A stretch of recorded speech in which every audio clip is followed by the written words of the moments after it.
I worship Triple Gem with the greatest respect.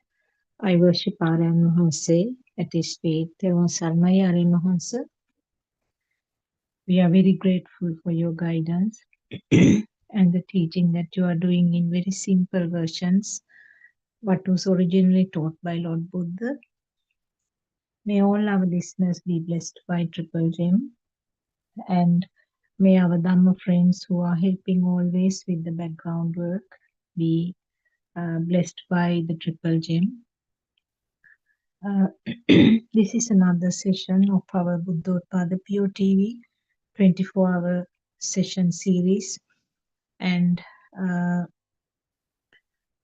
wherever you are, whatever the time it is suitable for you, you can join us through this link and then listen to one of the sermons.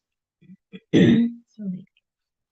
Uh, and also you have a chance to discuss your problems from 3 p.m. to 5 p.m. Sri Lankan time every day. So you can join if you have any doubts about these sermons, what you hear. You can always, you are mostly welcome to bring us the doubts that you are having. So some of us who are doing the sermons will be there. And we are trying in our best to help you with your doubts. If there is anything that we need to get clarified, we can always talk to our RN Mahanse, our spiritual leader, and then get them cleared. So I'm sure some of you may have been listening to these Dhamma sermons for some time. Some of you may have joined very recently or started listening to these very recently. Whatever your level, I will try to give a kind of an outline of what we are hearing on this Buddothpado teachings, Buddothpado series, which is the original Dhamma fact that was disclosed by Lord Buddha nearly 2,600 years ago. And sorry about my voice. And time to time there have been disturbances for this continuity of this pure truth that was disclosed, as I said, nearly 2,600 years ago. There were influences from different religions, different changes in the cultures and the country patterns.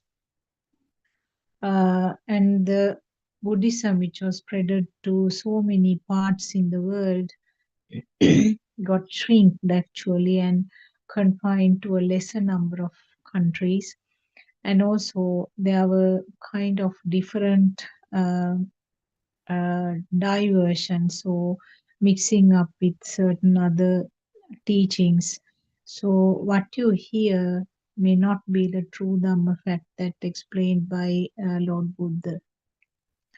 So that fact is very important. And there are several simple golden rules that Lord Buddha explained. One is that world is a creation of your mind. That is one thing. Secondly, the creation is within the capacity of the sense faculties of each and every living being. So in other words, what we are experiencing as the outside world is something confined to the five senses that we are bearing as human beings. That means the eye, ear, nose, tongue, and skin. So within the capacity of those sense faculties, something is created. So this creation, if you talk a bit more about the creation, it always depends on the speed. So speedy function or speedy vibration, if I use the modern word, speedy vibration, or you can use the Pali term that was explained by Lord Buddha, Rupanaya. Rupantiko also Rupa, that was a Pali term which comes originally from the Buddha's teaching. Modern word, as our Aranhas explains, is the fast vibration.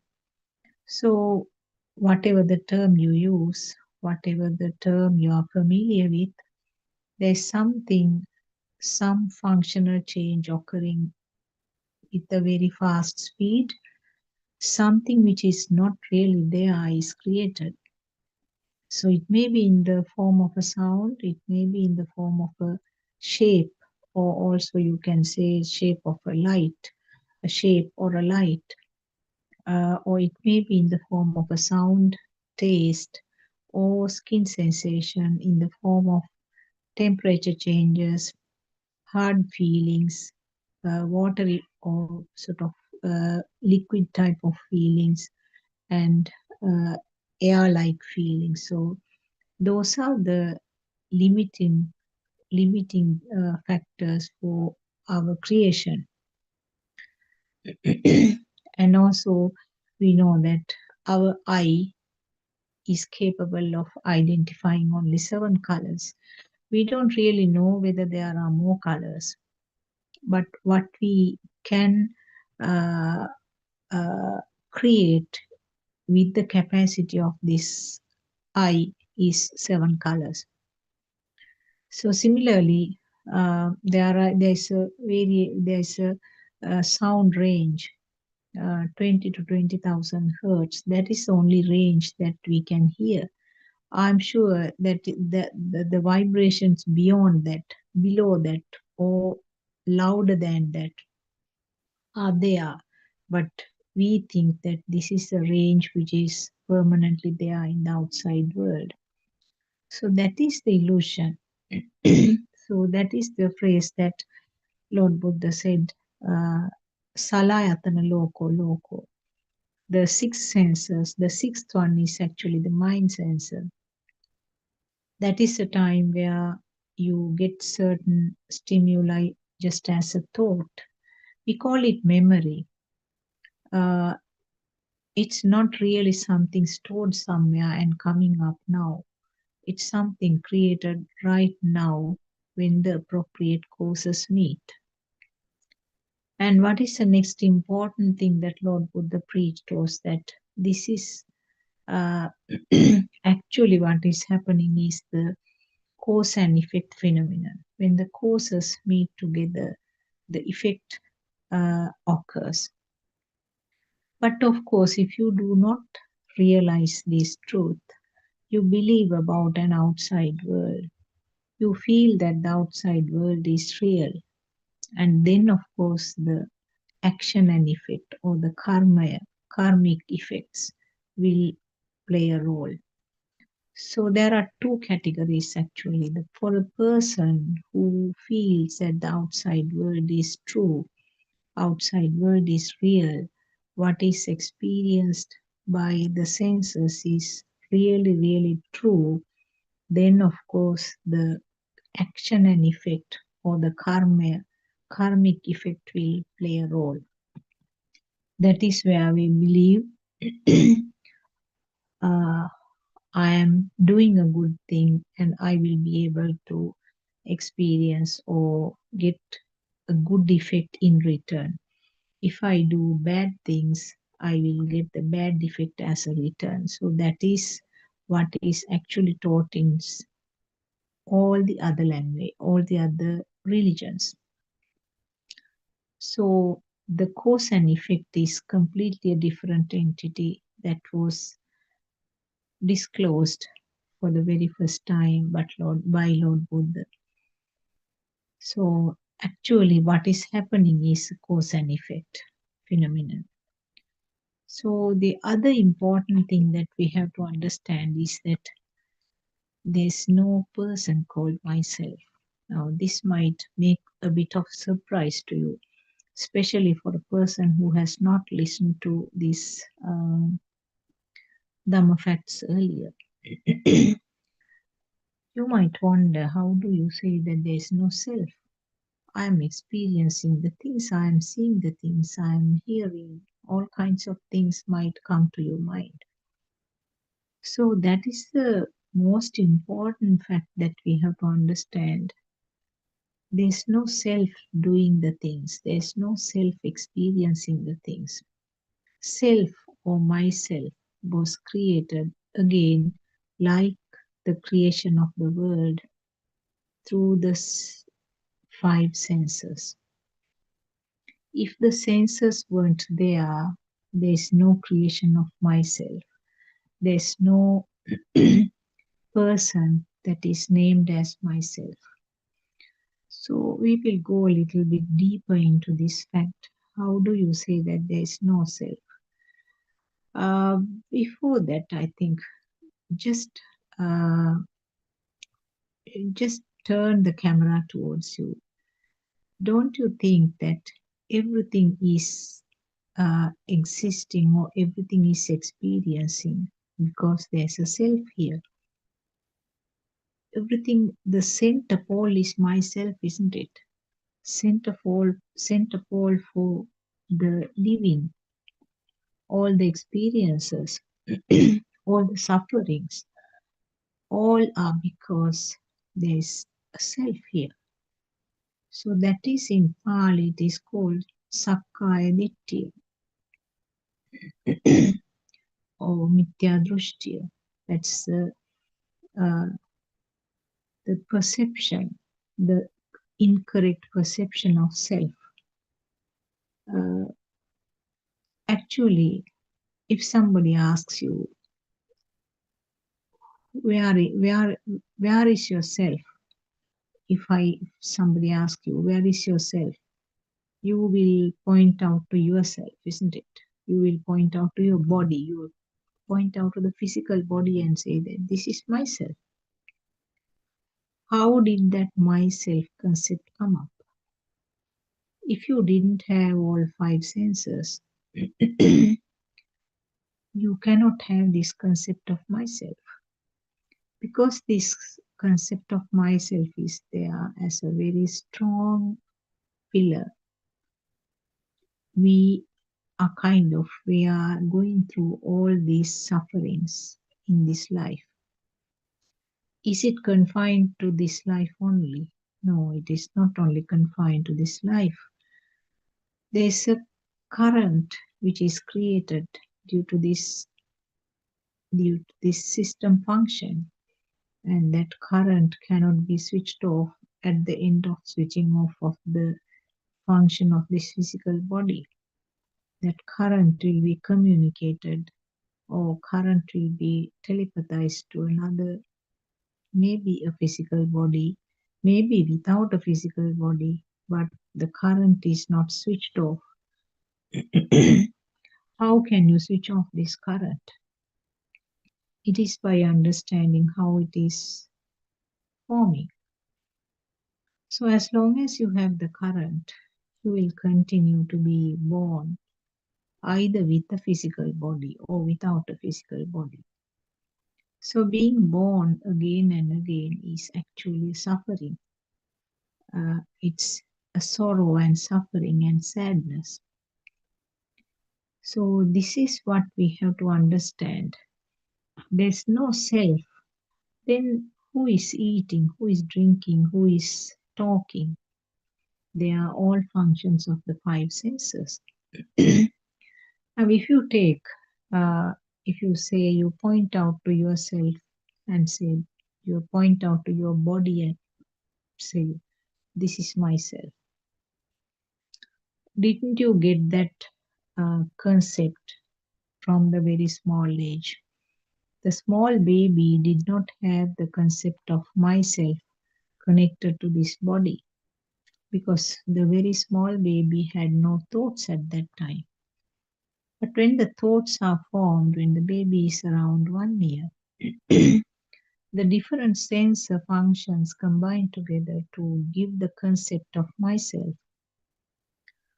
Right now, if you see a body part, or if you stand in front of a mirror, that is a vibration of the I. And for that shape, the thought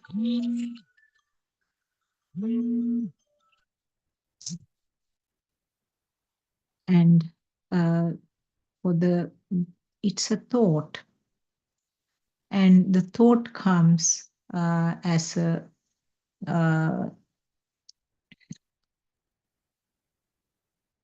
the thought comes as a past perception. So the baby had no idea that physical body, what is seen on the as a reflection on the mirror, is myself. Didn't we teach the small baby that this physical body is myself? Yes, we did. How did we uh, teach? We call it teaching actually. We will tell the baby, this is, we will take a name. I'm just trying to think of a name, a random name. Uh, this is baby Mala. Okay, we'll take a simple name. So the baby has no idea that sound is connected to this body, isn't it? So the parents may have shown the baby in the mirror and say, this is baby Mala. This is you. Now he's trying to connect up these two, isn't it? So for you and me, it is something that created at the eye level. So when you are seeing in the mirror, it's a perception to the eye. And the label instantly comes, that's me. You touch yourself. You can touch your hands and legs and say, you'll say, this is me. But that is just a touch to the skin, something hard that you felt, you label as myself. There will be a sound of coughing or sneezing. That sound is from me. Now see how the different sense functions are connected to this concept called myself. But it is a vibration at different sense functions, isn't it? If you had no eyes, if you had no ears, if you had no skin sensation, if you had no smell or taste, will the concept of myself be created? No. So, like the world was created with the help of the senses, the myself is also a concept. Myself is also simply a thought. Now, for you and me, everything, every happening is connected to this myself. Because myself is there, you feel sad. Because myself is there, sometimes you are happy. There are many things that you want, so there are cravings because myself is there. There are things that you want to get rid of. That is because myself is there who doesn't like that or who doesn't like that person.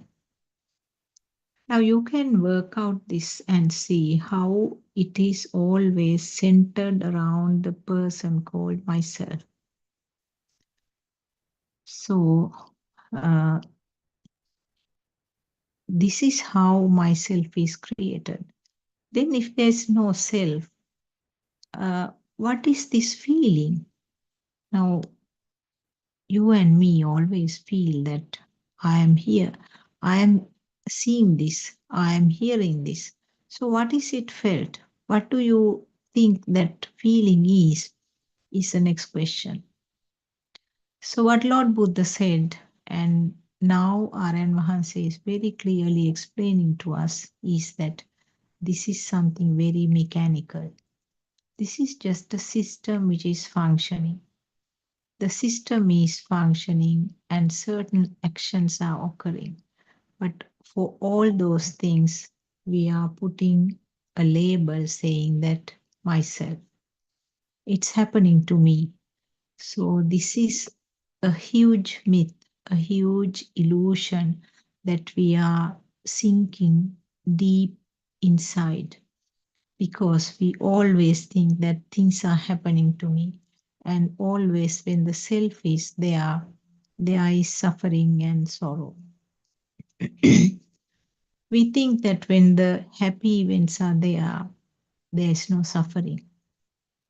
That because of that, some people even criticize Buddhism, saying that Buddhists talk always about the suffering. What is not understood is that the happy events, whatever gives rise to the happiness, we want to maintain it, isn't it? We want to keep it permanently.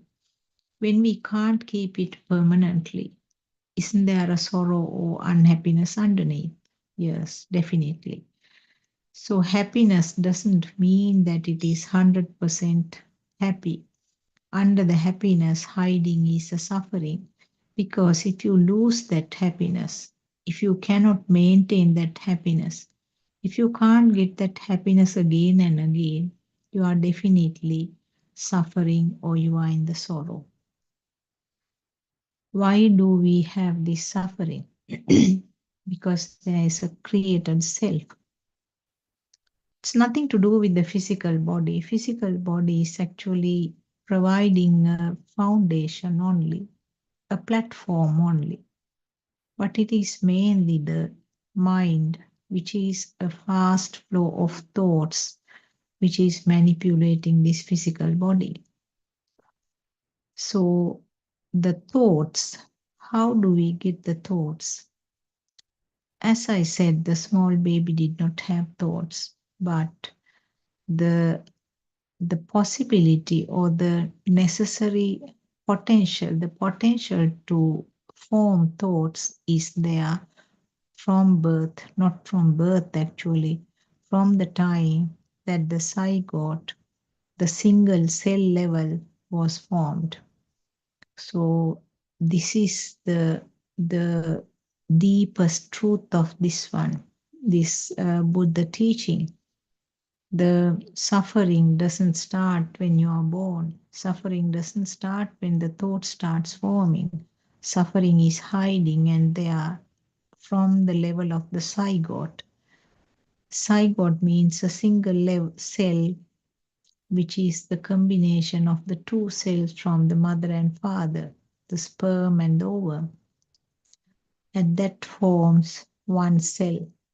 And from that level, the cells start multiplying and it becomes bigger and bigger and gives rise to the fetus and the baby when it is born. So, what happens at this level? Why do I say that the potential to form thoughts and potential to form all kinds of suffering is hiding even at the zygote level? The zygote itself has that current. The current is basically the raw material for all this, the power or the current, which is synchronized. I use the word synchronized because a current from somewhere which is matching will become equal to this one. There's nothing coming from there to here, but the two currents become equal, and that becomes this. So there are many other factors actually. One is genetic factor where the parents' cells also do have some form of current. So that may be the reason, one thing that you can explain, that the parental qualities sometimes are transmitted to the child. You may have heard that father is short-tempered, son is also same like him. So that those are some of the comments that are made. On the other hand, it is not the 100% factor that decides about the current. That is also one contribution. The other one is something synchronizing from some other point. So So these facts actually highly theoretical, but what you have to understand is this: the current or the power which is generated does not get switched off when the physical body comes to an end. And as I said earlier, this is how the samsaric journey can be explained very beautifully. Uh, the current can be going up and down, up and down. If the current is high, the birth will be at a lower realm, which are named as hell or animal world. Different names are given, but they are always the ones which have the high current. The lower current or the lower power means the higher realms, which are explained as heaven or Brahma worlds. They are actually not physical worlds existing somewhere. These are different levels of the mind itself. So, this current basically simply, I mean, you do not have to go into deep details, but if you understand this current is not something getting switched off, and that current is a one which gives rise to the defilements later on. Uh, the major defilement is this illusion about myself or the Sakkaya Ditthhiya. So it the other important fact is that, as I said earlier, it's not starting after birth. It's starting from that zygote level. It will continue, but it is not manifested until the senses start properly functioning. So the small baby has no thoughts, but baby can experience the light, can experience sounds, smells, taste, and the skin sensations. And actually, baby feels that it is there. The baby feels that there is a light. Baby feels that there is a real sound. It sort of, in a very subtle way, have that real feeling. That is explained as sasava, or the taints, hidden kind of defilements which are not manifested. I'm sure you may have heard that elders saying that babies are very innocent. Babies do not have anger. If they cry for something, that is very superficial. They do not have any long standing anger like you and me. For us, of course, if something happens, we do have the anger which is running underneath, which we say that I remember the anger. I remember this incident. Because of that, I don't want to talk to them. So this sort of talks, I'm sure you have heard very often. But do babies have anything like that? No. They will cry at that moment if there is some discomfort, but it's all forgotten because they have no thoughts. But one might ask, then if a baby dies at that small age, he will be able to attain nirvana because there are no thoughts or no defilements? Unfortunately, no, because the potential to develop defilements or the raw material which is needed or the glue which is necessary for the sticking is there underneath. So, depending on that level of current, if a small baby dies, that current will telepathize somewhere and there will be a birth. So, this is the kind of the danger. I would use that word danger because these things cannot be predicted. You cannot plan anything. You can't say that I have done so much of meritorious work, I have done so much of good things. Uh, because of that, I will not have a birth in a lower realm. You never can have that assurance because each thought is a new one. Now, before that, if I go briefly to say how the thoughts are formed, the babies, when they are growing up, as a part of the natural process, these sensor functions combine together to form thoughts. So it is an automatic process, nothing planned. Automatically, these sensor functions will combine together to form the thoughts, which acts as a separate sensor sometimes. Then we call it as a mind sensor. So the thought means a combination of something seen, something heard, uh, something felt, maybe something tasted, and something smelt. All five may not be there in certain stimuli, but especially when it comes to food items, all five senses are involved. So this is the process called teaching, because the baby has no idea about this. It is just limited to seeing, hearing, and uh, smelling and tasting, and also skin sensation. But having said that, combination of two or more of the senses will give rise to what is called the thought. Inside the thought, the hidden qualities are there. It is really existing, the existing things. So, what are these thoughts?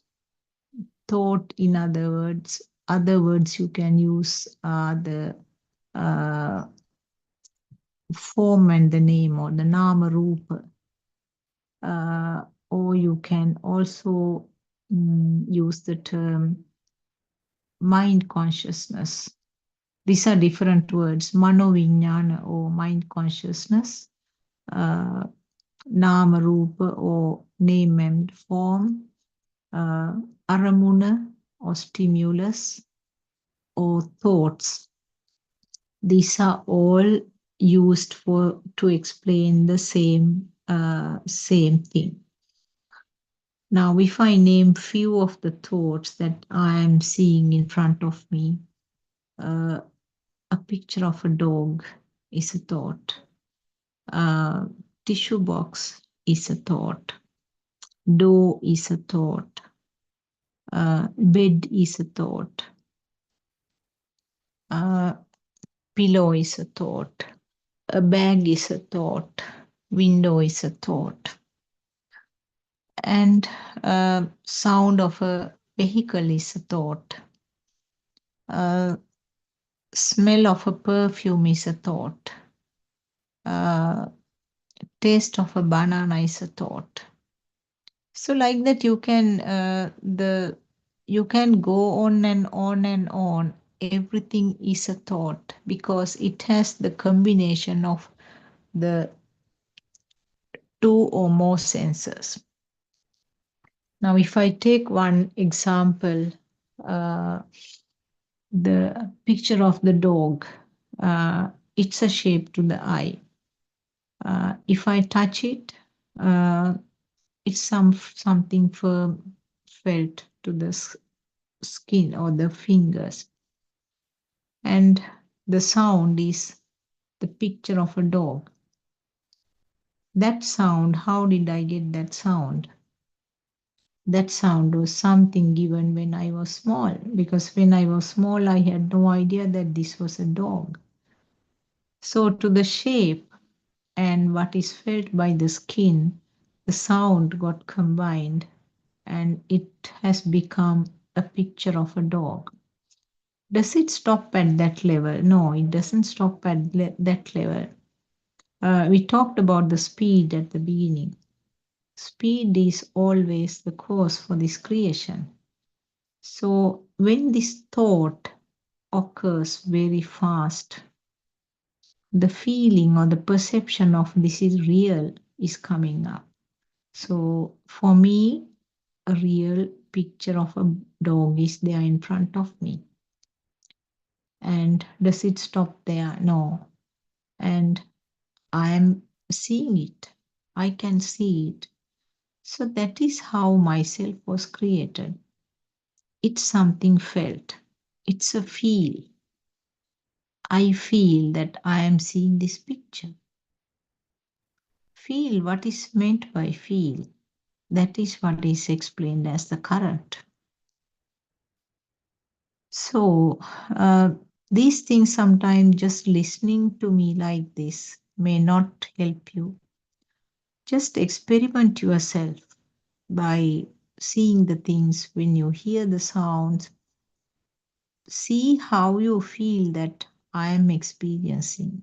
I am always strongly there who is experiencing these stimuli. So, this is something that you have to uh, work out yourself, how this self feeling is created. Now, again, if we go back to what Lord Buddha explained as Rupanaya, or by Avaran Mahansi as vibration, it's actually physics. For somebody who has studied in the science stream, will eventually get the idea what is meant by vibrations. If you write it, draw it on a piece of paper, it is a wave, up and down wave. And that wave has two ends, two opposite ends. Up and down means plus or minus or whatever word you use. There are two opposite ends. Wherever there is an opposite, two opposite ends, there is a power creator. Now, if you take a more simpler one, if you pull an elastic to either end, stretch, there is a power created in the middle because of the stretching. If you release from one end, it will come and forcefully hit the other finger that is holding it, isn't it? That is because of that power which was created, because of the two opposite ends. So it's something simple example uh, which you can observe. But when you talk about the waves, you may not be able to experience that power or that current. So what happens is this fast vibration, there's a current generated. That current is the one which gives rise to the feel that the light is real to the little baby. The sound is real and the skin feeling is real. Taste is real, smell is real. So the baby experiences those things uh, as real. So when these sensor functions combine together to form the thoughts, the thought has a stronger current, stronger power. You know, when you use power to various toys, when you use batteries, you know it can function like something real, isn't it? The dolls will start talking, dolls will move around. The animals like elephants or other animals will start moving around, sometimes trumpeting, giving various sounds. That is because of the current which is provided. Similarly, when the thought has a strong current, it gives rise to that feeling or that perception that it is really existing there, it is really alive. And as I said, it doesn't stop at that level. Wantedness to maintain that is coming up automatically. That is what is called the perception of self. So that is how in a very brief way, that is how I can explain about this Sakkaya Ditthhiya or the self-perception. It is this current which is labeled as myself always. So always, whatever you are doing, whatever you are experiencing, see how that self-feeling is coming up. So this is what we have to understand. One of the beautiful examples given by Aryan Mahansa is that when we feel hungry, what is happening? I mean, when we feel hungry, we eat something, isn't it? How do you explain that mechanism? There's some burning feeling, some discomfort in the abdomen area, and that is your body sensor function. Some physical change occurs at that level, and then you feel, the system feels that there is some burning type of discomfort. How did the hunger label comes to that? As a baby, did you know that feel is connected to the hunger? You had no idea, isn't it? Have you heard some children saying that my tummy is aching? Because he doesn't know that it is something to do with the hunger. As a mother, sometimes you may have asked, maybe you are hungry because you didn't eat your breakfast. We will eat some food. And you offer some food, and offering helps that discomfort. Now see how the picture is completed here. The baby had the discomfort. Baby had no idea what it is. There was no thought related to that discomfort. And the discomfort was named as hunger by a sound. So it was a vibration to the ear, hunger, and vibration to the body sensor, which was felt as some discomfort. So that discomfort, body sensor function, and the ear vibration or the ear sensor function combined together.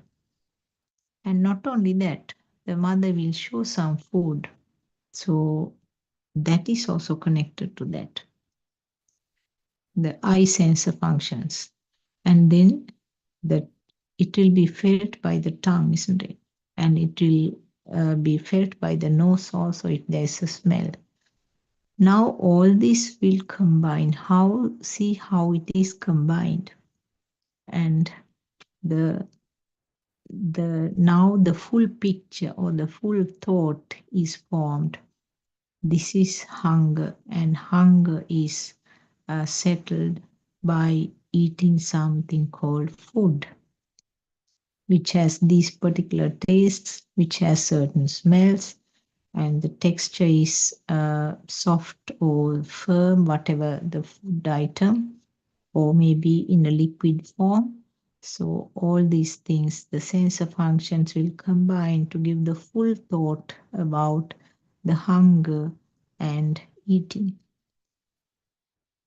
Actually, what happens, the sensors were functioning, isn't it? And then what happens in the body? The body sensor is functioning, the food is swallowed, and it goes down, it is digested, and then at some point it will be eliminated from the lower end. So all these instances, it was the sensors which were functioning. But what do you say? I felt hungry, I ate some food. Isn't that how you use the words? Where did the label I come here? It was just some sensors functioning. And at the end of the sensor functions, uh, that discomfort which was felt also was settled or disappeared. And there's a mechanism, an automatic series of functions occurred. But the thought as a thought, you think that I felt hungry and I ate some food. That feeling of discomfort again is a result of the physical body component. When the body gets some disturbance in the glucose level, when there is some supply is needed from outside, as a part of that, there is some burning sensation, and you got the labeling as hunger because of the thought that was created as a small child. If you were given a different name, and uh, if you are told that you have to take some medicine for that, your reaction will be along that track, isn't it? Same thing about the drinking of water. This is one of the beautiful examples given by R.N. Mahanse. Drinking water, you feel thirst. The system gives some indication, some physical discomfort when the water level goes down. That is a mechanism. But what you say is that I felt thirsty. So there was no self, but that body sensor function was interpreted as the thirst. Same way like the hunger. Uh, baby starts learning that when you get that feel, when you drink a little bit of water, it helps. Have you seen sometimes mothers say that, are you thirsty? Drink some water. So the child will try that actually. Child will feel that discomfort which was coming up is helped by this water. So the water is going down the food pipe and it will get absorbed. Part of it will be filtered through the kidneys and it will go out as urine. So this mechanism, whether you want or not, will happen. So it is a part of a machine, isn't it? When the machine does not have enough liquids, and if the machine stops functioning, you are supposed to put the liquid what is necessary for the smooth running of the machine. So isn't it something similar that is happening in the body of the living being? Yes. But the biggest uh, mistake here is that wherever it is happening, the myself labeling is coming up. So the most important thing that Lord Buddha explained was that there is no self. Actually, what is explained in Buddhism, you know that Buddhism is a philosophy, not just another religion. You are not supposed to believe what Lord Buddha said. Lord Buddha said that this is something very free, very liberal. You have to work out yourself. Uh, and one beautiful metaphor given by Lord Buddha was that you have to make your own canoe to cross the stream. You can't get on to somebody else's canoe. And there are no ready-made canoes either. So you have to make it yourself. So in other words, Buddhism is something that you have to understand yourself. Before understanding, you have to have this knowledge actually. This is called Satya Jnanaya, knowing the facts that Lord Buddha explained as a part of the knowledge. When you are very thorough with this knowledge part, it starts getting applied to the day-to-day activities. It becomes clearer and clearer how the thoughts are formed, how you feel that current within yourself, and how can that current go down. So these facts become automatically matching with day-to-day functions. which is called as Krutya Jnana. And when this happens more and more, uh, ultimately what is experienced is a complete relaxed feeling where there's no person who is enjoying that. There's no person experiencing, but just a relaxed feel only. That is what is explained as Krutakjnana.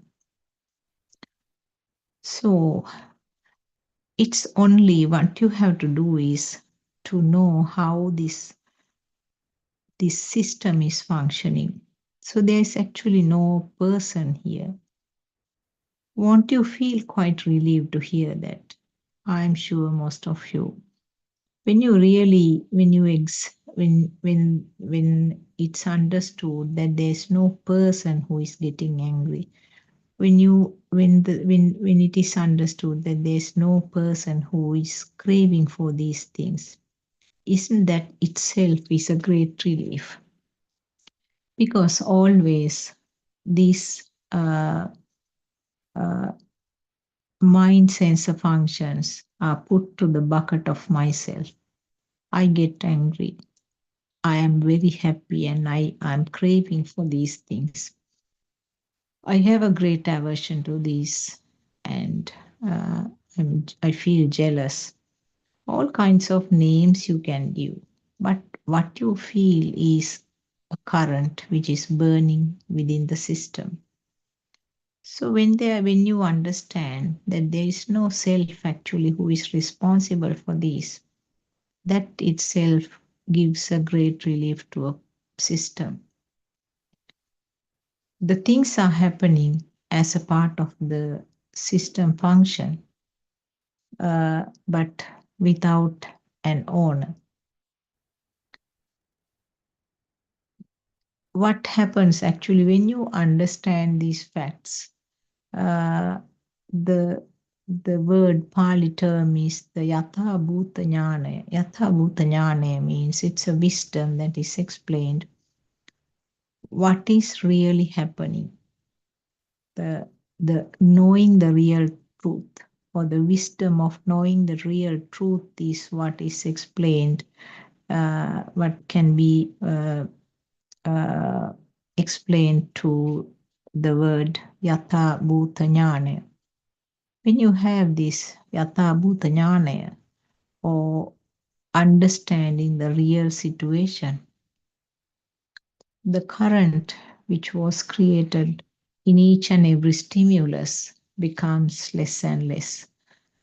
That is how you call the Asavakya Jnana is coming up. What is Asavakya Jnana? The defilements are fading off. The burning feeling that you are experiencing with different stimuli becomes less and less. So that is called Asavakya Jnana. So, as I said, knowing how the thoughts are formed, the fact that always the speed is a decisive factor here. Because of the speed, something which is not real is created and felt as if it is real there. That fact is very important as a part of the knowledge. Those are actually not something that we can experience, but they are kind of knowledge.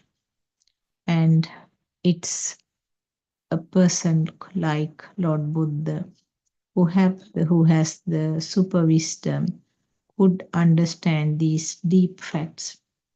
And for you and me, we are not wise enough to understand these things because Lord Buddha had no teacher. None of the so-called famous teachers at that time have gone up to that level.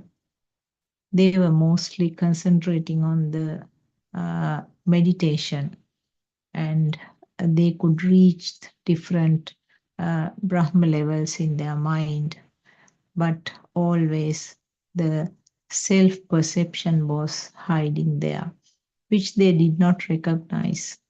They thought that they have reached the ultimate level. But Lord Buddha found out that this is not what he was looking for, and he found all this truth all by himself. So you and me are very fortunate in that way. So what we have to understand is that everything is confined to these five senses, and thought is a product of the five senses.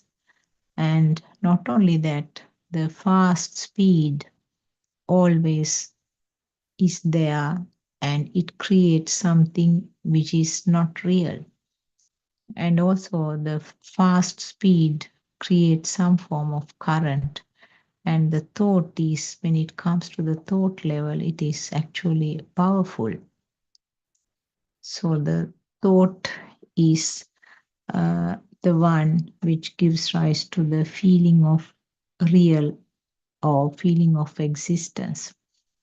So when I feel that this picture is real in front of me, that is myself. That is a creation of myself is automatically coming up when I feel that this picture is real in front of me.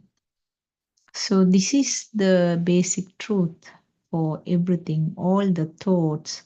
If you feel that the thought is real, and that is where yourself is, each and every stimulus creates myself as a flash.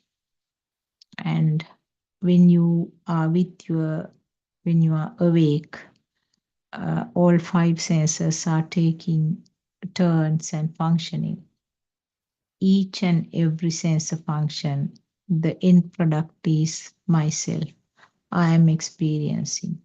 So these so-called sparks of myself combine to give rise to the feeling that there is a permanently existing myself is here. And as I said earlier, each thought is a freshly formed one. But what we feel is that it is a continuous flow. It's a continuation of the previous thoughts. No, it's not so. Always it is a fresh thought which is coming up. So the fresh thought is not actually connected to the previous one, but the ignorance or the avijja gives rise to the feel that it's hooked to the previous thoughts. Now, if we talk about the thinking, uh, sometimes, now if I close my eyes right now, I can get that picture of that dog's completely full picture created in my mind. And it's 100% thought, because it is created as a shape, and instantly the sound, the dog's picture comes up, and it has all the qualities that I experienced with my eyes opened. So what happened there? The thought which was created previously was recreated right now in the mind as a thought. So this is what you label as memory. You label it as myself. I could remember. That is how you word it. But actually, it's a fresh thought when the relevant causes are there. The thought is completed, and all five sense inputs are there. But just think now, when I kept my eyes closed, I had no vibration. The ears had no vibration. And I can even feel the firm texture, but there was nothing to do with my skin. But they were all created as if I experienced with my eyes opened. So that is the nature of the thought. And when I open the eyes, the vibration of the eyes occur, and the rest of the things complete within a fraction of a second. The picture of the dog, And if I touch it, it has this firm nature. So the rest of the components of the thought is completed instantly. Now, does this happen according to something that you plan? No, it doesn't happen like that. The thoughts are randomly formed. If the thought has a very strong power, we use the word called abhisankarana in Pali. Abhisankarana means a reinforced thought. The reinforced thought is felt as real in a stronger way than another thought which is not reinforced. Now, think of something happened to you yesterday. Uh, Maybe you lost something. You lost your pocket yesterday while traveling in the bus. Now, see how that experience or that stimulus coming up again and again. My wallet was stolen. The way that it happened, the scenario that happened at that time in the bus, how you frantically was looking for your wallet, or when you came home and pulled the pockets and found out that the wallet was missing. See how you are reliving in that scenario again and again. That sort of a thought, along with that scenario, always comes up the sadness or the anger. Those are the two labels that the system will put for a heavy feeling. The feeling or the current is strong at that time. You are angry and you are sad. And there'll be so many other thoughts, of course. I shouldn't have sat there. I shouldn't have done this. I shouldn't have put my wallet in the pocket. Instead, I should have put into the bag. And I lost the other things like my bank card, all kinds of things. All kinds of thoughts are coming as a string. Does it take a time? No. This string of thoughts will immediately come instantly. There's no time gap that you can identify. So this is the thought process. This is what is called the chitta niyama. Chitta means the mind. Niyama is the law of a nature. So this is what happens whether you like or not. Some of the thoughts are reinforced, and such reinforced thoughts recur more often, and they are felt as real. You do not recognize it as a fresh thought which is coming up right now. You feel as if it is a thought which was connected to what happened yesterday. But what you have to understand that it is always a new thought. So if it is a new thought, you have no guarantee what thought will occur next time. But certainly, as I said, if it is something reinforced, the more likely tendency to repeat it again and again. But a thought that was never reinforced may not come again, may never come again. So, why does the reinforcing occurs? The reinforcing occurs because you have no idea about how the thoughts are formed. Because you do not know the mechanism, you feel as if the thought is real. And when you feel as if the thought is real, it has a stronger power. So, what do you have to do? Each and every time when the thought is coming up, particularly if it is something significantly felt, you have to each and every time work out and see how this thought was formed. See how it is formed as a part of the sensor functions. So if the sensors weren't there, you wouldn't have experienced that thought. So the understanding the mechanism itself is the only way here. More you understand, you realize that thought is something fake. Thought is something just instantly created as a result of the perceptions that happened in the past. So that is studying that is called Ubbe Nivasanusati Jnana, the wisdom of past perceptions. So without the past perceptions, you can't have a thought related to that stimulus. So it's always a past perception which is reproduced here at this moment. So understanding this truth is the essential step of this Buddhist teaching. The formation of the thought is no one's job. No predictions, no way of planning. Now, sometimes you might say that I can't remember the answer to that question. Oh my gosh, I have been studying this so much. I can't remember the answer to this. I could remember earlier, but now I have forgotten. Just think of some situations like that. I am sure you will have so many instances where you trying to remember, but you couldn't remember it.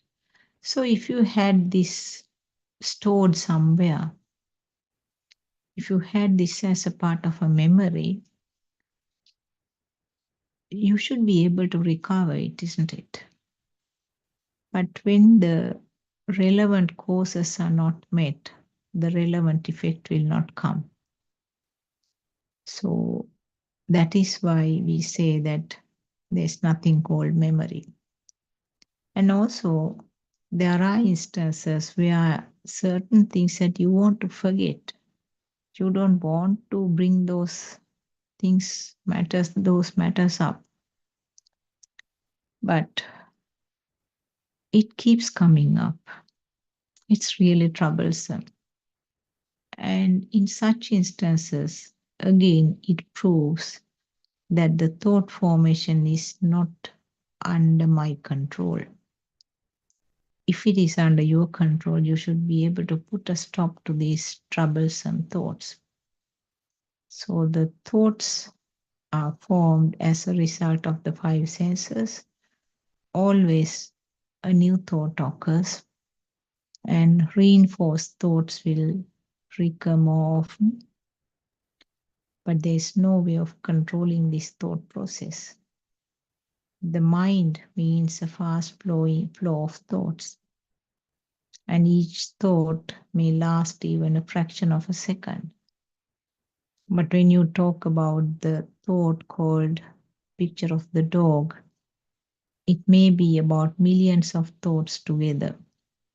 In other words, it may be millions of vibrations together in the mind vibrations, the thoughts, millions of them together, we label it as one thought of the dog's picture. So then going back to the people who are doing meritorious work, hoping for a good birth next time, that is completely a mythical concept. If you have the assurance that the memory of doing good things will come and help you in your last thought, that is just simply an illusion. Because the last thought, which is labeled as Chutisita, is not predictable like any other thoughts. It's not predictable at all. So we do not know what thought will come at that time. And that means there is no assurance about all the good things that you have done, that it will come up at that moment to help you as your savior. A person who has been doing so many good things in the life might be just angry at the last thought, simply maybe due to the pain, the severe pain, body ache or pain, or due to some form of illness. The person may be experiencing some pain. Pain means it is a kind of a high current, and anger, a dvesha. So it is that current which is going to be synchronized to some other place. So, whatever the good things that you have done, whatever the calm thoughts or calm minds that you had, may not help at that moment, because suddenly that last thought was full of current because of the pain, and that will be the decisive factor about the next life. So then what can be done? How can you have the assurance? The assurance is to understand how this system is functioning. And not only that, when you understand this system, how it is functioning, the current will eventually go down. Only way is to understand the mechanism. So that is what Lord Buddha said, that fortunately you and me are born as human beings, which is such a rarity, and only the human beings can understand this mechanism. And as human beings, if you and me are born with the intact organs, if you have the intact ears, eyes, and your functioning brain level, which decides about the ability to understand these Dhamma facts. And also, if you are born in a circumstance where you hear this true Dhamma, so these are actually very rarities, very great opportunities. So when you understand these Dhamma facts, right at the beginning, it may be difficult. It may be something different from what you actually heard, because, as I said, the Buddhist teaching or Buddhist sermons that you are hearing greatly varies. Really speaking, listening to, hearing the true Dhamma facts is a rarity, great rarity. Simply because most of the monks and most of the people who are doing these sermons do not understand the most important facts of what Lord Buddha was explaining. We are very fortunate. We have been going from different monks to different people who are doing these sermons. Try to understand what they were saying. Most of them were focusing on doing good things and accumulating merits and being born maybe even in the heaven for long periods, and then try to understand the true Dhamma there. So these are the kind of the fairy tale stories that we were listening. Lord Buddha did not mention about these stories. He said, Lord Buddha said that it is something that you have to understand. It is Sandittika Dhamma. Sandittika means that person has to understand depending on the ability to grasp it. And Lord Buddha explained it in very simple terms to the relevant people, and in higher level to the people who are more knowledgeable and supposed to be highly educated. High level of education means such people do have lots of misconceptions, I would say, drushtis. They have they have listened to so many explanations, and they are not sometimes prepared to accept what they hear straight away. So then the explanations have to be done in a different manner. And also, Aranhase says that the explanation to the monks who are good in Pali knowledge has to be done in yet a different way. Then you have to take the Pali Sutra, which are the original teachings of Lord Buddha, and explain what is mentioned in those.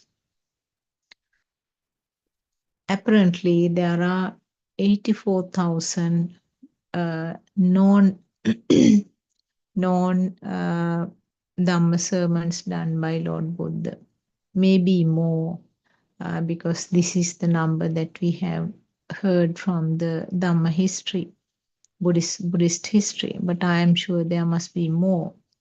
And they have been done to different people to suit the environment and suit the person. But the true factor or the basic truth is common to all of these. What we have to understand is that what we are experiencing as the world, we do not know whether it is a real world. It is highly unlikely that it is a common true world to everybody, because the simple uh, examples like uh, like taking different animals who are experiencing with the available senses, surely they do not experience the world like you and me, which as humans experience. So when you take that simple fact, the sentence that Lord Buddha said, that Salayatana Loko Loko, that means the world is a creation of the sense faculties. That becomes very true and very clear. So then we all can't have a common world. The world is created by the sense faculties. And not only that, the sense faculty function means it's something that is happening very fast, which creates something which is not really there.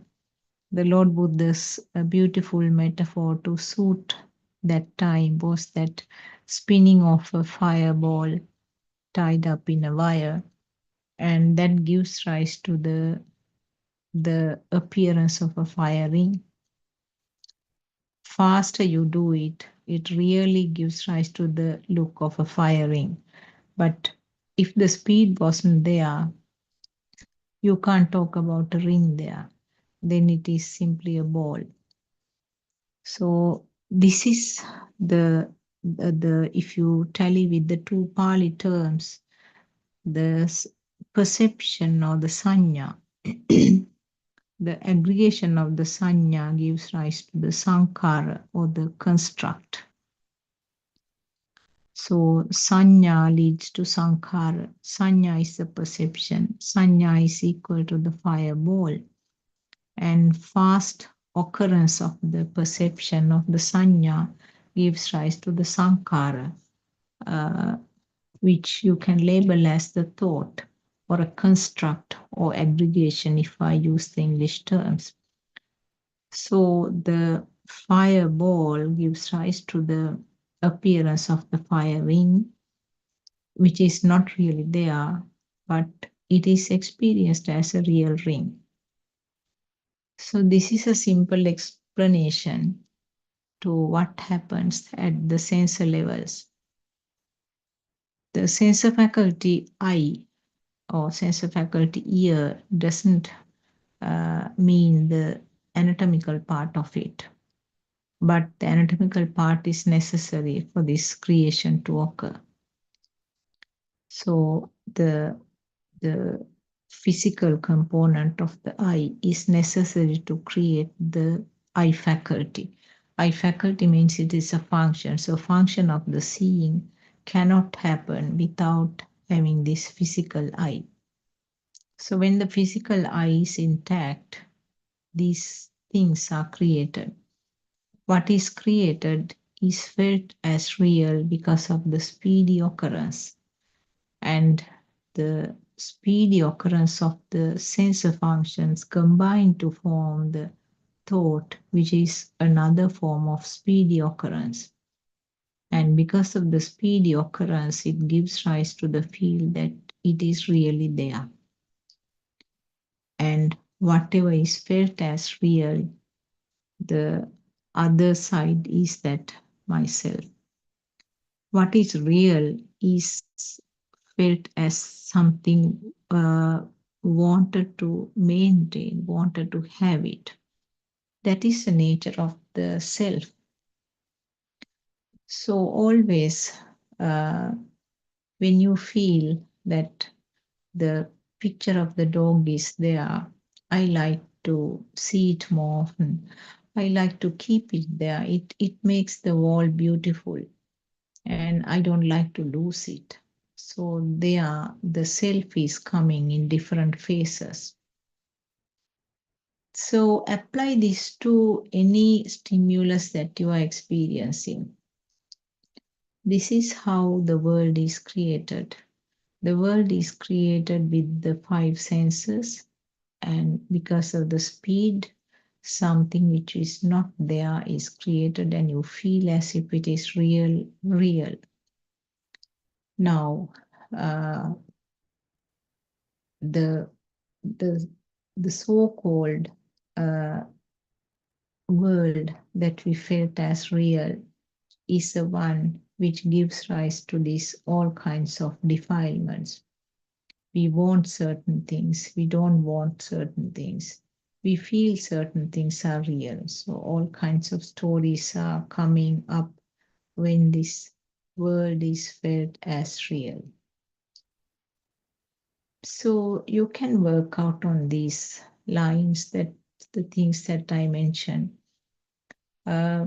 Surely it might confuse you at the beginning because this is not something that you heard always, isn't it? In the sutras of Lord Buddha's, certain things sometimes is indicated by just one word,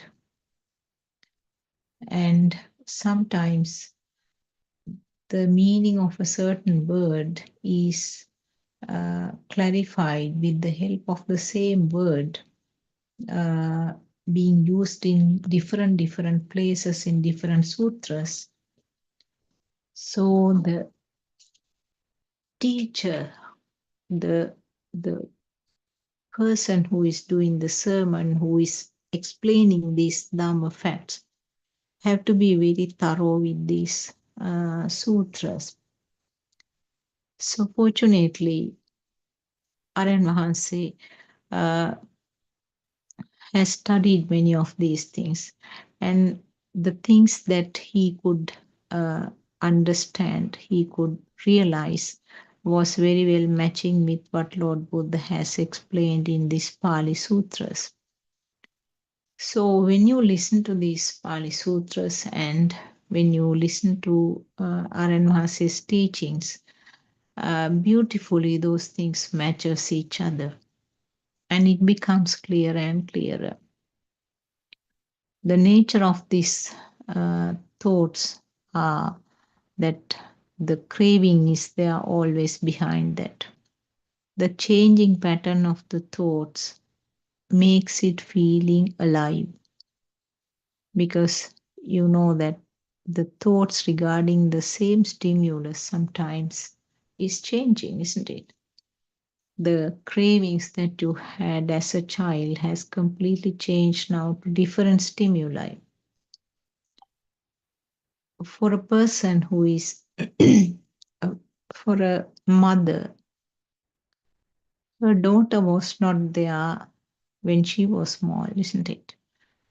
When did the daughter uh, come as a reinforced stimulus.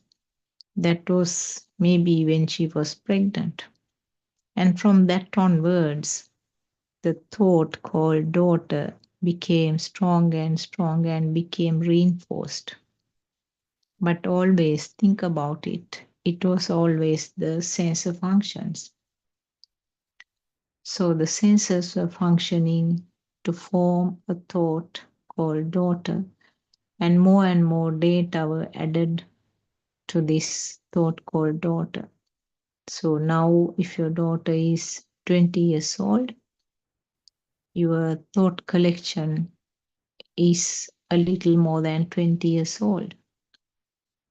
Time to time, all the data which were added, all the perceptions that you received about the daughter is very much strong now.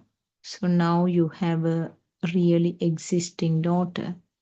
You do not realize that it was all the way, time to time, the functions of the five senses which were added gave rise to this strong thought called my daughter. That word called my is the result of that strong current that you feel, that the system feels about daughter, about the thought called daughter. The daughter, the thought of daughter is real to you. You do not realize that it is something that happened over the time with repeated perceptions.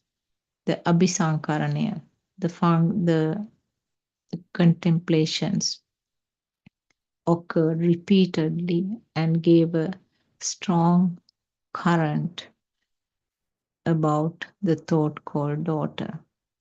Now, if something happens to the daughter, you are devastated because you do not realize how the thought called daughter was formed, how the thought called daughter was reinforced with time. And when the daughter is real, when the thought is real, myself is also here. So that is where the Sakkaya Ditya is. Just work out on the day-to-day activities how this strong current is formed. It's actually something you feel. At the beginning, the strong feelings are understood very easily. The strong burnings, maybe in the form of a happiness or anger or sadness, the strong currents you can feel, the burning within the system itself. When a piece of cloth is heavily soiled,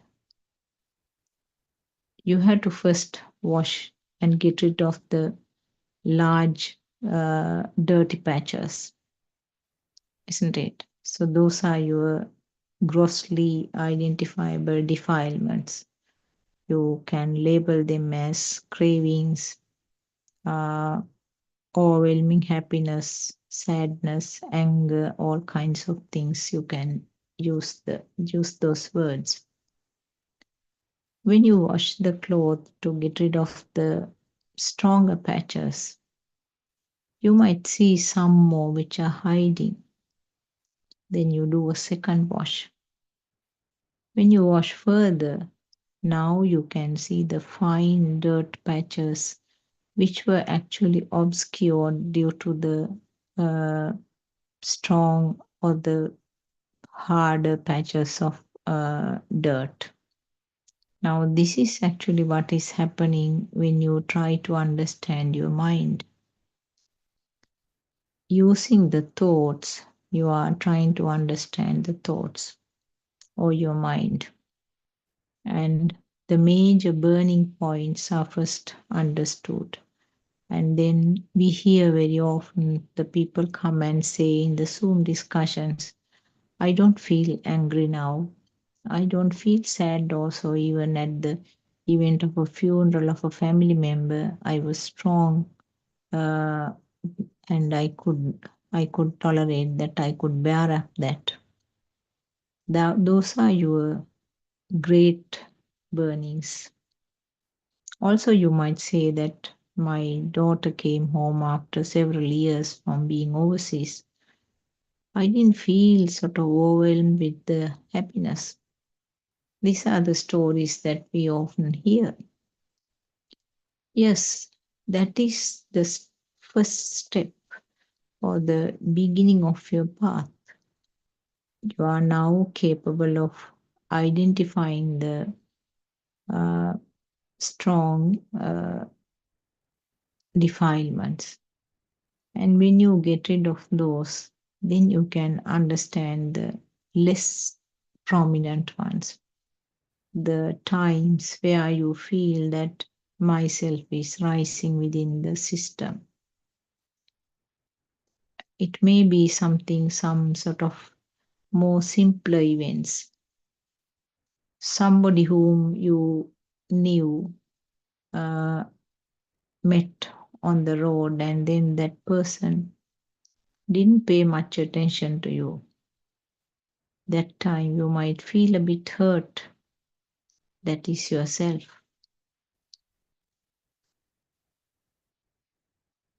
You're a relative who came to your place to visit your son or daughter's family didn't take much time to talk to you as the mother of the uh, senior person in the family.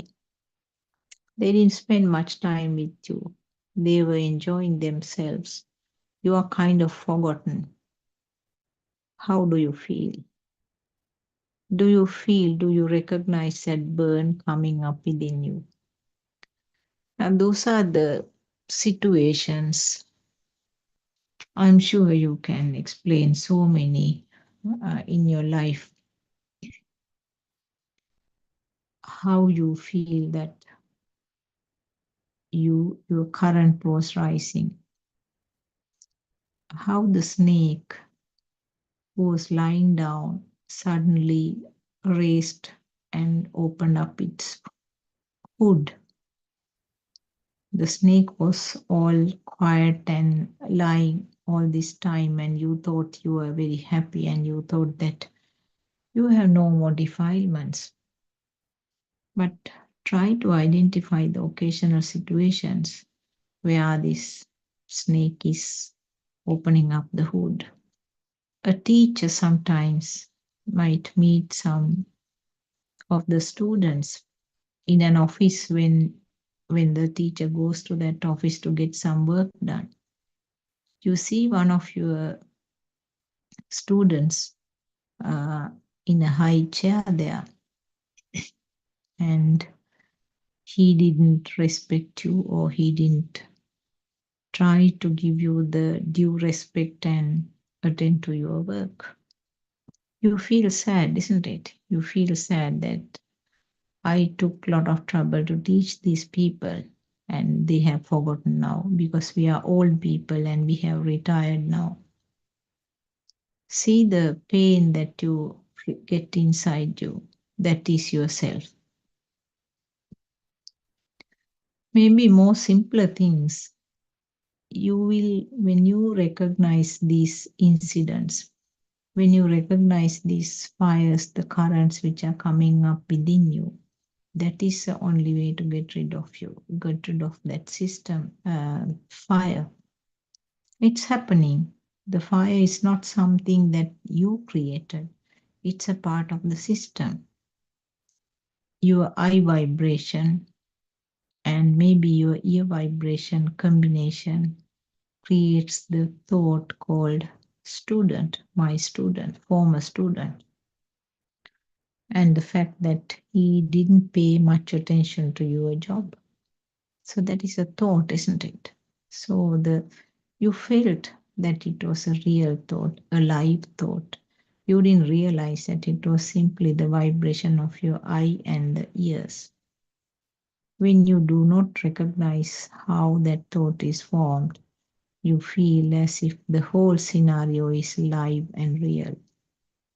And wherever the scenario is live and real, that is yourself. So that is your self perception or your self view the thought that I am here and I am the one who felt uh, disregarded or disrespected. So try out these situations in your day to day life. Right at the beginning, try to understand the major burns. And when you understand major burns, you will realize that you are no more troubled with those major burns. But the minor ones are always hiding in different nooks and corners. So at the end, what happens? Whatever is there, whatever the stimulus which comes up, you feel that the fire which used to come up will get less and less. Try to understand the nature of the mind. It always craves for something different. The way of the behavior of the mind or the way of the behavior of the thoughts are such that it wants to be felt alive. And that is why all the cravings or all kinds of uh, the mind sensor functions are changing with time.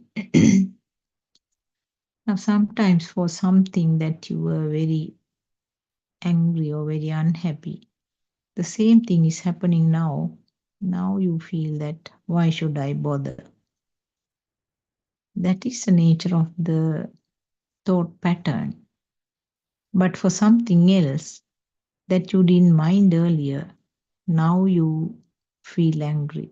You don't want that. You want to have a change.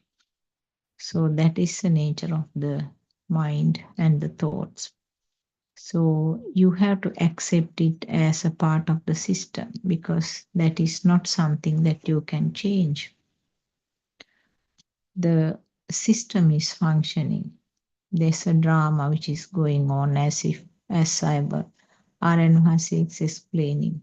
The film is running or the drama is happening.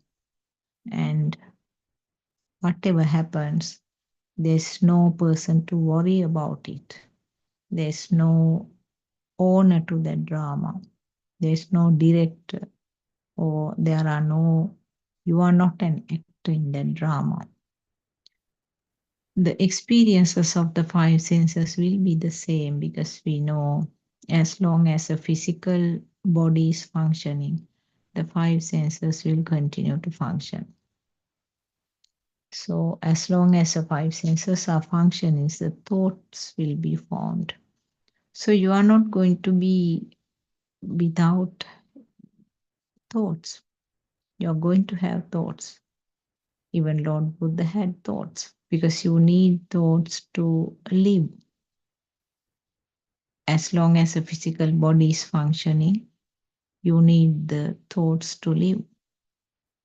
So what happens here is that the thoughts are formed, but the power that was there in the thoughts are no more there. The current that was felt is no more there. Lord Buddha gave the explanation, the water. The water has no shape. It can get accommodated to any container. It makes the things cool. It makes the things clean. And no one is sick of water at any moment, isn't it? You are drinking water in your lifetime, but there are many other drinks that you might feel sick of it at some point, and then you don't want to have it anymore. But water is not something like that. And the water is humble, it flows from high place to the lower place. It moists, it cool downs everything. So Lord Buddha said that it's like water, like becoming like water. Whether it is good or bad is accepted and cleaned. So these are some simple metaphors given by Lord Buddha. So what happens at the end? The nirvana means putting off the fire, putting off the current, in other words. So putting off the current or the power means that there's no more current left over to rekindle it in another birth. There's no current to be synchronized to another fetus or another level, another birth, another life. So the current is switched off completely. That is what Lord Buddha was trying to explain to us. So when you know the mechanism, the person or the system experiences that gradually the level of the current is coming down. And practically what you feel is that the incidents are happening. The reaction which comes up as a result of the inner change or the inner transformation, the reaction is completely different to what you had earlier. And it's very clearly understood that this is a part of the system that is happening. So, understanding these facts helps you to go along this path. So, the Dhamma path means understanding these facts, and as the first step, that this is a creation in the mind, this is a creation as a thought. This is the main fact here. Cutting down the links that was projecting outside. Because when we felt happy, when we felt sad, when we felt angry, those things were always projected to the outside world. We felt that happiness is because of that person. We thought that the happiness is because of this incident. We thought that the sadness is because of this environment. Isn't that how we projected all these things outside? But always that creation occurred in the thought, as a thought. But is the thought real? That is the next question you have to find out.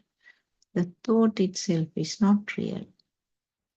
Thought is the combination of the 5 sensor functions. And the 5 sensor functions are they are not real either. At that level, it was due to the fast activity or the fast functional change.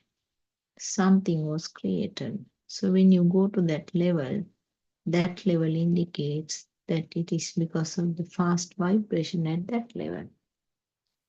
Then building up to this level of so-called self becomes very clearly a fake one, becomes very clearly a creation. So when you understand these facts, the feel that you had that this is real. Now, when I look at this picture of the dog, the feel that it is really there, that kind of, I don't think you can use a different word. The feel that it is really existing there, that is the one that gets dissolved little by little. But you experience the things in the same way. The burn is the one which is disappearing. What I talked may be highly theoretical, but just try to understand it from your angle and see how the uh, how this current is coming down little by little. It's always the relaxed and light feel that is left over at the end of it. Something, if you are holding on to, something that you feel as if it is real, then the Dhamma is not there. Even the Dhamma, or even the Nirvana, if it becomes a thing to you, if you are holding on to that tightly, if you have the thought that you want to achieve it by somehow, then you are moving away from Dhamma.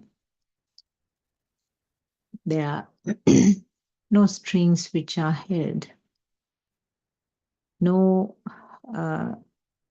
nothing twisted in your hand. You are not holding on to anything. That is what indicates that you are in the correct path.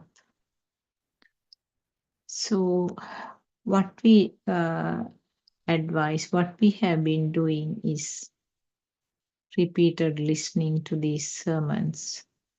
More you hear, more facts are cleared enough, more facts are understood. So, listening is very important to true Dhamma facts. The Pali term is Parato Ghoshaya. Parato Ghoshaya means listening to Dhamma sermons.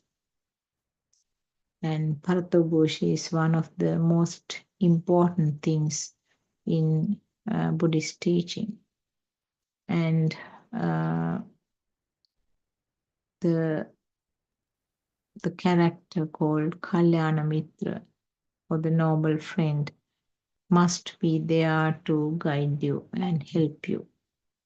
So always you need the help of the noble friend, and you need to listen to these Dhamma sermons as often as possible.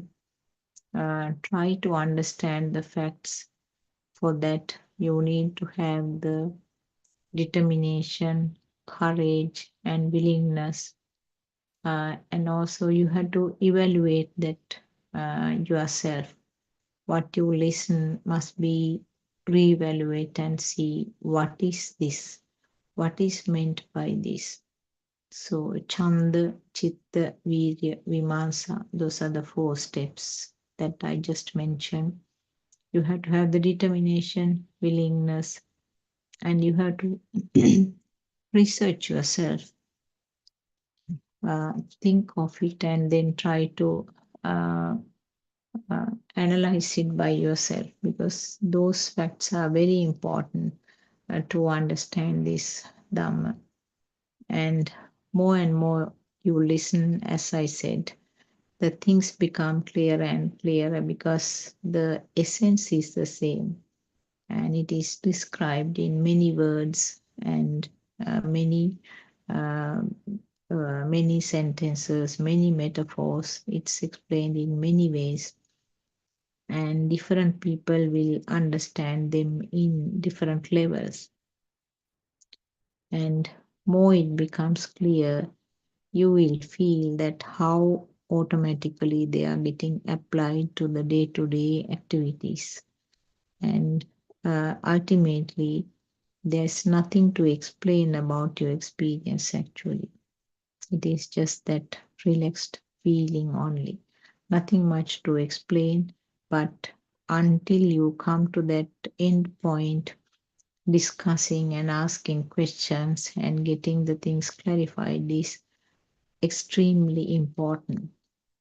If you don't feel like talking, it doesn't mean that you have reached your destination.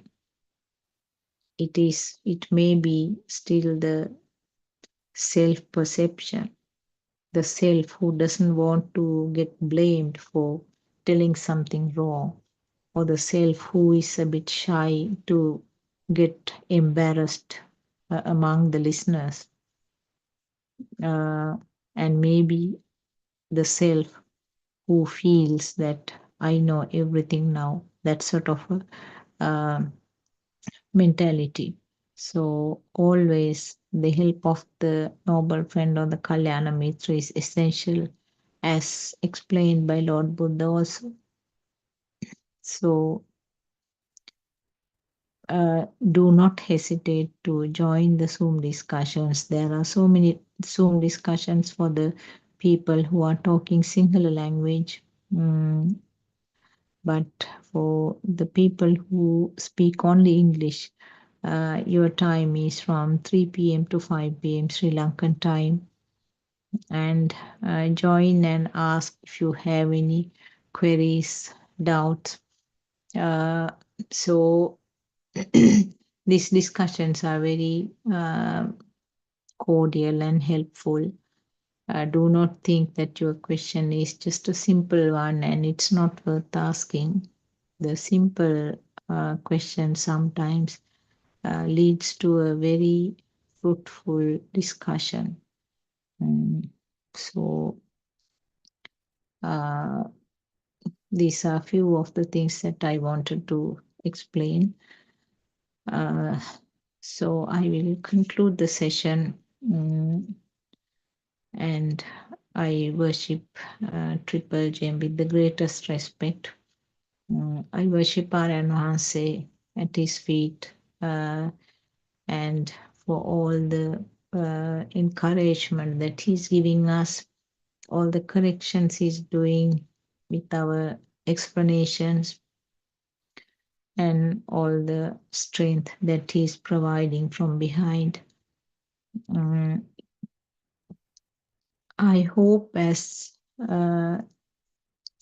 friends who have some interest in listening to this Dhamma got some outline about what is explained in Buddothpado teachings. And this 24/7 session was one of Aryan Wahanse's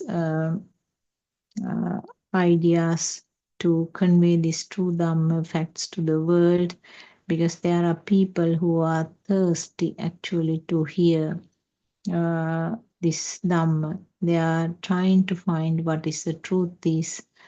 If you go to the internet and various social media will give so many paths, sometimes combined with several things together, yoga, meditation, and various kinds of therapies.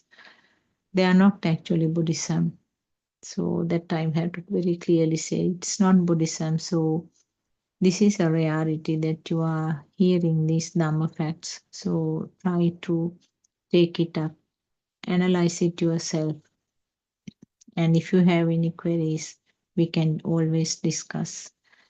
So, Theruvan Saranai Aryan Wahanse, I worship you. And may all of you who are listening be blessed by Triple Gem. And may our Dhamma friends who are helping with the technology be blessed by Triple Gem. Theruvan Saranai.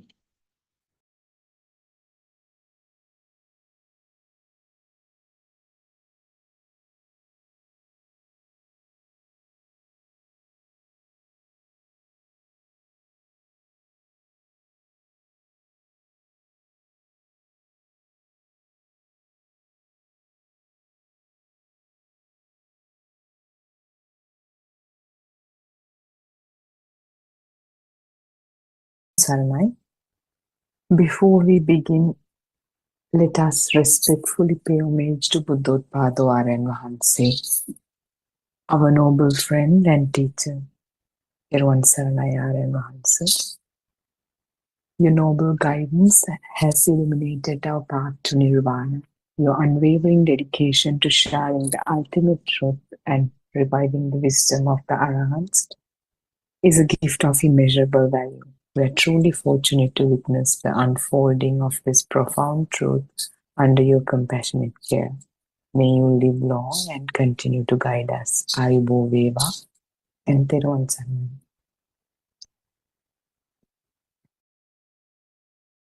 So we've been discussing the book volume 6 of True Dharma Has Awakened, PDF of which is available on Buddothpado's website, buddothpado-dhamma.com.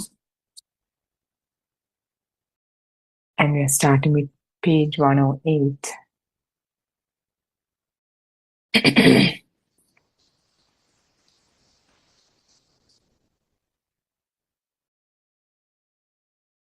There is no self or doer here. Another example is if we feel that someone is very nice and then another person says, no, he's very bad, or describes other negative things about him, our perception can change. These are all sensorial acts. That means they're only thoughts. Let's listen to another example. These are experiences I had 15 years ago. If we think gold is valuable, then it is valuable. If we think it is not, then it is not valuable. Everything is like this. The insurance agents sell life insurance policies. In reality, they are selling only a blank form. In their mind, they always want the buyer to continue paying the monthly premium. Why? So that the paid portion of the money can be owned by the company. This is how these companies operate. This is only the selling of thoughts or emotions.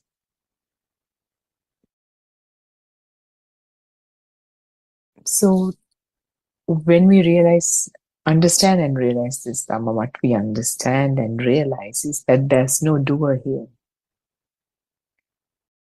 For an example, we should have an opinion about someone, and after some incident happened, your opinion could change. Maybe you thought about this person as a good person. Now something bad happened. This person is not a good person anymore. Or somebody else will have a different opinion about this person. If that was the truth, there will be only one opinion. But based on who look at these events, the opinion changes. That means it's a thought. It's a thought that's appearing in somebody's consciousness. It could differ. It could change from one person to another. Even for the same person, it can change after a certain incident. And if we think about the past, we had bronze coins. At the time, the bronze was the most valuable thing. We had silver coins. At that time, it was the most valuable thing. We had gold coins. At that time, gold was the most valuable thing. So the most valuable thing, or dollars were more valuable than other forms of currencies. Now bitcoins are more valuable. It's just a thought. This thought changes. The value that's been attributed to a thought differs based on what most of the people choose. And it can change any moment.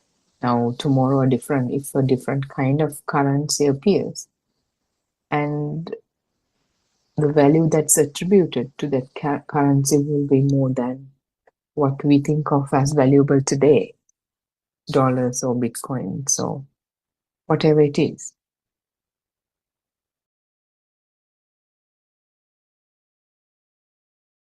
A person who is a farmer is more honest than these people who sell these insurance policies, selling a paper with value that could be adjusted based on the kind of policy they offer.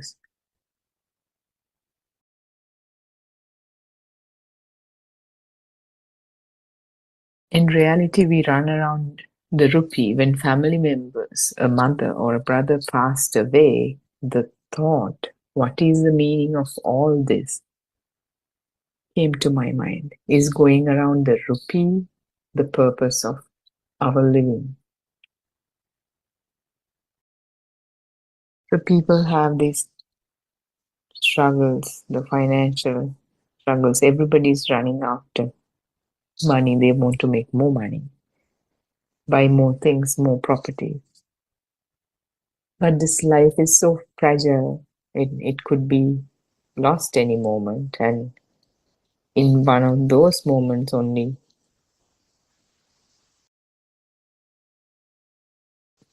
usually people would realize the value, the real value of things, the meaning of the real life.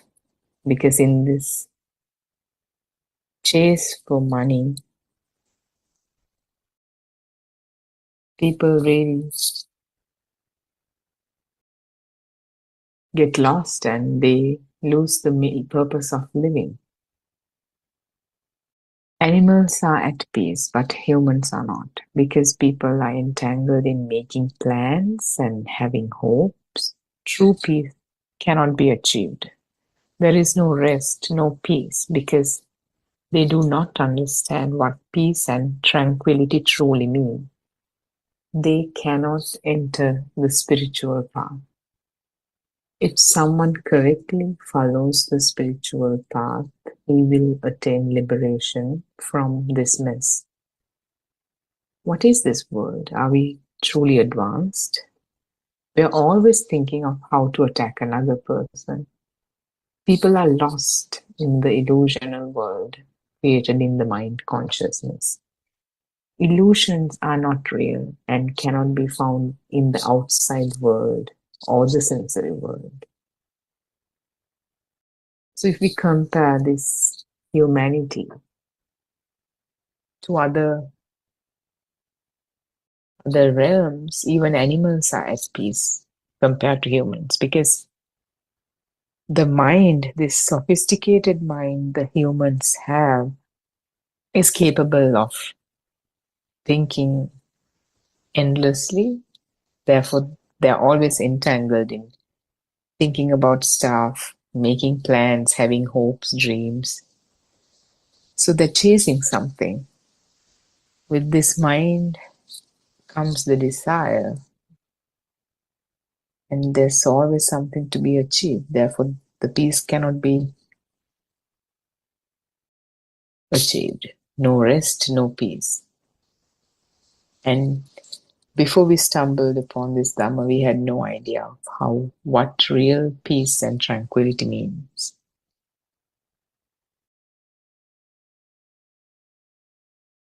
If someone really follows this path, he will get to the liberation of mind.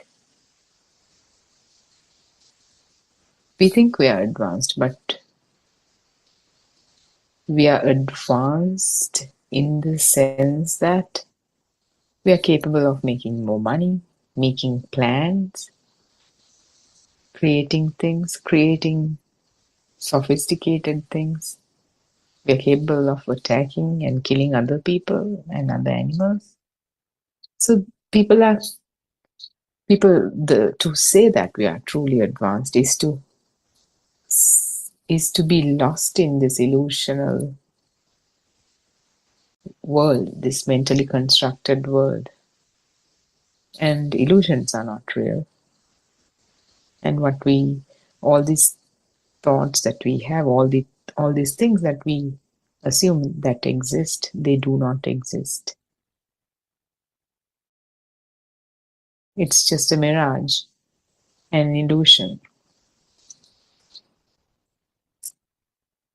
It's a sensory world that come into existence moment to moment. Mentally constructed world that we assume that exists outside. And assume that there's a self that exists with respect to that so-called existing world. R.M. Hansi has clarified this for you. Peace and tranquility can only be found by recognizing the truth about the illusional world. There's no end to this either. We call this Ponobhavika, this nature of the mind to get entangled, to create more and more thoughts. According to what's created, the soul disappears and reappears with the next creation. It is due to this changing nature that we feel alive. It is also this change we explain as speed.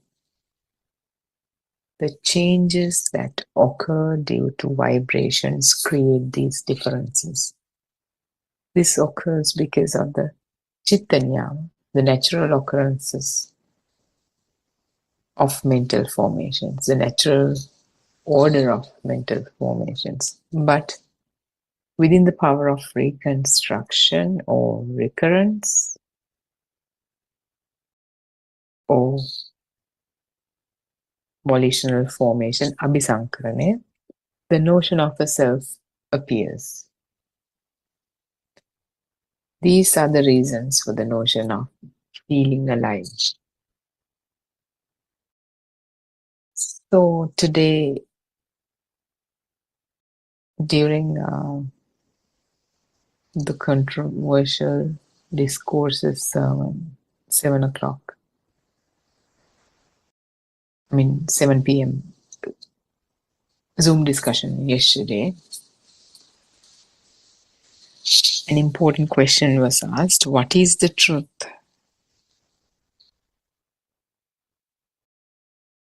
So people answered that question based on where they are in their own understanding. What they understand as truth. Some of the answers were only partially true, because partially correct, because that is how much they have understood of this deep Dharma. We all of us have heard that this is an illusion. There's no reality about this so-called world and the so-called self.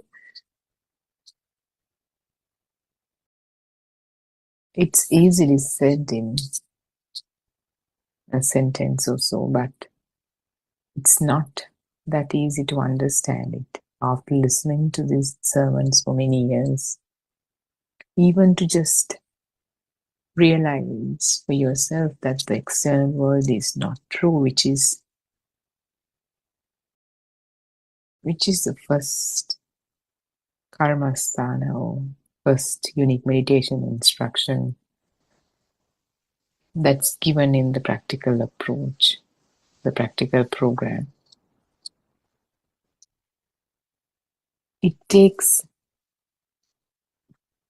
for someone, it might take about a couple of years, because this something said so simply has to be explained so deeply, because our minds are crowded with layers and layers and layers of thoughts. As we discussed yesterday in the Buddothpado youth sermon, we see that these children at the age of 7, 8, 9, 10, 11, 12, they understand this Dhamma much easily. So this truth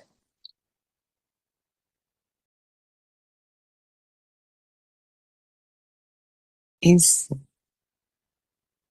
in a way, we can say that all of this is an illusion. The so-called external world and the so-called self, all that is an illusion. But how does it come into existence? Saying that is just not enough for someone to really understand it, really see it within themselves, to realize it within themselves. So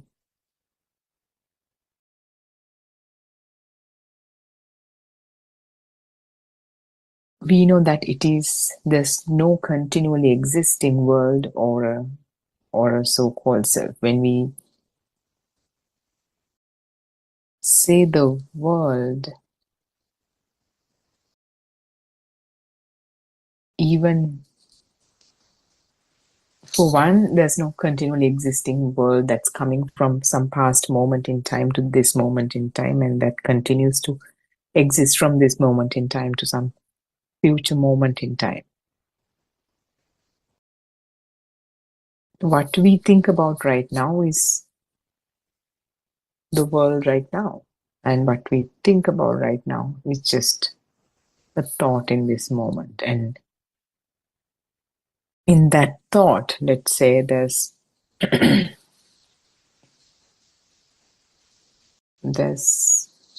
my son here,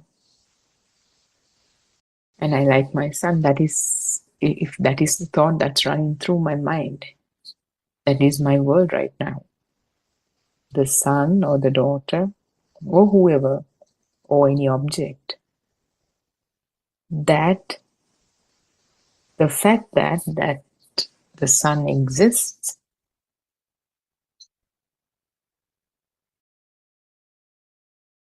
means I exist. For a person who's in ignorance, I exist with respect to the sun.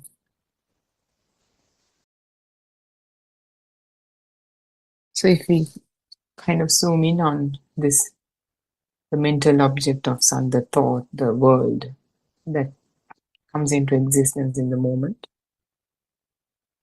that is an emergence of, when you think about your sun, there's an image to your sun. Even if he's not around, you can still, in the mind of the eye, see the image of the sun, which is, if you really focus on that image, how it appears, it's a bunch of colors, varying colors, different shapes. And the idea that it is your son or the name of him is also embedded in that mental image, which is a sound. A sound is a vibration. Human ear is capable of detecting the sound frequencies, which is between 20 to 20,000 hertz. And the image of the sun is also a manifestation of a vibration. That is, whatever the colors you see there in the visible range of colors, the 7 colors on the rainbow. If there's a smell to it, smell to that, smell of your sun, if you can kind of think about it, that is also, you can get an idea about it in this moment. How it feels to touch him. In that mental object, everything is included there, all vibrations of manifestation, smell, taste, touch. Different ranges are detected through different faculties. And kind of they come together to create the idea that there is an existing sun out there. So these vibrations, they come into existence as a result of 2 opposing polarities. When there are 2 opposing polarities, negative, like in the case of a positive and a negative terminal, running electricity through the two ends of a wire, there's always a spark, there's always a vibration.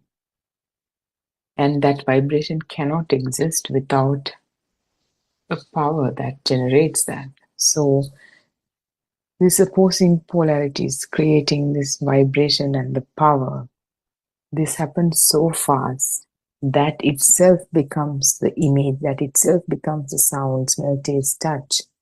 And it happens so fast, it feels like the sound exists, the image or the light exists, the smell, taste, touch, they all exist.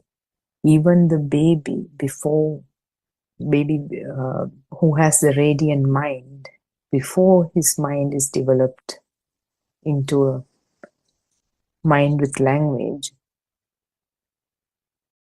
he's able to see things, and we know that in the cot there's, I can't remember the name of the toy that's kind of hung above him or her, and it's rotating and it has multiple colors, and kids always look at that and laugh, and when it stops moving they begin to cry because there's, even though they do not have a label for it yet, the fact there's a feeling that something is out there and it's continuously moving, and there's some sort of an indulgence in it. Once it stops moving, the baby doesn't like it.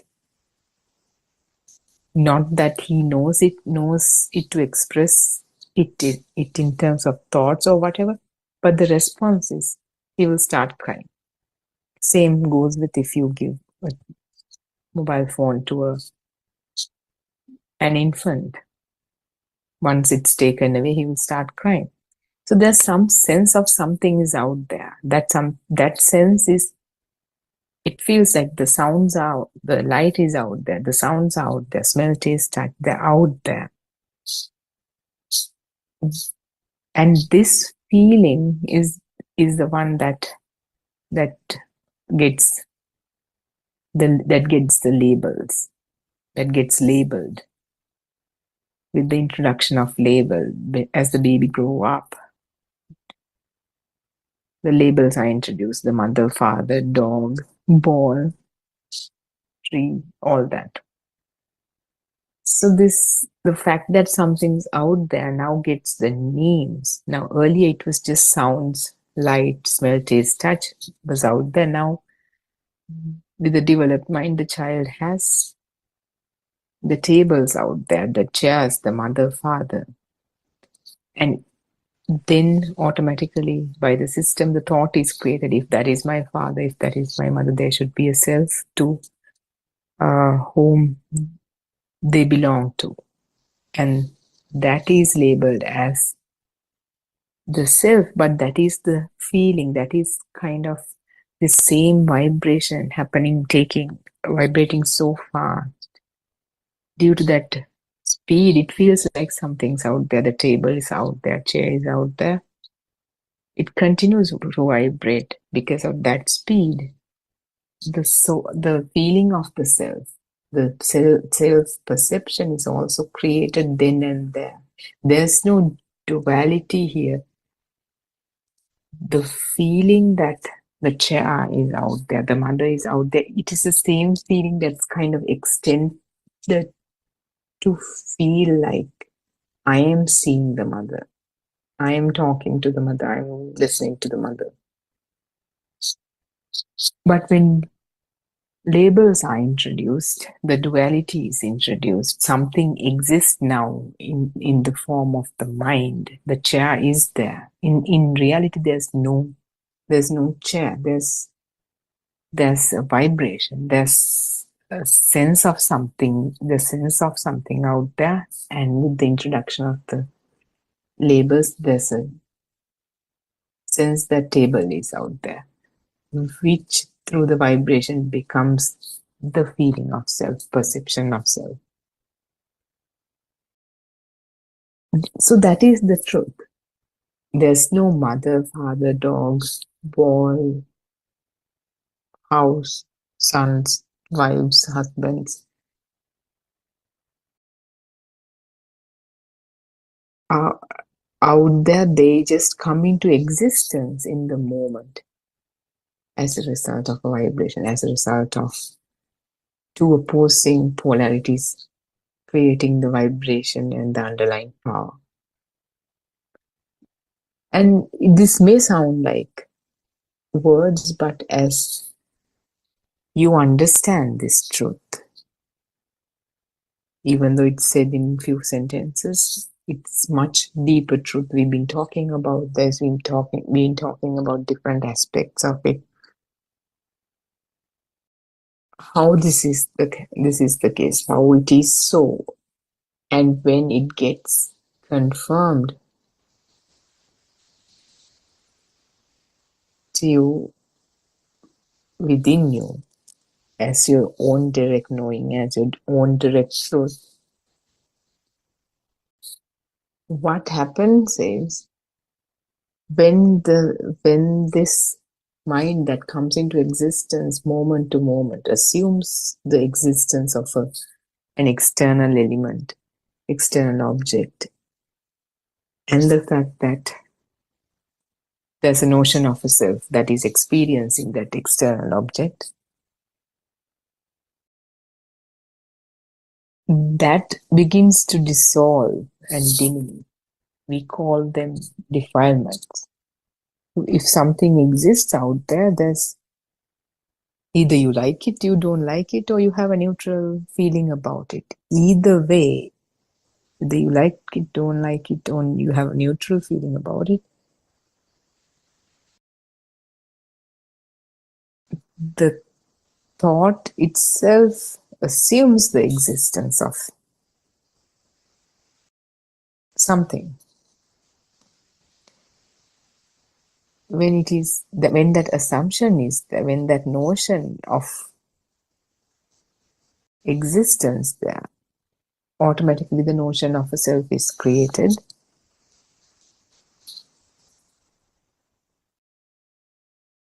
So that becomes the center of your own world, your own universe. I see that, I see this, I hear this, I smell, taste, touch. This that gives rise to suffering. Buddha talks about, compared to any other spiritual teacher or any other person who has talked about Buddha has talked about suffering, because people think it's a negative kind of a religion or negative kind of a teaching, but it is not the case. The suffering is, it is a very pragmatic teaching, very realistic teaching, because the suffering, we don't like to accept it, but the suffering is everywhere. Even when life is going, seemingly going well for someone, the suffering is everywhere, because as the mind assumes something that exists that is not really existing in reality, that itself is suffering, because that mind tries to draw pleasure from it, assuming these external things exist. The mind tries to draw pleasure from these external objects, but they do not exist. They just come into existence in the moment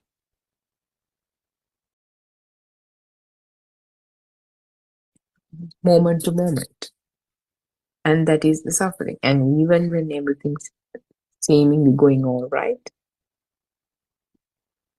especially when seemingly everything's going all right, we don't see the suffering in even just a single thought. But like, if someone has gone through many tragedies or uh, unfavorable situations, and as one begin to question about the reality of things, or how why certain things happen a certain way, when someone truly questions into the truth of these matters, and fortunately if he stumbles upon this dharma, he or she sees that even when the even in the absence of these seemingly grand un- unfortunate events, even the weight of a thought is a lot. The suffering that is carried by a thought is a lot. That is something that could be experienced within us as we walk this journey, as one advanced into the journey, as one has already dealt with the biggest attachments one would usually have, such as it could be anything for anyone, but that person has walked this path for some time, and the mind is much less, it's less dense, and he or she begins to see how ego works, how it how the so-called the notion of the self tries to, in very subtle ways, these are very subtle things that one would notice, how the so-called self wants to be a bigger, better person, or tries to um, show off, or things like that. So in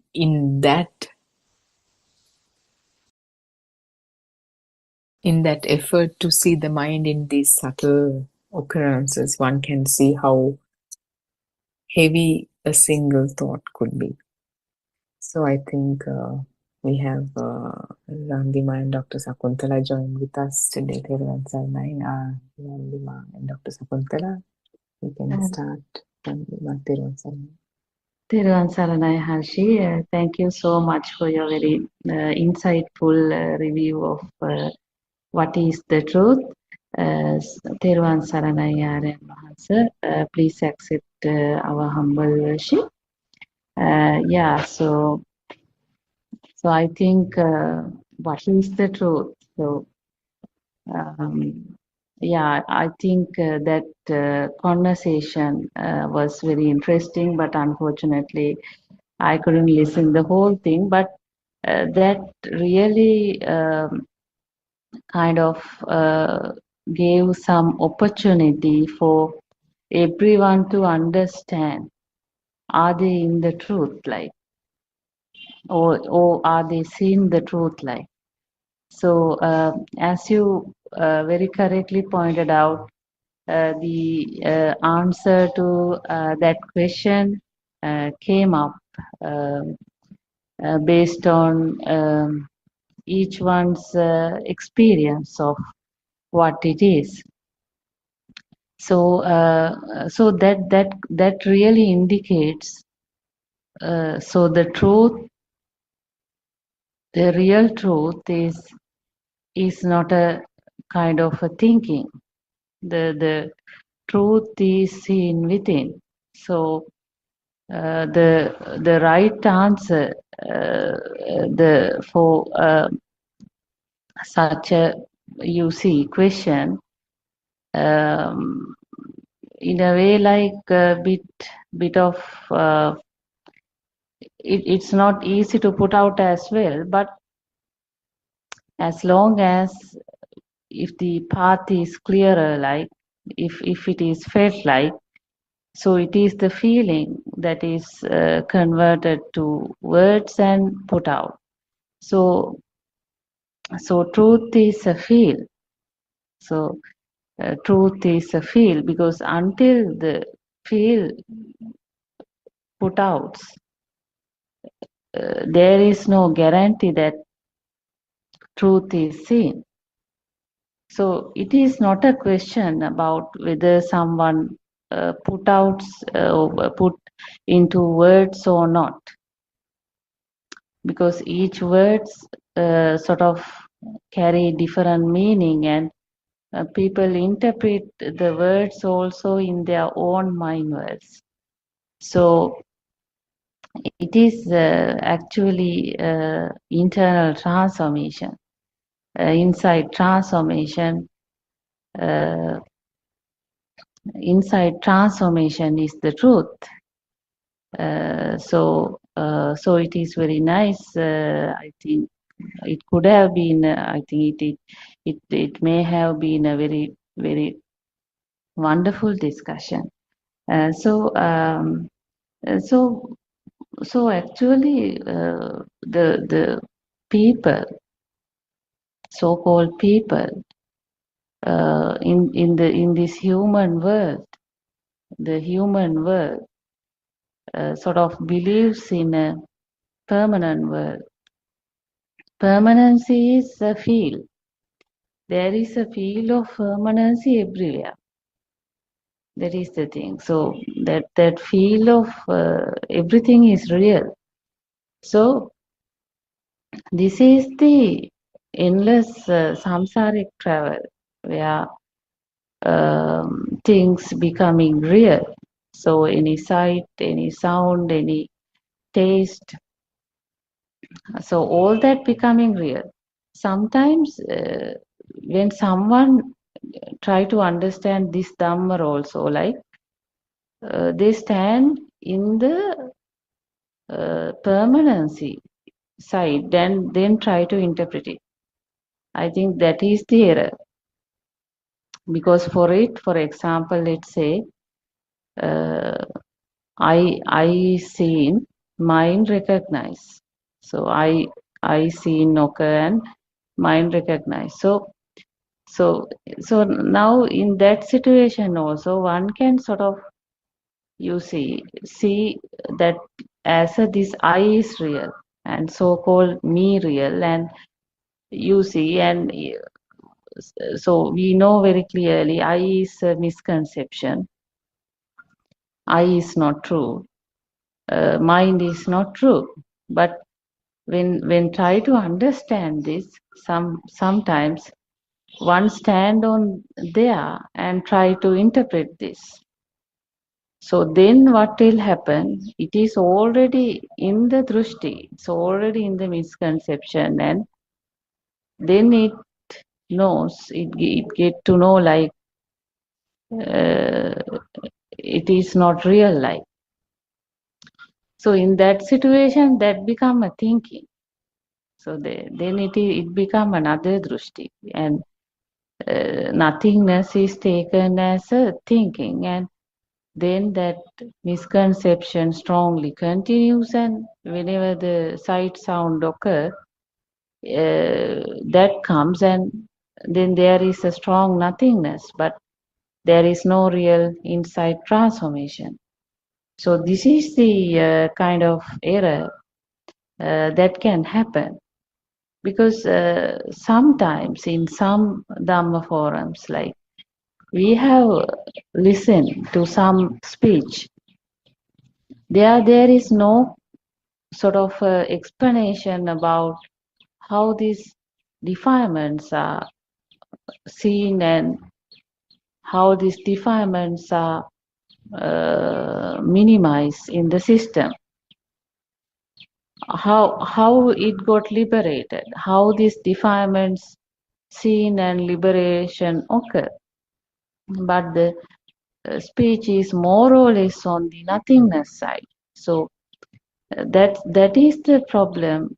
If someone is very speed, or someone is very hurry for something, so hurry to say, okay, now it is done, I am done, like so. And then someone hurry means it really listen the Dhamma for its own mental consolation. Now there is someone happy about the tranquility, someone happy that it is now in control of the worldly things, like as soon as this nothingness applied, it gets squeezed, like pressed. But but all the time what we try to say is, I think as Harshi mentioned, that ego. Because while having an ego, any tranquility or liberation, what you are talking, can be in the mind. So actually, it is the ego is the one which needs to disappear. Ego is the power. Ego is the current. Ego is a strong, valuable someone is there who doesn't want something to happen, who wants something to happen in some way.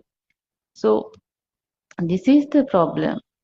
So ego, it is all the time happy as and when everything is very calm, tranquil, nice. everything is happening according to what I say. But when it is not in the process, the ego damage. I mean, the ego sort of attacked. So, so that is the problem. So this Dhamma, why so much of discussion into this Dhamma? It is because the problem is there. Problem is this ego or the power, because this is a power. It is not just squeezing or pressing the power. Pressing the power is also possible. There are some nice guys who are well in control their mind. So this is not, even at your deathbed, if this ego is there, you are still, you yourself can be attacked again. You are helpless. So therefore, it is better, rather than trying to have a very temporary comfort from the Dhamma, try to get the permanent solution. Permanent solution is what?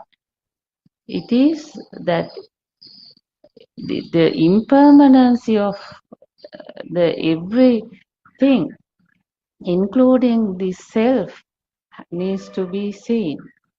So that is the insight. That is the insight. So this, what is the soul? Soul is not a permanent thing. It is just the composition of vibration change from time to time. That is the soul. Just like music. Now there are so many beautiful piece of music, isn't it? So from various composers from various countries have developed so many tunes, musics. So can anyone say now so many have developed and nothing? I mean, there won't be any beautiful music blends of these vibrations of compositions in future? No, that is the thing. So maybe another few months time there can be a strongly hit another version. Why? Because these are different compositions of vibrations. So these vibrations, compositions, you see, it's different. So it can be a totally new thing, totally new, totally unexpected, different composition. So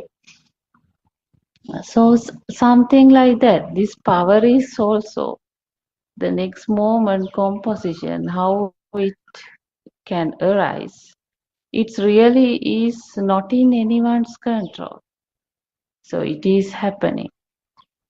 So therefore the real liberation or the real freedom is not here, not in this wave. So beyond wave is the realization, or it is the feel of the truth. Now we are coming to the truth. Feel of the truth. So the truth of every moment. So the truth of unreality of worldly thing has to be felt. So as long as it's felt, now it has become the truth. So just now, if we take now this mind, you see, you listen to someone. You listen to someone. When you listen to someone, you see, can you listen it continuously? Is the question. Can you listen it continuously? You try your level best to listen someone continuously. You put your full effort now and try to listen somebody. Is it possible? No. Why? Because this mechanism is not in anyone's control. Because even though the sound vibration continuously occur, this is a signal system. So anyone will feel like mind rotate, mind drives, like it's a different some sensor functionality happening here. The sensor variation is happening. So some part really not felt in the whole conversation. That's why when you listen, maybe someone's explanation or speech for the second time, you will hear a totally different thing which was not heard like minute before. So this is the thing. So it's like a monkey mind. So there is a power of, you see, taking it here and there, like, and even though the whole body sensor system spark, like the mind feel that variation sort of turns into different senses. So in that moment, your world is not the sound world. In that moment, your world is something else. Because in a way, like, there is some stress in the sensor itself. Continuously, it's not just one sensor. Those sensors are sort of variation. Now, if you stand in a flower garden, there are so many beautiful flowers there, some leaves there, some ponds there, some birds tweet. So just see, without your invitation, your eye rotate like a camera. So it's not done by anybody. This is the signal system, because that drives the next one, next one, next one, like. So we have to understand there is some process is happening here, but what is the purpose behind that process? It is to drive the power. So its power driving mechanism is nowhere. It is in these sensors. So it is the sensor driving power system, like a machine, like a machine. So therefore, it is very important until your last breath, there is some kind of review is happening here, because it is the ego is the power, and this power seen liberation has to happen, and what is really happening is seen sort of until the last breath. So there is no sort of end here. There is no sort of right mark here. There is no sort of full stop here.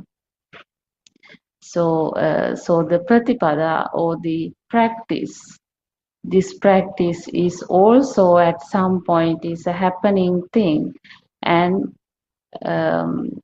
it will happen until the last breath. So I think, yeah, so that's all what I want to add, Harshi. Tevang Saranai. Yeah, Theruvan Saranai, Randim, I think Sakuntala also can add. Thank you very much for your valuable explanation. And I thought the music, the vibrations, the composition, that is a good kind of analogy to talk about the vibrations that's created in the moment. Yeah, Dr. Sakuntala, we would like to listen to your feedback on that as well. Theruvan Saranai. Therwan Saranai, I pay my homage to R.N. Mahanse. Therwan Saranai, with our friends. Yes, I think both of you were talking, sort of giving various examples more or less pointing out towards the feeling of existence or self-feeling. Actually, that is the essence of this teaching, the importance of identifying the self-feeling and the self-existence, because that is the main root of this tree, where, trimming the branches even up to the level of soil and cutting the trunk up to the level of the soil is not going to help, as long as the self-feeling or the self-perception or the ego, I-ness, whatever the name used, is not identified and uprooted.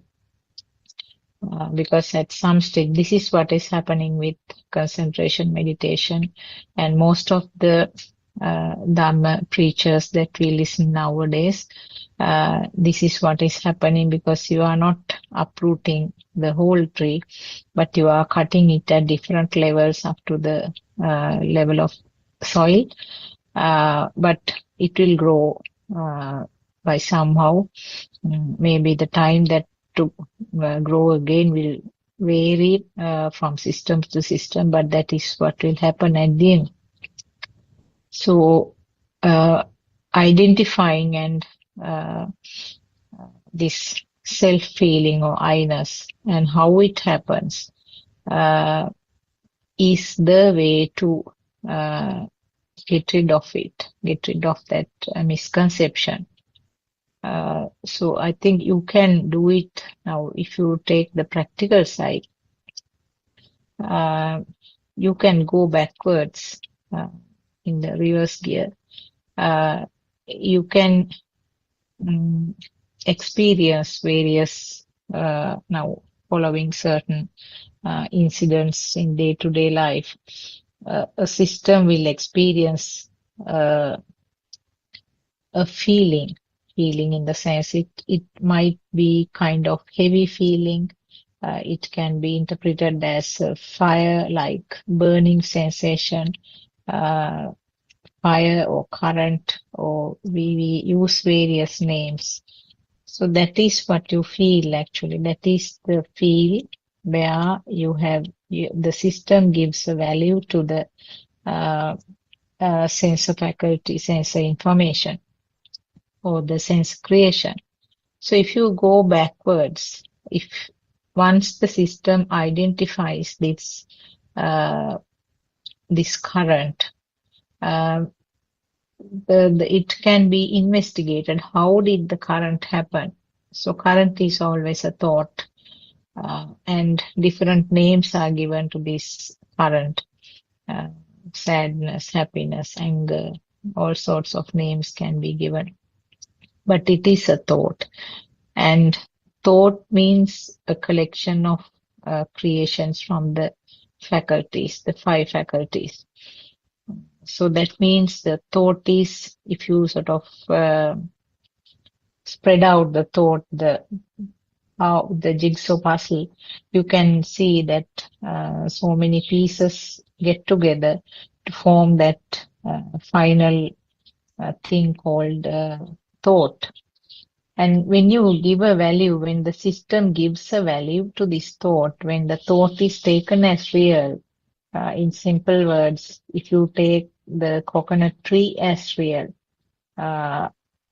if you take the house as real, without realizing that it is a creation in the mind, in respect to some information created by the faculties, then you take it as the thought is projected outside, and you take it as, without realizing that it is a creation of the mind as a result of the system function, the system tend to project it to the outside world. So there are the coconut trees there, the house is there, I am there, so I am also part of this creation. So once this projection is done and then it is given a value and it is taken as a true thing, really existing thing, that is where the duality is. That is where the mind consciousness is. That means there is a thing outside and myself who is experiencing or enjoying that thing. So that is where the duality, and it is due to the ignorance which is there right throughout up to the arhat state of a system. So when you realize this thought is a creation which happened at that moment as a spark, and when you further evaluate on that, then it's realized that it is a collection of the creations of senses, which means the shapes, sounds, smells, tastes, and tactile feel. So it's a collection and it happens instantly. It is not something which was stored in a memory or something. The same spark which happened some stage will spark again here. So that is a thought. So thought, when the thought is taken real, then the thought is given a value. That is where the me concept of myself comes up. Then the system realizes that thought is a creation. So further backwards, then it's obvious that this is a collection of the sense functions, sense activity. So if you go to that level, the senses, how does the senses create? As we have listened to so many of our noble friends, preachers, Deshana, and the explanations, it's very clear, very obvious now. These are again creations at that sensor level. It's not something which is coming from outside.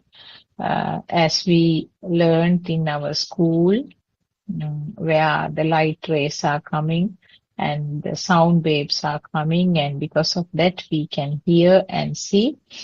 Now it's understood very clear that it is a sensor creation at that point, and the sensor creation is projected outside because of the ignorance to indicate that there is a color, or there is a shape, there is a sound which comes from outside. And further at the sensor level, always the responsible reason is that the speed, because of the speed of vibration, it creates a light. Because of the speed of vibration, the eardrum creates a sound. So this is the first level actually. The creation occurs at the sensor level. In other words, if a system doesn't have the physical eye, there is nothing to talk about seeing something. If the physical body doesn't have an ear, there is nothing to talk about sounds. So like that, always the physical part should be there, and there should be a vibration occurring at that level for the system to hear or see.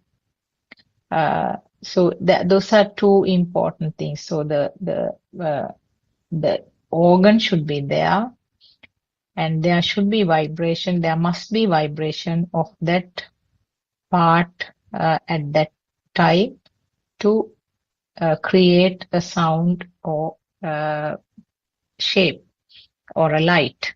This is applicable to the other sense faculties also. And it is 100% due to the fast vibration. So the speed is a very important fact here, which results in the creation. And once this creation occurs, there is vibration. Now, if you take the eye, there is a vibration there.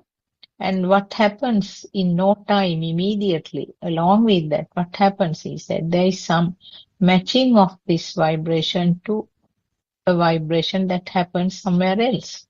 So that is a nature's law. No one can decide what is going to match and when and where. So there is some matching. This is what is called the telepathization.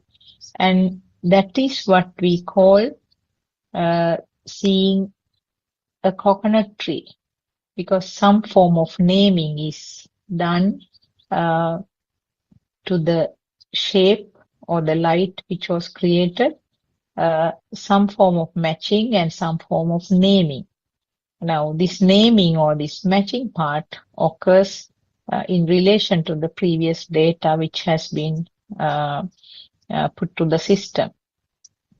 So I don't know whether what I explained was clear enough, but I was trying to sort of give an outcome, just outline of this system, how it happens. So when you go back like this, ultimately you find that like penetrating the body with X-rays and going deeper and deeper, penetrating all sorts of tissues. It's like that.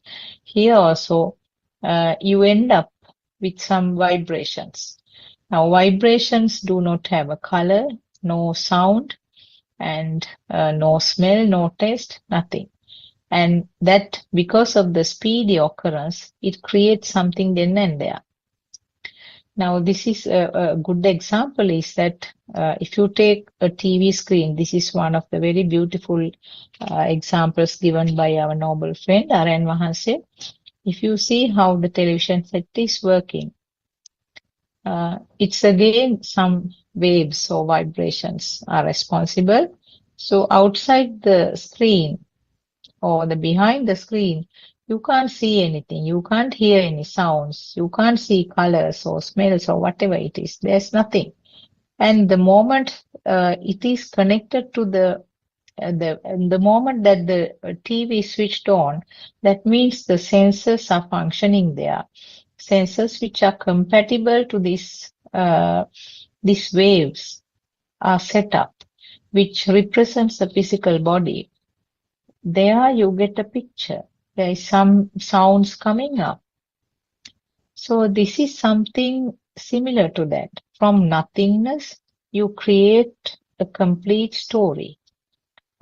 So this is so when you sort of go back like this, finally you end up that there is nothing basically apart from the vibrations. And vibrations also do not have any physical qualities, and vibrations also are not persisting. It happens then and there. So finally, you go beyond the X-ray thing, because in the X-ray you can see at least the bones. But if you have something which penetrates that also, you end up in the nothingness. And see how what massive illusion that we are in. From basically from nothingness, you create a whole world and a whole sort of film. So I think this is something that each person has to slowly think about and convince the system. Then only the values which are given to this so-called existing world will diminish little by little. I can see Dr. Ravi also has joined. Would you like to add something? We were just talking about the self-feeling, self-existence, just things around that. Therwan Sarna Ravi? Yeah, Therwan Sarnai, Dr. Sakuntala, Therwan Sarnai, Harshi, Therwan Sarnai, Arandima, Therwan Sarnai, everyone. Yeah, as you said, so I heard your latter part of the speech. So you were talking about kind of vibration. So as Sarena says, it's true. So if a vibration is there, the creation of the world is inevitable. So what happens here is, when you understand this Dhamma, the mechanism, the level of the frequency or the intensity of the vibration gets reduced. So ultimately what will happen, it will reach into certain place where there is no such a vibration. So that is the way we can get away from that illusion. So vibration is the causative factor for creation of this illusion. So once the vibration, the intensity of vibration become more and more less, the illusion, the creation of this illusion will not happen. So but what you have to, what you should think beyond that is, even since our faculties are functioning until our last breath, we see the illusion, but we know that this is the illusion. So this is very difficult to understand, because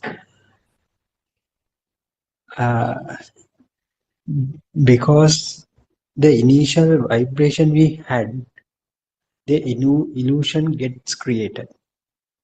got created. But the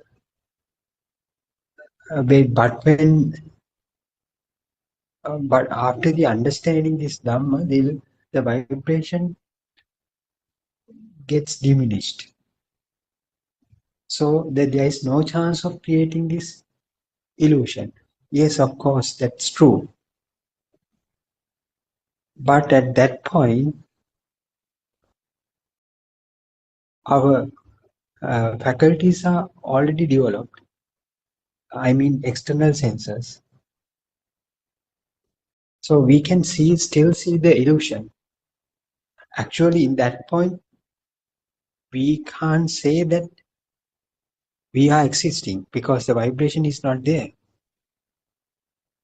But we can still deal with that illusion without being attached to that illusion. So it is some kind of the magic. It is the magic here.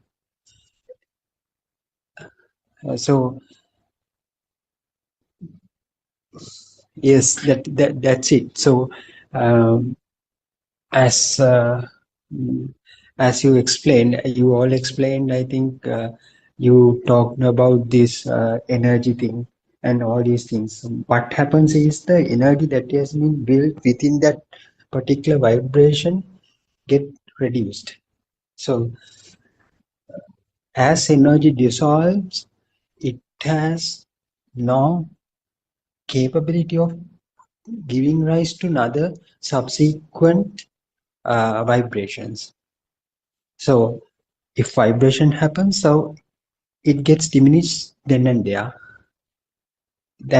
So in that very moment will be the moment for who has seen through this illusion, who has seen this Dhamma. So that's why Lord Buddha said, we live in one single moment only. Even that fraction of second is not true. if you believe this moment is true, then the following moments will also spontaneously become true for you, because as long as you take this moment is real, so it can fuel up the coming moment. So it becomes also real for you. So that's how this spark continues to spark further. So that will build up your sansaric journey. So if you are able to see through this uh, phenomena or the natural process that's happening, that's rolling out at this moment, so you will be able to see the unrealistic nature of this present moment even. So that will help you to stop that further sparks. So that will end up your sansaric journey at this very moment. That's why Lord Buddha say this is a bhava, stopping of bhava, birth. So you are being born at this very moment, but if you are able to see this very moment is not real, there is no chance of creating the bhava at this very moment. So that will immediately cease your sansaric journey right now. So that is the nibbana that you see at this very moment. So as as Lord Buddha said, all three realms, Kama Bhumi, Rupa Bhumi, the sensual world, form world, and formless world, all three realms are there in this very moment. So by seeing through this, the reality of this very moment, you will be able, you are capable of stopping this all three realms. So that means your sansaric journey will come to end. So that is the one who become a real Buddhist, who is a, a person who is capable of ceasing this sansaric journey at this very moment is the one who become a Buddhist at this very moment. So irrespective of the religion, what he believes, culture, from where he comes from, it doesn't matter. If somebody is capable of seeing the truth at very moment, that means the illusion of this uh, illusion of this vibration, he is the one who is excel this world. World means he is the one who is capable of stopping this sansaric journey. That is the nibbana state.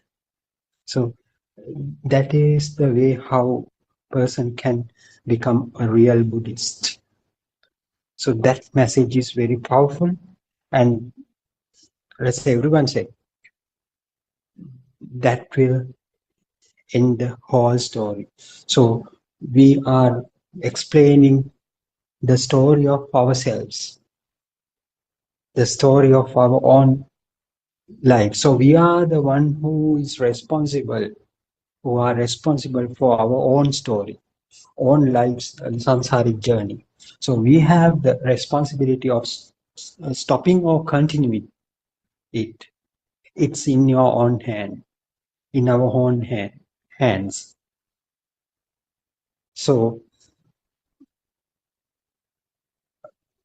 that is the most important message here. I think if you are able to see this truth definitely you will be able to get away from this journey. So seeing through this truth means seeing that there is no doer here, there's no soul here. So even though you know it for the knowledge, but you have to experience it by yourself. That experience will come gradually along with the level of your understanding of this Dhamma. Dhamma in the sense the system in the sense how this formation uh, gets created. So how this vibration creates an illusionary world. So if you, as long as you are not get cheated by that, so you are there. So you have the capacity to get away from this illusion. So me, my concept is also a part of that same illusion. So you definitely get to know that you are no longer will be there in that same illusion. You are not become, you can, yeah, uh, you you can stay away from being part of that same illusion. So that will liberate you from your illusion. So that will help you to cease your samsaric journey at this very moment. Yes, Arshi. Theriyum Saranai.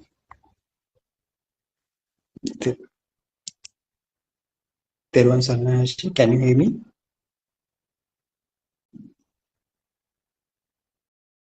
Theriyum Saranai, Randima, can you hear me? So Yeah, Theron Saranai, Dr. Ravi. Yeah, we can hear you. We thank actually, that's a very wonderful explanation. Harshi, Theron Saranai. I think it is late night yeah, for Harshi. Yeah, yes. yeah, I can see Aryan Mahanse is also joined. Theron Saranai Aryan Mahanse.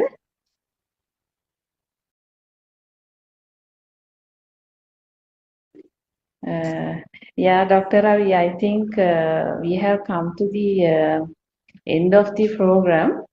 Is there anything, Dr. Sakuntala, who you like to add?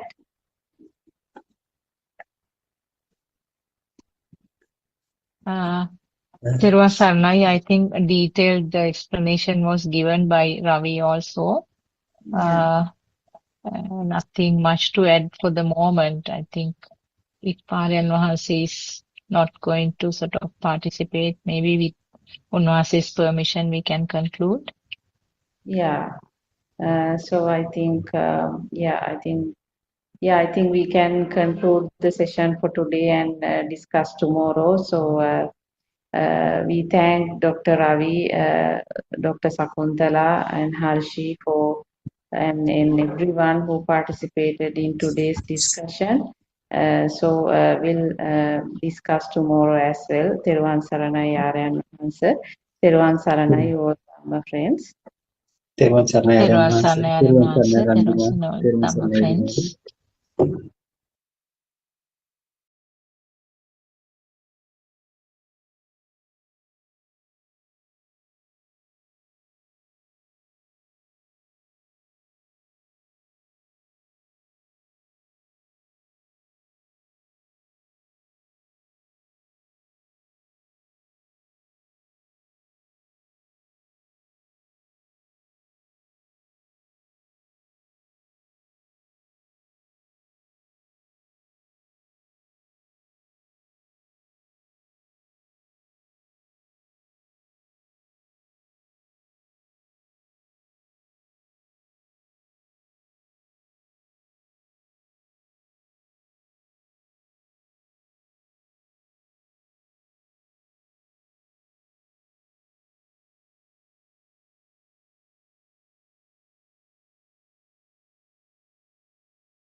Thirvan Sanadi Dhamma, friends of Dhamma, welcome to our English Zoom discussions.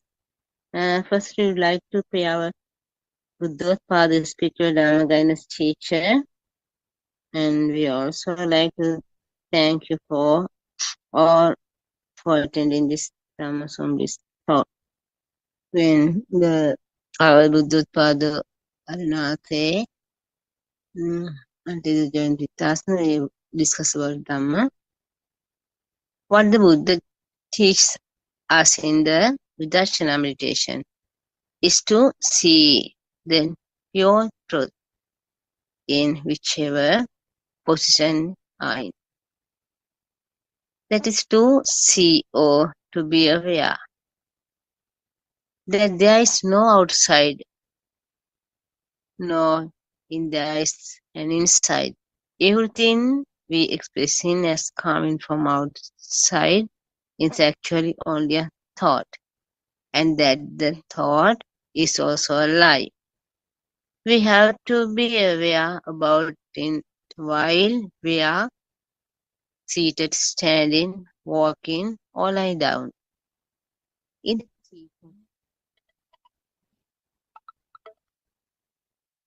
teachings of the Patisampada, also known as the dependent origination, the Buddha explains how we all create our own rebirth and suffering due to ignorance about the pure path, pure truth. Vidarshana meditation allows us to break that cycle of suffering and rebirth and realize the pure truth. Vidarshana meditation can be done in any position you are in. You need to assign a separate time to practice this meditation.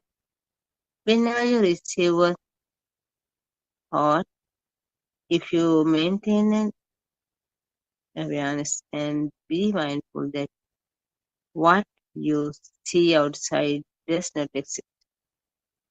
It is only a thought, and that thought too does not exist. This is called Sati Sampajanya. This awareness with the understanding of the pure truth of meditation. It is wisdom that takes you on the path to realize the pure truth. With wisdom, when we realize the pure truth, you are automatically able to maintain Samma Satya. When you have Samma Satya, you are able to see the illusion of every thought you receive and not get affected by it. Wisdom is an awareness beyond the illusion of the vijnana or mind consciousness. The wisdom beyond the mind is known Lokuttara Bhumiya or the super mundane plane.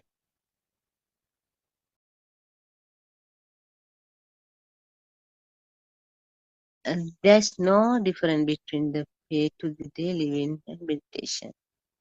When you go on living your normal life with the awareness about the pure truth, you automatically become one with the truth. You realize the pure path. When Anandathera became an arahant, he was not in any of four postures that the samatha meditations are instructed on use. Don't you have only four bodily positions in which to do the concentration meditation? On the day Anandathero realized Nibbana, he had just finished his walking meditation and he was just about to keep his on the pillow sleep when he became enlightened. Anandathero attained the state of an arahant, a fully awakened man. That posture in which he achieved enlightenment, he not any of four postures even for a meditator. Then how did Ananda realize nirvana? There's no particularly posture for the Vidarsana meditation. When you experience everything like clean, hearing, smelling, tasting, touching, and thoughts from your mind, you have to be mindful that is only a thought. You have to be aware that the outside you see and the inside you feel is an illusion, and that even the thought is a lie. This is seeing the pure truth in everything we experience. This is a way to go on the path of attain enlightenment. The method of eradicate ignorance.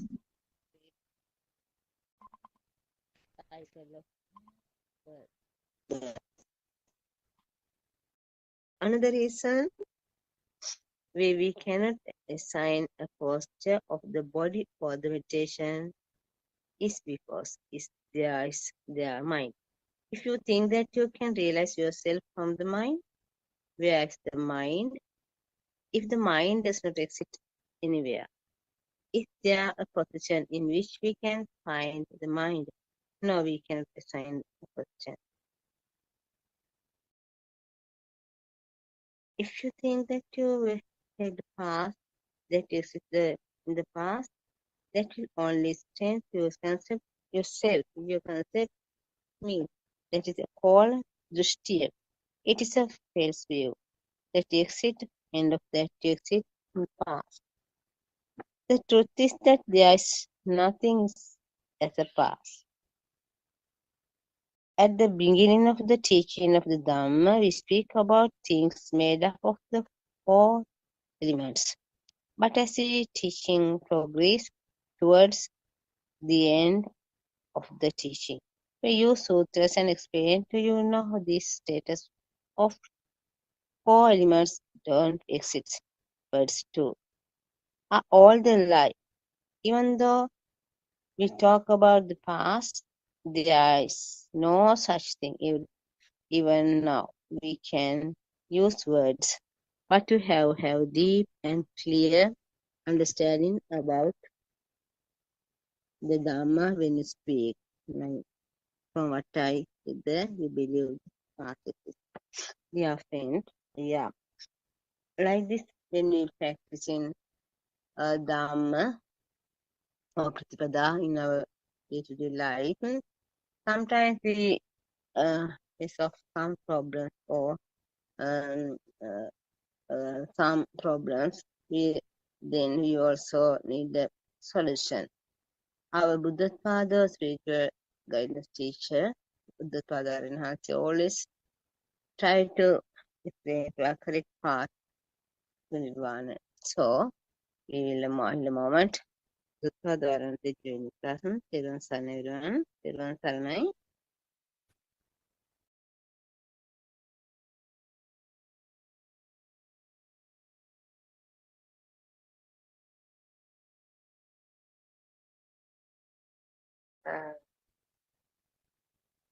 Thiruvan Saranai Arayan Mahatma, please accept my humble worship. Thiruvan Saranai everyone. Today we are planning to discuss true Dhamma. So what is true Dhamma? I think everyone has this problem. Because I don't think anybody want to die with a wrong belief. Everybody wants to know the truth. Because if you are in blind, or if you do not know the truth, then you will die also as a blind person. Because not knowing the truth is the issue here. So do you want to die with a wrong, belief? Or do you want to know the exact truth? So this is the question you need to ask yourself. maybe you can continue to, have a wrong kind of views in you, and you can just enjoy your life or do whatever the stuffs you want as it is. And maybe after some times you will realize what's the meaning of all this. It is true. We have to, spend the ordinary life. So that is very normal, natural thing. We need to eat, we need to learn, we definitely want to go for a job.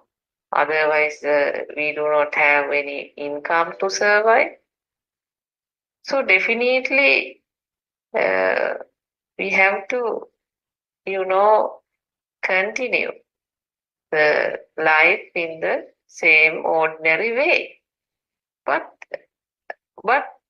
is it enough? That is the question I think we need to ask ourselves. So why you need to research a bit more? Because there are a lot of, positives or advantages you will enjoy if you really know the truth behind yourself. Because we know we suffer in our life in many ways. Maybe for example, if I take example of your job, just analyze your job. Maybe to get a job, you have to give a big effort, isn't it? At the same time, maybe to survive in the job, again, you have to give some fight. So you need to, collect a lot of paper qualifications, and then maybe you will meet some difficult bosses. So you have to somehow, manage them. Sometimes difficult subordinates, So all that is a challenge, isn't it? So the moment you connect with the outside environment, definitely you can understand suffering comes. So sometimes when you go to bed, you feel very relaxed because at least you have time for yourself, isn't it? And then back again, you have to deal with the same work, and sometimes you are tired, sometimes you feel bored, and that's the one side. And another side, you have an inner burning, isn't it? So the burning or kind of a stress all the time you have, because in life is that life, you have to undergo some level of a stress, right? So maybe you are a mother who has to look after the kids, and at the same time you have to earn some income, and at the same time you have to look after yourself. So you have to look after the others, maybe your parents, your sisters, brothers. So a whole sort of commitments, and definitely the life is not, kind of a very beautiful, like a rose, right? So definitely you will have some negative things coming, some sufferings you will have to undergo. So therefore we need to understand, is there a way that I can, deal with the same world but without much complications? That's the question you need to ask yourself. Because most of the time when you try to deal with the outside environment, you tend to, get many problems. Burnings, stress, anxiety, depression, sometimes all that comes. Sometimes you don't want to meet some people, or you try to, avoid certain situations because under some stress. So we want to deal with the same whole world in the same way? Or do you think, is there another path where you'll able to manage everything and at the same time you are doing whole thing but you are very peaceful? So this is the thing. Everybody wants some peace. You know that peace is actually Nibbana. That is the Nirvana. So that peace will not arrive just by thinking. I mean, maybe you will enjoy some peace. For example, you hate somebody and you don't want to meet that person, and you will not maybe want to go to that particular party or whatever, or to meet that person. So that's also you will feel I have some relaxation or some peace. But that's not the real, thing. The real thing, actually, you have to understand. The real peace is where you will able to, contact any person on this world, enemy or whoever. But yourself will not undergo any complications. I mean, you have no issue whatsoever dealing with the same whole world. So this is the peace. This is the correct peace one need to experience. So is there a way? Is there a path? Yes, there is a way. I'm sure many people will interested to know this message because this message will truly eliminate the anxiety, the depression, the whole problems one will undergo. Because definitely person needs some kind of a stress. So people try to manage stress. Actually, when they watch TV, what will happen? Maybe their stress level on a particular thing will go down because now their attention is on something else, and maybe for like few hours, so their mind is cool. Just because now their mind is in something else. Or maybe you listen to music, then the same thing happen. Because now your mind is in the music, you are enjoying the music, and now you are sort of cool, happy, only for a few moments. So, is there another way that every time you feel relaxed? It is not by, changing yourself from maybe watching to TV, then sitting in the garden, or maybe doing something else, or try to keep you busy in something. Try to get rid of the thoughts flowing. So you want to busy yourself, or you want to make sure you are busy and you are doing something, so that since you are busy, that particular thoughts or that negative things or whatever, the unwanted thoughts will not come. So this is how many people in the world, try to get rid of the unwanted thoughts. But there is a very effective way. I think that is the path we are trying to tell you. Actually, we are trying to tell to the world.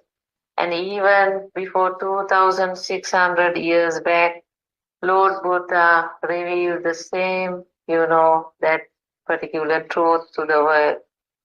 So that truth is very, very effective.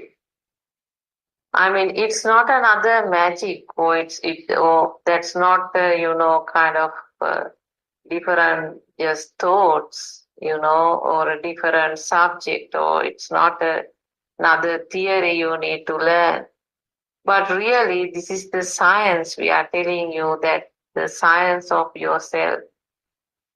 So that is your story, basically. So once you understand your complete story, I'm sure you will get rid of this whole problems. So let's try to understand what's really happens to us. This is something you may not have heard before. But really, one must understand the reality. That is a science. That science you need to understand, you know. So you need to listen. You need to understand the truth. So what's the truth? Now let's see, in front of you, there can be various things. Now, for example, when I'm delivering this speech, I'm in my living room. So I can see various stuffs, around me. Some flower vases, then a bottle, then a nice, dining table, and a computer, a lamp, television. So several I can see. I can see the walls, So what's if you really analyze how I really experience the world is like, when I see something, maybe for example, let's say a vase, flower vase. So that vase is my soul. So that is my soul. So when I see it, because I feel it. Can you understand? I feel it. Then after some times what happened, then I'm going to look at something else, maybe the wall. Okay, now my mind is not on the vase. Now my mind is on the wall. Look, now my soul also keep changing because now I look at the wall and I see the color there. And now my mind is the wall. Right? So I feel the wall now. I feel the wall. So that feel is the soul. So there is no any other soul here. That feel is the soul. So I feel. Now I feel the wall. So same way, now I look at my dining table. And when I look at my dining table, what happens? I can see the table. And I feel it, so that feel is the soul. So what does this mean? The mean is our soul, keeps on changing. Can you see my feeling? Keeps on changing because the feel that I had on the wall was different to the feel that I had on the flower vase. Because my vase has different colors, you see, and nice roses. And the feeling that I get on it is completely different to the wall because the wall is pure white wall. And I do not have the same feeling that I have on the vase on this wall. So that feel get changed from one to another. That means what?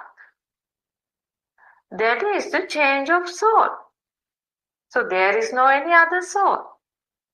So you have to understand your life means this. Your life is you live a moment.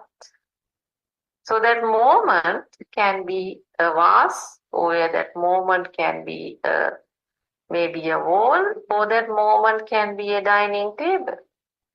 So that moment, it dies there itself. Then many people doesn't want to hear the word death, because some people think it is a very negative word. But what I'm trying to explain here is your feel, that feel has a very short lifespan, isn't it? That feel keeps on changing. So the moment you look at something, you have a different feel. And then the moment you look at another thing, that feel is different to whatever the previous feel. So it keeps on changing. Now this feel is you. Actually, that feel is the soul, because I feel I'm living, just because of that feel, isn't it? So because of that feel, I think I'm living. But do you understand that feel keeps on changing?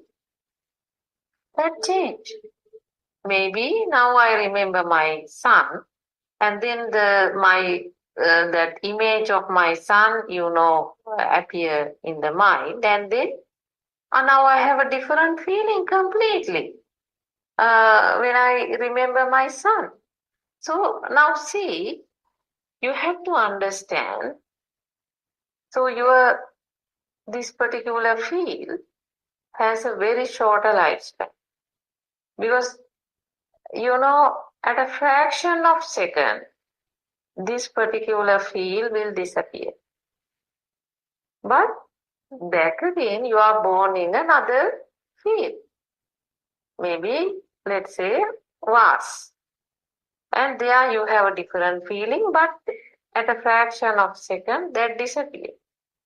Maybe you will born on let's say, in that vase, there are several, flowers. Some are pink, some are red color, some are white color. Right? So then you see some variety of colors, and what happens, your feel on one color, ceases there, and back again you are born in another color. This is your soul. The soul is that particular feel. But we think there is a continuous soul living in our body. This is the mistake we have. We think there is a continuous somebody living in our body who has a feel of several things. For example, this particular vase. So you think there is someone living inside, that person will feel the red flower, then that person, change, and then it will feel whatever the pink color flower, and then it will change, and then it will look into some white color flower. So it keeps on, that's how you feel. But actually what's happening, there is no such soul, or there is no such continuous living being inside your body. What happens here is a very clear science. That science is the moment you look at the flower, there the feel arises. That the moment you look at it, the feel arises, and that feel is the soul. The soul arises, and then it can't live. It can't live. At a fraction of a second, it disappears. And then what will happen? Back again, you are born in another color in the same vase. Because now you are looking at a different color, a rose. Right? And then you are back again, you are born in another flower. Because now you feel. So then what happens? Now can you understand? Your feel, your soul was born in the first feel, and then it got disappear immediately, and then you are back again born on a same or another color, and then you back again experience the cessation of that particular feel, and then back again you are born in another color, and then maybe let's say white color. So can you understand? So this feel rise and disappear. So that soul, otherwise that particular feel means what? That soul. Actually what's happening here is that particular soul arises and then it disappears. Because it can't live. It can't live. Then back again another feel arises and then disappears. This is how scientifically this happens. But you think you think somebody is living inside and that one is have this particular feel. No, actually what arises here is there is no soul. There is no soul living inside. Instead, what you experience is every moment some feel arises and then disappears. But at a faster speed, another feel arises, that also disappears. Then another feel arises, disappear. So when this continuously happens, what will happen? You think I am living. No, that's me. I seen the thing. These are my flowers. Look how this beautiful are. Because my eyes also now keep, rotating. Like I'm looking at the red and then the very next moment I'm trying to enjoy a different color. Then I'm trying to enjoy another variety of a color because I can see a couple of, variety of colors here. So my eye also, keep, kind of moving from one color to the another and try to, get some pleasure because I need some variety, I can't be looking at the same flower again and again. Instead, without my knowledge, I can see my eyes are also rotating and, I'm trying to sort of like looking to the same whole bunch of flowers and trying to enjoy it. Like this is what really happens to you because your body actually is a sensor system. Your eye is a sensor and your mind is also mano sensor, or the mind sensor is another sensor.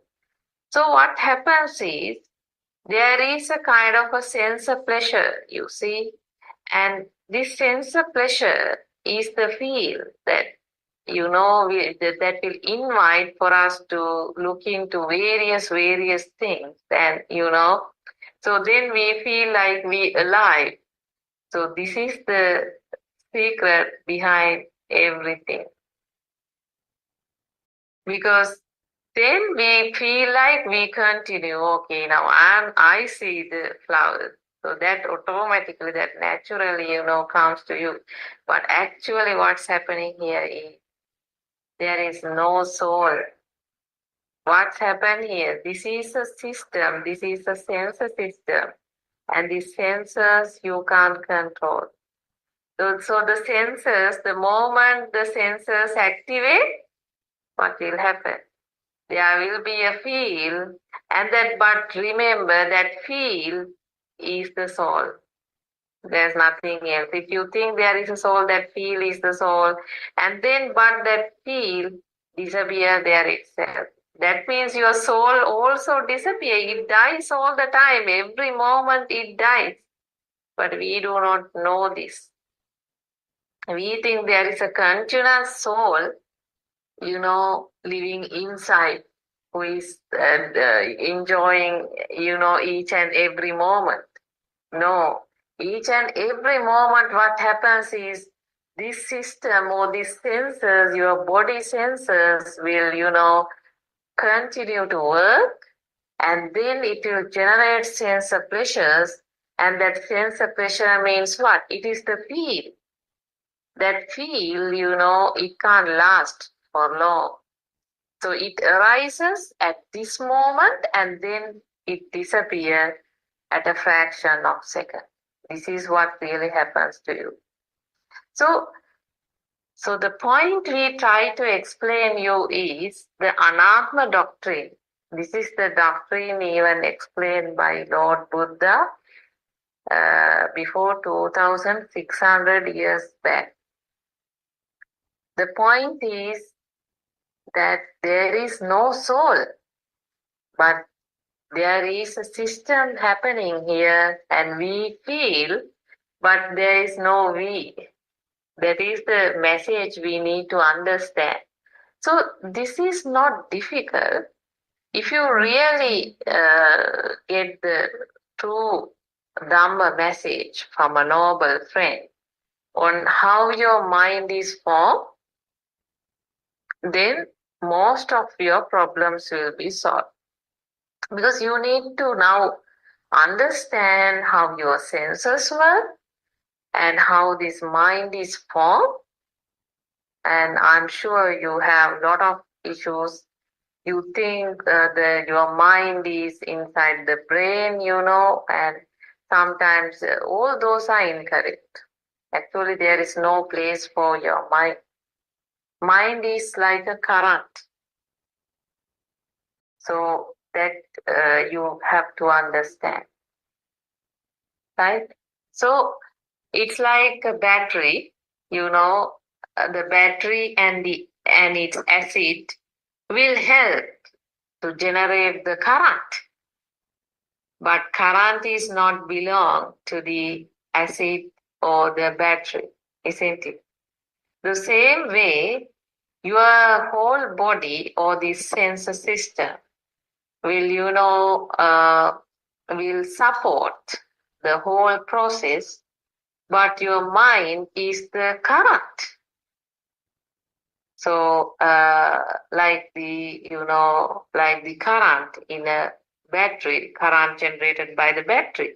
So battery and the acids, we can say like our body or our brain or whatever you can say. But the current, what it generates is the mind. So this is a very quick thing, kind of a spark or something. Kind of a current will appear each and every moment and you will feel it. So then you feel, look, I live, I feel, I'm living. So that naturally comes. This is the problem. So what is the issue here? Why we need to study this further? Because the problem is now you think, every moment our soul appear and then disappear. But are we taking in that way? No. Now every moment, we think we live and we try our level best, to satisfy ourselves. So we have a kind of a burning, kind of a, yes, I would say it's a burning. So we have a real burning inside, to satisfy ourselves. So we have all the, kind of maybe anger towards somebody. We hate people because we don't like some people. And then, of course, we have a huge competition. I must, work, everything over the other person. Now all this comes, all the aversions, everything comes. So you need to understand why this happens to me. Because I'm sure now you see, if you go to a wedding, now you are sure that you will stay in that wedding for maybe maximum, let's say, 2 hours. But I'm sure the moment you enter to the wedding hall, you will be trying to find the most secure place for you to sit, the most comfortable place. And you want your eyes to see the best view of whatever, and you will find the best suit location to sit. So why is that? So now you need to analyze yourself, why this happens to me. So definitely then, don't you think you have a competition there? Definitely you have some competition because you are sad. Let's say if you have to happen to sit in a maybe a different place which does not, I mean, matches to your expectation, definitely you will feel sad, isn't it? So you don't want to sit in that place. I mean, the whole 2 hours, you don't want to sit there. So and now you need to analyze why that happens to you. Because the problem is you think there is some self inside and you have a plan to satisfy that I-ness or that particular soul inside, and therefore you take every effort, maybe to wear that particular I mean whatever the costume and you want to select for that wedding function.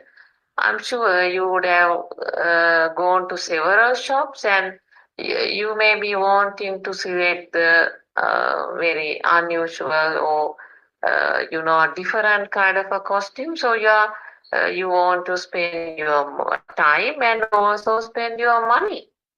So why this have to satisfy this particular soul inside you, and therefore you have a kind of a pressure, isn't it? You have a kind of a stress feeling to satisfy that particular soul. And sometimes maybe in the same wedding, you will see some different person, maybe wearing a very luxury, kind of a jewelry, and you are sure that you'll never able to get that kind of a jewelry in your whole life. So then what's your thinking? Definitely either you will sad or maybe you just want to, I mean, even though you want to chat with the person, you keep your eye on that particular jewelry because you don't want to show to the other person that, kind of, I mean, you want it to, you just look at it to, I mean. So all this why? Because your ego, so ego comes. So you also do not want to second to that person. So so because you want to always maintain your ego, all this happens very naturally. So this is the point, which I'm trying to explain you. Because even though you think that the soul is good, the problem here is to satisfy that particular soul, you really have a burning. So you have all the issues because of this soul, if you really analyze, because you want to satisfy this soul. Sometimes you purchase various things, to satisfy your soul. Just think about your house. How many, luxury things are there in your house?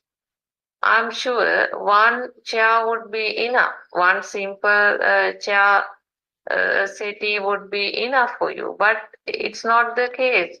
You are buying several stuffs. Why? Because you are in a burn to satisfy your soul. That comes naturally. So this is the problem you face even at your job maybe. Maybe at your job because of that soul. So you are very fear of somebody's action. So that naturally come and you will do anything to safeguard that particular soul. So, but if you really analyze, is there a soul? Actually, what Lord Buddha says is there is no soul. And scientifically, we can, understand that once we really analyze these senses and how this body works, how the sense system works and how the mind is formed, once we analyze that, we are very sure that it's completely we can understand what's happening here. But unnecessarily, we are in a very, anxiety, depression, and a stress to satisfy this soul, thinking or believing that there is a soul. But as per this Anatma doctrine, soullessness Dhamma, there is no soul here for us to worry.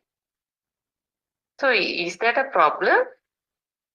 Not having a soul? No. I mean, you will feel in the things in the same way, but you have no major pressure, to satisfy that particular soul. Because why? That feel is just a feel. I mean, when you look at the flower, or when you look at your child, or when you look at a book, whatever, when you hear something or when you touch something, that feel naturally comes. But we can't retain that feel. That disappears there itself. That is the nature of the feel. But that feel is very natural, but the problem is you incorrectly take I feel. This is the issue, because you think there is a soul living inside. But you also tend to believe that because continuously this is happening. The feel arises and disappears continuously. When that happens continuously, what will happen? My goodness. You will never feel that there is no one inside. You feel there is someone inside. That is me. Can you remember the day you stand in front of the mirror, the very first day? The very first day you stand in front of the mirror, so you were introduced as so and so. Then you saw your image from the mirror, and then that is the day, I think, you first started to believe that there is a soul. But it is a misconception. That is the wrong view. That is the real trap. That is the real trap, because unnecessarily we are in a hurry to satisfy this soul, but actually there is no that kind of a soul. Your soul is a nature where it appear, disappear all the time. So you are just, now you can experience yourself. Now let's see, now I will say ice cream. Definitely what will happen, now you get an image of ice cream. Now another one would get an image of a vanilla ice cream, but your favorite is, let's say, chocolate ice cream. Now you are getting the image of chocolate ice cream. My goodness. This is the real magic, no? The moment I say ice cream, automatically that particular image comes to you, and now you feel the ice cream. See what's happened to you. You can't control it. Even though you want to now listen Dhamma, you can't stop it. Because now when I say ice cream, now the image of ice cream comes to you. It is not just an image. This is the problem. It's a combined feel you are getting. You get the cool taste, you get the color, you get the shape, and that everything. It comes with all the whatever your previous sensor feelings, because you have definitely previously experienced ice cream. So that combined kind of a feel comes to you.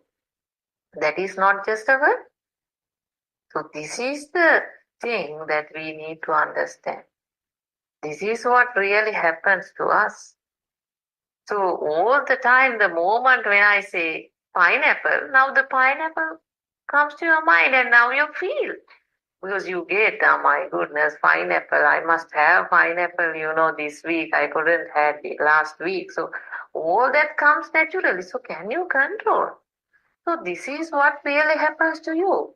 So moment maybe when you hear something or when you look at something, that feel comes. But that feel, you need to understand, that can only last few seconds, not even a second. At a fraction of second that disappears. So your life is this, that your feel or your soul is actually continuously changing. I mean, continuously arises, disappear, then it may be another field, it arises, disappears. So continuously that disappear, I mean that arises and disappears. So you are also like your living means you are changing from one feeling to the another. Now, for example, now just imagine, now you are sitting in the living room. So when you sit in the living room, you can see several things, no? So your feel change from one to another. So your soul also is this. That means your soul keeps on changing. But it is not a one soul that continuously looking at the things. Here what really happens is that particular feel or that particular soul arises and then it disappears. Then you are in another kind of a thought or another kind of a soul. Actually, this combined feel, we say a thought. We say a thought, or you will say that is my mind. That's how you say, that's my mind. You think I am thinking, but actually you can't stop. I mean, with the moment you open your eyes, but whatever in front of you will, appear in a different form. We'll explain that. And that will come to your mind. You started feeling. Actually, your mind consciousness get a feel. So that process you can't control. That's no one is doing it. So this is the point you need to understand. You are now looking at the flower.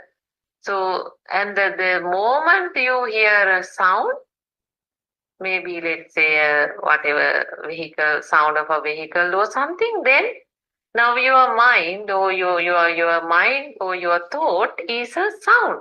That particular may be sound of a vehicle, motor car, let's say. So now your feel is on a motor car. So that feel keeps on changing. That feel is really, you are mistakenly taken as the soul. But that feel is very natural because that feel arises. That nobody can stop. Because when a sound comes, automatically, what's that sound? That particular feel comes. So when you look at a flower vase, automatically the feel comes. So that feel is a kind of a combined feel you get, but that's very strong. So now I'm going to explain you actually how that particular combined feel arises.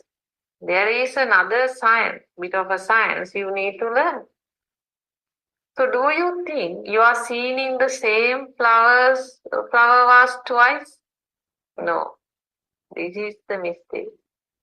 Because if you really understand how your senses work, you will not think in that way. Because if you really analyze your sensor, maybe for example, let's say your eye sensor, actually there is a light. Light is created in the sensor. Light is created in the sensor, kind of lightning, So the whatever image, kind of a shape, and the light will occur, at your eye sensor. That sensor spark means what? So due to the vibration, kind of a vibration occur, kind of a lightning occur. The moment you open your eyes, kind of a lightning occur at your sensor. And then there arises kind of a consciousness. But that consciousness cannot understand what it is. This is another problem in your senses. Because your eye cannot identify your mother.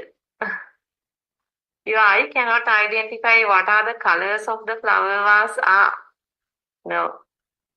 So there is another process happens. What's that? Because so at your mind consciousness, so that at your mind consciousness level, what happens is a combined feel arises.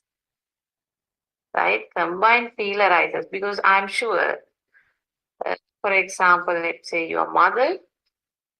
Can you remember the very first day you got to know your mother? So your mother said, "This is me, Amma, mother, Ma." So, and she gave a sound to you, isn't it? And then the image of the mother, whatever that light created at the eye sensor level. And then what happens?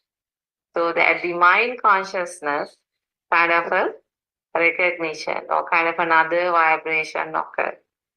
Kind of a, the mother feel, the mother, touch feeling, the mother smell, the mother sound, and the mother shape, mother size, everything, kind of another new vibration form. So do you know, even today, when you see that mother again, what will happen? So at your eye level, it will be just an image only. It will be just an image only. So it's like this. Have you ever watched a film without a sound? If you haven't, you try it today. You run a film on your television or on your laptop and you switch off the volume. You turn off the volume and then you look at your film. Are you getting kind of any feeling whatsoever? No. It's just, just something is running and you will not understand anything. So just think for a moment, something like that. Just the image or just, light only. It will not identify even the colors in the example what I'm raising here. So even though you see your mother in front of your eyes, actually at that eye sensor level, that particular vibration, some image or some kind of a photo or kind of a light will occur, but that light is a form or a vibration. There's no real picture or a kind of a real, thing, any material thing there. It's just imagine some lightning occur at a very fast light, like some trillion billions like lights on and off continuously. And then since that particular process occur at a very high speed, what will happen? You feel like some form is there. So this is what really happens to you. So actually your eye sensor level, that particular form, whatever created, cannot, identify whether it is your mother or a ghost or anything, nothing can identify. But some consciousness arises, some light have occurred, right? So then in the system, what will happen automatically, this is a natural process which is happening. So automatically kind of a telepathy system work there, where whatever the first, this particular new kind of the vibration occurred or created form at your eye sensor, it's actually a vibration. And that vibration will be matched to the whatever the original kind of a vibration. Maybe the first day that you got that feel, you know, will naturally occur at your mind consciousness. So that's how you recognize your mother. Actually, there is no any kind of a one vibration is moving to the you know mind. No, what happens is whatever the vibration that occurred at your eye level is, you know, just a independent kind of a vibration. But that independent kind of a vibration was felt in the you know, in the mind consciousness due to that telepathy mechanism.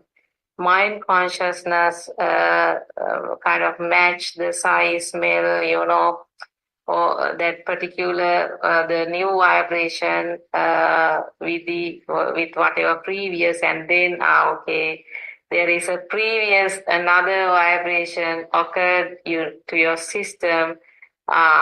This is mother. So that original feeling, you know, that combined feel, that original combined feel now occur in your mind consciousness, and now you think, whatever that in front of me is my mother. So you are actually thinking, but really what's happened here is kind of a telepathy mechanism works out here. And the two vibrations, so the mind is also a different vibration where, you know, it will, you know, that particular original vibration will be felt, you know, but that is a very complex process, you know. And but for the moment you can understand in this way, so that original vibrations will getting together and form a combined kind of a vibration, and then, you know, so the mind consciousness level, it's always kind of a feel. So that particular vibration comes as a feel only. So your mind cannot really experience the outside mother, because even your eye sensor cannot experience the outside mother, because eye level it is anyway some light only.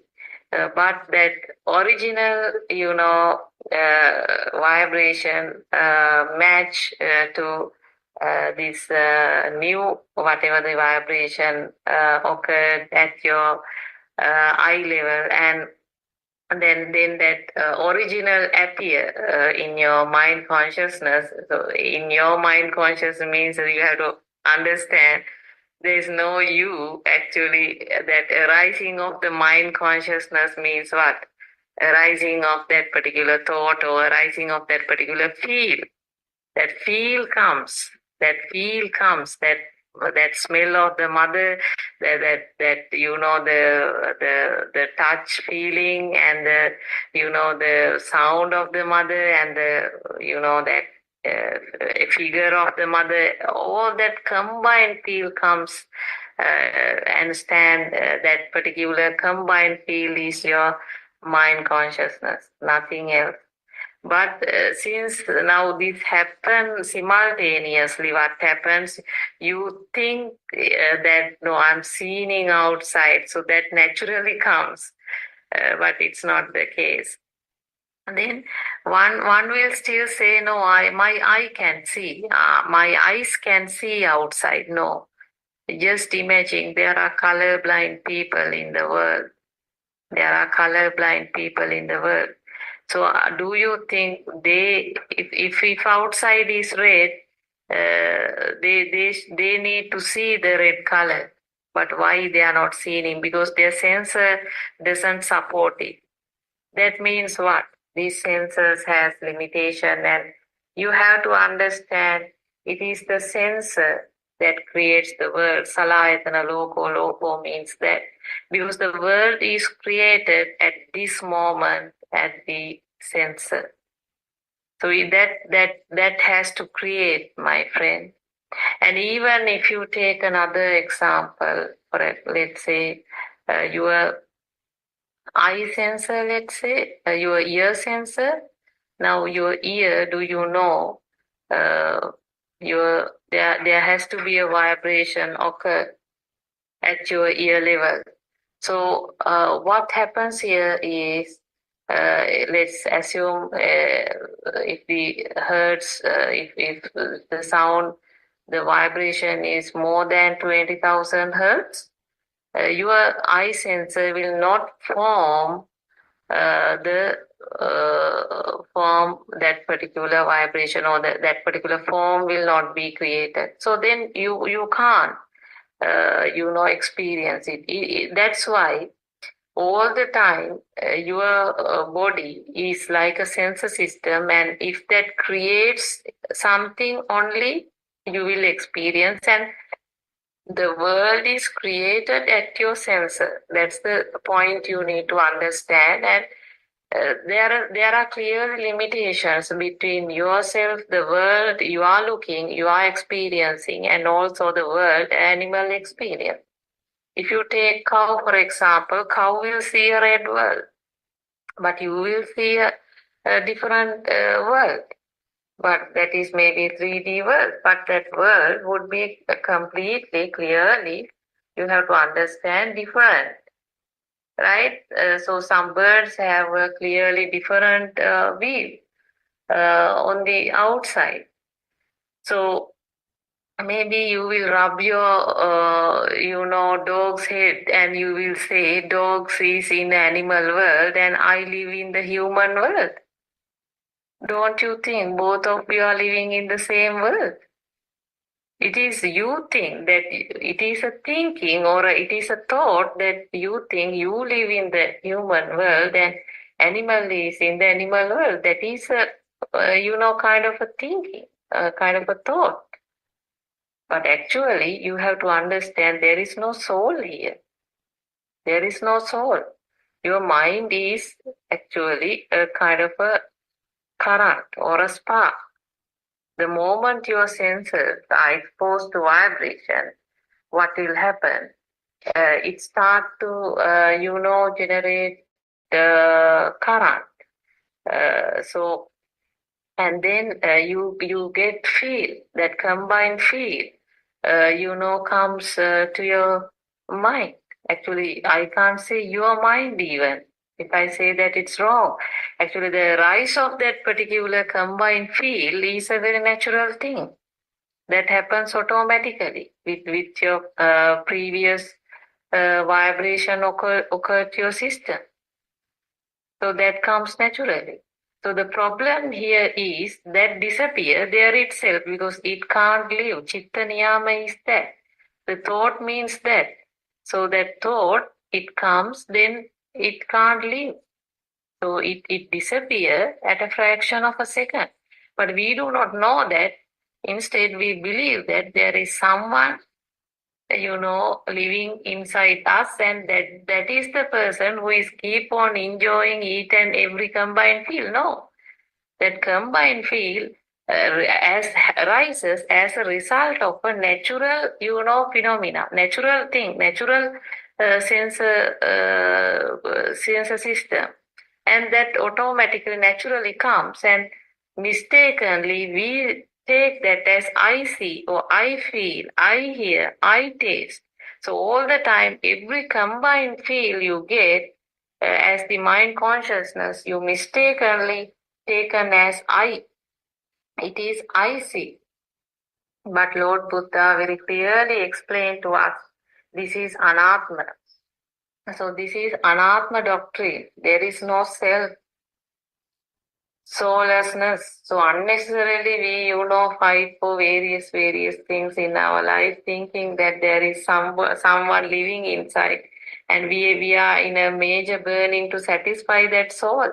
All the problems in our life come because we think that there is a soul living inside our body, but it is not the case.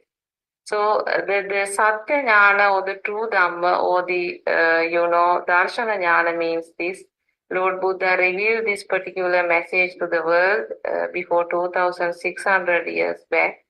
And you need to really analyze how your senses work, and you have to maybe practice few, and you need to make sure yourself and understand your whole body is complete natural process. Even just imagine when you walk in a road, do you think you move your body in a kind of a rhythm? It is something that you think and do it? No, actually not. Because the moment the signal comes that I have to go this particular place, naturally, maybe you are thinking something else, and naturally your body, move. And there is a rhythm, how your hand and the move and the legs move, and naturally you will be at the destination point. So slowly, to several steps, you need to understand this complete natural science that is really taking place. Even when you want to sweep the floor, sometimes certain strikes you are taking very long, and some, very short ones, and you will be doing it in a kind of a rhythm, you see. So that happens. And just when you go to your kitchen, just see, are you thinking and, taking the particular cut? No, actually not. I mean, you can experience this yourself, because the previous vibration has already given to your system that how to maybe prepare rice and curry. And the moment you have things, you will be naturally, your hands will move, and it will happen naturally. So you have to make sure yourself that this is a complete natural process, right? So even when you want to drink water, naturally your system, your body will give some signals on thirsty, and naturally, you will move, and then that drinking of water happens. So unfortunately, since we do not know this Anatma doctrine or soullessness doctrine, we think all the time that there is someone, living inside, and that person is doing this. But no, this is a complete natural thing which happens within us. So it's a complete natural thing. So our senses, it's vibrate, and our senses, generate sense of pleasures, and that feel naturally comes. So that feel naturally dies there itself. So it comes, it dies. You can't control. So what to do? Don't take unnecessarily as that I feel or I sense. So no need to think in that way. Instead, you have to understand the reality behind this, and this is a complete natural process. Therefore, don't think, because if you think that is I see, that is just another thought only. So that particular feel comes is completely a natural process, and the moment you think that I see it, what happens? The moment you think I see means you are thinking like a soul. You are thinking, that's how your soul is created.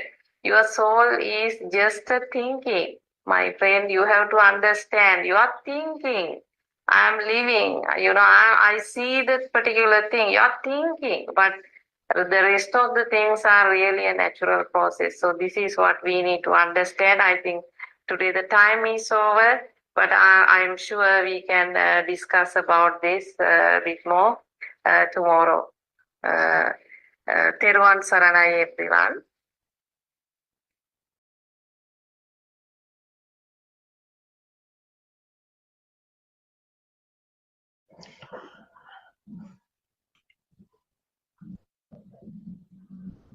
Teruvan Saranai.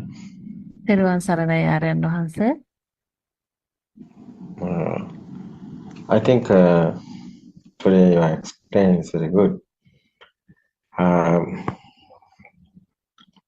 You try to explain this, your experience, day-to-day experience. That's Dhamma is not a doctrine. Dhamma is not a book theory. Sorry for that. Dhamma is not a book theory. Dhamma is our life. Dhamma is our story.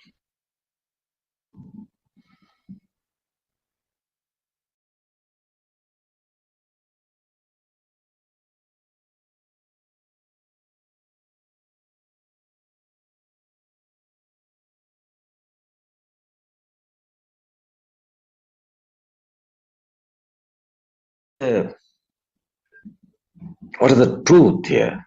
It's very difficult to understand. That our senses creating. Our world is sensory world. We are living. We are living our sensor, not anywhere. This is like a dream. We are in like a dream.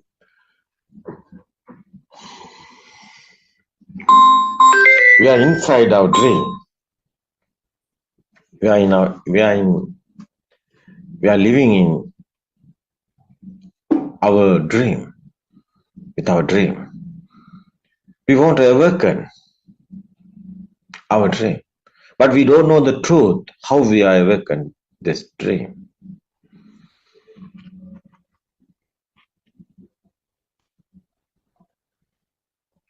The mind is always passing away and rising all the times. If every time we see the mind, then we see that there is no living being here. But it's not easy. What is truth is the colors, the sounds, other fields, sensory field, smell, taste, and skin field, hot and cold, smooth and rough. These five senses are creating, that's the living being feel. That's the thoughts are creating. That's the thought is existent feel, is that is the living being. Okay, here. Yeah, you explain is very well. I would like to say everybody, listen to these sermons carefully. Then you will feel that you are this finally you are like a nature. Nobody is here.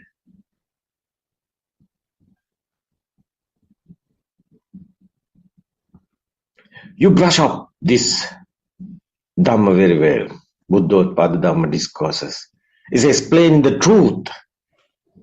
This is our experience we are explaining. Otherwise, okay, you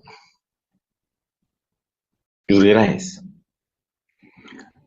Then you will recognize that your mind is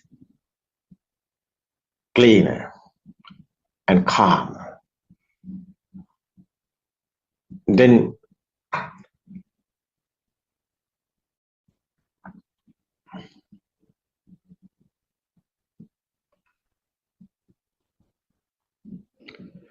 your involvement with outside is getting finally calm and cool. Your mind is less stressful finally. It is the effort, final effort. Because you know the truth. No being, no living being, nothing existed. That is why it's getting calmer. Calm. Your mind is less stressful finally. Because you are in always stress. Because you are in the dream. Is existent is something there. You are in inside pain always. That is the, we are talking about as attachment and disattachment, ill will and hatred and attachments. So raga, this is Buddha's word, and illusions. There's a defilements. Defilements is coming because existent field is there. But this existent field is coming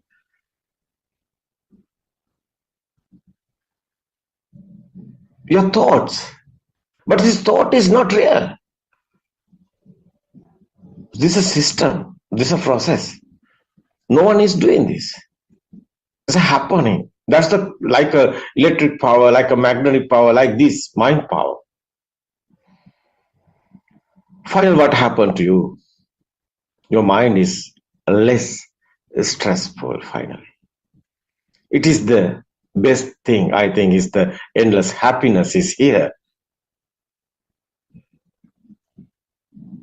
That's the path to a desirable place.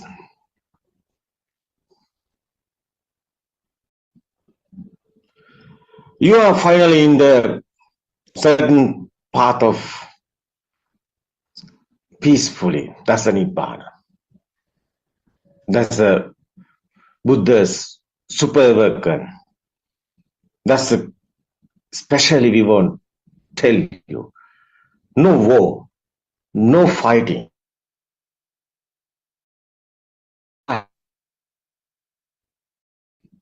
People one day understood nobody is here.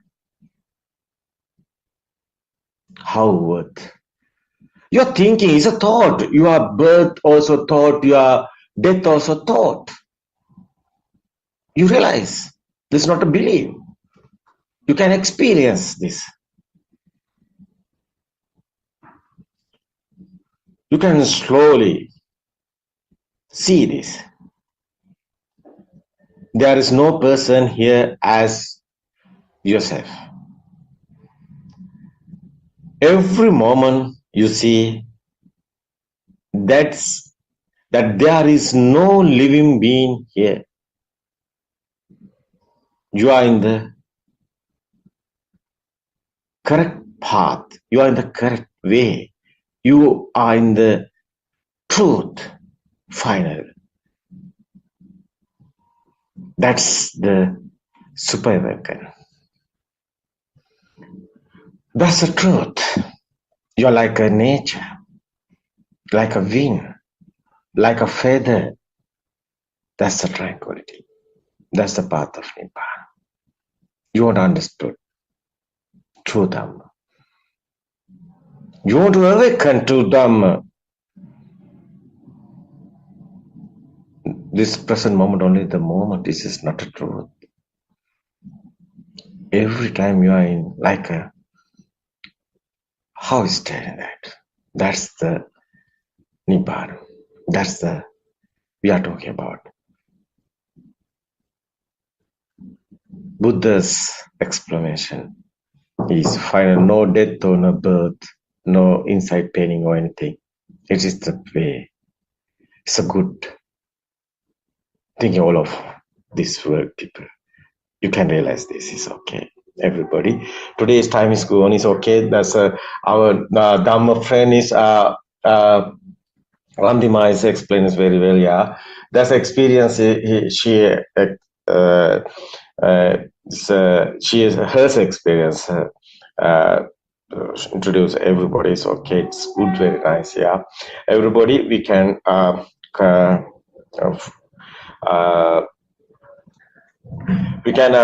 tomorrow we can again explaining other Dhamma path is okay. Dhamma explaining. So various that's our life is in the illusions. So we want to understand how is this illusions. That is why we are explaining every day is this truth. because not easy, because we are many times so your lifestyle is how is going, your kindergarten time and your little child, and today how long, how period you are practicing the wrong way. Now you want to see the real, it's a good way. It's okay, tomorrow we can meet again, it's okay. Teruvan Sarnai, everybody. Teruvan Sarnai, everyone. We can talk about tomorrow. Teruvan Sarnai.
Everyone, Saranai, dear Dhamma friend, welcome to our English room talk.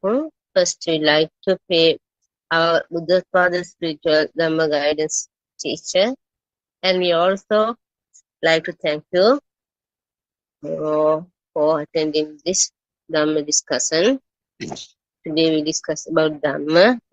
Arana joint person. When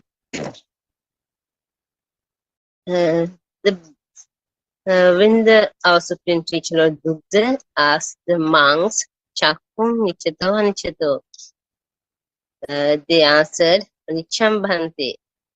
The Buddha asked the monks if the seeing is a permanent thing or not.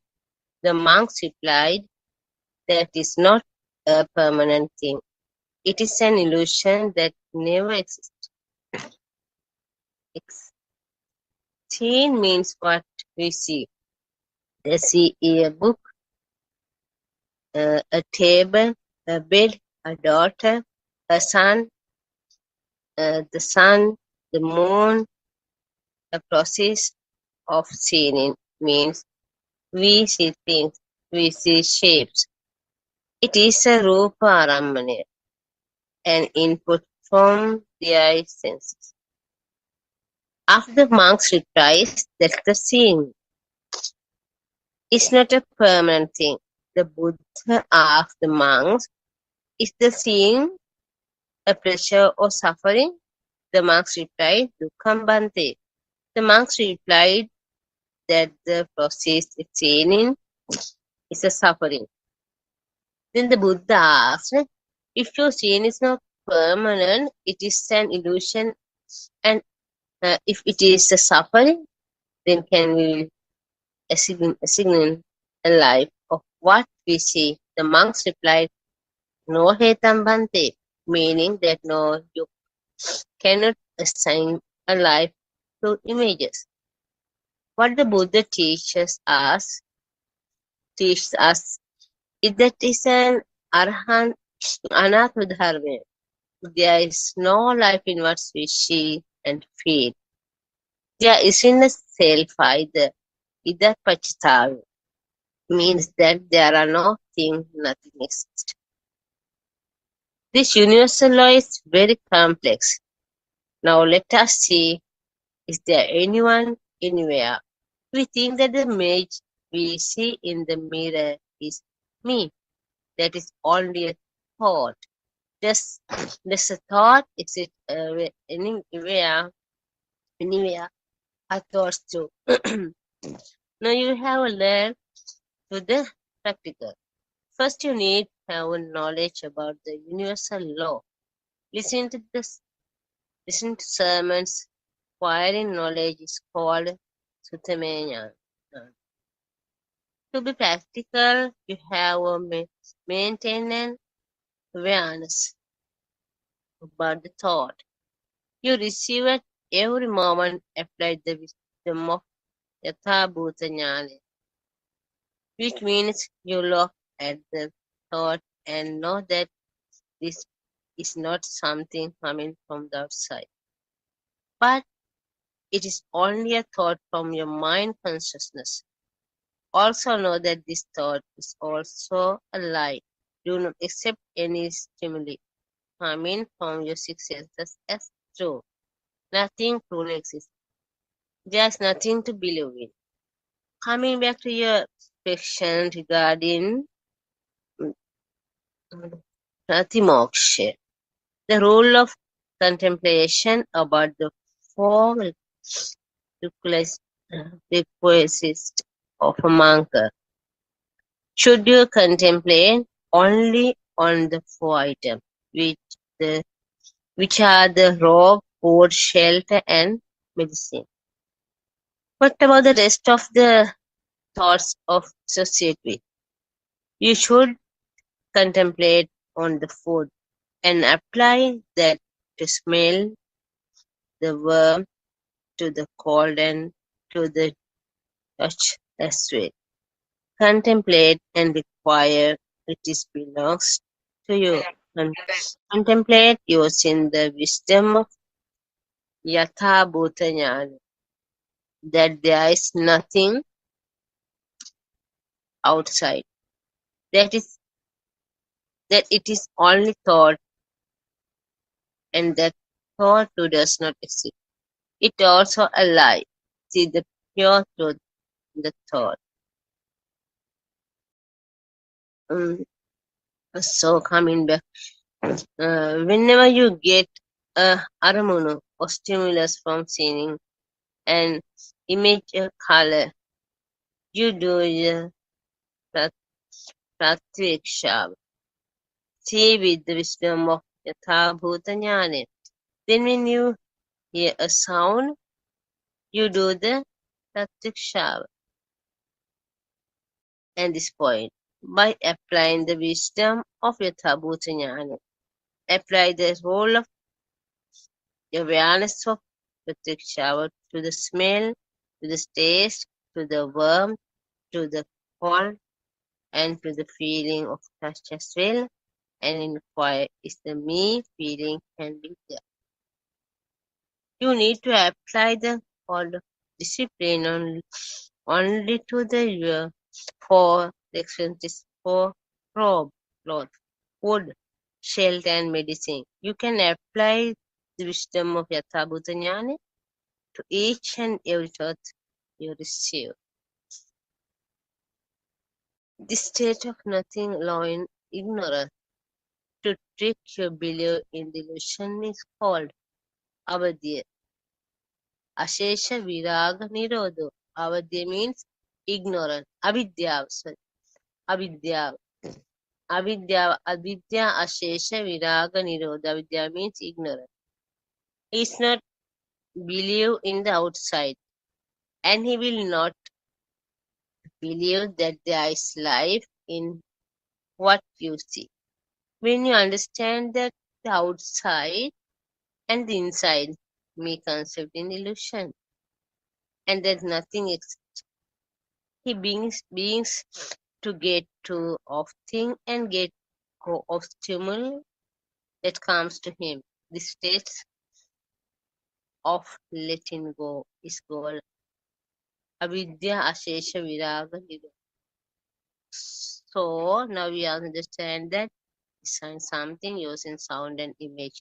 This design of something out of nothing is called sankara. We create sankara due to our ignorance. Dear Dhamma, we all when we practicing like this Dhamma, when we practicing our day-to-day life, envy sometimes. We want to problem. We want to get solution from that. Then Buddothpado, our Dharma teacher, always ready to the correct path. Then we are with one that we join the class. Everyone said one Saranai.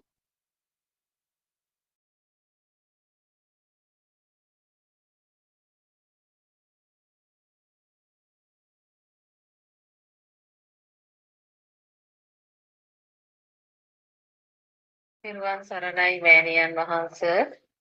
Everyone Saranai. Thirwan Saranai Aryan Mahansa.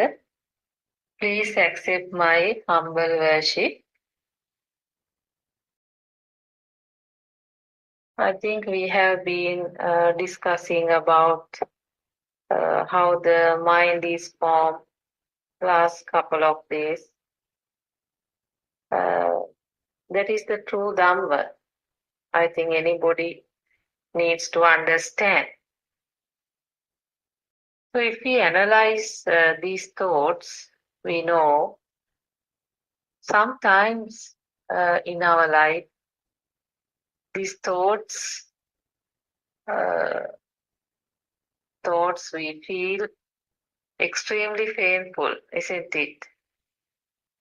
Sometimes these thoughts become unbearable. Sometimes we feel it is too heavy.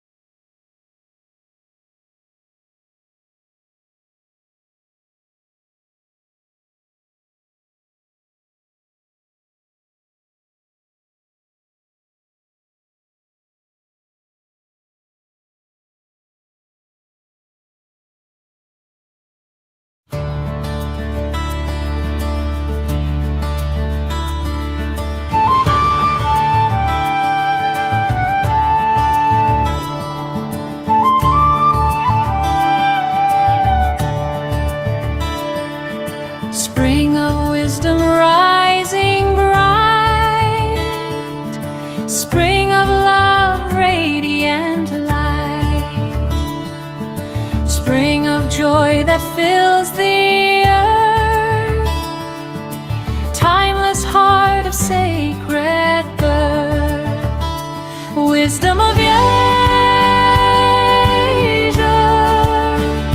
shining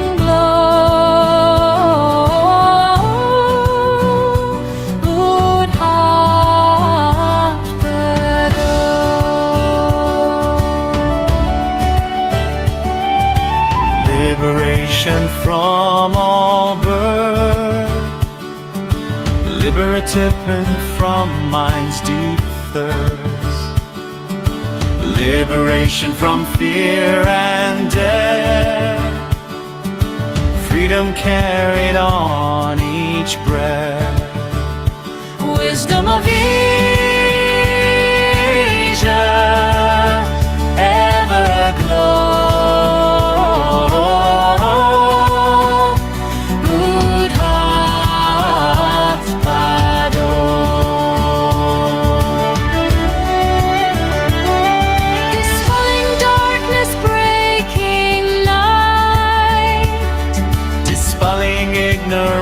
With light, dispelling suffering as we rise, compassion, opening all eyes. Wisdom of Asia, steady flow, Buddothpado.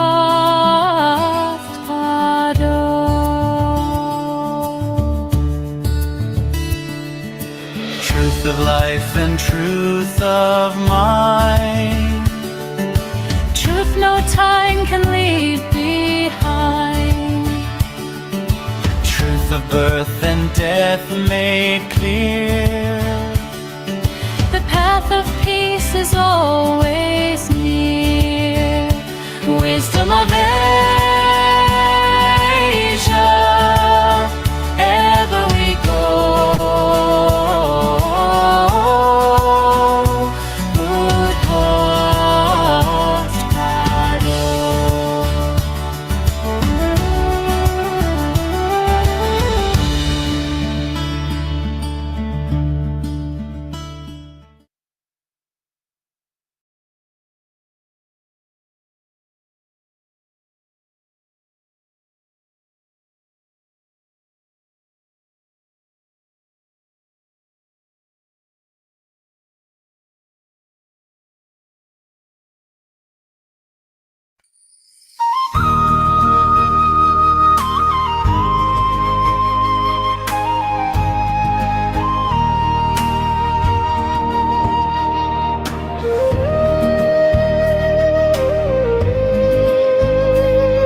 blind from realms of grace, from heavens above.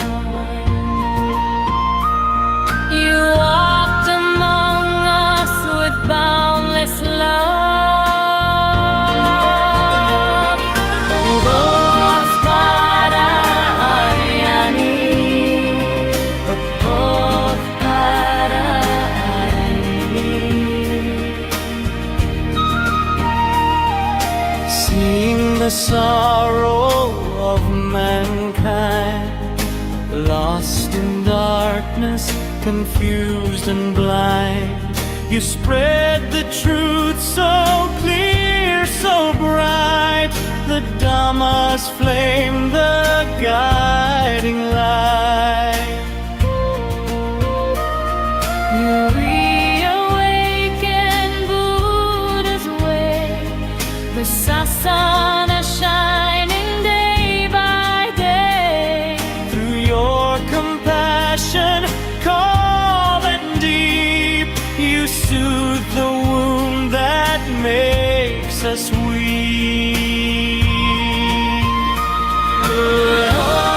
Buddothpado Aryani,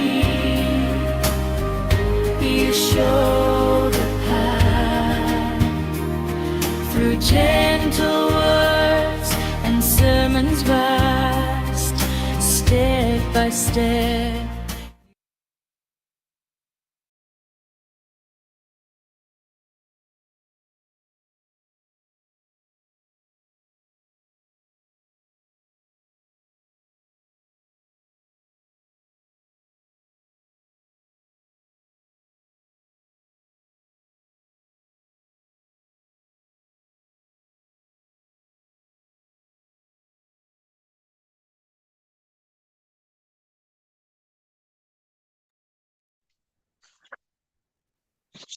Teruvan Saranai.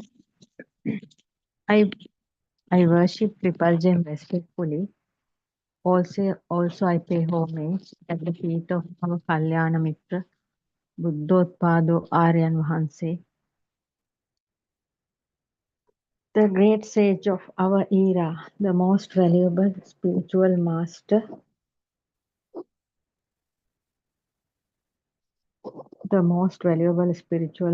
with the highest wisdom. In this very moment on this planet Earth, may Aryan Vahanse live long to spread this Dhamma all over the world, to end the suffering of all human beings. Where they are suffering of will, that means the samsaric journey is creating in the mind, and Aryan Vahanse is very clearly describing it and very clearly showing us the path to redeem from that. Very well educated crowd on this planet Earth now understanding this pure path of wisdom through Aryan Vahanse, and they are joining hand in hand to spread this Dhamma throughout the world.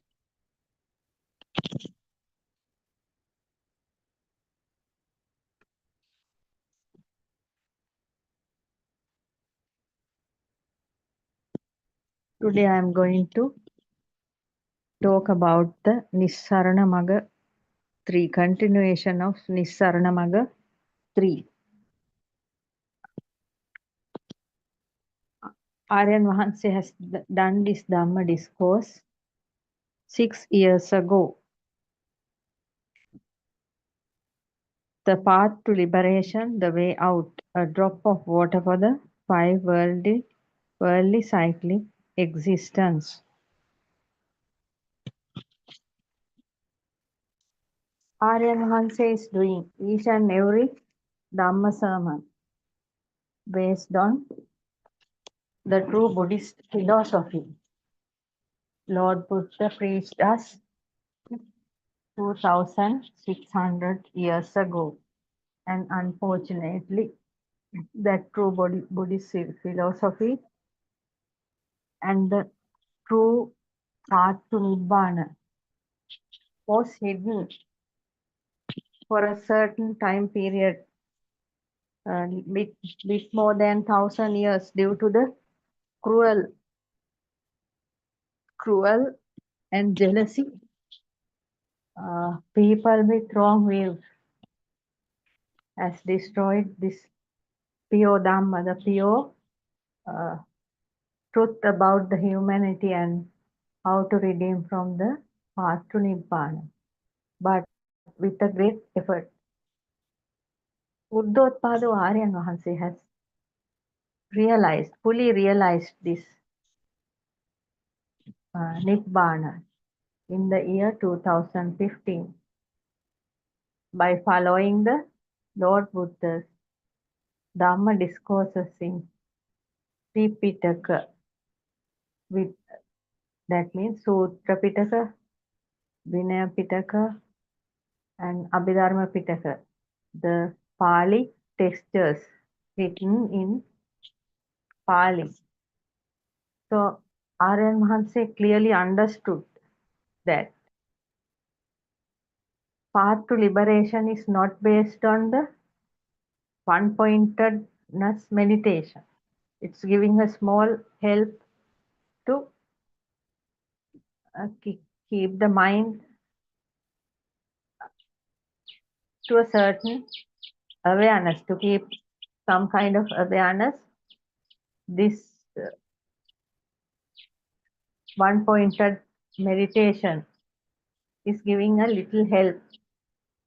Actually, it's completely this one-pointedness meditation comes through Hindu Veda, but they think there is a soul, and they are always trying this one-pointed meditation with the soul, and they are thinking some kind of enlightenment, but actually that is not an enlightenment. They are in a samadhi with self, and for a certain period after death even they may go there, but it's not a permanent state. After certain time period they are still collapsed into the samsaric journey. So therefore, trying hard to do this one-pointedness meditation, Lord Buddha didn't agreed or didn't allow us to do it. But most of the people who are trying to redeem from the samsaric journey, they used to try this. Everywhere in the planet Earth, they used to do these meditations, but it's actually a useless thing, because the only philosophy saying that there is no soul attached to this body or mind is only the true Buddhist philosophy preached by Lord Buddha 2600 years ago. And now, after full realization in 2015, Aryan Mahanse started his preaching in the year 2019. And up to now, there are more than 13,000 sermons in the YouTube. Now, there are so many websites also giving this Dhamma in English. www.wisdomofasia.com, and this Buddothpado PeoTV, Zoom and YouTube channel. Anybody who is interested in realizing the suffering and trying to go beyond this, they can listen to this channel, or else they can search Wisdom of Asia website. So Lord Buddha said, there is only one way to go out from this sansaric journey. So Buddothpado Aryan Vahanse found it very clearly. Written in Sutra Pitaka, Abhidharma Pitaka and Vinaya Pitaka, Aryan Vahanse found it and very clearly realized with his highest wisdom. And he is a Shravaka Buddha, a fully enlightened Arahant. And he is trying to spread this Dhamma because of the kindness, compassion towards the humanity to help them to redeem from this suffering which is created in each one's mind. So Buddothpado Aryan Vahanse is doing so many Dhamma discourses and doing so many Zoom meetings and handling so many Zoom meetings.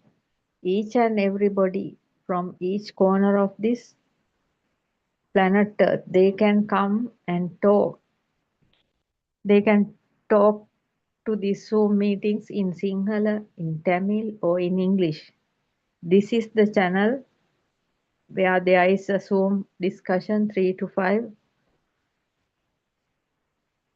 Anybody from any corner of this planet Earth, whether they know this Dhamma or they do not know this Dhamma, doesn't matter. They can come and talk. They can come and tell us the suffering and the Dhamma friends who are conducting that Zoom meetings can help because we are the followers of Lord Buddha's and Lord Buddothpado Aryan Vahanse's teachings. We are the followers. So, accordingly, the Nissarana Magga 3, the path to liberation, third sermon, continuation. Buddothpado Aryan Vahanse is explaining.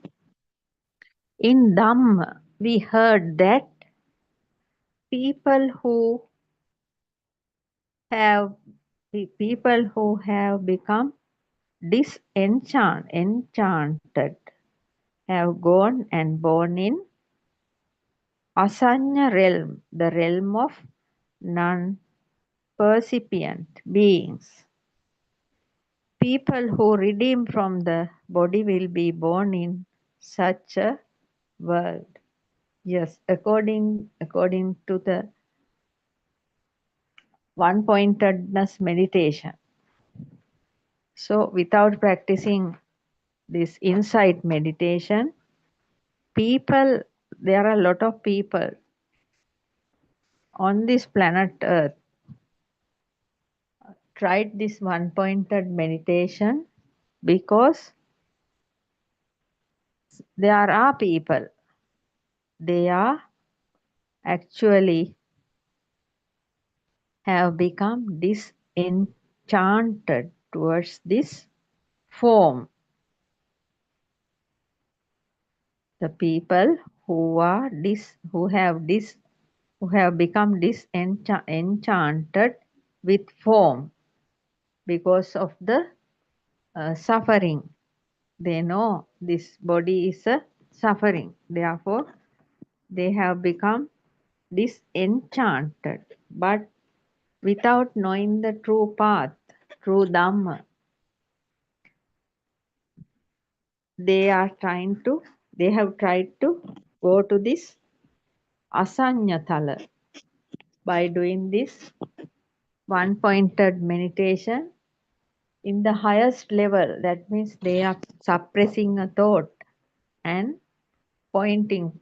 They are one-pointing a thought, and finally, slowly, they become and a kind of a samadhi. At the highest level of samadhi, that is called this realm of non-percipient beings. That is the realm of non-percipient beings. They used to try this because they do not know Lord Buddha's Dhamma, and they are very hardly trying. They only knew about this one-pointedness meditation. Actually, this was in the Buddha era also. Lord Buddha's era also, these kind of things were there. When the Prince Siddhartha born to King Suddhodana and Queen Mahamaya, a sage called Asita Tapasatuma, came to see Siddhartha, Prince Siddhartha, small baby Siddhartha.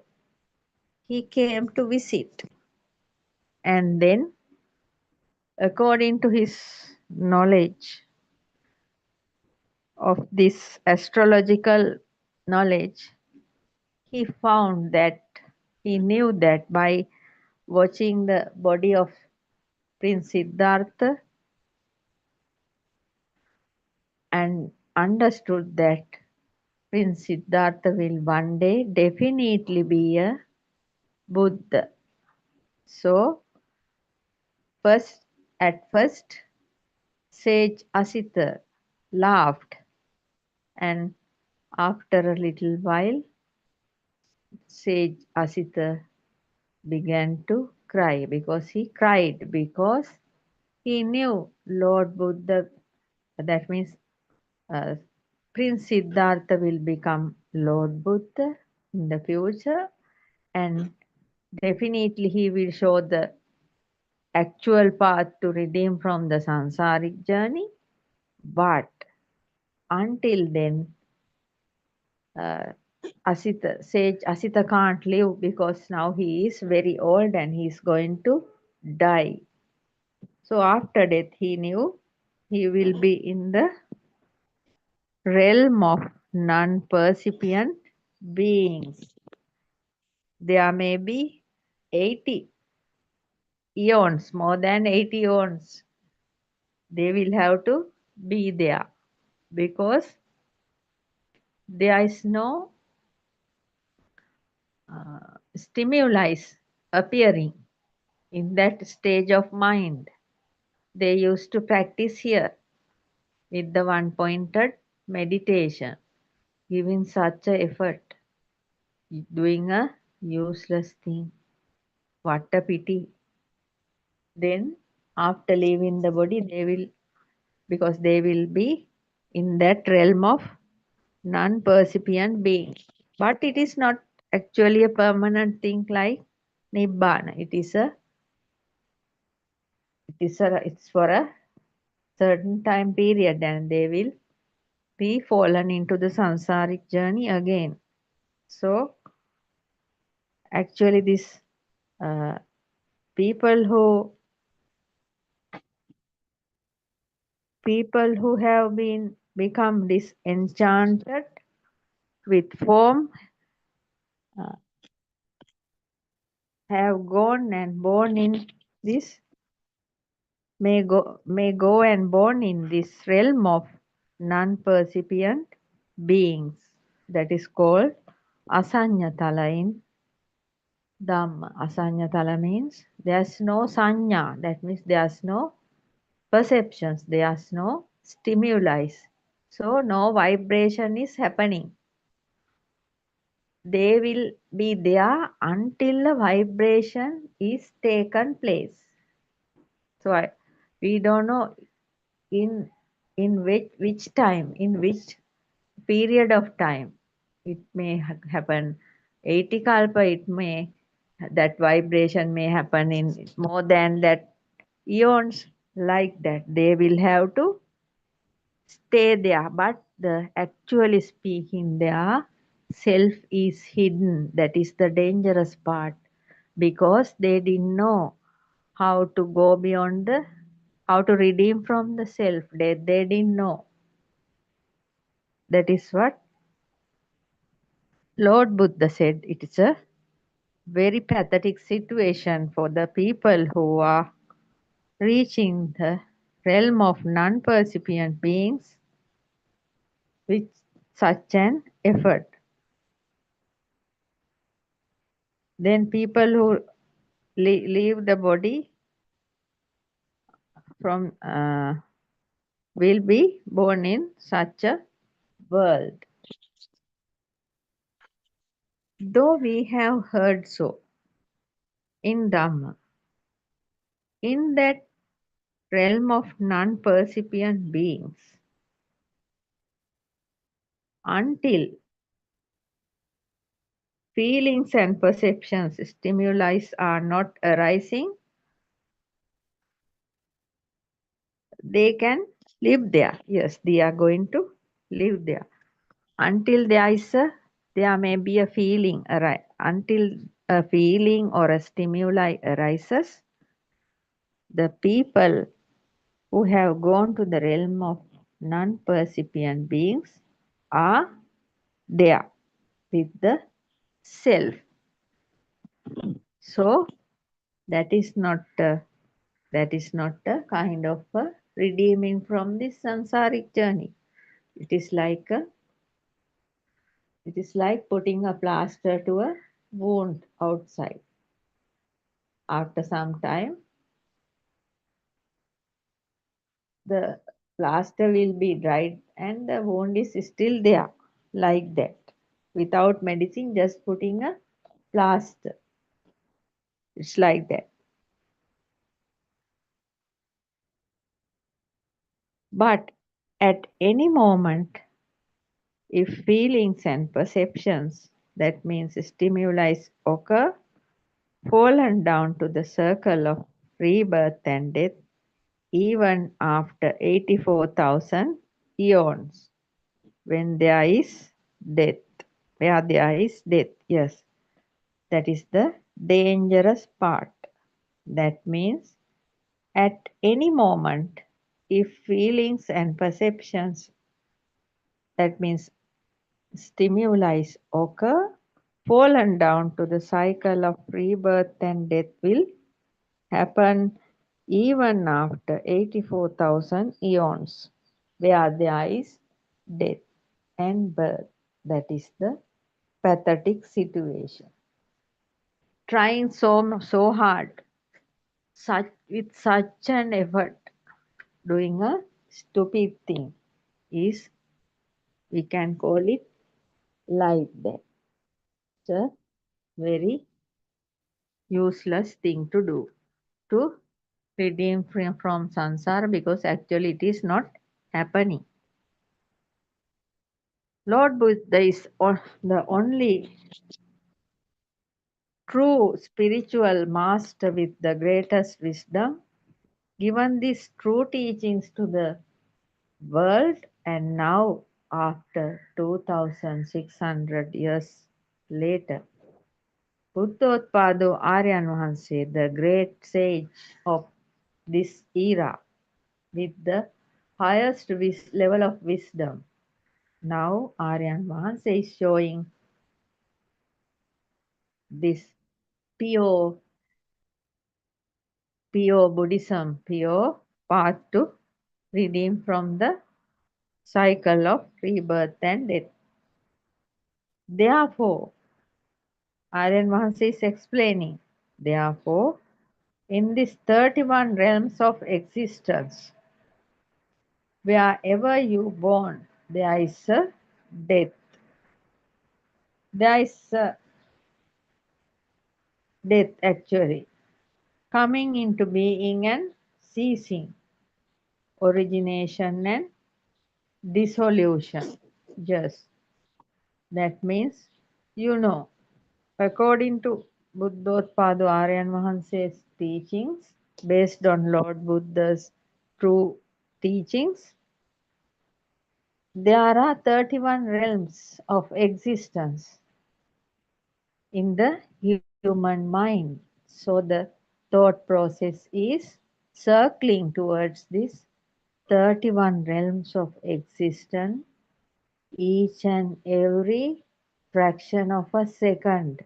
It is moving through the 31 planes of existence. Wherever you born, there is a death. Yes, this Asanyatala, the realm of non-percipient beings, are also one of that 31 realms of existence. That means there is a death. Therefore, in these 31 realms of existence, wherever you born, there is a death. That means to redeem from the death, you will have to redeem from the 31 realms of existence. There is a coming into being and ceasing. Yes, origination and dissolution. This is actually in the 31 realms of existence. Arising when the forces are there. Yes, and passing away when the causes are not there. Yes, actually speaking, Lord Buddha taught us, and Aryan Mahansa is explaining us, the law affecting us is cause and effect law, which is actually happening to us. And each and everything in this existence is based on the existing is based on law of cause and effect, Hetupala Dahama. So Lord Buddha didn't tell this and that about this karmic world, karmic talks. He very clearly, Lord Buddha very clearly taught us only about this cause and effect law. But in a small part, there is karmic law as a small part. But actually this existence and this human beings are creations and everything happens according to the cause and effect law. That means anything may arise when the causes are there, and anything may passing away when the causes are not there. In Dhamma, it says Rupaya, Rupa Samudaya, Rupa Nirodhaya. That means form, arising of form and cessation of form. All these are happening due to the cause and effect law. That means when we talk about form, we know light vibration is doing a very big role here. So when the light vibration is there, we can see forms. That means we can see when the light vibration is there, the forms around the things around us. The forms of the things around us are appearing in the mind based on synchronization. That means the object itself has some kind of vibration, and this light vibration is synchronizing to the eye vibration, and there are three kinds of vibrations happening. One is eye vibration, the other one is light vibration, and the other one is that particular object vibration. Then these three things are vibrating. All those three become one, and we can see a shape of colors, and we call it form. So that is happening because of this cause and effect law. Cause is light.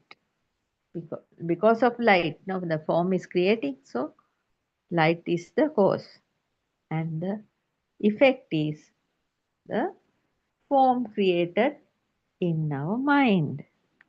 That is how it works. And in Dhamma it says called Rupa Samudaya, arising of form. Yes. When we talk about form, when there is light only, a form is creating inside the mind. That is called arising of form.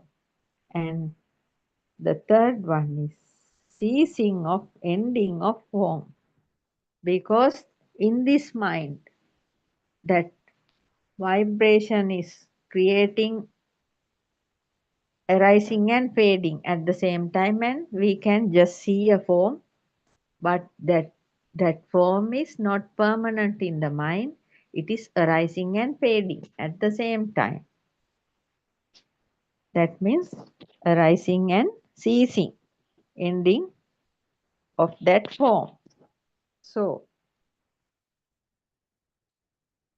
Buddothpado Aryan Wahanse is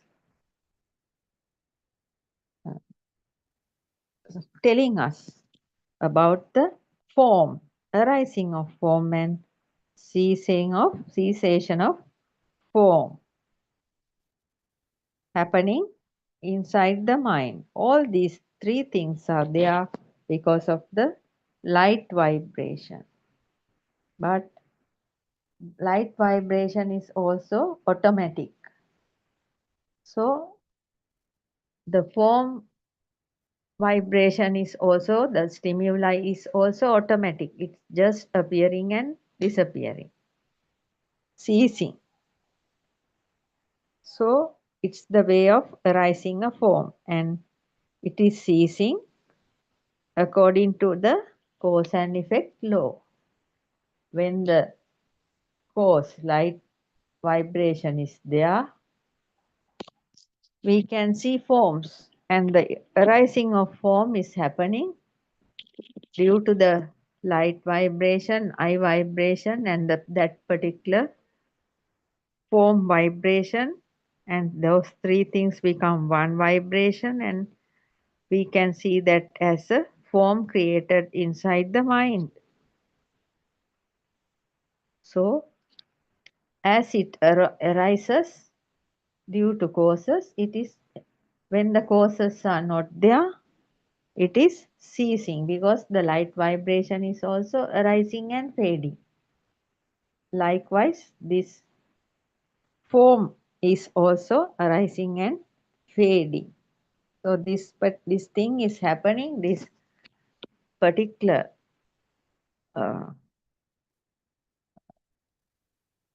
this particular way of creation is happening and disappearing, ceasing due to the cause and effect law. There is gratification of the form. Yes, you know, in this world, we called in Dhamma, that is Ashvadaya. There is a gratification of the form. That means pleasure, enjoyment, satisfaction found in the form. Yes, as human beings, all have some kind of gratification towards the form. That means they find satisfaction They found satisfaction in the form. That is why there are so many problems creating inside this world now, because people are running around the sensual pleasure. That means they are, most of the time, they are running towards this gratification. That means pleasure, enjoyment, satisfaction found in the form. So most of the people in the human realm running behind this satisfaction found in the form. That means they are trying to have pleasure and enjoyment about the form, different shapes and different colors of forms they see. They are trying to have them. As an example, so many men are running around, so many women, they are not satisfied with one woman, because they think to have pleasure and enjoyment, there should be so many different kinds of forms. So they are running around to fetch different kinds of forms, and ultimately they will die with an unsatisfactory mind and go to a very lower realm due to their sensual pleasure. That is how this world is working. Not only that, some are thinking, if a man is having a car and he, while riding his car, he may see another new kind of a car. So it may be more valuable and it may be nice looking. This is also a form. That means an illusionary form creating with the light vibration just happening inside the mind as a form, a shadow of that vehicle. So this man wanted to go for it. That means he wanted such a new, nice kind of a car. Then he is planning to buy that. So he may have not much money, but by selling his own car, and he's buying that new car with some kind of a loan adjustment with it. So he has to pay for the loan. While driving his new car, he has to maintain that, which is more,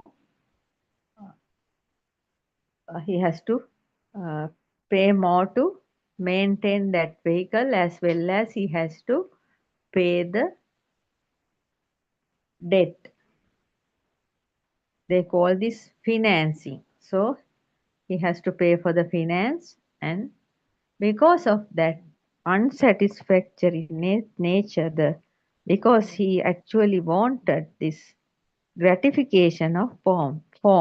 This has happened because he needed that enjoyment, satisfaction found in that form of the car, pleasure.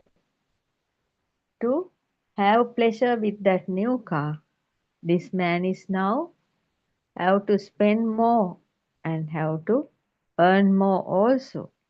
So that is actually called in Dhamma Adinavaya. That means there is also a danger in the form. There is a there are drawbacks. That means disadvantages. Yes, the new car bought this man now he is having that disadvantages, drawbacks due because of he went and bought that new car. At the same time, the people who are running around to find new women are also having so many disadvantages because when the man is running towards other woman, his family life, there may be so many problems in his family life, and his family may broke and children may suffer and wife also may suffer. Now this man has no such money to spend on 2-3 families, 2-3 women. So that is the adinavya, drawback. He is thinking only about his pleasure and running around with other women. Now there are so many other problems pop up, and there is a danger also, and so many drawbacks, disadvantages. He has thereafter uh, there is no happiness in that family. Though this man is going and having fun with other women and coming back to home, the home people are now suffering, and that man also suffering in another way. That is what Lord Buddha said.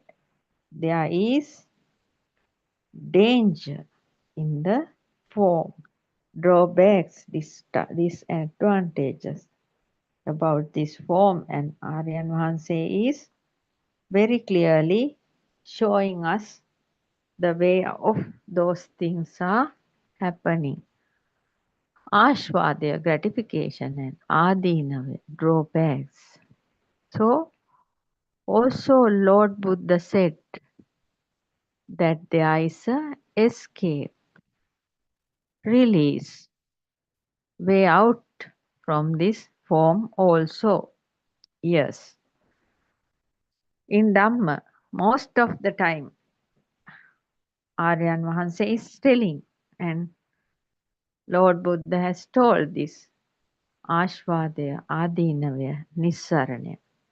That means the gratification, the satisfaction found in the form is a danger. There is a danger and disadvantages, and the people who are running around to sensual pleasure towards these forms will finally fed up, and at the time of fed up, Lord Buddha says that there is a escape, release, way out of this form. That is called Nissaranya. That means Nissaranya means the redeeming, the escaping from the form. They do not want, they don't want so many other forms because now they are fed up. Some people are fed up by running around these new forms, and now they want to escape from the form, release from the form, way out from this form. That is called Nissarana. And Lord Buddha says in Dhamma, a verse, Rupang abhiññāya, samudayang abhiññāya, Rupa nirodhang abhiññāya, Rupa nirodhagamini, patipada jnanang abhiññāya. Rupang abhiññāya means having directly known form. That means directly knowing about the form, how this form created, as we discussed earlier, how this form created inside our own mind as a shadow with the vibration of light. It has happened. That is what the Rupang Abhinyaya means. Having directly known about the form by through his wisdom, his high wisdom. That means we also can see this how these forms created. We can easily see this.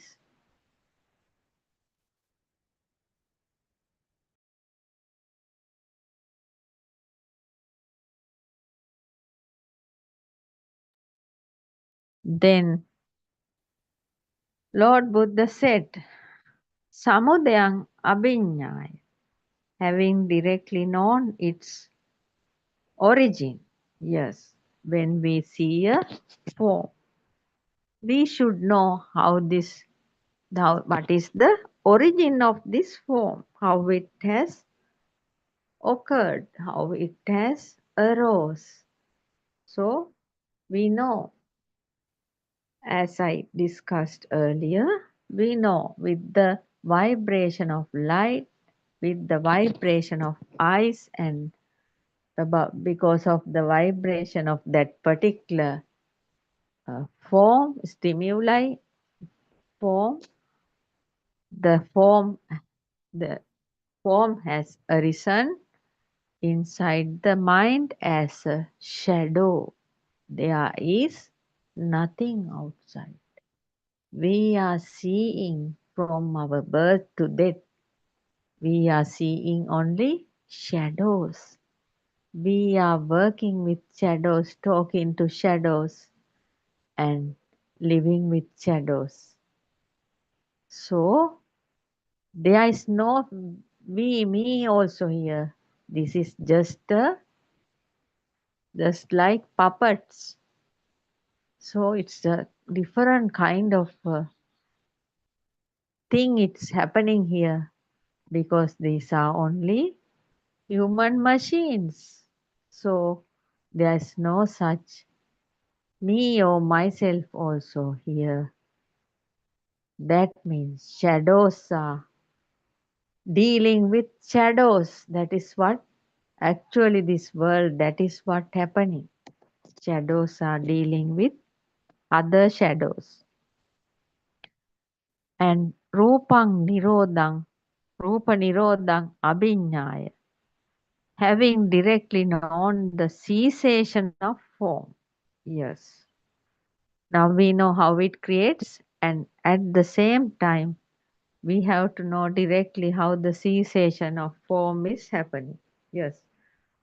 The form appearing in the mind is at the same time, that the same fraction of the second, it is disappearing because of the nature of it. Light vibration is also appearing and disappearing.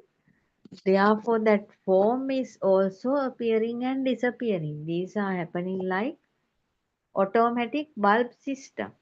So, nothing permanent there. The light vibration is also a vibration.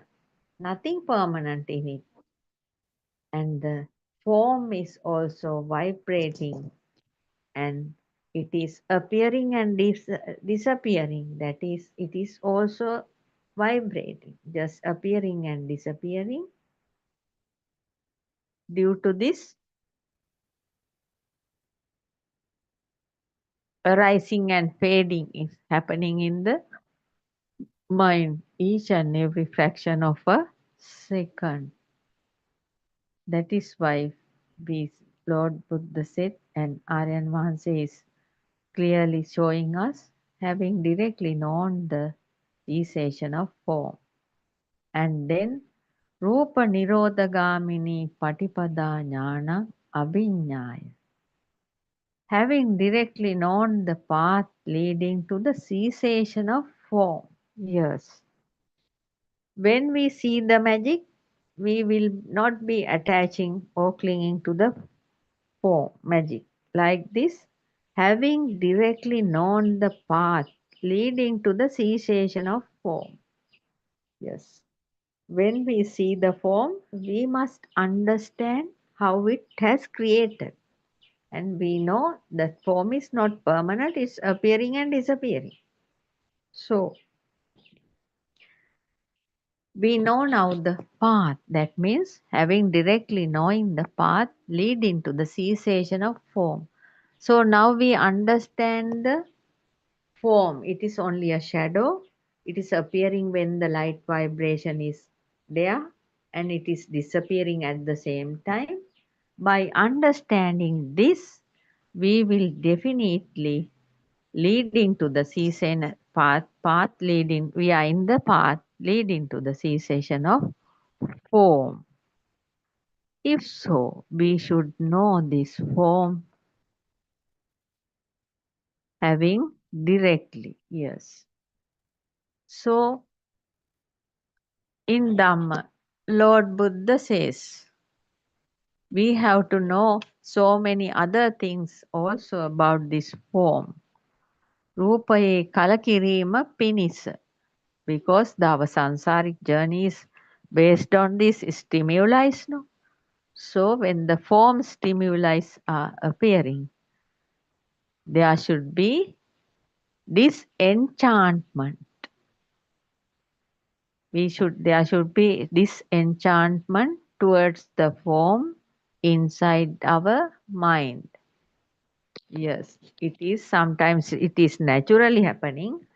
Otherwise, we have to contemplate about the form. Then the disenchantment will happen.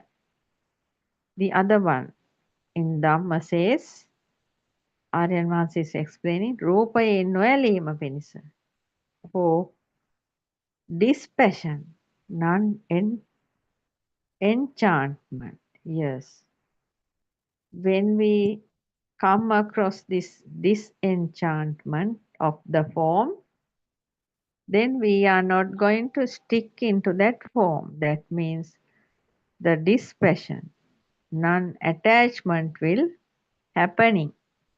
Yes, all these things should be there to redeem from the form, because when we see these things through our wisdom only, we will be redeeming from the forms. Otherwise, we are just running towards those shadow forms, thinking those are there. Actually, there is nothing. Those are shadows. So, it is great. Without running behind shadows, we have to understand how, and we have to have the disenchantment towards form, and then this passion, the non-attachment will happen naturally. Then also for cessation, Nirodha Pinisa. These things will help us to cease from the form. So when we see something, when we are going on the road, we see different forms. When we are sitting in front of a television, we can see different kind of forms, stimuli. And we look at our smartphone. There are so many other forms, also very attractive ones we can see. We can see so many shadows of the forms through these telephones also. But if we understand how these forms are creating, and we will have the disenchantment towards them, and then this dispassion, the non-attachment will be arising at that moment, and we will be able to cease. The cessation of form will naturally happen. Yes. So then we can see so many forms, so many different colors of shadow forms of stimuli. But we are not going to shaken due to any of those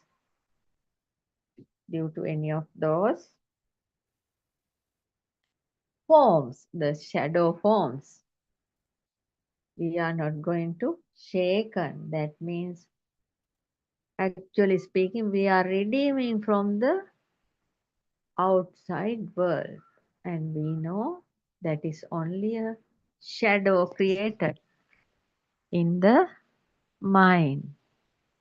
Then Lord Buddha has explained, and Aryan Mahansa is giving clarifications about this practical experience, properly practicing, well practiced, practicing rightly. Lord Buddha does not say so. This is not what talking about anyhow redeeming from the form. Yes, Lord Buddha didn't say you just get rid of it, you just go out of it, you just close your eyes like that. Lord Buddha didn't say those things.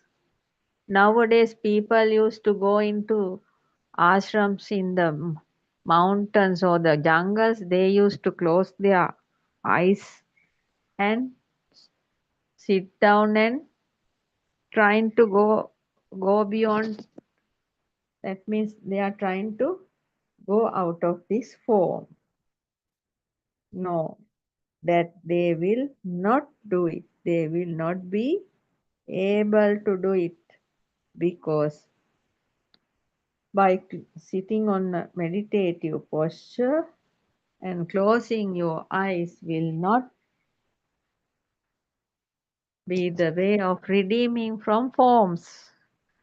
After some time, when you come to a town, again your craving is happening towards so many forms. Therefore, that is not the way of doing it. So, Lord Buddha always telling us to see directly know about the form, and directly know about the origin of the form, and directly know about the cessation of form. So, having directly known the path leading to the cessation of form, that means we must very clearly and very carefully see and understand the forms. It may be a color form, it may be a sound form, it may be a taste form, it may be a smell form, it may be a touch form, it may be a thought form, any kind of form. We should be understand, we should know it. What is this correctly? We have to see that. That is what insight meditation is. Understanding the arising of form and understanding how that form created inside the mind, and understanding how it is ceasing, and understanding how the form is arising and fading in the mind. The process, understanding this process correctly, is the through the wisdom only, the only way to redeem from Rupa, that means redeemed from the form. That is the only way. So, for today, I am going to conclude this session. Teruvan Saranai, I worship Triple Gem respectfully. Also, I pay homage at the feet of our Kalyana Mitra, Buddothpado Aryan Mahanse, the great sage of our era, the most valuable spiritual master with the highest wisdom. May Aryan Mahanse live long to spread this Dhamma all over the world, to end the suffering of all human beings. Teruvan Saranai, Dhamma friends.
I was trying to be someone who could finally feel okay, working hard to hold it together, just to get through every day. Smiles came and they would leave me, like the sun between the rain. Every time I thought I'd found it, it would slowly slip away. I filled the noise with more distraction, told myself that I was fine, kept on chasing better moments, hoping one of them would last this time. But the weight I carried with me showed up everywhere I'd go, even in the quiet hours. There was nowhere left to go. Then I met a quiet teacher who said, look at what is happening now.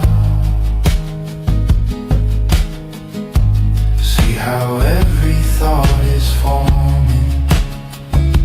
See it clearly, just see how nothing out there calling itself a thing.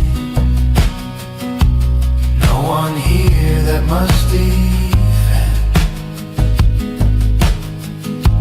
just a quiet seeing of it. And the struggle began to fade away. Buddothpado Aryan Mahanse showed me what I could not see, not by faith and not by belief, but by looking quietly. Buddothpado Aryan Mahanse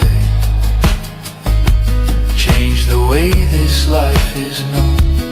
Nothing added, nothing taken. It was truth we'd never seen.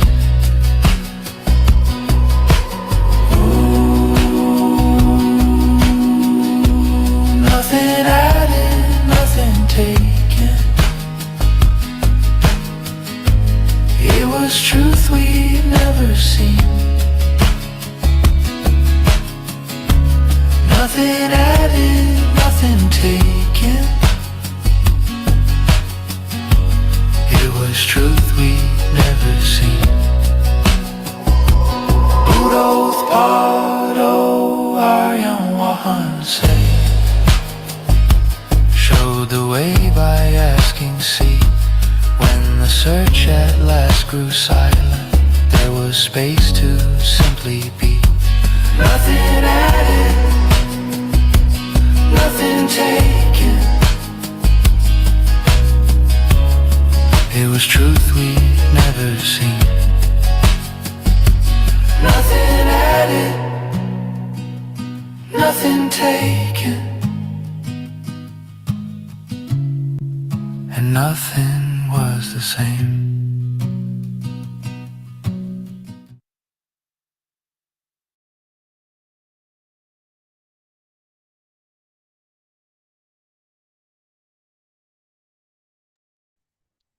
May the Noble Triple Gem bless you and welcome to the Buddothpado PeoTV English Zone discussion. So this Dhamma discussion happens daily from 3 p.m. to 5 p.m. Sri Lankan time. This is an ideal platform for everyone who looks for the truth of life, truth of self, and the big question most of the people have is, who am I? So all these questions are beautifully answered in the cause and effect Dhamma disclosed to the world by Gautama Buddharajanan Wahanse almost 2,500 years ago. So the basis of this cause and effect Dhamma is the absence of a sense of self, or absence of a self, or absence of a person in this body and mind. When I say so, it would be a little confusing. Then who are we? Why do we feel as if we live? So are you telling that the things around us do not exist? Our families, our friends, the country, the society, country, the international community, the planets. You may ask back, are you saying that all these are just illusions? Of course, yes, they are. But the thing is, we have made these formations so real that we are quite entangled in this vicious network of external, internal existence. So to untangle this net that we are entangled in, we have to start from one end. The best way to start off this journey towards liberation from this false network that we all believe as if existing is to understand how and why we feel as if we are there, as if we exist. The answer lies in the mechanism of the sense faculties. That is where we should start. How do these entities are protected? Why do we feel as if they exist? And if we feel that something exists out there, that is the existence of the self too. So everything happens like this because of the illusory mind consciousness. The Gautama Buddha Sasana is basically revolving around this the dependent origination. Dependent origination, paticca samuppada, which simply means when there are certain causes and conditions, there will be certain effects. So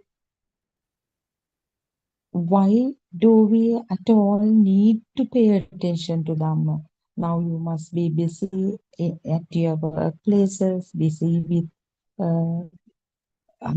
busy attending to children, busy with your businesses or household activities. With all these, why do we need to explore Dhamma? Or why do we need to talk about liberation? Is it that much essential? It is because of the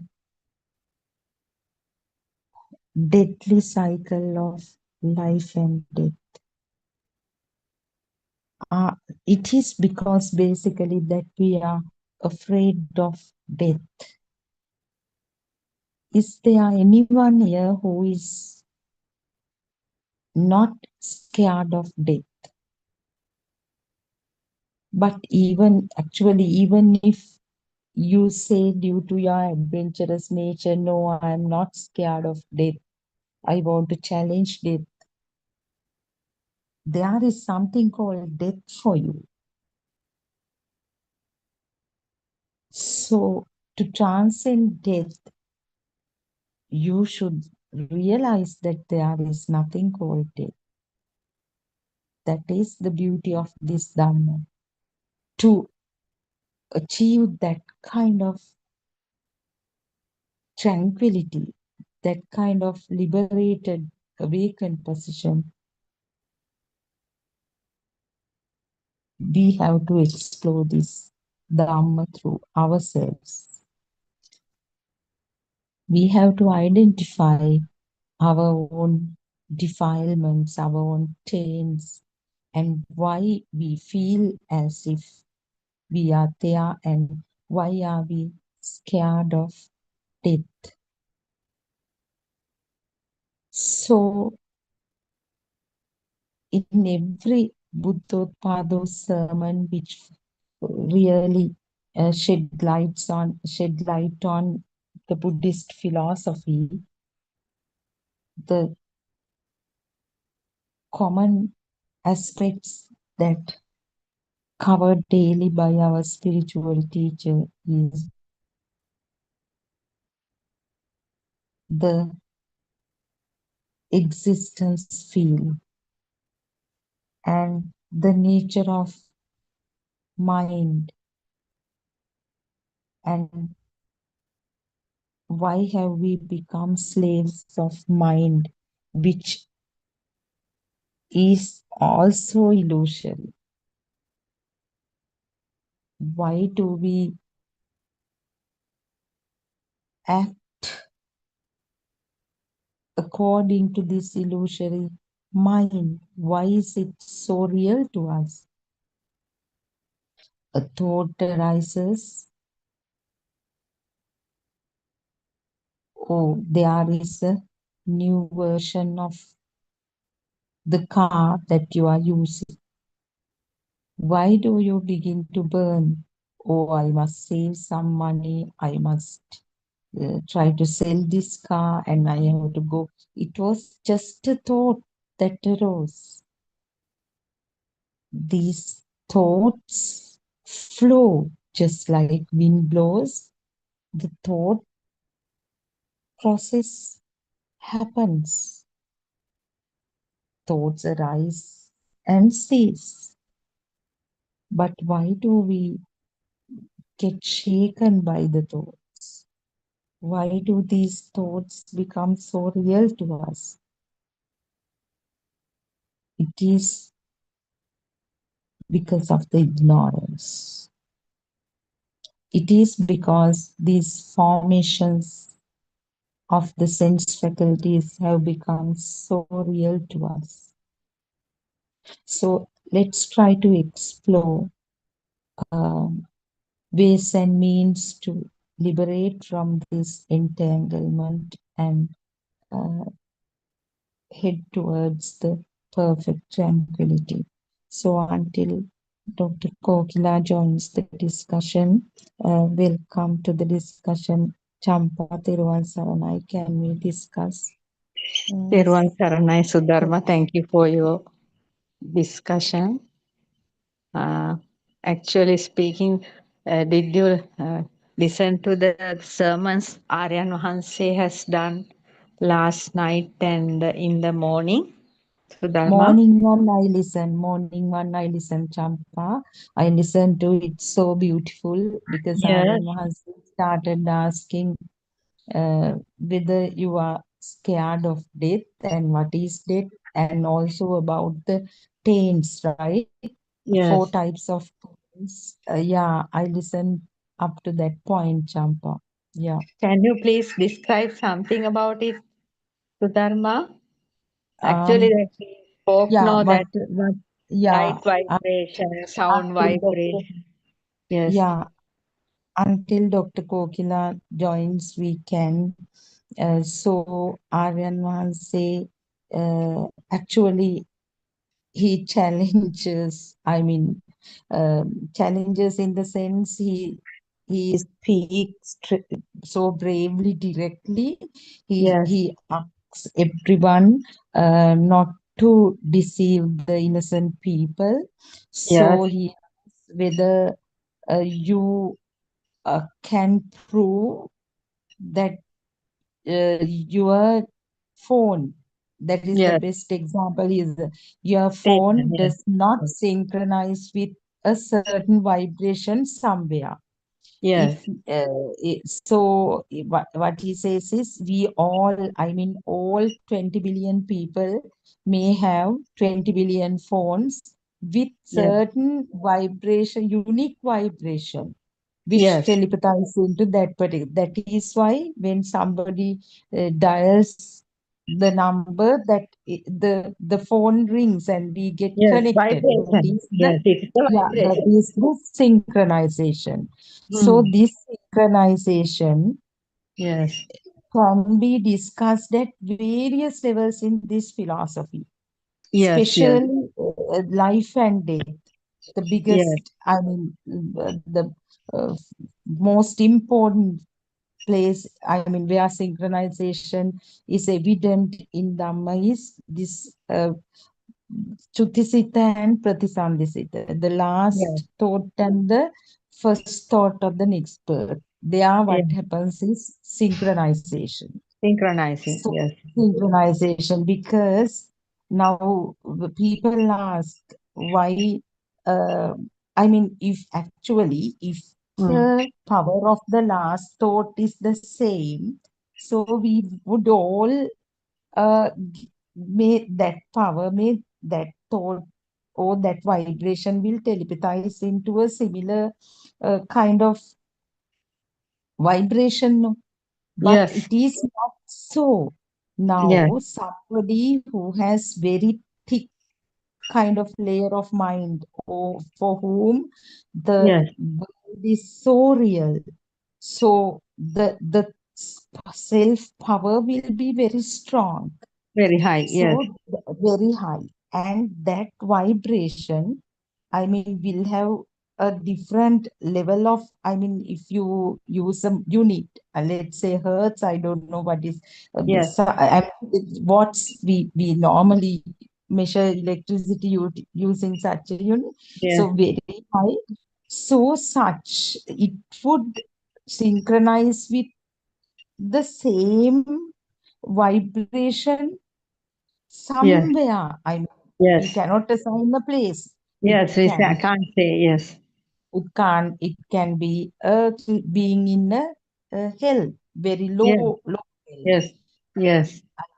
hells, or if it is next level, it would telepathize in a hungry ghost realm or an animal realm. Then Yes. human realm also, there are different levels. No, I Yes. mean, but some have very thick Mind. Yes. self-perception. Yeah, mind. Yes. So we don't know if it is very light, maybe uh, uh, like heaven, or not Yes. Yes. non-form. So Yes. way, this beautiful example of telephone signals and Yes. having unique telephone numbers Yes. is the best metaphor Aryan Mahanse uses to show us that life and death cycle rebirth Yes. uh, is not a misbelief. Yes. The nature of the uh, cycle of life and death. So Yes. now we actually this telepathization, that is the, I mean, biggest place where the telepathization applies. So synchronization applies. So, and the other thing, this synchronization happens in relation to the sense faculties. Is Yes. it clear to you, Champa? So Yes. the Dr. Yeah. Gokula Yes. will explain it better. Yeah. It happens in each sense faculty. That Yes. is why that Yes. is why the same sound wave Yes. will have different impacts on your system, your eardrum and eardrum of this system, this Yes. body. Yes. If there are 10 people, Hmm. it is true, no, Champa. Now, some people, now just Yes. imagine old ladies there, you are Yes. there, young one Yes. is there. Yes. Some say, oh, I can't hear the thing properly. Yes. Someone say, yeah, I can hear it. Or Yes. you, I mean, both of us hear it in the same way. But Yes. I can never hear from your ear. You can Yes. never hear from someone else's ear. Yes. Yes. So there what happens is, now just imagine Aryan Mahansi speaks, right? The Yes. sound wave, they are just vibrations, no sound Yes. waves. Your ear is also in vibratory nature, no? Yes. Yes. Everything is vibratory nature. Even Adana says 4 great elements are just vibrations, though The we call vibration. yeah. Yes. So depending on the level of synchronization of the vibrations in your ear and Yes. those sound waves, you hear that. Yes. So whatever tallies with the vibratory, all the waves of your ear, Yes. um, come together or interact or Yes. synchronize. That is Yes. why you hear when somebody speaks, right? And Yes. depending on the vibrations of my ear, uh, Yes. it synchronizes with the vibrations and the hearing happens. So Yes. it is same with seeing. Yes. The eye, this muscular eye, I mean, it's again great for great elements or 8 octant, no, they are Yes. vibrations.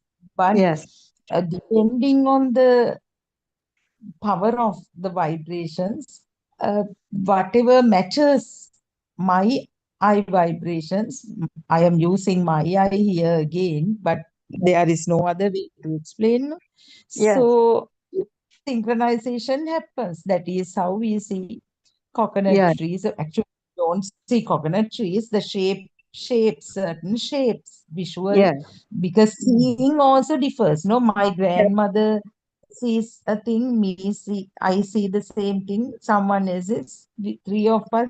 Because the vibration, that is synchronization, is different from Each one another. another. Yes. Yeah. Smelling is also same, no. We Yes. say, oh, don't you smell this? Someone says, no, I don't feel it's all right here. Because Yes. the nose vibrations should synchronize into that whatever we smell. No. Yes. Smelling happens due to synchronization of vibrations.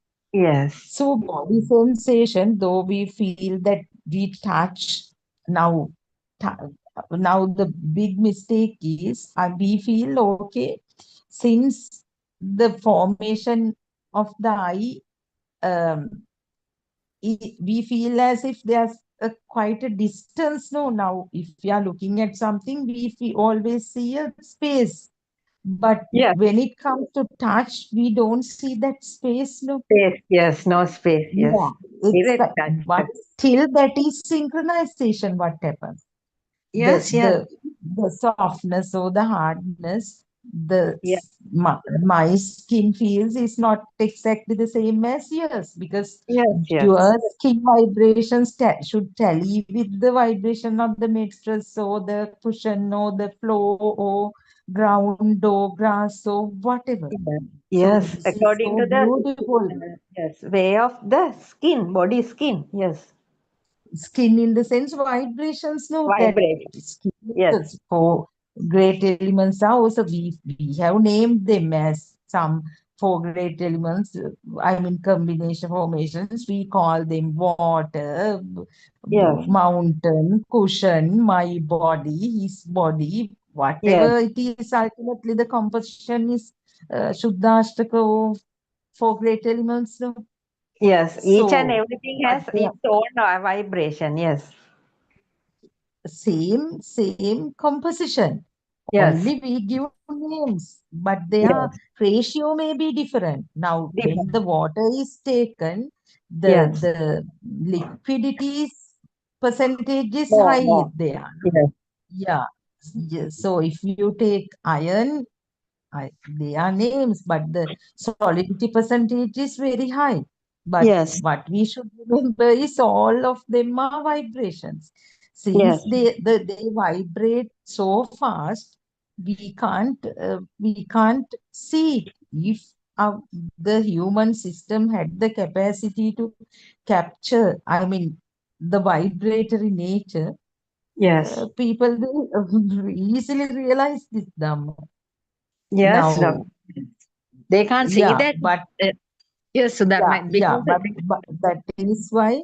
But we have this weapon now. We have this. I mean, someone great who has achieved this, yes. who has transcends the human system, could Yes. see each and everything, and Yes. he beautifully explains it using metaphors in such Yes. a way that you can also get the message. So that is the beauty of this Dhamma, isn't it, Champa? So that Dr. Kokila has joined. So Thank you, Theruvan Sudharma. Saranai. Thank you for your Theruvan explanation. Saranai. Thank you, Doctor. I Sanai, was Peran shy. Sanai. Actually, Theruvan Saranai. solidity is a chaitasika. So we have to remember that. Chaitis. All Oh, right. really? Yeah. So if we didn't have this system of identification with the consciousness and leading to the mind, Uh-huh. Yes. we can't identify a solidity. Mm. So Yeah, solidity, liquidity, they are all chaitasika. All Solidity, are rigidity, everything, doctor. Everything. The all 8. You mean? no Shuddhas? everything. There Yeah, is but no doctor, actually this 8. is they are also name and form, no doctor? Is that what you are telling? Solidity, liquidity, or whatever the identification. Identification is from the mind, yeah. Yes. Mind, yes. Yeah, There is no Chaitisika. other way to, yeah. It is. Doctor, today Aryan Vahanse explained these 4 types of ashrava in the morning. Yes, very nicely explained.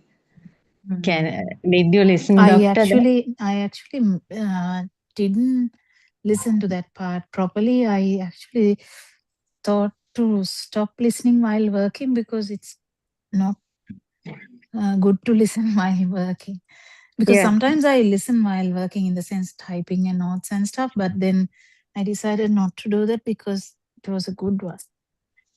Yes. Last night also like that, doctor. The seventh sermon is also, a doctor, specialist doctor talked. Did you listen to that? Yeah. That I listened. That whole that Aryan Vanse's part I listened, and it's good. Yeah. Very good. Mm. Today morning also the marvelous thing What was the interesting thing that you captured? Doctor, that normally we talk now, doctor, about this light vibration, sound vibration, touch vibration. Based on those things, he talked today morning. And the death at that time, synchronization, and he told some bhikkhu, whether they are having robes, they can't say wrong things to the people. According to the example taken, Aryan Vahanse said, as Sudharma explained, that phone, if we are dialing a number from this end, that actually synchronizing to somewhere else, like that. Mm. And Sudharma, what is that? He asked Rava, Kama, what are the four? Yeah, that it became clear to me today only, doctor. I also couldn't listen to a sermon based on it is again the manifest form of taints, no, ashrava. So, this Bhamashrava is taking the world as real. That is Bhavashrava, everything is real for us. Then with that, Kamashrava comes. I mean, the need to keep them as it is. I mean, sensual pleasures, everything. So, that is Kamashrava. Then with that, definitely the Dittashrava is there. Dittashrava means the self-view, the wrong Self-view. view. I am experiencing every day. World is there. The craving for the sensual stuff is there. So strong self-view is there. So with all of them means this avidyashrava, ignorance. Yes. Yeah. That is, they are so much interconnected. Yeah, they are interconnected. So the Chaitisika, in English, actually, I don't know how to say all these things, but in English, they are called mental factors. I don't know how to tell that any other way. But mental factors again, doctor, aren't they kind of perceptions or thoughts? Some there are lighter perceptions, but the important thing is, even if you talk about proton, electron, or whatever energy, whatever the thing, we can only talk through mental factors. We can't.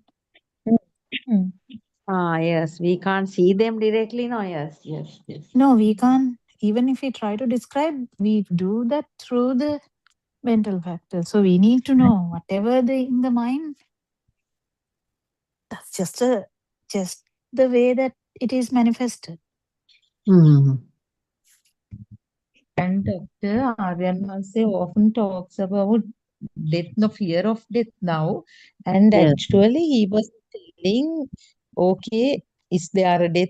He asked someone, I think one who conducted the discussion, and she was telling, there is no death Aryan answer, but he said, yeah, it is just knowledge. No, now since Aryan Mahanse says, we say no, there is no death. So Yes, yes.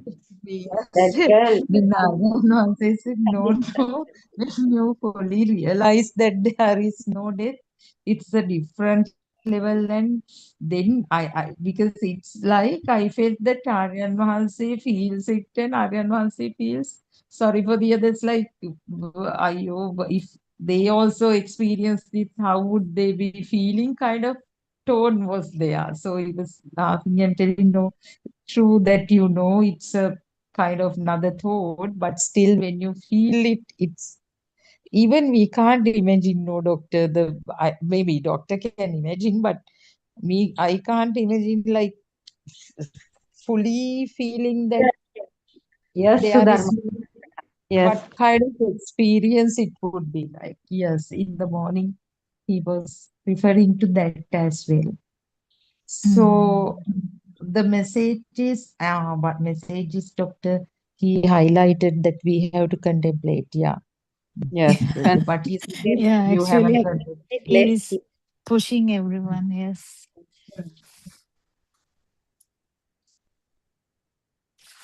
Yeah. And of course,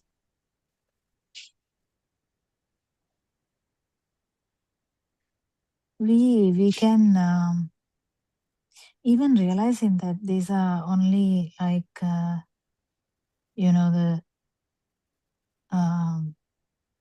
something related to the mind. Everything is understood through mind, and mind is actually a creation from other vibrations and not true. That's very important because this the idea that we are living, that is also in this mental scenario. Yes. Because the baby with the unique consciousnesses, there's no idea that baby is living. Yes, radiant mind. Yes. Well, once the duality is occurring with the mind, now story has begun. Everything is happening like a dream. Yes. Actually, living means a mental dream, no, doctor? Yeah, the Lord Buddha said, no, it's just perception. Abhisankarana. What is Abhisankarana? Perceptions. Reinforcement of Thoughts. Yeah, maybe. Yeah, but perception. perception getting powerful and reinforced. Yes. Yeah, recurrence of the same perception, no repeated Repeated repetition. I actually talked occurrence. about it yesterday. The repetition of this just one perception. The repetition, the most repeated perception is the self-perception. Yeah. Yes, Each, each time it reoccurs, it comes with more power, like yeah. The power enhanced. Just imagine a baby has the first perception, mother. That baby's self-perception is not that strong. Yes. Then few other perceptions like maybe brother or sister or milk, rice. still the self-perception is not that high. Now, coming to our age, our self-perception is very high because it That is has right. manifested through a lot of times. Because Now, existence perception and the existence, actually bhava is existence perception. Jati means a self-perception. Jati, and right. the addiction is also happening due to this repeated occurrence of the same perception, no? Same sense addiction. The most problematic thing is fear that it will go away. That's why people scared to if you have if you actually even once if it is felt this mind, everyone feels scared not to die. Yes, But yes. actually speaking, Mm. there's no anything called dying. The it's just one thought to another. But the problem is because of the speed, it is all felt as someone is having a mind. So this Yeah. problem is ongoing. So that's why Aranahanse says some example, not example, experience should come. Then only the system will actually realize that it's only one moment and that So, doctor, only fear one. of death should be there if we are not sure that the thought power is zero. Because now the fear is very high because we know what happens. That Yes. synchronization. I was say it's higher than before because earlier we didn't know where we telepathized into. Now we know that, and so the fear is very high. Oh no, that's actually wrong, Sudharma. The way that you put it is wrong. Yeah. Actually, that is self-view. Yeah, we would. Yeah. We have to clarify that as soon as it came, because now this is the only moment that is there. We are living only in this. Yes. That is to realize that you can't do half-hearted jobs. That's the thing. Because then there would be doubts. Self-view should be dedicated. Because the self-view is there only. You have a fear that you might go somewhere. Yeah. Yes. Yes. It should be broken with self-view. It should be broken. There's no one to go from here. Yeah. Yeah. There's no one to go from here. Synchronization can happen, yes, but that doesn't mean anything. If you really understand that there is no one here, synchronization power is less, and it is going to be not lower realms anyway. Yes. Okay, this is all interwoven. Can you see? Yes. Yes. The experience should be there to get the doubts away. Doubts should go away to actually feel these things also. Now, if you have a self-view, now that day, I don't know whether you remember, there was a question from Aranu Hanse in this English Zoom one day from Surangika. What do you think will happen when you die today? Yes. So he asked from everyone. Yeah. Yeah, and that day it was only from her, I think. And then she said, maybe I will be born once. And the thing is, I think that is self-view still.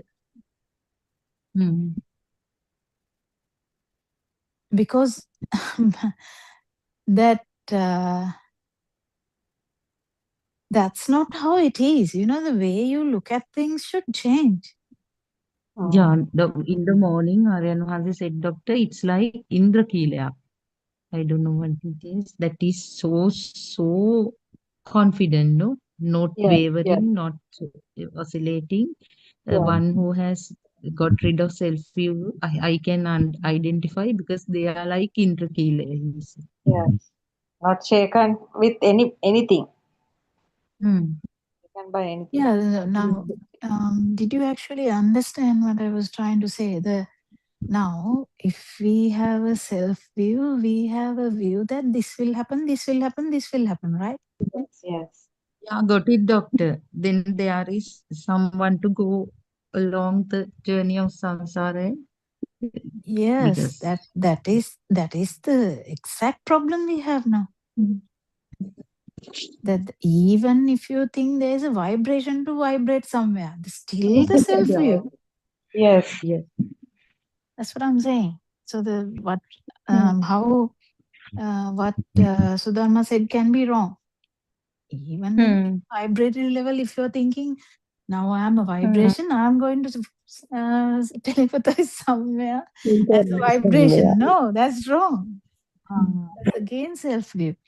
So the thing is, I'm fully understanding that chair is you is completely different. That how can I say? So now fan, if there was never a self now. Yes.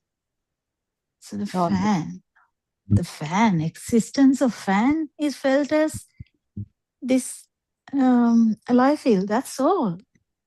Yes. So where is this vibration?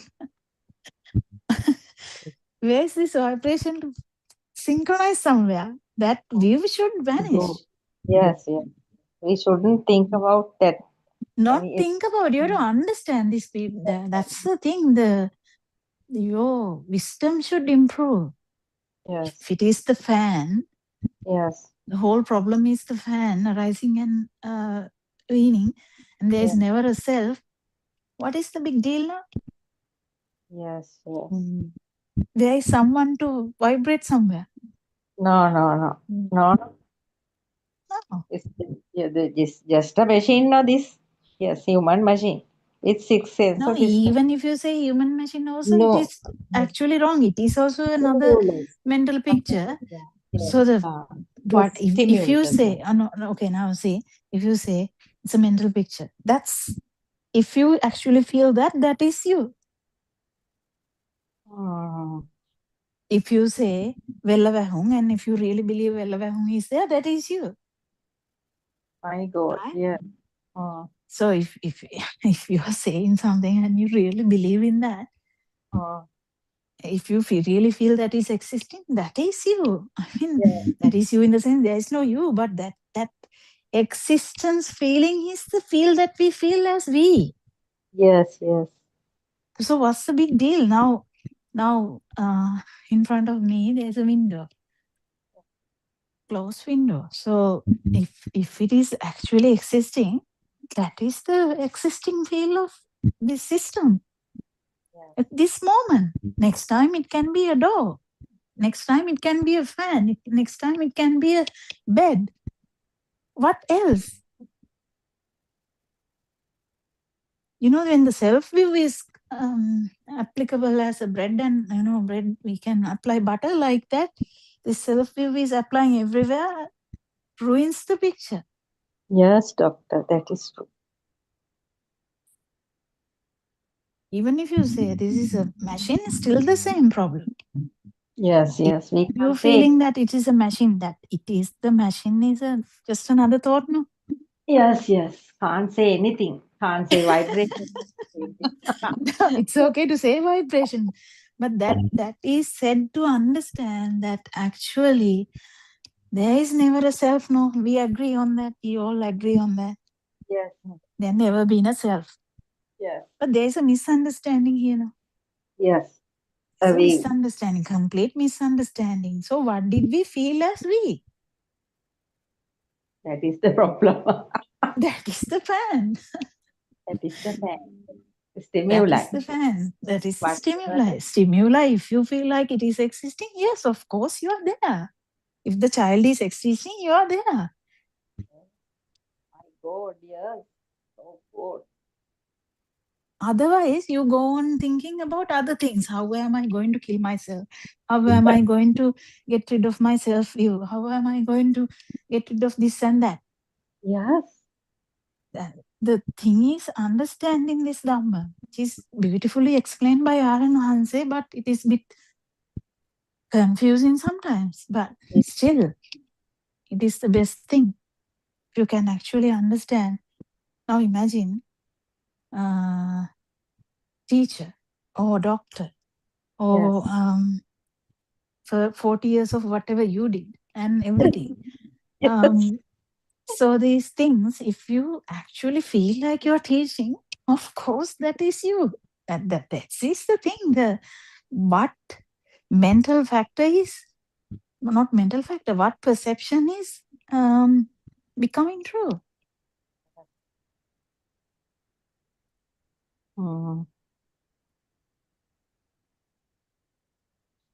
Teacher has the mental picture of teacher. Doctor has the same thing.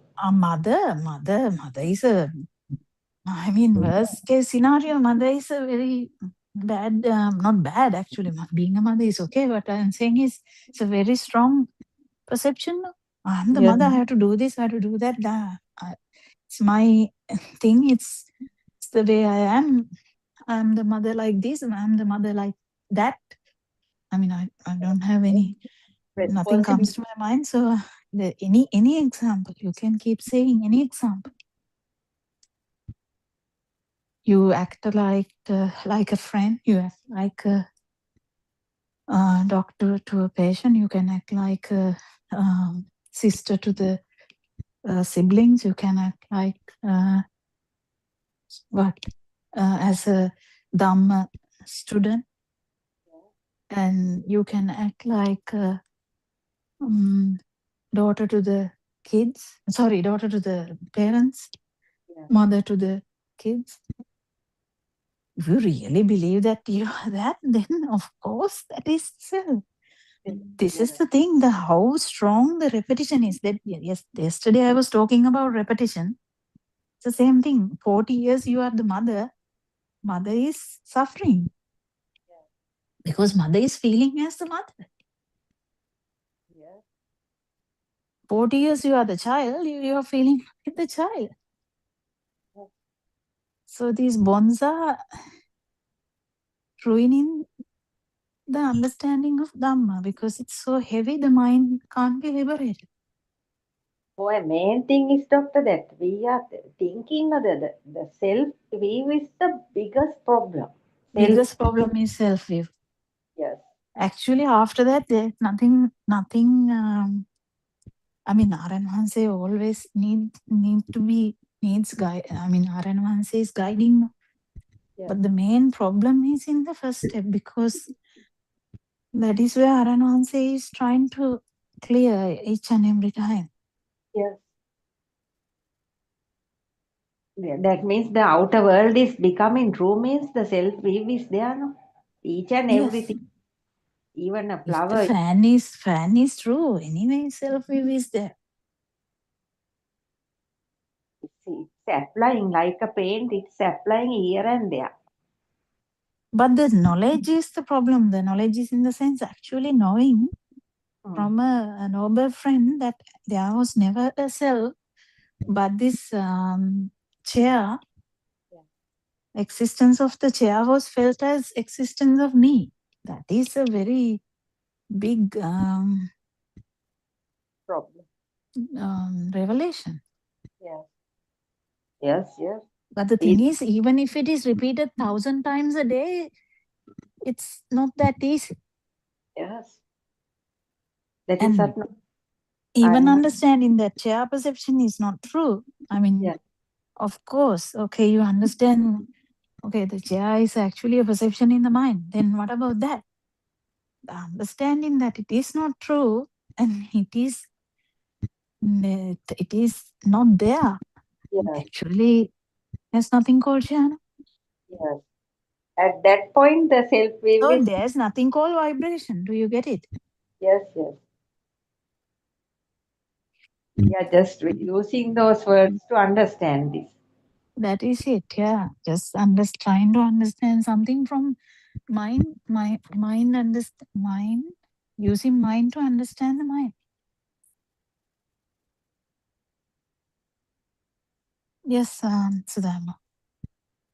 තෙරුවන් සරණයි doctor. I to leave doctor. තෙරුවන් සරණයි. තෙරුවන් සරණයි ධර්ම Champa. You're leaving? Okay. Yeah, doctor. තෙරුවන් සරණයි. There's. So, did you get it, Champa? Yes, doctor. Now I am. It's kind of a clue, no, doctor. Actually, it always when we see something, that self view is there. Without our knowledge, it has gone there. Like if it is a thing, yeah. If it is not a thing, you even.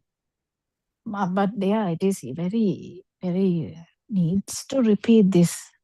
Like that's why outside is not a thing. RN1 practice it for 2 years. Yes, yes. That's what Aryanvasi said. As you said, Aryanvasi said, you will have to practice this. There is the light vibration is not true, sound vibration is not true, touch vibration is not true. As far as you can, you have to do it.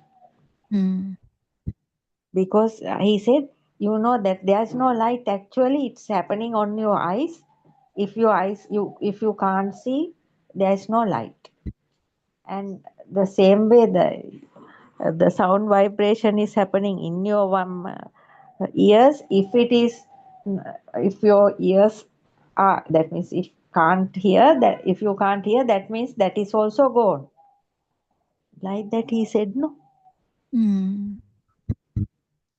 Last night that doctor said, Aryan Wahanse's Abhijna Jnana, the telling that yeah, I heard that. True.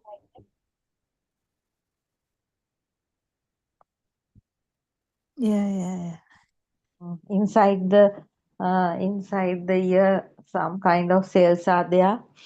So as Aryan Wahanse is telling, like that, that doctor appreciated very much. That doctor said, there are so many things to talk. We'll talk little by little. Then Aryan Wahanse said, about you also. So many doctors are engaged in these forums. Yeah, Like he's very senior. He's not senior. Yes, I can remember.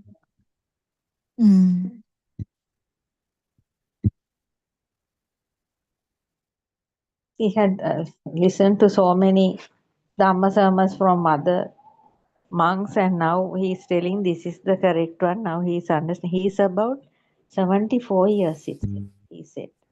Yeah, 73 or 74. 74, he is still working in a hospital in Colombo. Maybe in a private hospital.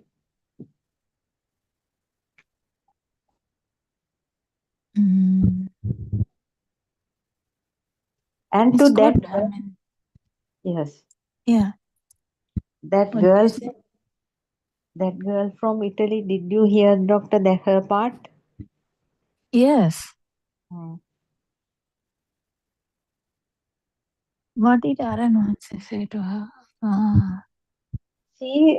I heard before about 1 year ago, she was talking from Italy. And at that time, Aryan Vasi said, this girl is in a very good level. She said, no, today, while she was coming through the... He felt the daughter get in the accident. Yes, accident, and she felt some kind of uneasiness. And also when while traveling from Italy to Sri Lanka, in that plane, she saw through the mirror, she saw the sky and felt a very light thing. And Aryan Vahansi said it's some kind of that meditative thing.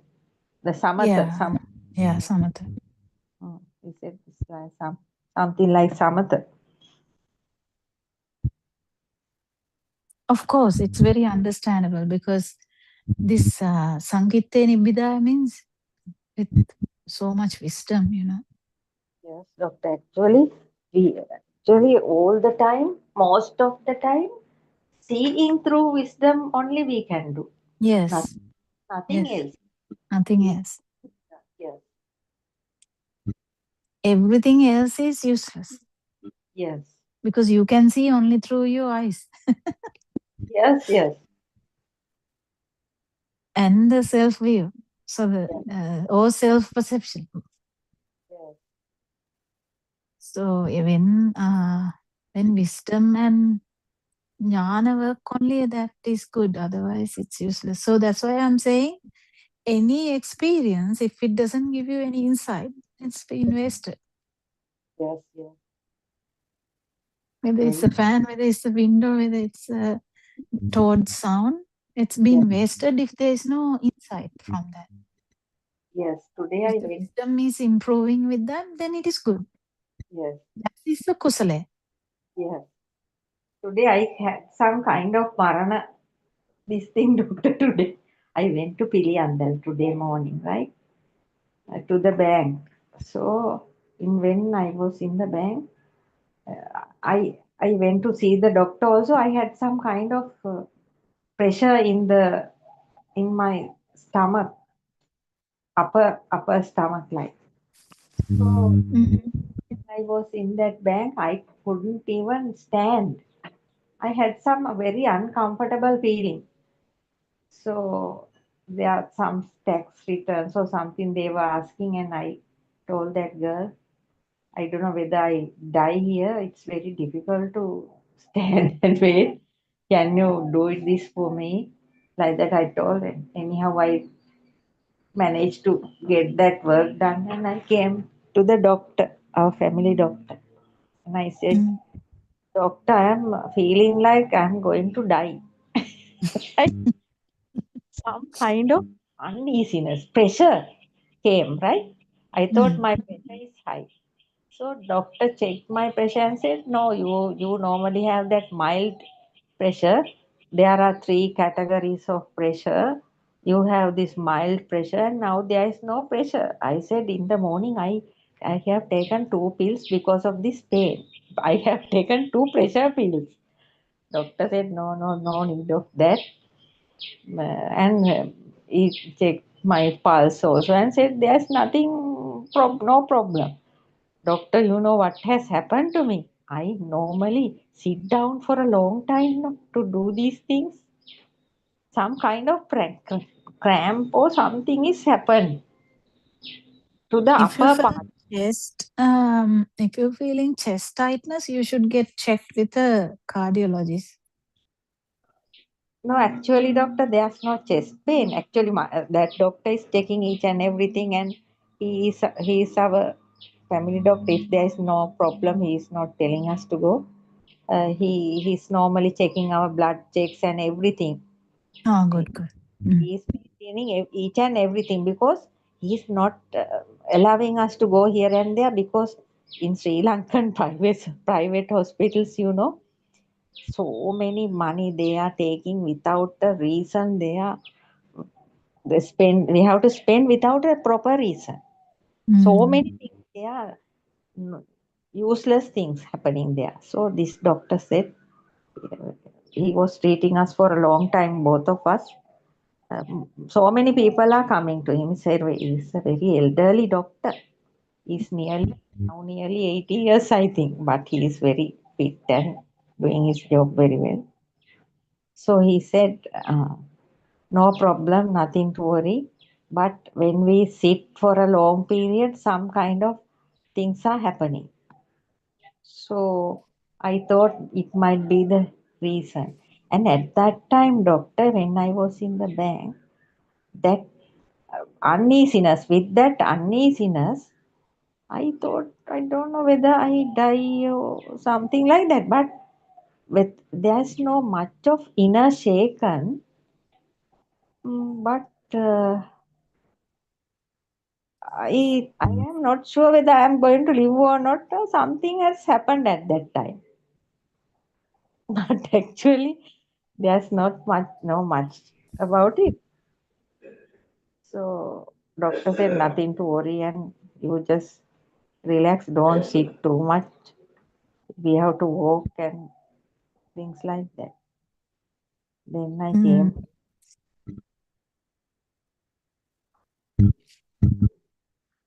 But you didn't feel any, you were not scared, that's what you're saying. No, I actually that time, doctor, any thought, scary thought or that means relaxing thought, nothing was there. I was with the pain, right? Because of I have taken 2 pressure pills. No, maybe that some. When did you take the 2 pressure pills?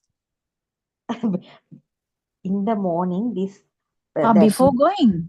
Before going. The blood pressure must have dropped. Maybe, doctor. That is why happened there. Yeah, you shouldn't double the doses just by like that. Yes, I thought I was scared. I thought because of the pressure, this paining is coming, but it shouldn't do like that hereafter. Yes, maybe that I was some kind of drowsiness and can't stand, can't sit. Something has happened to me in that time, but I didn't know. That means only with the pain, I was there only with the pain. The next, I didn't think about anything in the next moment. I don't know what it is. I thought that's good. When I go to die, when I happen to die, what I don't know what will happen, but that was something, a small experience came today. After coming home only, I listened to these 2 sermons.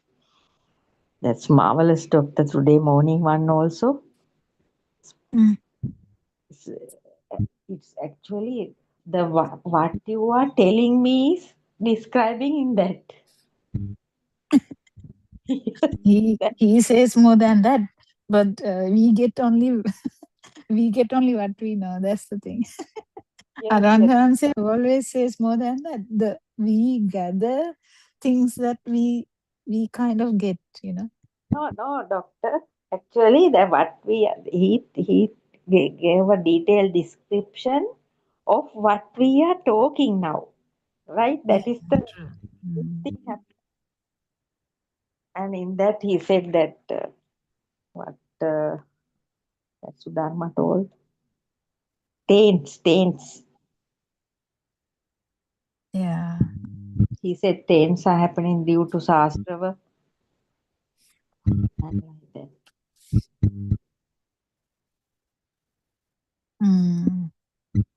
I was just going through this in English. It's very difficult to say all this, but mental factors. In I don't know whether the way to say this is all good, but there are 3 major groups: mental factors, Chaitasika. And Chaitasika, yes. Chitta Chaitasika, yes. Chaitasika, there is 52 Chaitasika, and there's ethically variable factors, 13. They are neutral, they are universal factors, Sabbhachitta Sadharana, and particular factors, there's 6. That's 13. Unwholesome factors, that is moha, lobha, dosa, is pride. Dosha, moha, yes. Unwholesome, there's 14. And there's beautiful factors, sobhana, 25, like alobha, dosa, moha, sati, wisdom, everything. So the prajna comes in that. With alobha, dosha, moha. Right. It is sobhana factors. Sobhana Chaitasika. Can you tell something about more, doctor?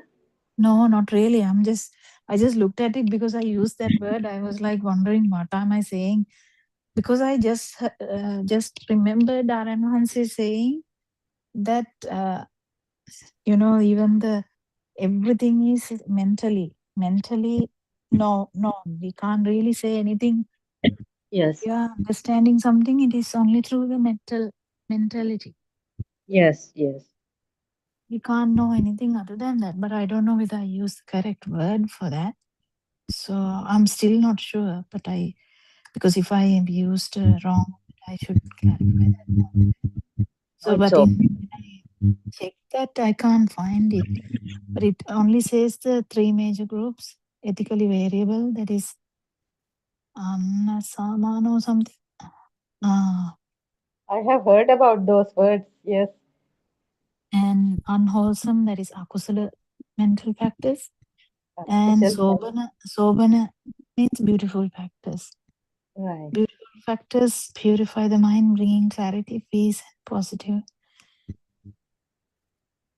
All through this actually path, that means Aryan Vanse's path. Actually speaking, an arahant means you have fully realized all the mental factors. That means it's not a thing.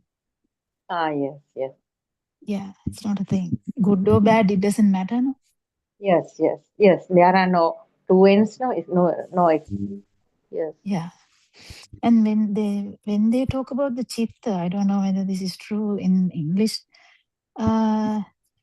English literature, when we talk about chitta, they talk about consciousness.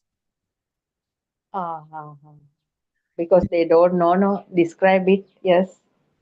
Yeah, so I don't know actually. So whether that is the right way to say chitta chaitasika. So they are telling chitta is the consciousness and the chaitasika is the thing. Intention. What is it? Chaitasika. Intentions. No. I don't know. Maybe in a different thing it will be said as intention. They say 89 types of chitta. Chitta Chaitasika. Chitta means so the chitta means they have said kusala chitta, akusala chitta, vipaka chitta, functional chitta. Functional chitta is the kriyasit. Kriyasit. That means the action mind. Different phases of No, mind. actually no. That's why they are talking. The kriyasita means yes, it's a we can say it's a mind, but I don't know, because that means the reason that it is classified as the consciousness in this English translation. Maybe. Because it says the chitta is the bare awareness of anything. It doesn't judge, it doesn't crave, it doesn't hate by itself. Yes. Awareness. Yes. Knowing also, we can say the knowing is also. Yeah, it's interesting actually. These things, I don't know, is all Abhidhamma. Yes, doctor. All things are achievable by going through this path. Yes. Actually speaking, everything is understood with simple things. Yes. Saran Vahanse always talk about this 54 thing, but I haven't paid much attention to that. Yes. Mundane world, no? Super mundane is different. Super mundane is different, and the mundane world is different. Yes. Mundane means the lower, that means the normal human beings world, no? Yes. Mundane world means the pratajana, no? Pratyana, yes. Normal people. Pratajana. That means, doctor, everything is happening. That means to go up from that level means always must see through our wisdom. Whatever the wisdom we have, then only it will increase. Yeah. Because in the Abhidhamma usually they talk about chitta types, no? Chitta viti. Chittaviti is a different story. Chittaviti means again the skandha. Right. It is the same thing actually. This 54 also Aranwanse said it is all the same thing. Aranwanse actually take it into like one hand and explains it because skandha means again the Aggregate. chitta. In the sense not chitta, like the whole thing. So, yes. So the mental factors are associated in that, but actual chitta is the fan. No? Yes. So, Each but the and fan every has chitta each viti. and every So, thought, there is 54 categories inside it. Is that so, doctor? no, I don't know. So I will not talk about that because I can't remember. The 54. I remember Aranwanse talking about 54. I can't remember. So, Sit 54, something like that. They talk. Yeah, කාමාවචර සිත් 54යි චෛතසික 52යි රූප 28යි. They talk about that, but I can't remember. I mean, I'm not good at these things. Yes. Practically, I can talk, but I have heard this as well. Yes. So, Doctor, you Lokottara sit only 8. 8. Right. That is Margasita, Palasita, Margasita, Palasita, Margasita. That 8 only. Palasita. Sotapanna Marga, Sotapanna Pala, Sakudagami Marga, Sakudagami Pala, Anagami Marga, Arahat Marga, Arahat Pala. That's only for 8. Chitta.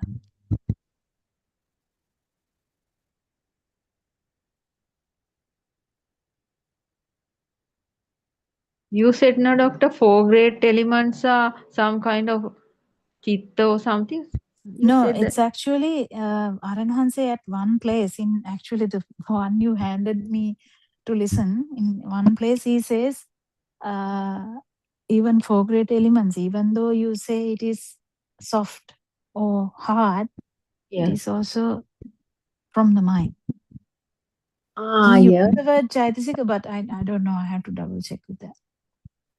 Yes, everything we judge from the mind. No? Yes, judgment is from the mind. Yeah, that's the thing.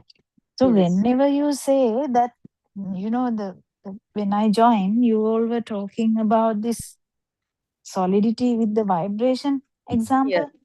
Yes. But when we talk about that, that's okay. But we have to remember that even that explanation is from the mind.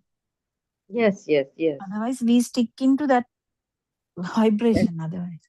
Yes. Now we are thinking more about these vibrations, no? Then the vibration is there.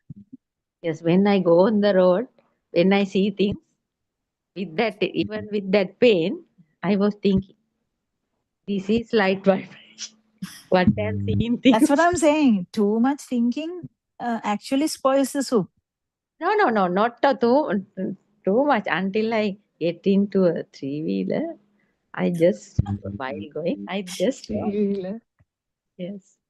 Yeah, still you know that, right? Because if you keep thinking too much, then it will spoil it. When I am getting up, I am remembering this to my mind, right?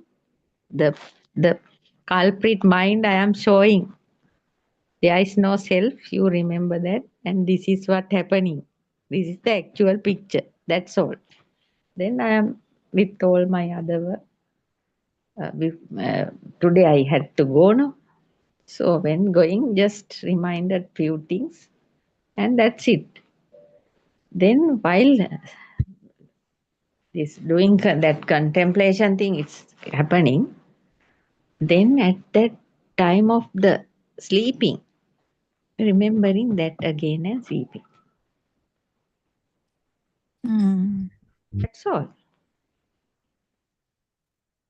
And sometimes while walking, just thinking, oh, Aryan Vansa is telling, no, the flow is also in the mind. So we are walking on the mind.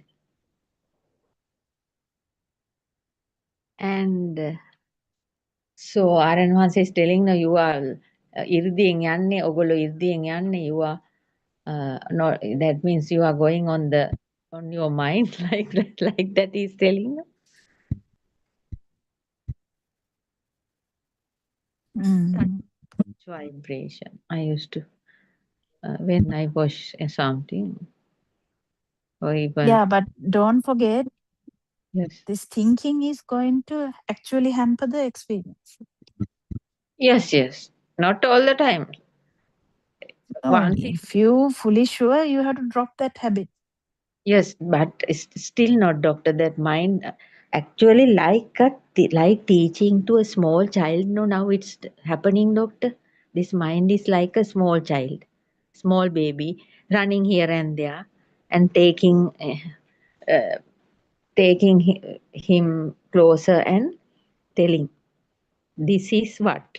This is the first lesson." Like that, give him few lessons and let it go. Right. So Mm. still teach into the mind for a certain period, then and I can drop it away because past year I was just listening to this Dhamma. I didn't do anything, but sometimes uh, I used to look at the mind, but without doing it even nothing is happening. Aryan once he told, if you are not without this contemplation, today also he said, ඕගොල්ලෝ තාම හරියට මේ විදර්ශනාව කරලා නැහැ. Yes. He was telling that, doctor. And to a certain person, he said, this is just happening, no need to think much. That girl, Italy girl, maybe. Doctor, Mm. this Dhamma in the path in the beginning, but sometimes they used to stuck some places. No, doctor. That is Yeah, also there. 100%. Yeah. Yeah.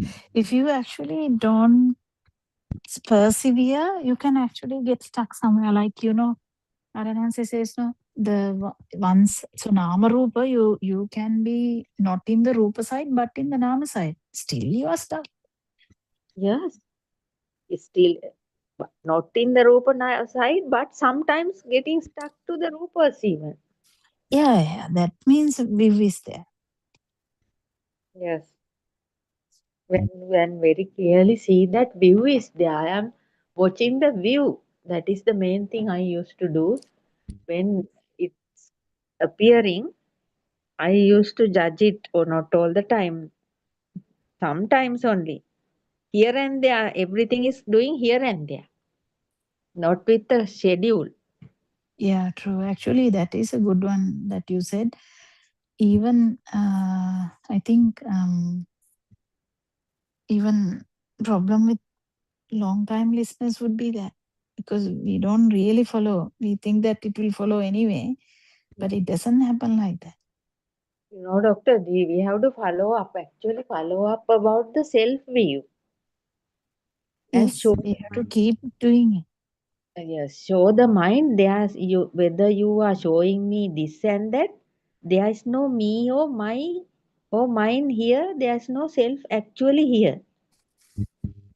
Mm. The mind is acting like a separate person. No? Whether the mind is not there, even it's taking so many things and coming and showing. That is what no happening. Yeah, Like true. right, like writing something on the blackboard. Now this is this. To see its self view. That is what. No? Mm. So contemplation should happen at that point, not all the time. At that point. Because doctor, with this actually I don't know how to, it's very subtle, going deeper and deeper, and we must understand what are the things we should clearly show to our mind. Without so many things telling this and that is useless. The only thing is self-view. To go out to happen anything, it should drop the self-view, showing of self-view. Then it's okay, no? Yeah. It's like a serpent, sleeping serpent. Like this is not a small thing. It's a dangerous thing, doctor. Very Yeah, actually. dangerous thing it is.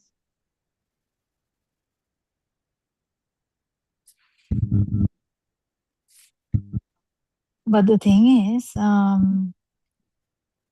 understanding this Dhamma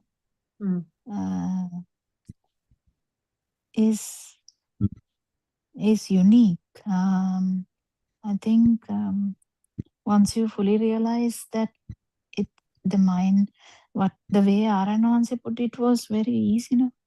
Yes, yes. He didn't put all the mental factors and Chitta Saitasika, Rupa Nibbana, or he didn't, but he can.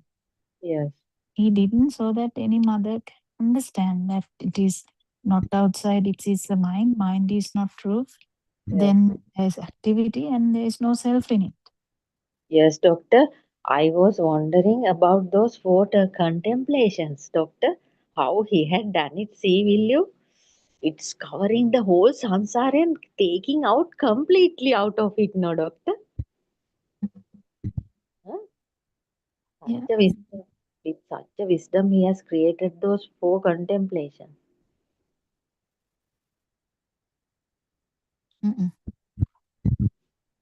Nobody can do it, doctor.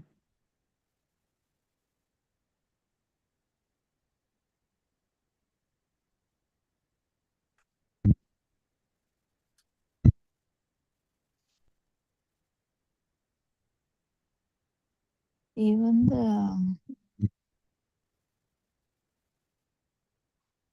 there's so many ways that Lord Buddha explained. He explained with Dhatu.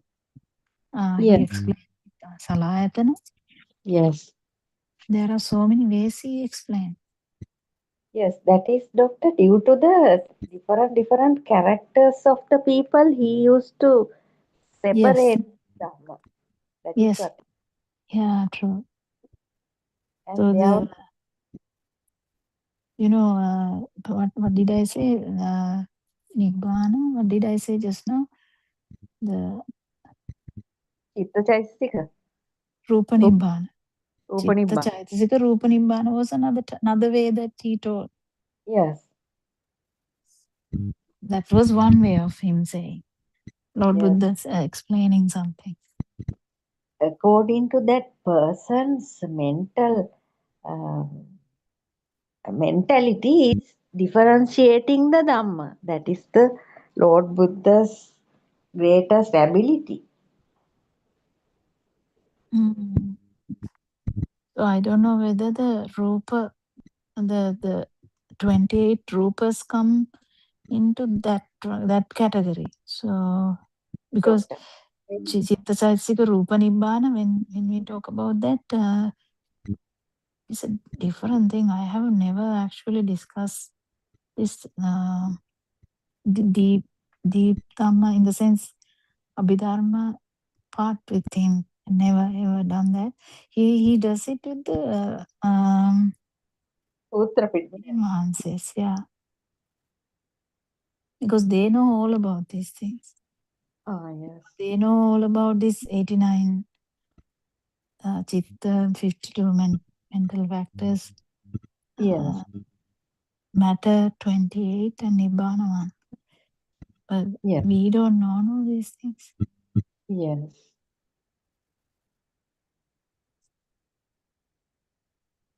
But listening to that sutra, this thing is a bit hard because the Pali ones are there, no? Listening is I also don't understand. bit difficult to listen them more. So many time is going and very difficult to It's listen. important for them if you are actually explaining the main thing. I actually once I thought it would have been much better if I actually learned Pali when I was little, which I actually gave up. Yes. But it's okay. But I had that idea when I was a teenager. There was no way to learn those days, doctor. I tried actually. I couldn't. Now it's in the web, I think. Now no need of doing those things. I had that feeling Mm. because I wanted to read those Pali books.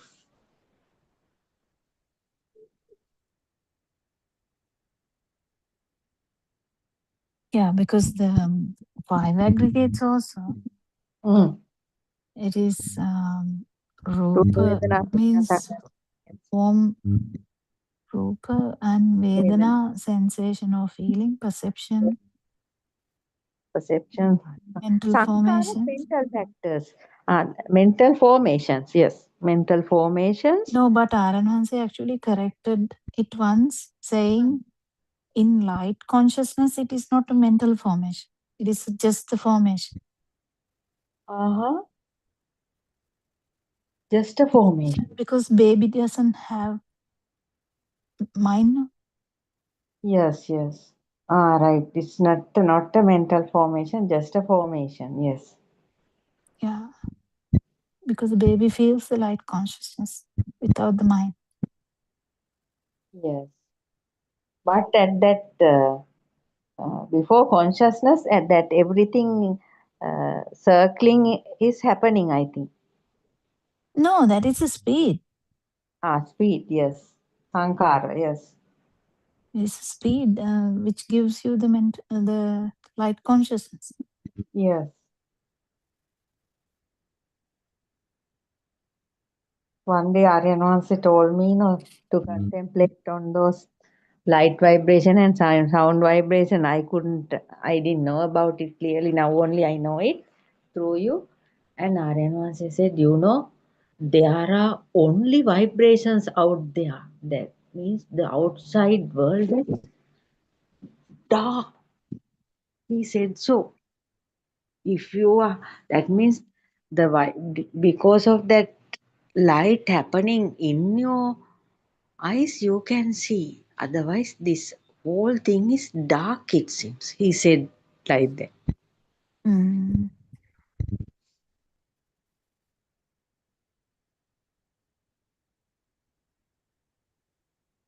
Mm. I was wondering.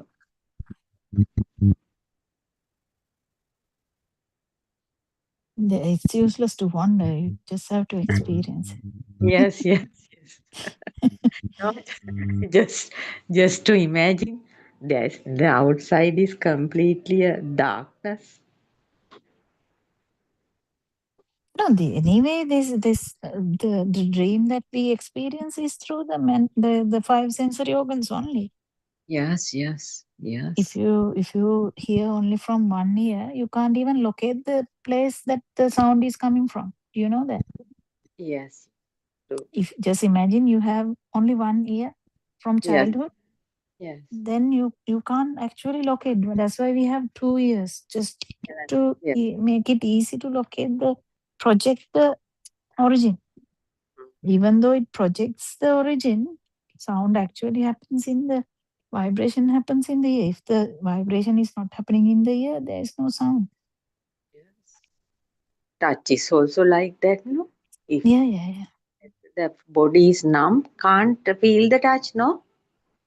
Mm. My God, what is this?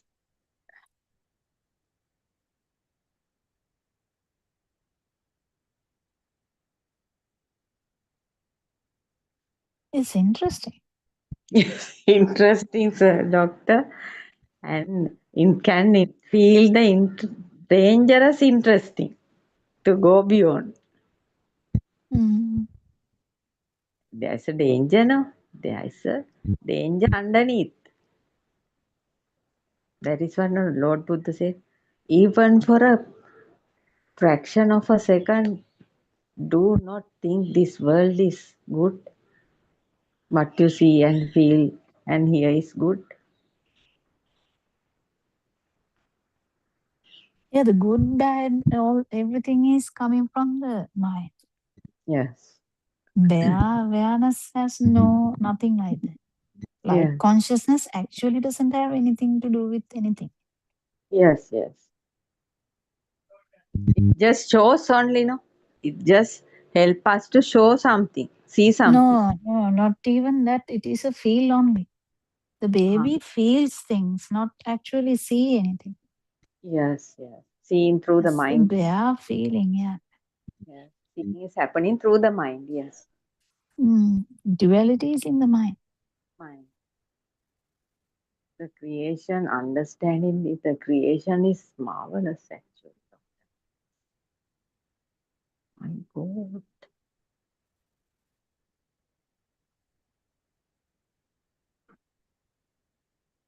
The wanting to go out is coming now due to this, but can't run also.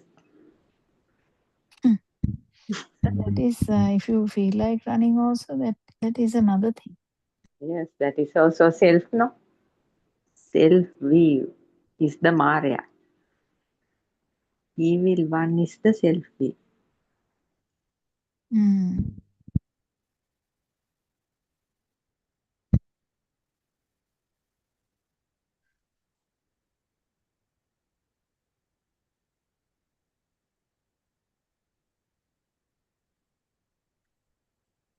But by going under deep and deep, that gives us the relaxation, I think. Yes. Hearing Dhamma and discussing Dhamma, there's a feeling, a very, very good feelings there. I have to find the Sabbhavasava Sutra because Aranvansi talks about that in the one you send me. Ah, right. Okay, I'll put it today, doctor. I'll find Do it you and have it? I think Aryan Vansi has explained it, no? Maybe in his Sutra Dechanas. Sabbhasrava, maybe there. I think he did it alone without anyone. That is what I am telling. Not Without the not in the actual sutra discussion. Yes. Just he did it alone. Yes, I'll check it. It may be in the main channel. Buddothpado main channel, it may be there. I'll try. If it is there, I'll put it to. Because you are listening these things means I am benefited. Yeah, actually, because I'm thinking now it's good not to talk because you are actually translating. Yes. You are doing some benefit for everyone. So I think it is a good thing to do. Yes, doctor. Actually, can you see we are opening a door to others, right? Whatever way. That means it may be not today, not tomorrow, but in one day they will listen to these discussions, no? No? It's in the YouTube, no? That Yeah. will help. That will help them because we are discussing what Aryan Mahanse said and explaining all those things with you, translating those things. That will help the English speaking people. Yes, and it's helping us also, no? That is actually the natural contemplation is taken place within this, no? Yes, actually, when you put something, sometimes it comes in the morning, and I try to say something. The system brings something, and after I tell it only, I realize, okay, that is the answer to that. Then it keeps coming. Sometimes I'm driving, it keeps coming. Yes. If it comes, doctor, you just record it. Oh, I'm not good at that. I'm also not not knowing those things. I'm not good at it. I'm not that good with anything like that. But I can remember. I mean, I'm good in remembering. Right, then I can have that later on. Yeah, Because this Dhamma is very beautiful, and we can say it is a bit difficult, but actually speaking, if you keep understanding slowly what these are, yes, because even moha, the moha, what will is it? vanish. Yes, Moha moha will dosha, vanish. Dosha, lobha they come. dosa moha, Yes, that that jealousy, pride, yes, yes, they are all associated with Kamalok. yes. I have started to do this translation because of that. One day there was a notice, right, on our one of the WhatsApp groups. If somebody is able to translate, please talk. When I was talking, Miss Indu Miss was there, and then she's asked me to translate a small thing and send. Then I sent it. Then I asked. She asked whether you can do it. Yes, I said I'll start from Darshana Samapattiya, and how that is why how I started it. And when this PeoTV thing came, I thought that is the best thing to do here. Then the natural contemplation is happening while I am translating one thing, and hard words I am watching, checking through that GPT, but I can understand the differences, no, without putting the wrong word there. I know what Aryan Mahansa is telling, and the natural contemplation is happening at that moment. And coming to this forum, it is naturally increasing the contemplation. That means insight meditation is happening now, doctor, while we are talking. Naturally, insight meditation is happening without our knowledge. Yes. So it's that means a vast area is opening. Yes, and so whatever there are so many things that Aranhansi can say, but the basic understanding is there has never been a self. Yes. That should be like concrete. Yes. There is never a self. Yes. But then if there is never a self, why are we scared to die? Then that question comes from. Yes. If there is never a self, then anything is okay, should be okay. Yes. But if you are in the mind, actually that's not true, because in the mind the as Selfish. with Yes. the fan, as with the chair, if that actually, yes, this came to my mind to tell you, I forgot that. So Anyamanya, this Pratya, Anyamanya Pratya. Pratya, this the consciousness and not the consciousness, yes, Vijnana, consciousness and Namarupa, name and form. Yes. They are. Need each other, no? Like, yes, Anyamanya, so, yes. and Aranavanse was telling very beautifully, if you can understand, it will be really good. How, if a mental image is true, how it will fall to the other side. That is how the actual Chutisitta work, actually, how it synchronize like that. Because now Namarupa is a mental image. The final mental image, there is power, which is now there's nowhere to go, because that system is gone. Yes.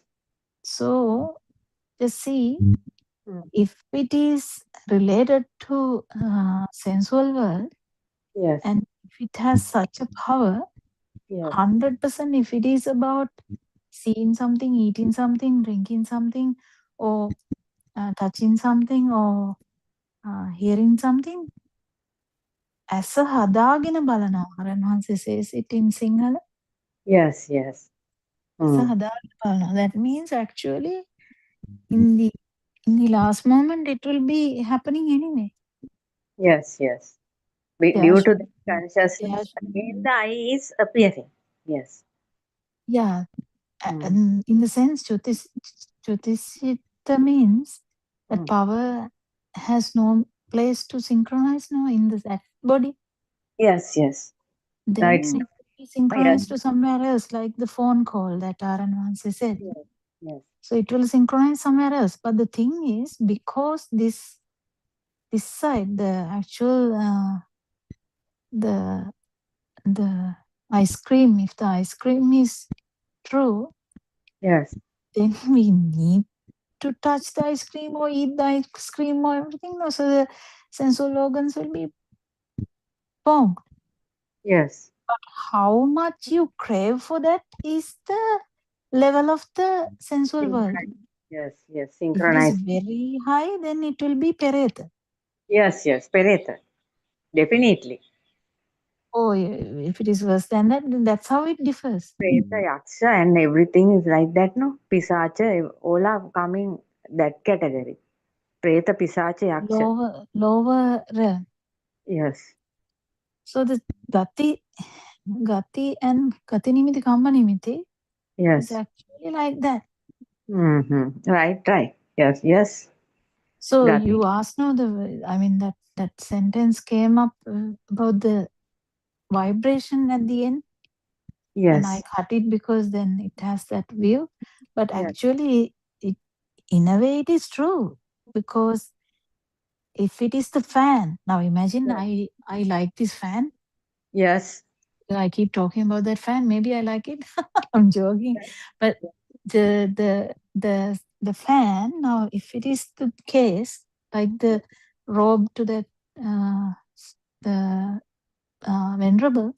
Yes. So if it is the fan, then how much craving is for the fan will decide the actual level. Yes, yes, yes. Craving is the dangerous part. Taking synchronization happening based on craving. Craving power. What? How much power? Yes. Power of craving. Yes. And there was another beautiful thing Aryan Hanse is saying. Even in the mind side, this is on the other side now. This is the actual matter side. Rupa Matter. side. If it is even the mind side means it will be something like Rupa Samadhi or Arupa Samadhi. Yes. Even in that, the power is very high. Very high. Yes. So it can be either way. Either it is this way, power is high, or the other way, power is high. Yes.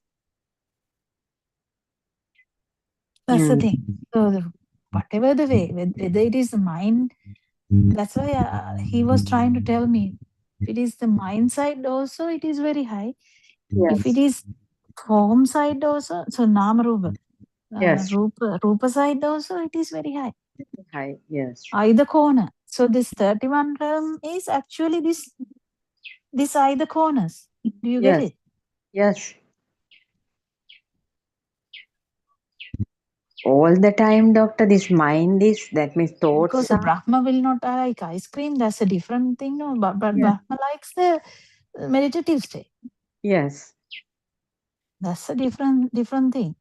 So the if it is becoming ice cream, that means it's a lower realm, but still the power is high. Yes. But in the other way around, in the other side, if it is attachment to an arupa, yes, the power is again high. Again high. Attachment means disease. Attachment is the disease. Attachment is the actual power between this two ends. Yes, yes. Aranasi said, no. Do you understand? He asked me, do you understand? I don't know how he put that. I can't remember the exact words, but he asked me, he told me, he didn't ask me, he told me, the Majjha Sutra. Do you remember the Majjha Sutra? And he said, Power. whatever the if there is two ends, the power is still there. Yes. Then doctor, the benefits neutralizing, no? What do you mean? The No, you power. have to exit from the mind. Right. Yes. That is the Exit. Cheto.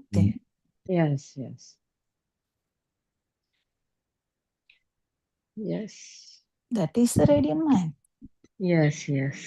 Just see how easily people talk about being anagam. Doctor. We are trying to enter into the trying for 50 years, not only 1 or 2 days. Trying 50 years. Searching. Still bothering to. Actually speaking, that will come down if you understand that craving is the disaster. Because this is a vibhavatana. Yes, no, I don't have a craving for this to become anything. But the trying is there. No, actually, doctor, normally in my lifetime, my lifestyle, there are no, that means purva nimit. That means there are no final, that means not thinking final results, any kind of result. But no, I don't agree with that. You actually have a perception of liberation. You have a perception of liberation, don't lie. That may be there, yes, without my knowing or something.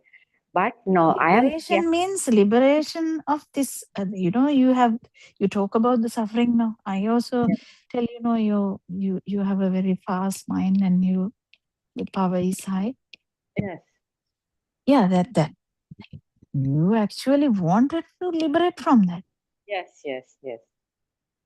But when you come down and when you realize that this is actually useless, there is nothing true in that, it will slow down anyway. Yes. There is no purva nigamana in me. I want to go there. That those things are now not there. Earlier I had it. I had so many plans. All the plans pakal and went. Pakal the plans. Just surviving.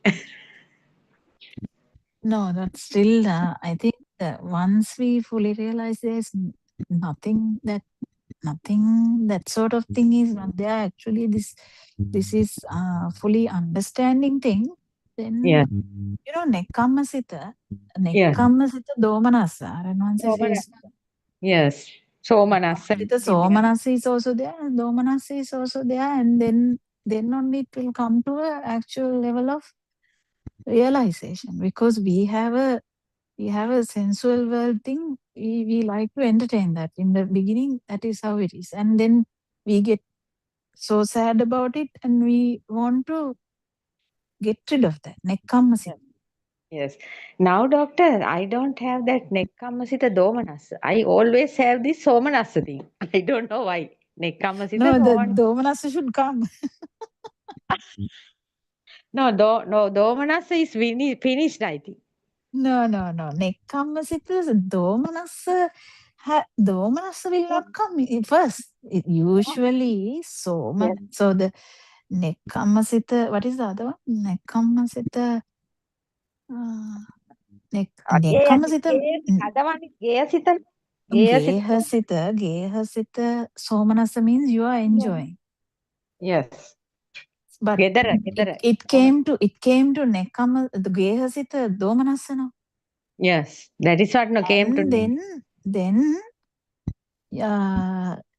it came to the nekkamma thing. Nekkamma thing still, there is no domanassa. Domanassa means you fully realize there is nothing you can do by nekkam.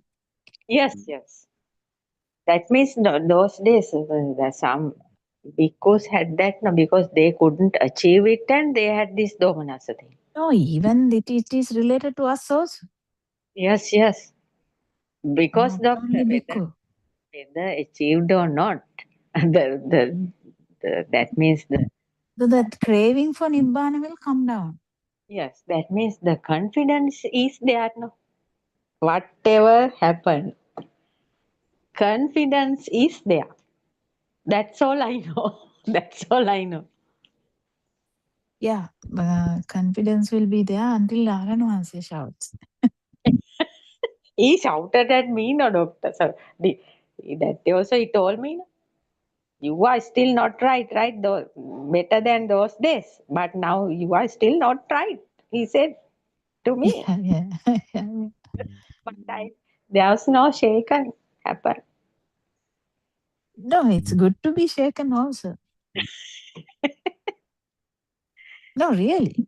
I mean, No, then shaken. only these things will go to Nekkamal Domanasa.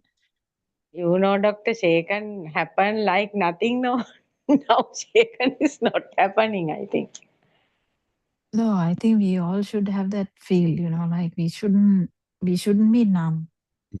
No, numb, doctor. If I am numb, I am doing all these things from the morning to night. I No, am people can do things with numbness also. Don't forget. no, actually Numbness means emotional numbness. no, numbness is not there. The effort is there. I can feel it. Effort is there. I Effort is think in your life, even Somanas effort was there. Domanas also effort was there. you effort is a very inbuilt thing in you. no. When I was when I was small, I was some kind of lazy girl. Lazy. But still lazy to do homework. That means cooking and things is a lazy job for me. Difficult. Really? Yes. Yeah, I think no one likes that. Yes, it's difficult, doctor. Your comfort zone is another thing. No, I have to attack that in a different way.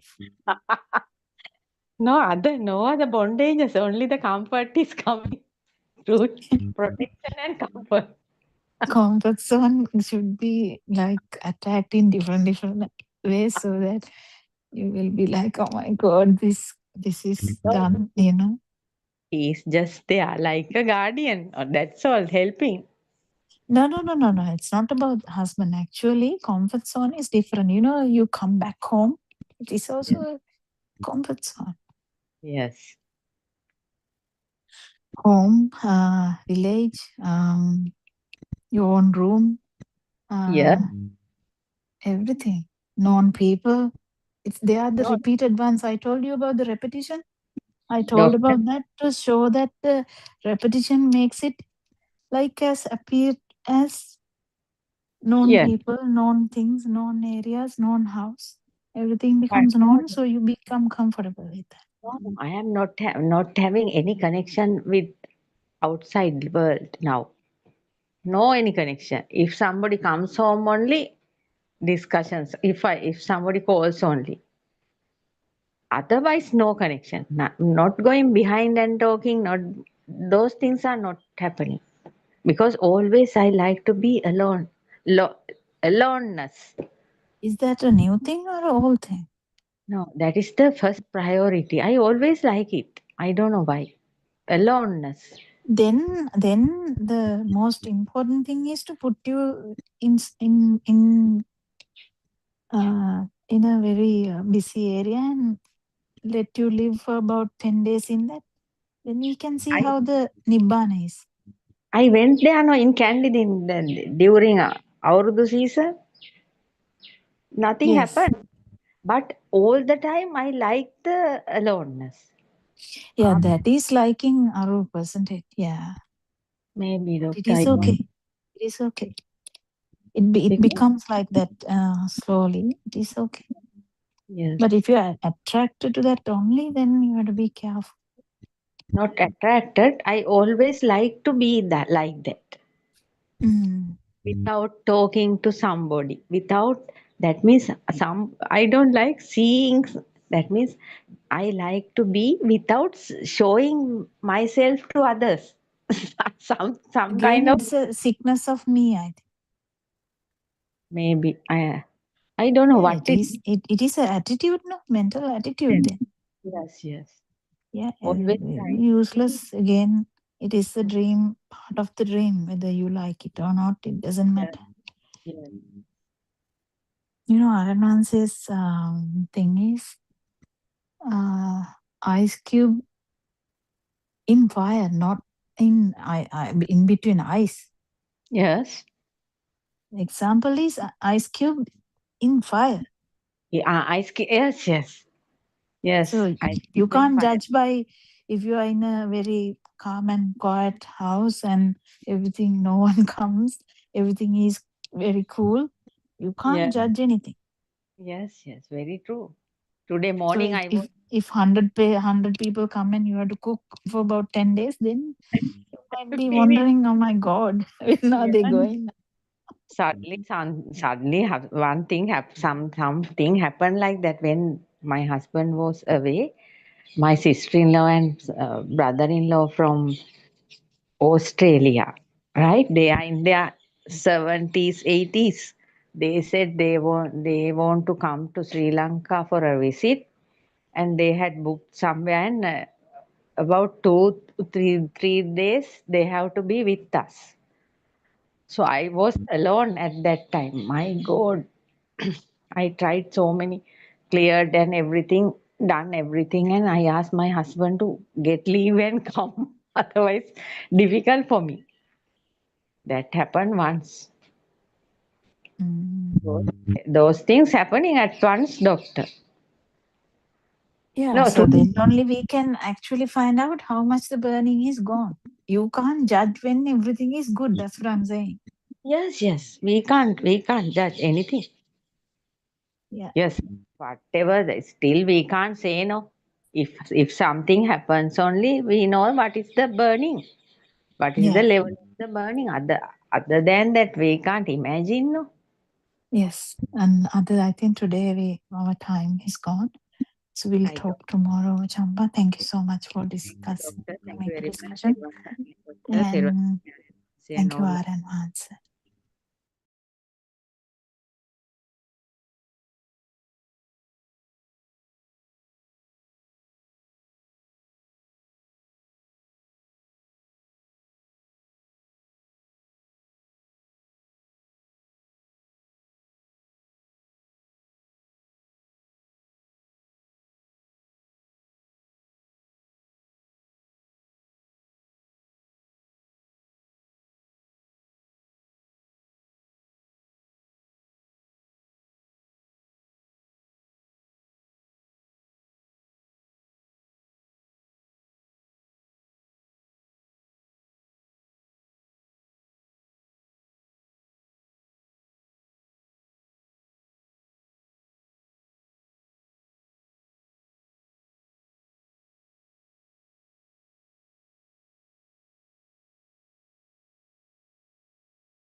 Teruvan Saranai, dear friends of Dhamma, welcome to our English Zoom discussion. First, we would like to pay our Buddothpado spiritual Dhamma guidance teacher, and we also like to thank you all for attending this Dhamma Zoom talk. Okay, Buddha explain about Dhamma, Tilana joint us, explaining the moment of awakening. Buddhaction is different from person to person according to their views. If one considers I am seeing, doing, listening, etc., he takes his would all scenario in a narrow line. It is not the way the Buddha explained the Dhamma of dependent origination, but some father. This occurs with the realization of the person who is having the proper understanding of the philosophy of Dhamma and the right view based on the understanding of their own levels. Their realization is very hard task. The Buddha said that it was easy to break into 100 pieces of the hair of a horse. But it's very difficult to understand this. This realization is not an easy task. On the surface, it looks simply. We do have a story of self-view, Atma-ditti. We used to see everything thought in view of self. There is no one is doing it. There is no one who is seeing. There is no one is feeling. There is no nothing happen as such. They are only natures. There is only nature that exists. To view this, there should be a very keen and sharp focus. This cannot be seen with the views of self, Atma-ditti. To your disadvantage, we cannot go out from the illusion of consciousness. Therefore, we try to understand everything through the illusion of consciousness. This is our helplessness. The Dhamma beyond the illusion is consciousness, where consciousness is not pairing anidassana. It can only be recognized wisdom, jnana.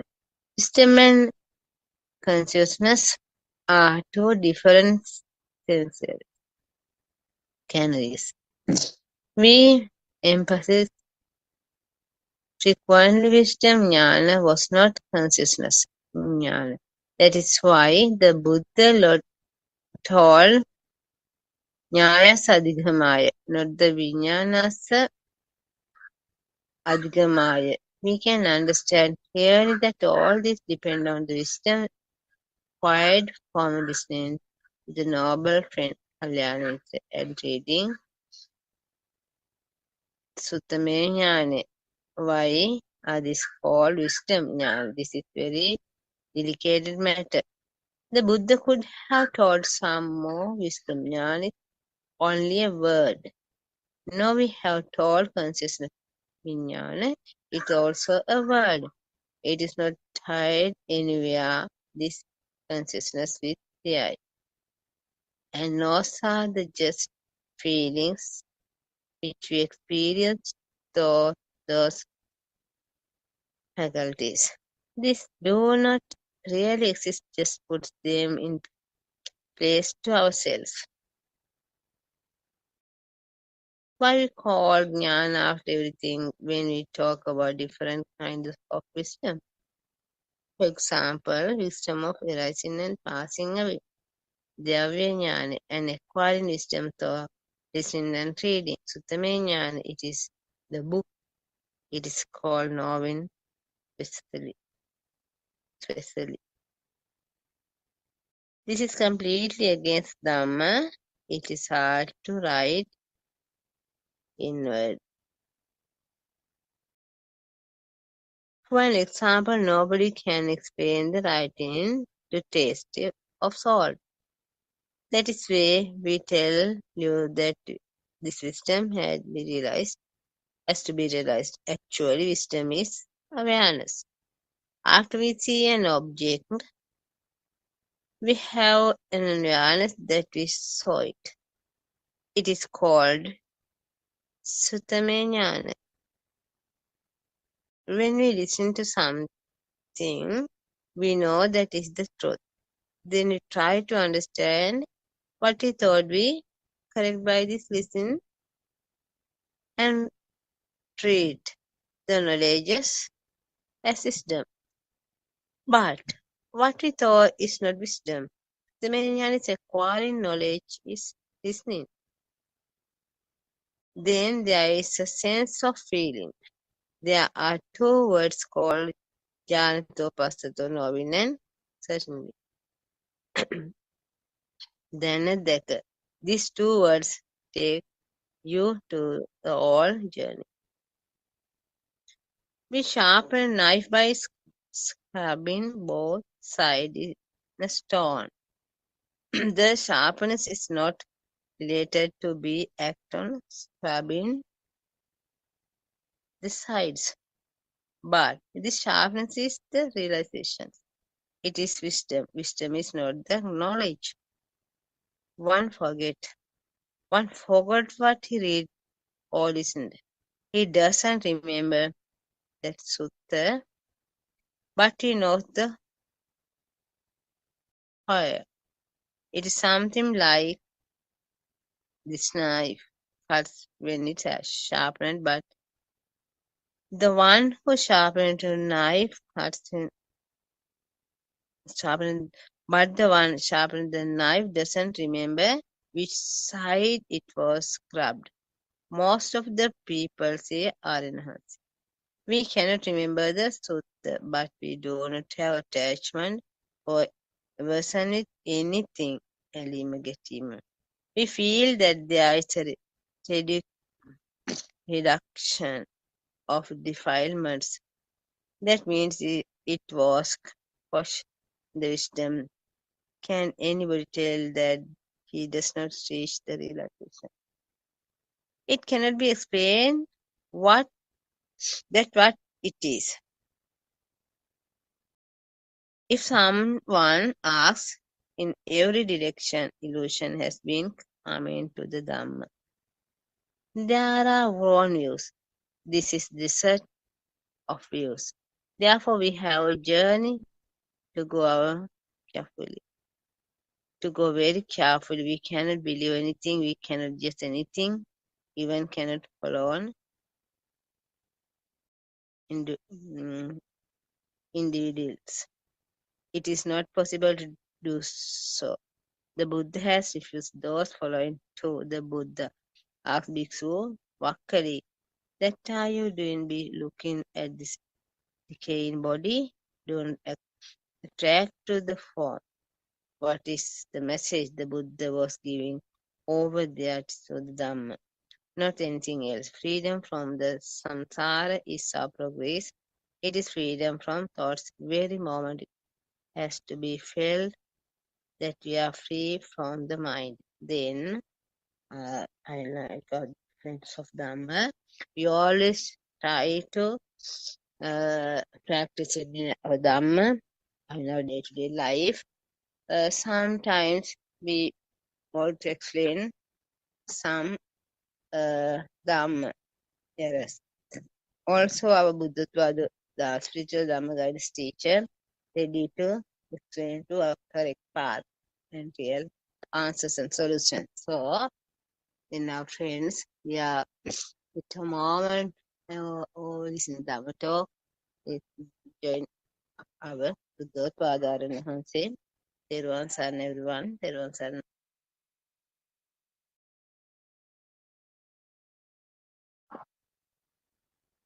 තෙරුවන් සරණයි ආර්යයන් වහන්සේ. May I pay homage at your feet? තෙරුවන් සරණයි මෙහෙණින් වහන්සේ. තෙරුවන් සරණයි everyone. The way to get rid of grief, the way to get rid of mind, is the path to Nibbana. There is nothing as mind. You have to understand the truth of the mind. Mind is impermanent. Dhamma is not something in a book. Dhamma is to get rid of the mind. Dhamma means nothing exists. How a natural mind becomes Aryan. Aryan land is the place where the mind is liberated. If you see the mind, you too can attain Nibbana. You will attain Nibbana in this very life. So you have to walk in the right direction and should establish mindfulness. Shouldn't fill your mind with empty, wrong ideas. Today, Buddhists are lost, trapped in an illusion. It is difficult for them to come to samadhi or the right vision. Today, our society is lost in a visual desert. Everyone is helpless. But do you know who sees truth has no death? Death is really a thought. Should anyone be afraid of a thought? Thoughts appear and disappear every moment without a trace. It's an instant death. Every moment a new mind is born. This is samsara. At every moment the mind is born and a mind dies. Chitte niyati loko means the whole world is in our thoughts, but we think it's external. Mostly we live in past thoughts. There is actually no person, no soul, no doer. Do you actually believe in this world of illusion? Do you believe in this lie? Although we are Buddhists by name, we are not Buddhist unless we know the truth. The doctrine of this Dhamma is very rare. How do you know what happens after death? If you don't know the truth, you are blind. Do you want to die like that without knowing the truth? The body we are carrying will fall to the ground at any moment. Dhamma and yourself cannot be two. Everything you see is Dhamma. Dhamma should be preached with direct experience. Once Lord Buddha asked the monks, "Do you preach Dhamma because I told you so?" The monks answered, "No, Bhante. We preach it with our own experiences." So Lord Buddha said, "Sadhu, sadhu. It should be like that." Dhamma is not in a book. Dhamma should be seen in one's own mind. Unless one sees Dhamma in his own mind, he is not in the path to Nibbana. Many people today study books, but Dhamma can never be written in a book. Dhamma is not something which is in a book. You must understand it in your own mind. There's only the message in the book. You get the knowledge from the book, but be practical in Dhamma. You can't find Nibbana in a book. You can get the address from the book, but you have to walk along the path alone. If someone says that the book is Buddhism, it's a delusion. Practical Dhamma cannot be written in a book. The absolute truth is difficult to hear in this time. No one believes that Nibbana can be achieved today. But you too can attain Nibbana, not after death, but in this very life, in this very moment. you will be free from suffering. The absolute truth which was buried in the sands of time. Maybe you don't believe this story, but the truth cannot be hidden. Someday you will understand this. This is a doctrine you have never heard of. Everyone born in this time is very fortunate because it is Buddothpado time. Only by understanding Buddhist philosophy, you could get rid of Mithya or false views. If not, you will inherit only sorrow. You have to understand that the outside world is not true. It's an illusion. It's a mirage. That world is not real. As long as the world is real, you will inherit only sorrow. It is time to get rid of these misconceptions and false views. You too can get rid of the grief. The only refuge in the mind is to get rid of suffering.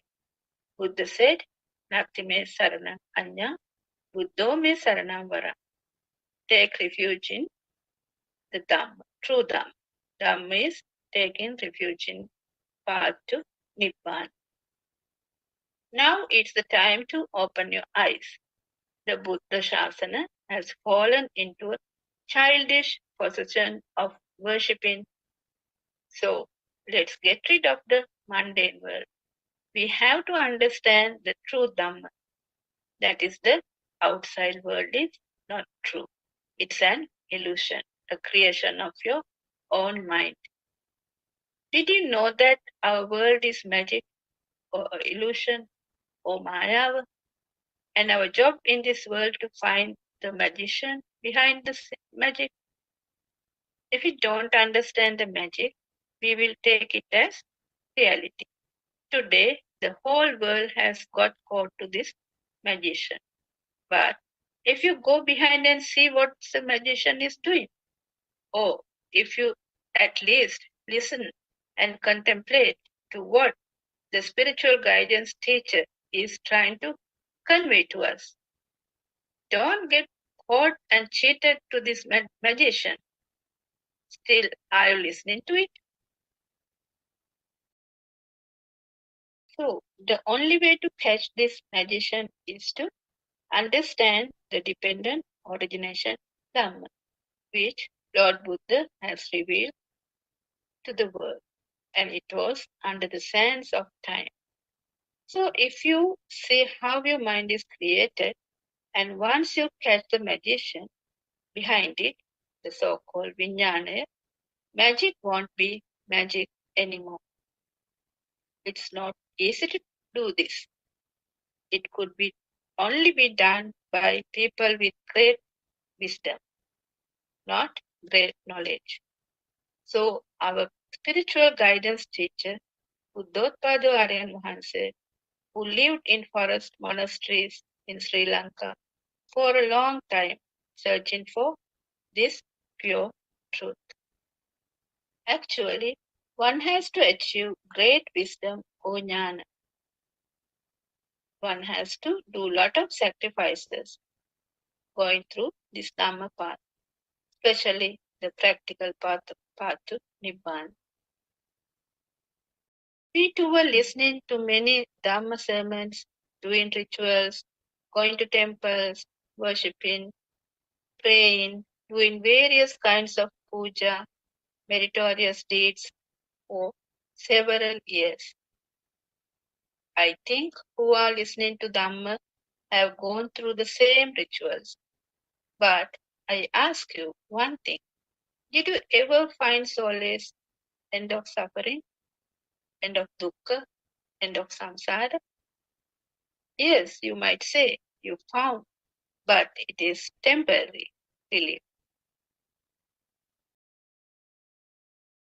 But once again, you are back to suffering, isn't it? So, Buddothpado time is very rare. And to find a proper spiritual guidance teacher is also very, very rare. So now, Buddothpado Aryan Mahansa, our spiritual guidance teacher, is revealing what Lord Buddha has preached to the world so many years ago with his own super wisdom, and he is showing the practical path to Nibbana through insight meditation or Vidarshana meditation. Now we have to talk a bit about Vidarshana meditation too. Because all these years what came up was concentration meditation or Samatha Bhavana. There are various ways to practice concentration meditation, and everybody thought it is the way to Nibbana. Why do you think Siddhartha Tapasa left the 5 hermits? Because Siddhartha Tapasa knew it is not the path to Nibbana. Buddha's philosophy is in Tripitaka, but by reading it you get merely a knowledge. And knowledge is the mind or thoughts. As Buddothpado Aryan Mahansa, our spiritual guidance teacher, always explains to us that you can't attain Nibbana through knowledge or with thoughts. So for many decades we thought that we cannot attain Nibbana in this time. That's how we were taught. We have to complete 10 perfections or Dasa Paramita before everything and complete meritorious deeds. That's how we were taught. Actually, now we understand that it is not so. After listening to Buddothpado's sermons, we came to know that we can achieve Nibbana at this time, at this moment. And there are no reasons to fall back into the samsara. Now the great light of wisdom, like the brilliant rays of sun, coming in all directions. If you really, truly want to endure suffering or endure samsara, Buddothpado's sermons will guide you and show you the path to Nibbana. It's the practical path to Nibbana. When you know the real path, the story of heavens, Brahmaloka, or actually the 31 planes of existence will be a mere sankara or a thought. It's like you are closing your eyes with your own hands. The true Dhamma has awakened. So open your eyes, listen carefully. This is your own story. This is your story of freeing from suffering, freeing from samsara, ignorance, mundane world. There is nothing called permanent. So come to the Arya Bhumi, where even we don't find death, where you will find everlasting peace, eternal peace. This supreme Dhamma is not easy at all to explain. This is not a knowledge. This is super wisdom or jnana. It is like the taste of salt, which cannot be written in a book. That's why it's called Sandittika, Akalika, Ehipasika, Pachupanna, Dhamma. In the mundane world, everyone bound in wrong views and concepts. As long as the external world is true, you are in total delusion. You are bound to suffer. What you have to understand is there is no doer. It's a 5-sense creation.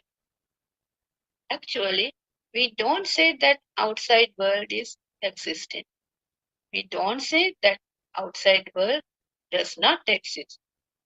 If we take like that, it will be 2 extremes created. Lord Buddha said, Majja Jnana. So there can't be any extremes or anta. What we say is that the world is created only in this moment. Chitte diyati loko, salayatana loko loko. It creates this moment and disappears. But due to our ignorance, we take the thoughts are for real. And then happens all the jealousy, anger, hatred, greed, and so on and so on. That's how your samsara circle is created. As our spiritual guidance teacher points out, we don't experience the outside world in any way. What we see is the only our own creation, or vijnana mayava, or the illusion. Even if you see a new planet in another galaxy through a telescope, again, what you see is your own vijnana maya. Try to understand this. Contemplate on this. So, the senses also differ. Humans have their own sensor system. Likewise, animals have their own sensor creations.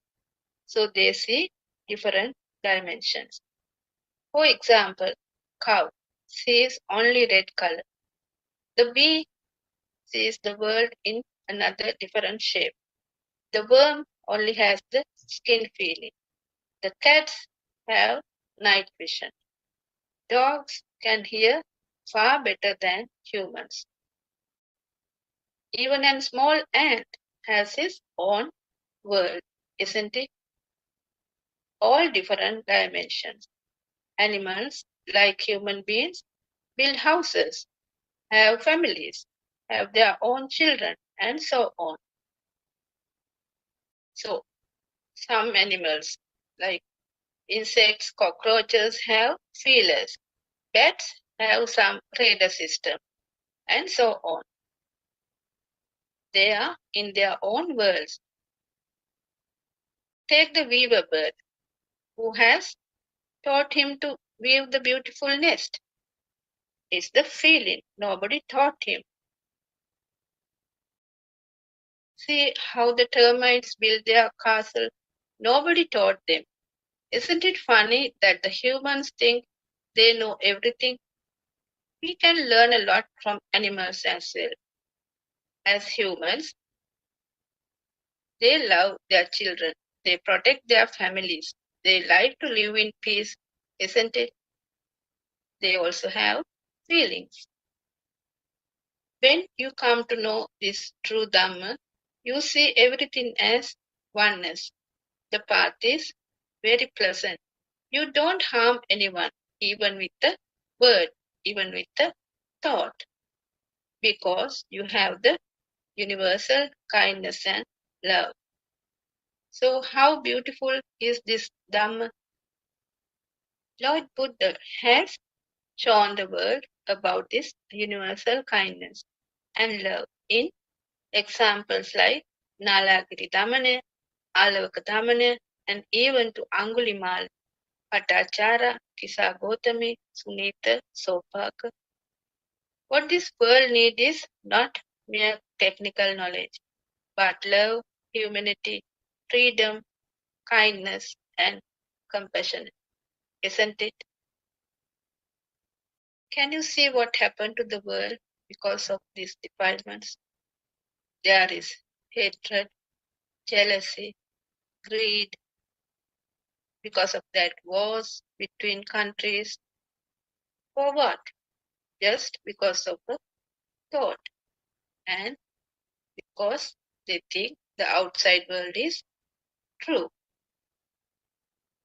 Actually, if people worldwide listen to Buddothpado's sermons and understand that there are only thoughts and there's nothing outside to fight for or to suffer for.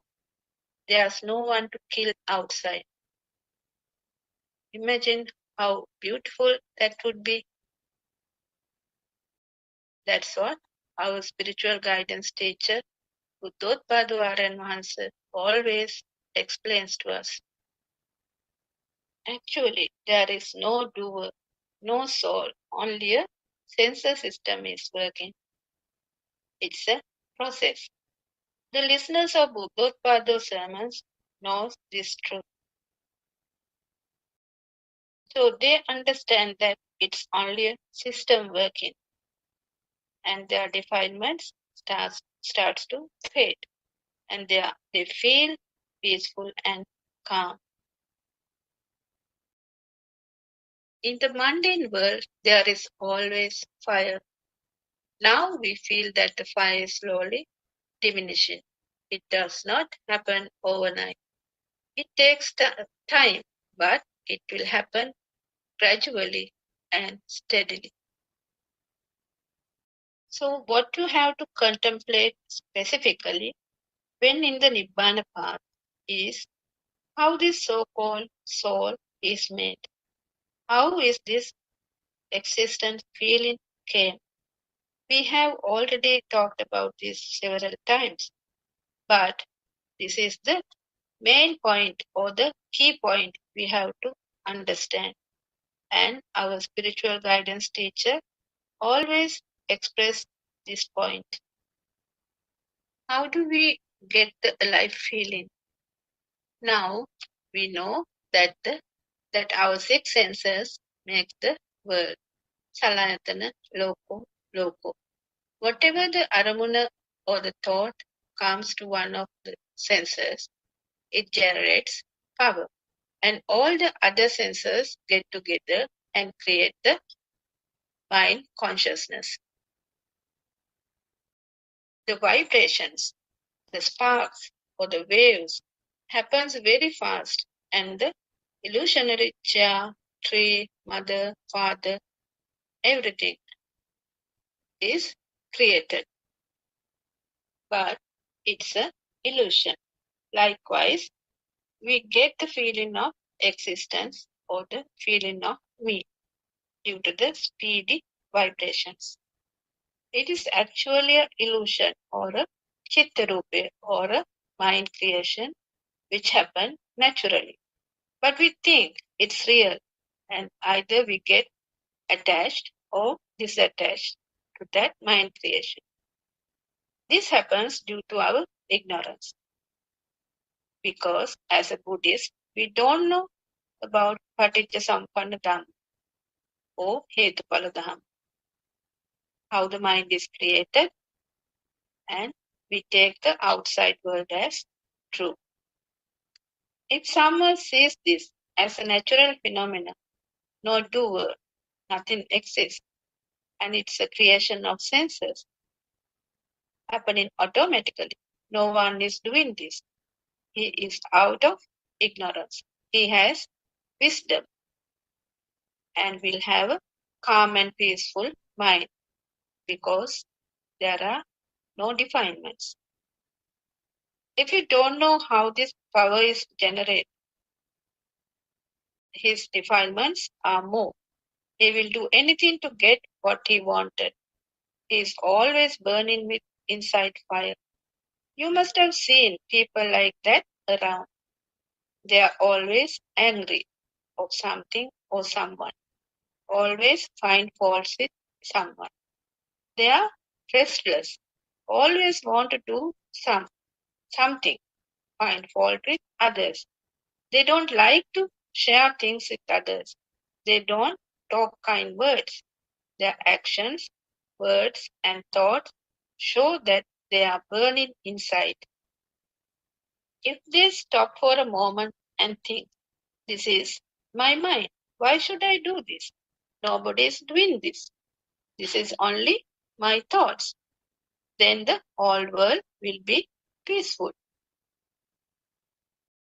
So, if someone knows this Dhamma, doesn't matter about the religion, but if someone knows how the thought is made and how we suffer due to a thought, their lives will be more peaceful, isn't it?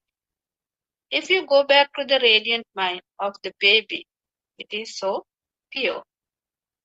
Though the five senses are working, the mind sensor is still not created. The mind power is still not generated. The mind power is just like magnetic power, electric power. It gives us the lively feeling. So more the stimulus we get, the senses, more the mind power. So some people tend to kill each other due to this mind power. So as we said, everything exists at this moment in the mind of this moment. It is called the Shana Sampatti. So investigate and contemplate this carefully. The state of thinking and the state of feeling are two different kinds. Therefore, you need to be very careful. At the moment, you get a thought relating to the past. And to trace this thought, there should be an awareness. When past thoughts emerge, you should have the awareness to recognize them as that garbage from the past. Actually, it is a telepathy system that works. The feeling of self comes into effect due to the past perceptions. Within this charge in the mind, Chitta Aropana, these past perceptions are also a reason to feel the sense of self. This is like a current, like a magnetic force, or like electricity, where a charge of mind that has emerged. The reason for this is the repeated flow of thoughts, or the abhisankarana. It has the nature of re-emerging. Sense of feeling is there. The feeling of self, that there is a world, gets diluted, is the sign of diminishing the desire, aversion, and delusion. So the mind is entirely perception. There is no existing thing as a mind. It is an appearance which arises and passes away. The objects and forms are a nature of appearances and disappearances. These mind objects, or araman, and forms are perceptions that flow through like a river. The flowing of these perceptions is due to the speed. The speed has been created by the addition of light, color, and sound. It is called the contact of five senses, or passo. This process is continuously taking place due to the speed of flowing. Nothing is here existing. Even for a moment, there's nothing. These are mere appearances within the speed. These are called appearances arising due to a cause. Here cause are sound, color, heat, cold. The result is the illuminating of five faculties, or ayatana. Then these faculties have their own activities. Now you can understand well. That is why we use simple language. You will experience this as nature. When the dilution within nature is taking place, it cannot be felt that there is a person or self. When someone contemplates on this, he will feel that there is no real value in this world. With this, there is a feeling emerges that he has got relieved from the world. It is not that just watching the thoughts. There is an awareness of the state of feeling. That awareness is the correct awareness, Samma Sati. Beyond that point, only there is the correct vision, Samma Ditti. One who has the correct vision will get the correct thoughts, correct speech, correct actions, correct livelihood, correct effort, correct mindfulness, and correct concentration. This is Noble Eightfold Path.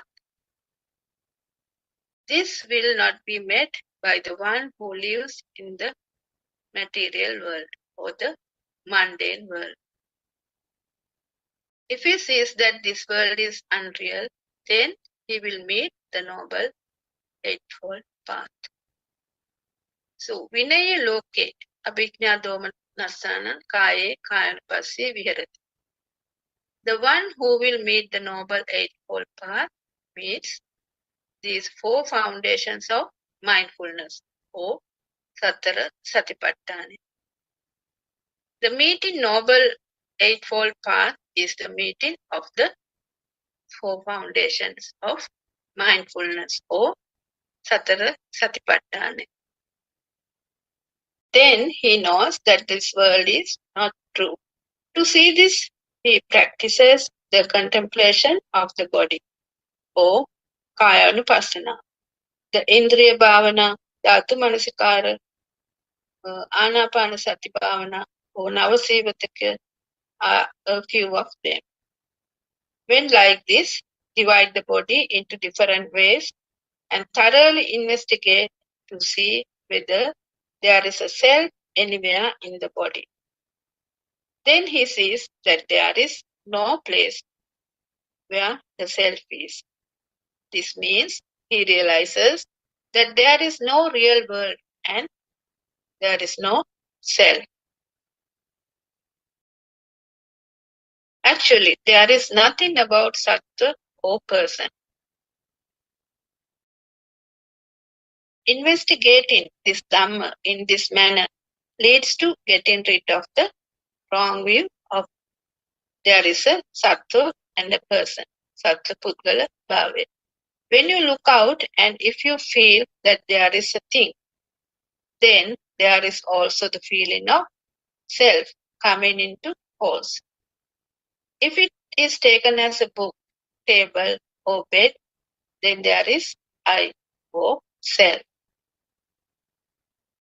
So what you have to do is to see the truth in one thought, only one thought.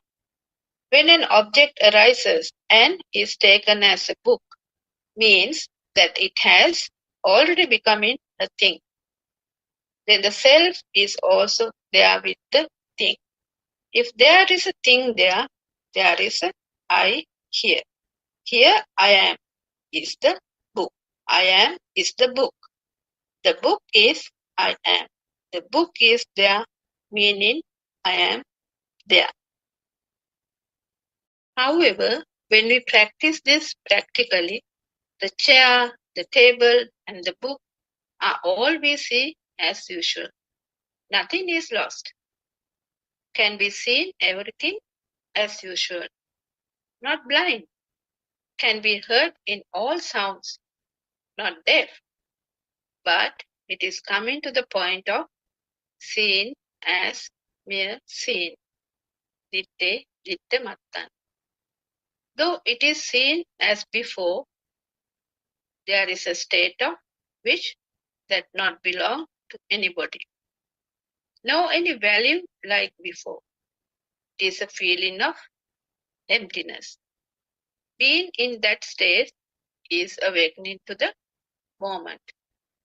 Becoming in that state depends on the dilution of desire, aversion, and delusion. Until such time, this state will emerge slowly. This awakened state comes into prominence as per the progress of individuals. It depends on the level of diluted taints and defilements. Accordingly, one reaches the state of noble Arya Puddgala. These are the ones who realize the stream within, or Sotapan.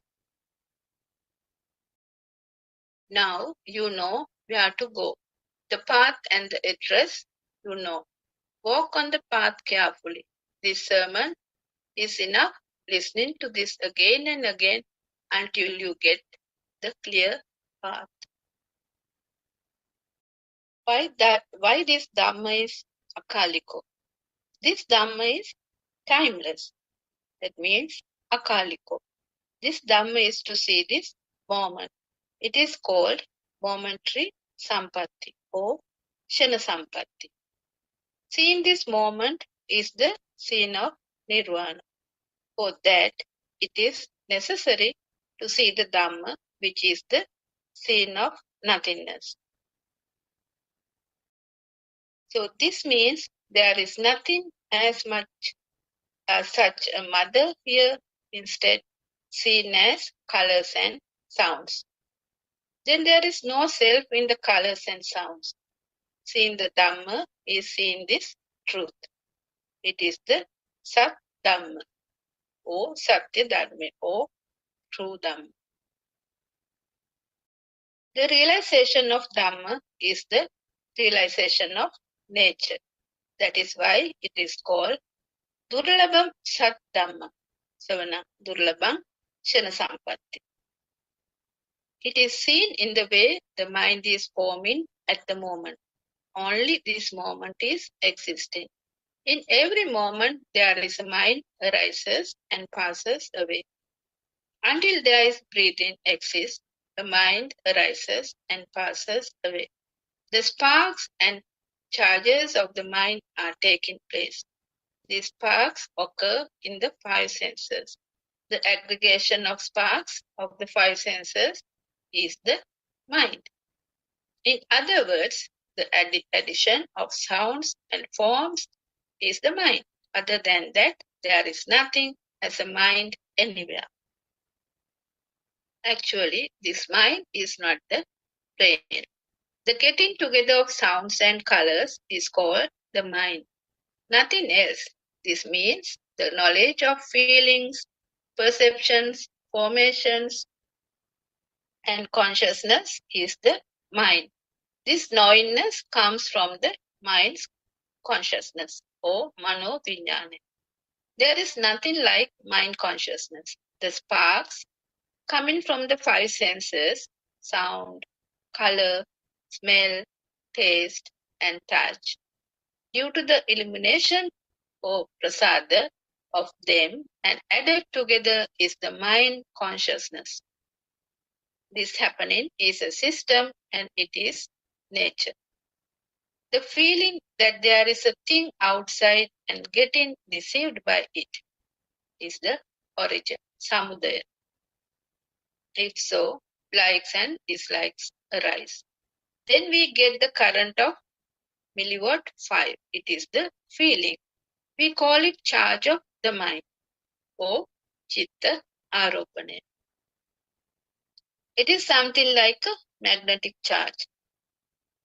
Yarupe Nandi is being attached to it. Tadupadanam Bhavu. If so, the existence or bhavaya is a result. The book is here, the world is there. Then the world has been created. Salayatana Loko Loko. The world has been created by the faculties or ayatana. The Buddhist is one who sees the cessation of existence and he sees there is nothing outside. Then he is getting liberated from suffering and leading to nirvana. If there is a thing outside, then there is a desire or aversion. Become attached, followed by clinging. Then existence or bhavaya is followed by birth, decay, death, sorrow, lamentation, suffering, and sadness. Having suffering, if someone sees that there is nothing outside and with the vision, he will get freedom from suffering. For this, he has to listen to Dhamma and get to know the wisdom of truth.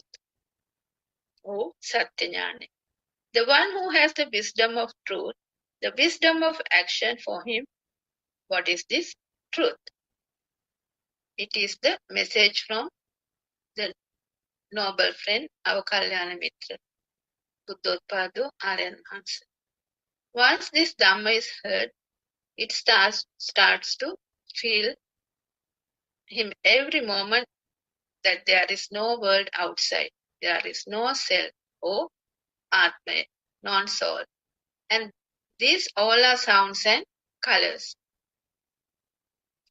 Though the mind says thirsty, it cannot drink water. So the mind says hungry, cannot eat. Look, putting into the mouth, going to the stomach and going out. We say I drank water, I ate rice. Never, this mind has never drank or eaten. In other words, the mind is the I. The mind cannot drink water. What happens here is only a process. At the time that the infant was born, he does not know about yellow, red, blue, or anything. He comes to know about these colors when he starts preschool at the age of 4. Until then, this child does not know the colors.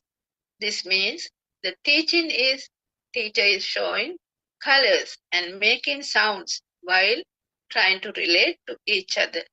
For example, after drawing a picture A on the blackboard and showing it to the child while making the sound A.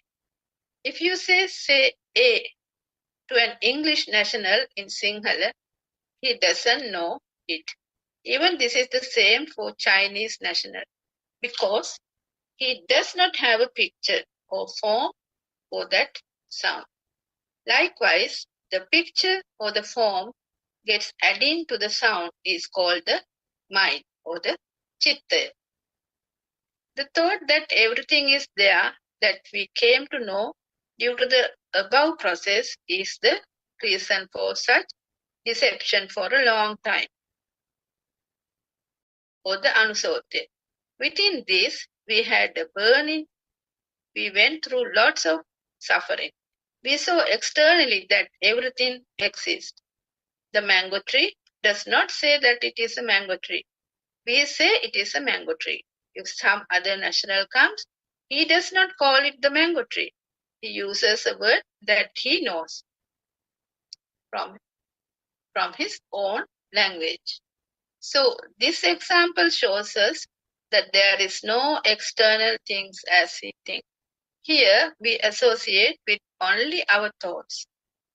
We never have gone out from the thoughts. The mind is a wave or a taranga, which is the combination of a wave of sound and a wave of color.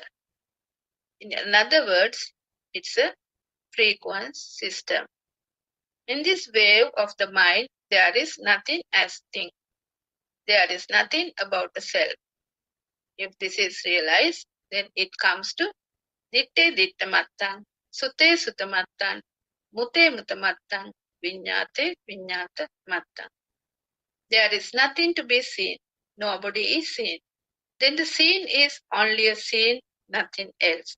If the sound is added, then there is a thing. Now, what do you have in front of you? Say we have a table. So, a wall, a bed or chair. Now, without those sounds, look at them. If those sounds are erased, what would happen? They become just merely pictures. When the sounds are added, then there are things. If sounds are not added, it is just a scene. There may be enough colors and many forms, but to become something, it has to have a sound. If there is no sound, then there is nothing. Then we see the sound is not true. If one sees the truth, he feels no value in them. He knows the reality that the thing is only an addition of sound and color. Therefore, he doesn't have any value in it. If it is taken as a thing, then suffering is inevitable. Now you need to listen to these sermons one by one very carefully. Actually, all are vibrations and free vibrations. That means kampana and pratikampana. This has been formed like this. The rotating speed of the earth creates a magnetic power. It means as the earth has been rotating around itself at a speed of 180 kilometers in an hour. It creates magnetic power, resulting in emerging energy force between the North Pole and the South Pole. This process leads to the formation of the ozone layer. And within it, the layer of air in the beginning, the Earth was a huge cloud of particles, or dark matter. Over time, with the vibrations and revibrations and continuous rotations, these clouds of particles turned into dust. At present, the planet Jupiter, or Brahaspati, is still a rotating huge cloud of dust. As such, those clouds of dust vibrating and rotating together and with the effect of heat and cold generated from the layers of ozone and air started slowly getting thicker, forming the Earth's surface. Then the water and life on Earth all were the making of this process.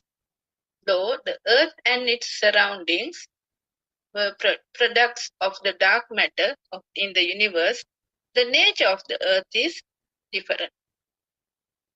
All these are natural phenomena. The nature of consciousness or vijnana also showing us everything there constantly. Therefore, when we see outside, we can see everything outside. Though we see everything outside in the real sense, we see our own minds. Even though we see the tables, chairs, beds, trees, whatever, it is the mind. But there is a nature of feeling which is relevant to everything, still not belonging to anything. This state of feeling is the awakening to the moment. This is what we are talking about. This state is like awakening from a dream. The clouds pass through, and in the same way, thoughts also passes through. There is no single moment without a thought. It is a non-stop process because until the inhale and exhale continues, the mind also arises and passes away.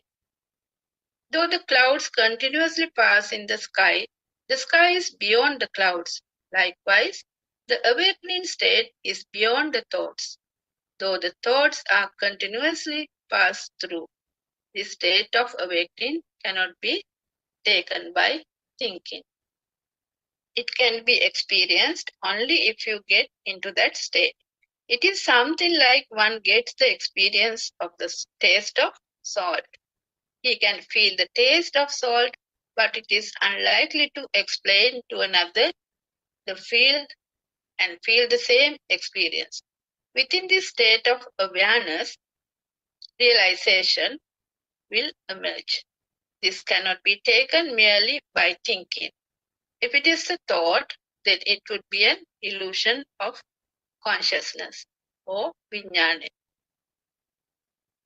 Becoming in the state of awakening is the result of a practical process. This is the product of realization of the Dhamma, which can be achieved through wisdom. To achieve this state, there should be a great wisdom.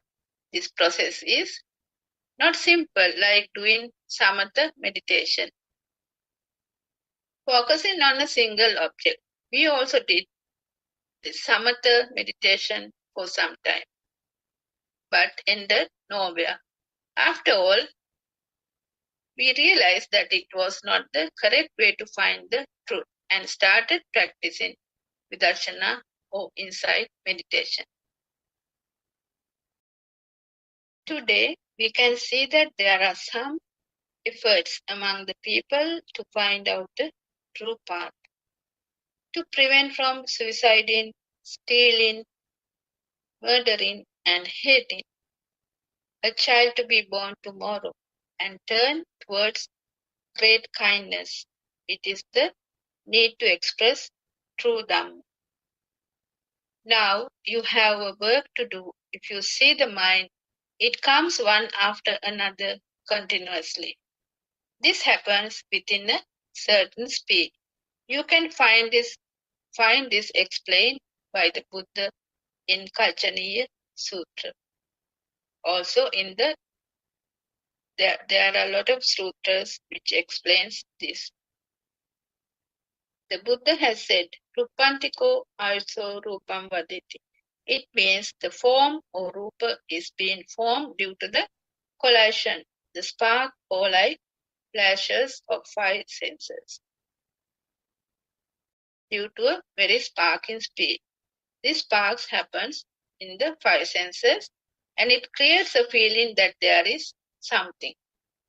The world is appearing when the eyes open and the same time disappearing when the eyes close. This reveals that there is no existing world. This is a feeling of self within the speed of sparks in the senses. We are trapped within these friction flashes or aropane. It's just like we are trapped in the magnetic force of the globe. Magnetic power is created due to the rotating speed of the earth. The thrown stone comes back to the ground due to this magnetic force. The earth with the ozone layer and air cover has been created due to the circulating speed and as a result, it generated magnetic force. The moment this speed stops, everything scatters all over the universe. Likewise, with the inhale and exhale, and also the rotating speed of the globe, there are continuous sparks within the senses. The day inhalation and exhalation stops, the speed is also going to be stopped while throwing out to the space. The mind and the mind-made self going to be seized at that time. So I think it's enough for today. Buddothpado and Mahansa, Theruvan Saranai. Do you want to add something? Theruvan Saranai.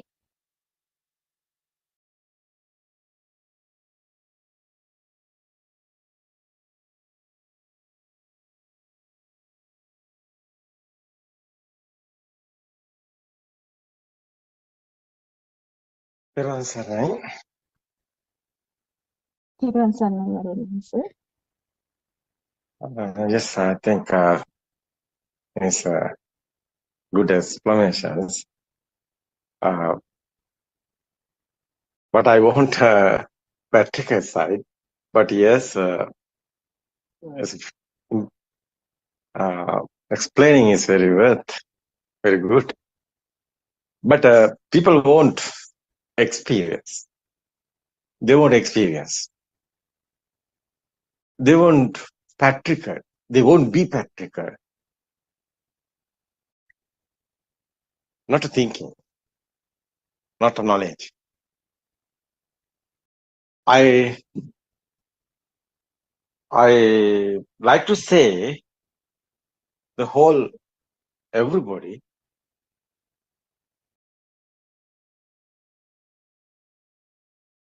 you listen this time first what we are saying, but after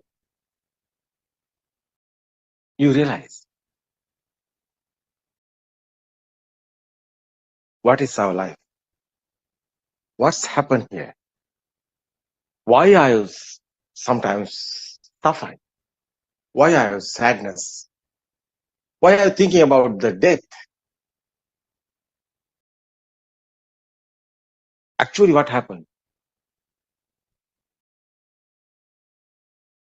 Most people talking about after the death, they are going somewhere. They are thinking they are going heaven or heaven. That's what you think. Ask yourself, your mind, what's the happen? It's true. It's happening. What is Buddha explaining? Buddha explained this mind is process. It's a system. What is dependent origination? Dhamma, Buddha explain whole world. It's our mind creation. We are thinking. Everything is sound and forms together. That's the thoughts. These are thoughts. You are in thinking world. You are in mindful world. It is not real. But you have existent feel. You have a life feel. Yes. But you can't see this, your eyes. But you can see this, your inside. Wisdom. Nobody is here. No one is. It's your mind. Mind consciousness is the world. Is creating the world. You are talking about chair, table, mother, father. But Sinhalese are talking Amma, Tata, Givaldara. What is this sounds? Chinese are talking Chan, Chin, Chu. What is this sounds? Sound is, yes, sound is the word. What? Yeah. Sounds became your mind to picture. That's the word. Sound and forms together. That's the important, that sound and forms. The mainly sound and forms are coming together. That's but inside their field, skin, sense, and your taste and your smell, 10 senses. Your nose, your mouth, and your skin, these are senses together. That's Buddha's word is the field sensor. The field sensor, and your eye, you can see that's a firm, that's a sound is your ear. These are together coming. That's the kindergarten time. Little child is first time. No, this chair, table, red, yellow, blue colors also, the thoughts. These thoughts are creating, that's the Pubbe Nivasa Jnana is the Buddha's word is this present moment is only the you are living, is thoughts. But this creation is, look at this creation, past and future. What is this past and future? Is future not coming. But present moment is, you are thinking the future is the present moment, only the thought. You are thinking. It's not happening. Otherwise, is the past is gone. It's not coming. But you are thinking. It's present moment, only the thought. Now it's okay. Past and future is you know this present moment, only the thought. But this present moment thought is not real. It's otherwise sound and forms. This is the case. This thought is existent every time these thoughts are created. Every time one thought is coming. That's the stimulus. But it is not real. It's illusion. Sound also, vibrations is we are talking about quantum theory like that. Vibrations, waves. Says, you know, that's the colors also, lights also, waves. Red, yellow, blue. These colors are waves. These sounds are waves. These colors and sounds together, wave is coming, existent. Chair, table. Chair is chair have sound, chair have color. Chair have otherwise rough and smooth. That's your touching sensor. These senses are creating this existent world, is thinking world is coming. There's a thoughtful world, is mind world is creating. That's not real. It's not real. It's illusion. This is we are talking about dependent origination is avidya paccaya sankhara. Avidya is existent feel is not real. Is sankhara is creating this censoring, this creation is made in this illusion. Misconceptions. like a mirror.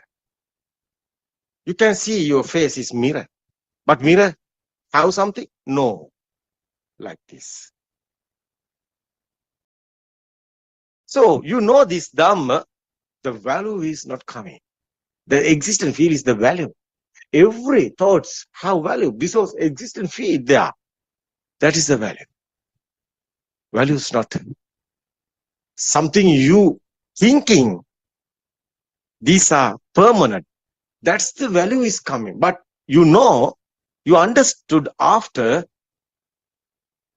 these thoughts are not real, solution, value is gone. It's little bit happening.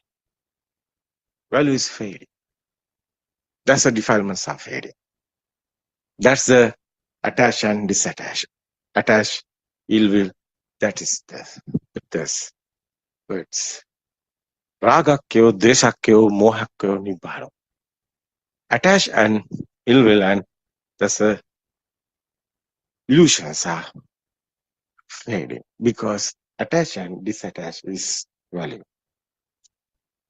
Your thoughts haven't a value, it's not existent.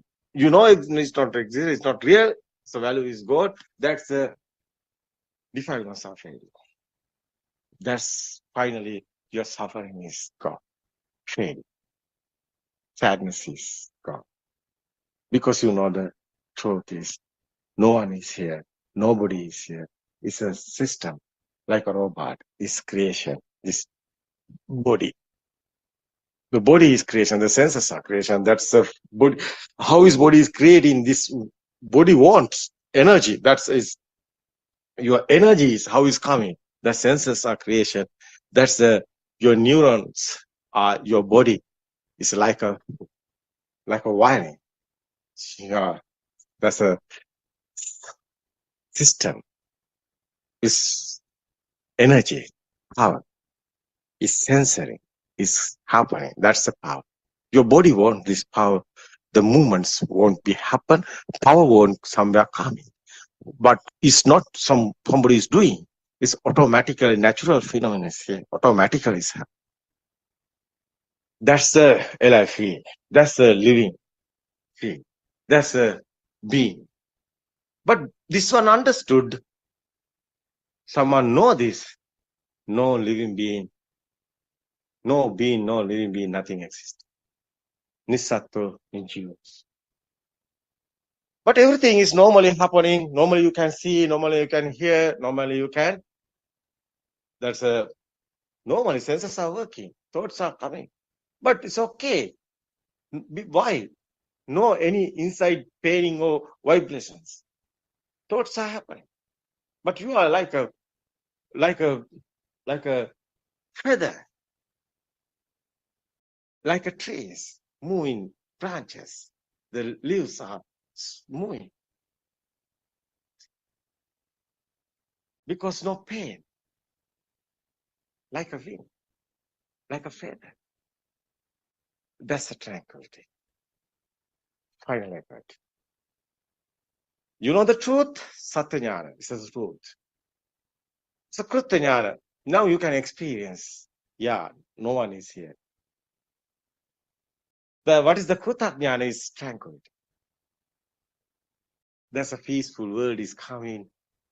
So everybody in calm and cool because egoistic is gone. Egoistic is fading.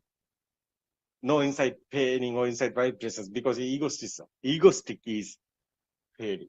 That's a tranquil. That's open your mind. That's a peaceful happiness is coming. Human life. So it is a reward to everybody. It's okay. Tomorrow we can explain other sides of this Buddothpado Dhamma discourses. How is why is valued? Why is it important? Why is humans won't know this Dhamma? So they want peaceful, they want happiness, endless happiness. This happens in this Buddothpado Dhamma discourses. You can hear, you can listen, you can experience. It's not believing. That's the true Dhamma. That's the way of Nibbana.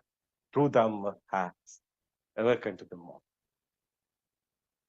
This present moment is only the moment. That present moment is everybody is in dream, but you awaken this dream, you are in not a blind, you are in the truth. That's the happiness in this world. No one to anything, any problems, any questions, no one to come in because you know the truth. Nobody's. It's very nice to understand, but not easy. It's okay. We can meet tomorrow. Everybody's Devan Sarnai. Thanks for this, Dr. Chandani and other Dhamma friends. Devan Sarnai. Devan Sarnai, everybody. We can join tomorrow. තෙරුවන් සරණයි ආරයන් වහන්සේ.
Thervan Saranai, everybody.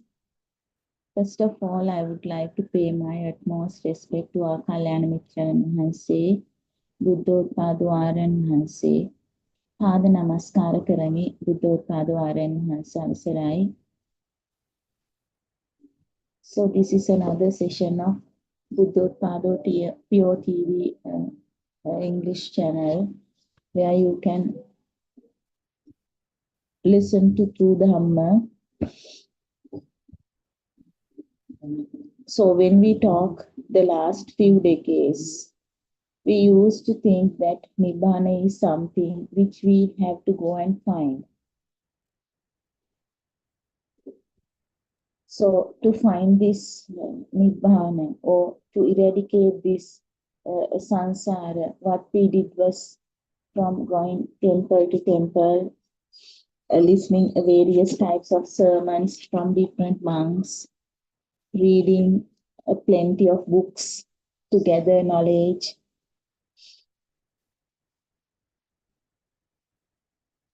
And also we used to sit for the meditation retreats by doing concentration meditation and so on.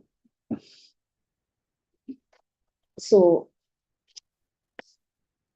did we find this Nibbana, so-called Nibbana? So still most of us are looking for this Nibbana.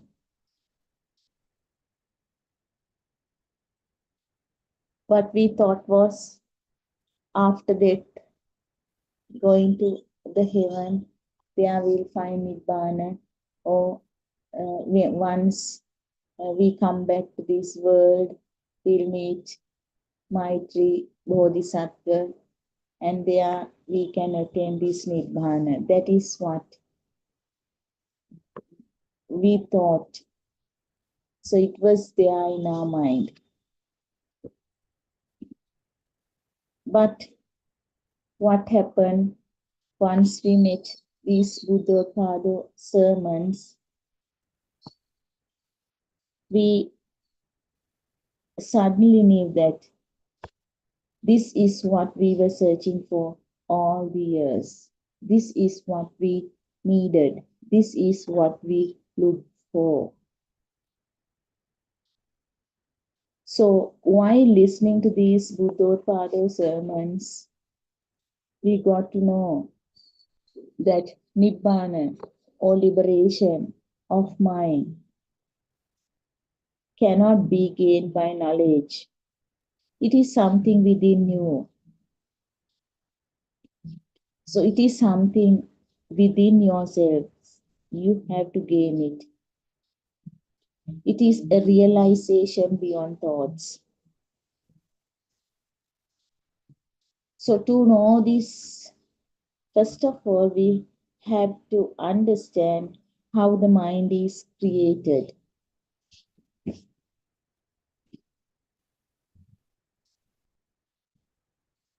So in Buddothpado sermons, Buddothpado Aranvase, he himself, with his own experience, he is explaining very nicely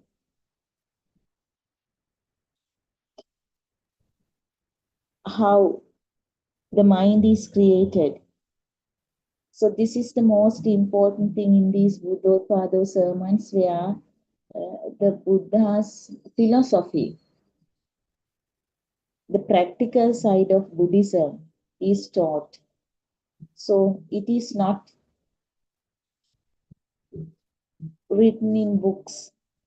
Although we have to get this first as knowledge, so later on you should realize this and you should feel it.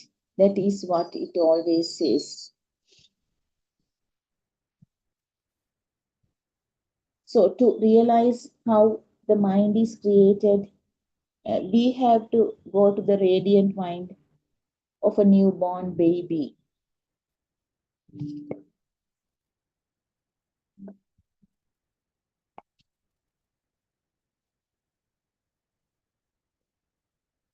A newborn baby comes to this world with a pure and untainted mind. He is free from perception of self.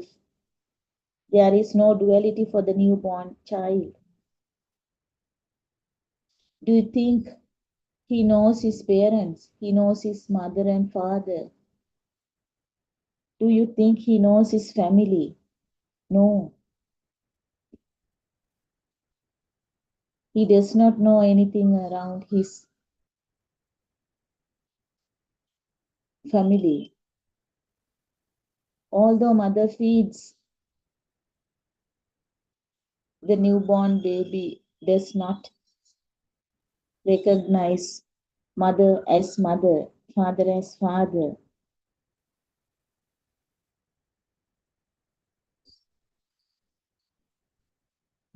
The outer world is not created for him.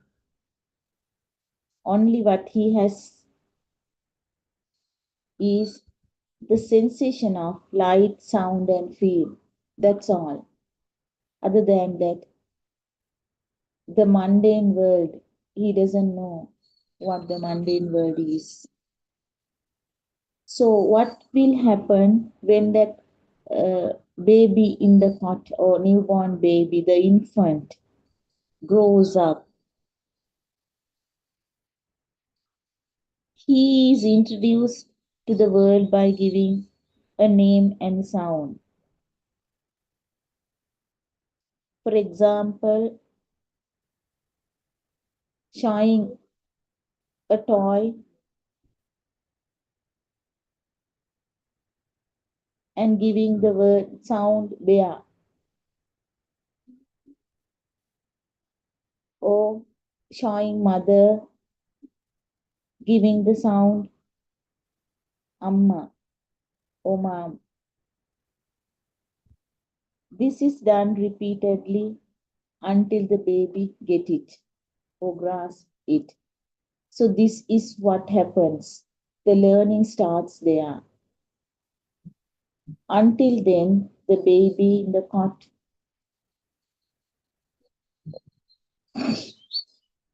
does not know the surrounding things, no labels, no names for the baby. So, likewise, how mother is introduced, how the toy is introduced, all the objects are introduced to this baby when he grows up, when the baby grows up.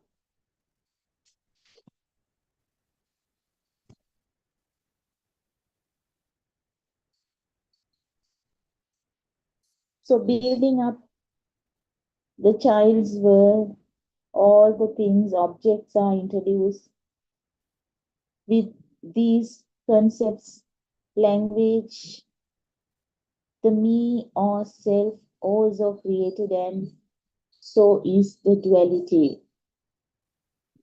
What will happen is the duality gives power.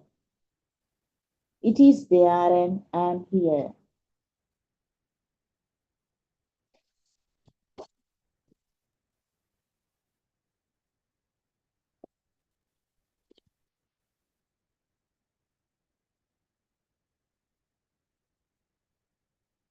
But all are perceptions, concepts with time.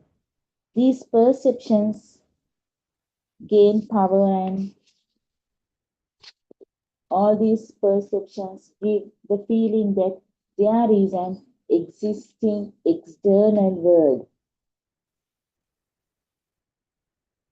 The same thing will happen to us when we grow up, not only for the baby, so for the entire mankind. This is what happens when we believe in this illusionary world due to ignorance.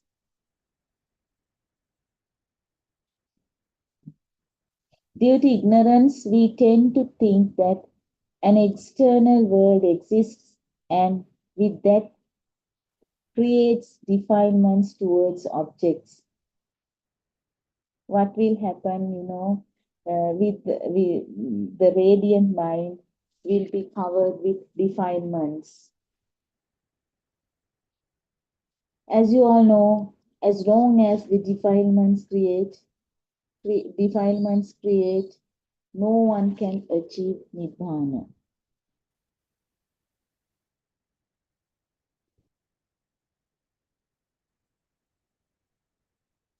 So with these Buddothpado sermons, nearly 12,000 sermons Buddothpado Aran has preached.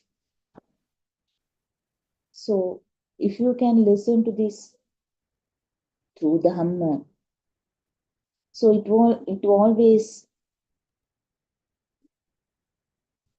is always saying that don't go searching for Nibbana, because it was always within you.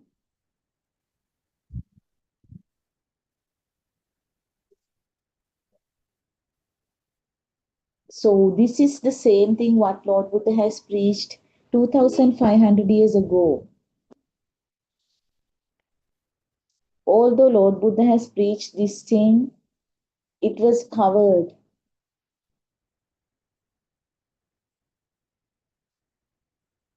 So if you can realize this statement, you will find this Nibbana, the answer, or what you are looking for, what you are trying to, is within yourselves.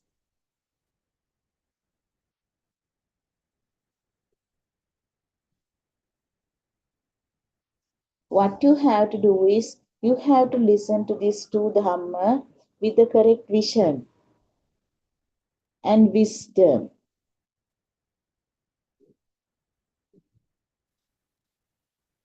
It is not that easy, but if you try your level best, if you can achieve this correct vision and wisdom, you would be able to see through the illusion.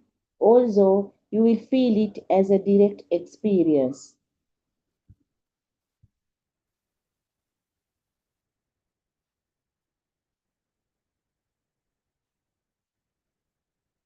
Once you contemplate deeply and the understand deepens, you will realize how the light and sound is created due to vibrations and how the telepathy system creates.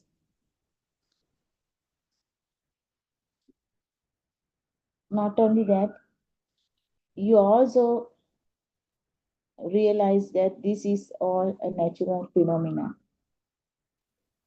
This is a natural process.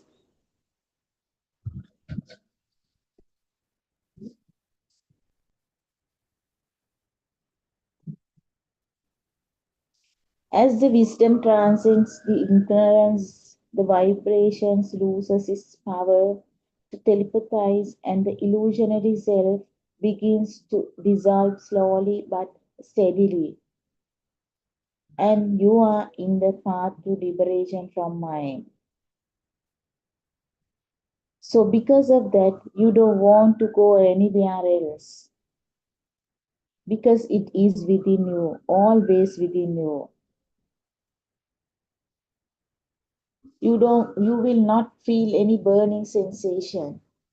Your suffering will be ceased if you can understand this with correct vision and wisdom.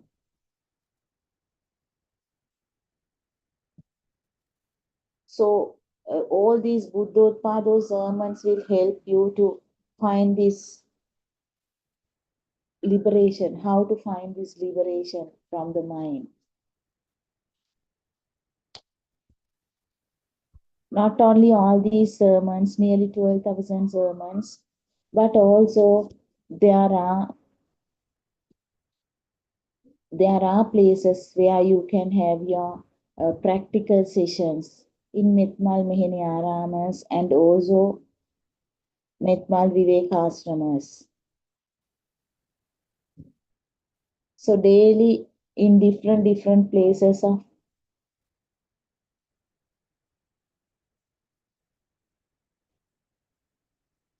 this practical is done. And also so many Zoom discussions from early in the morning from 5 a.m. to nearly 11 p.m. Throughout the day. You can directly engage in these Zoom discussions. Live discussions are done with the help of Buddothpado Aryan Mahanse and also with some expert Dhamma friends. So if you have any doubts, you can clear your doubts at the moment because our Kalyanamitra Mahanse, he himself engages in all these sermons, all these Dhamma discussions, Zoom discussions. If not, you can listen to all these discussions via YouTube channels. You get this PeoTV, Buddothpado PeoTV English channel in 24 hours, as well as all these Buddothpado Zoom discussions you can listen whenever you have time.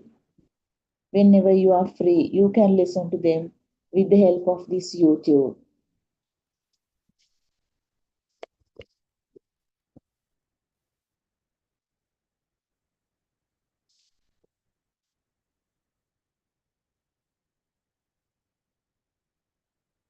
Most probably, most of the people, they are trying to learn Dhamma from textbooks.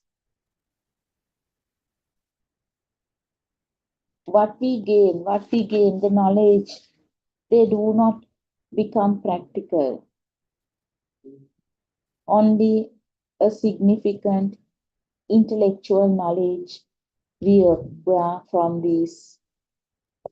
What we take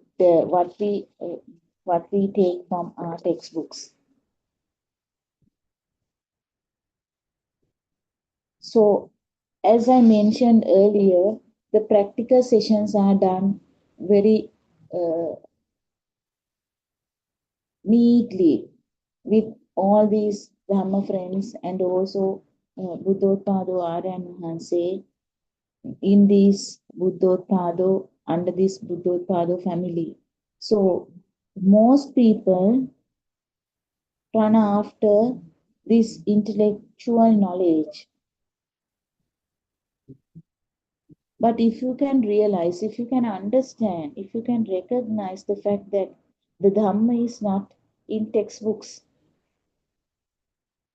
they are just some words, intellectual knowledge.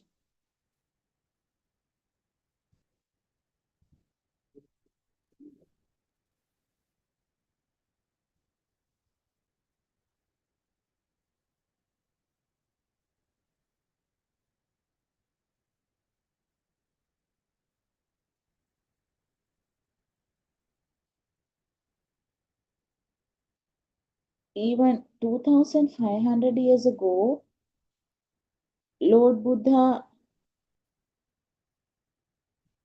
gave this truth to the humanity as a path to freedom, eradicating the suffering or the unsatisfactoriness or the misery. So we all are suffering, unsatisfied, or we are in misery. If he or she a human being, we all are suffering in dukkha.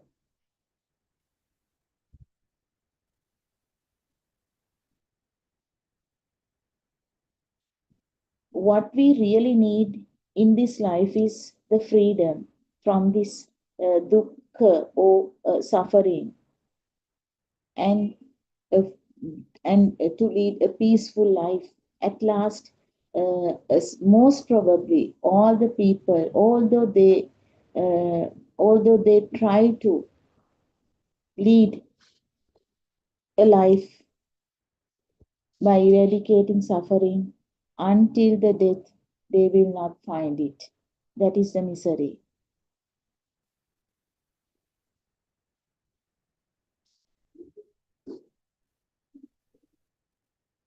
So in Buddothpado sermons, it clearly shows what is dukkha. If we look at this closely, we will understand that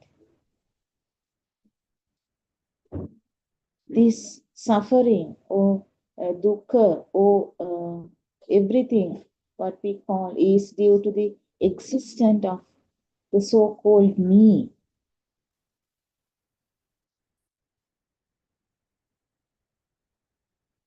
Commonly we all say, I am in dukkha, I am suffering, I am unhappy.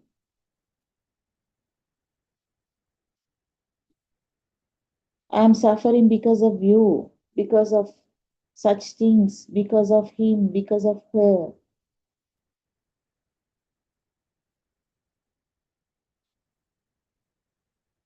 I lost something which belongs to me, so I am suffering. I lost my family, so because of that, I am suffering. I lost what I liked, so because of that, I am suffering, because I wanted it. Maybe you lost some particular thing, because of that, you are suffering.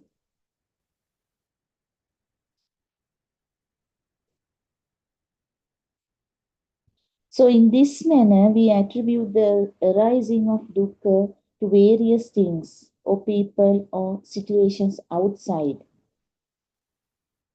such as when we do not get what we wanted, when we lose that we like the most,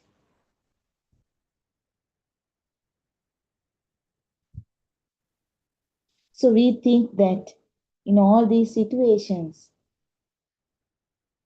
I am suffering, I am miserable, I am unhappy.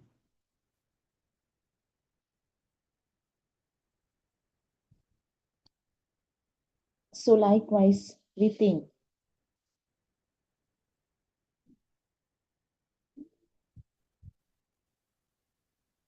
So because of somebody,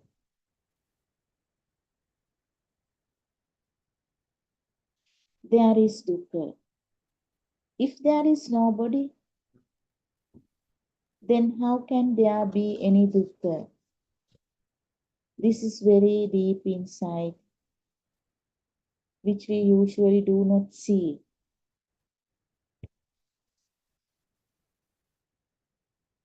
However, if we come to recognize this truth clearly, it becomes very simple, obvious fact.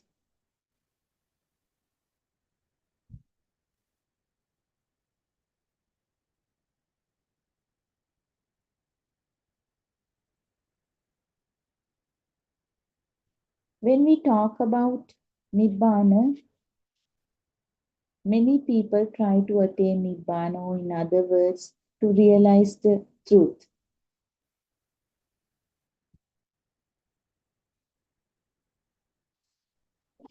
So, when we talk about Nivima in the sense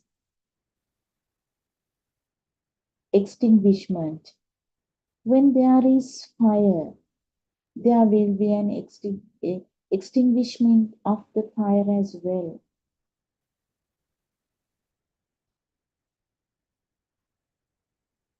In case of an oil lamp, if oil is over and the wick also burnt out, the lamp will then automatically cease to exist. Where the light has gone from its existence.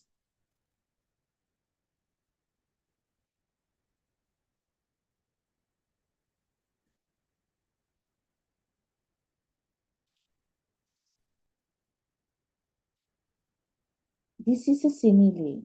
Usually we have heard.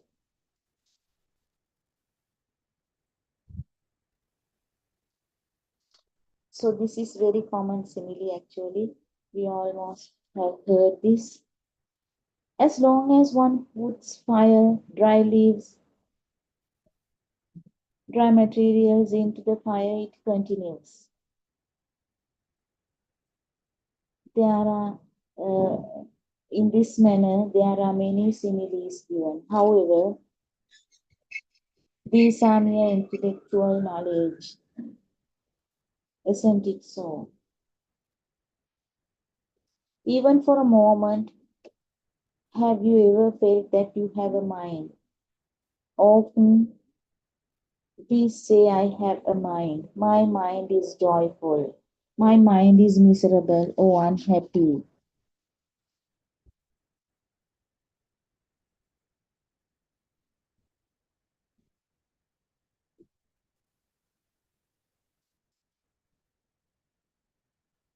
This mind is joyful. This mind is unhappy.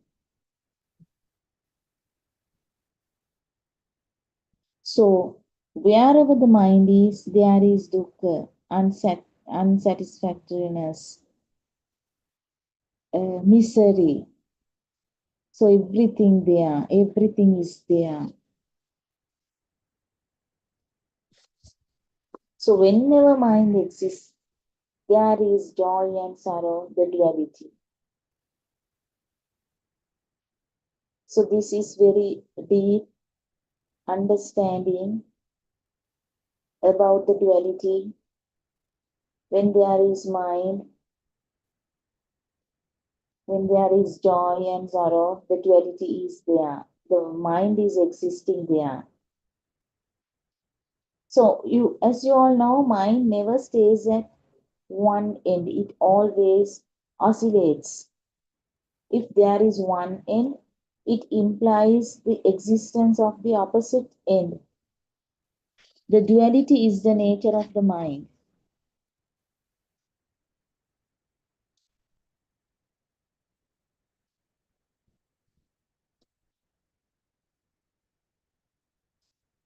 Lord Buddha taught us the truth, the reality beyond the duality. That is what.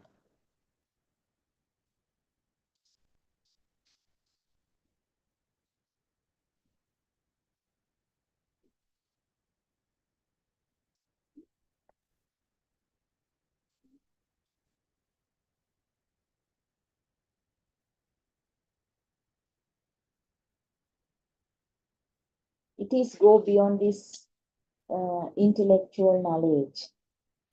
If it is intellectual knowledge, it is not so what we call here.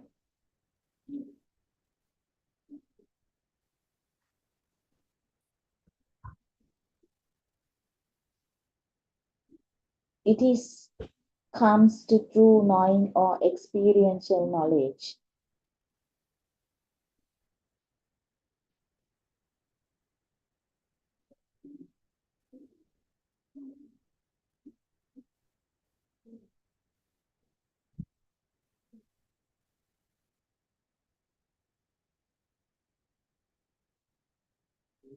What are you looking for? Path to salvation, path to freedom, or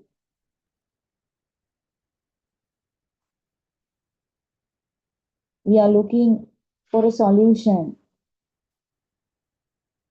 for the cessation of the samsara. If you are confident with this two Dhamma that you have found, definitely you will find the solution from this.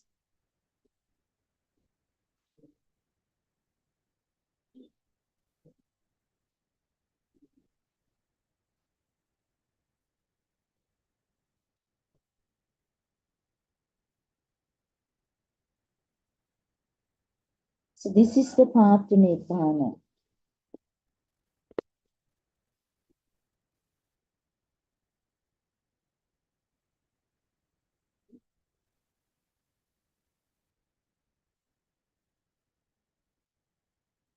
So what you have to do is you have to recognize clearly the non-formation of mind. What is this mind? Where is this non-formation of mind occurring?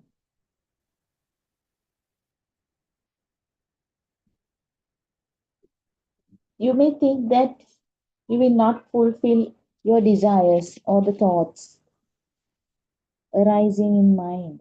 Most of us consider that all objects of mind are to be things. Also, everyone knows that thoughts are the mind itself. The mind has no independent existence.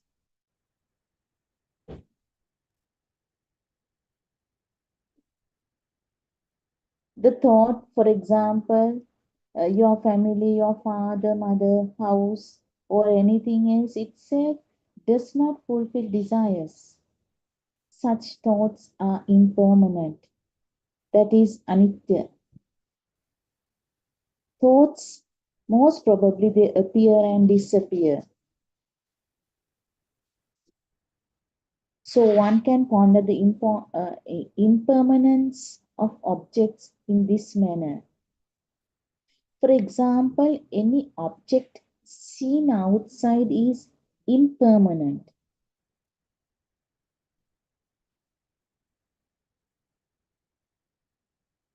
It breaks and decays after some time. This way one can think about the impermanence of objects, considering that leads to develop detachment from objects. By contemplating in this manner, you may think that you will be fully detached one day, and the truth will be revealed at some stage.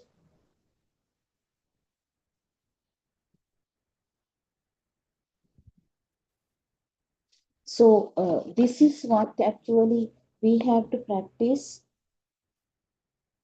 if you really want to eradicate your sufferings.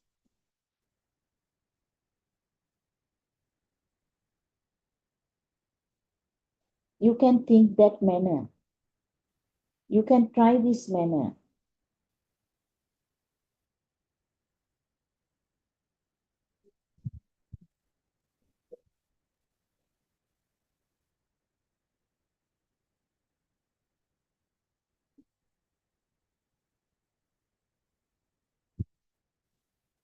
Soon you will understand that this endeavor is endless. Somehow, if one can achieve practically, it's good, but Unfortunately, it will not happen. Practicing this way, you will definitely come to know that tanha, that craving will not happen. At some point in time, we also tried this out. At the end, found out that it does not work that way. Craving keep arising. Why? Because we always experience that there are things outside. As long as you hold on to the existence of things outside,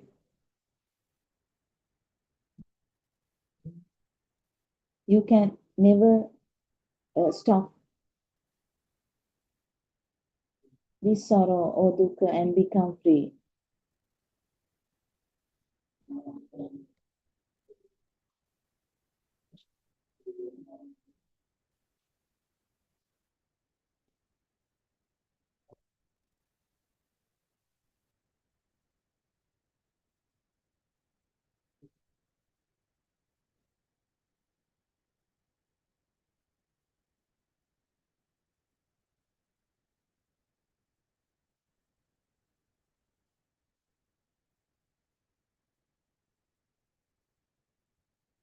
There are many misconceptions in the society relating to spiritual path.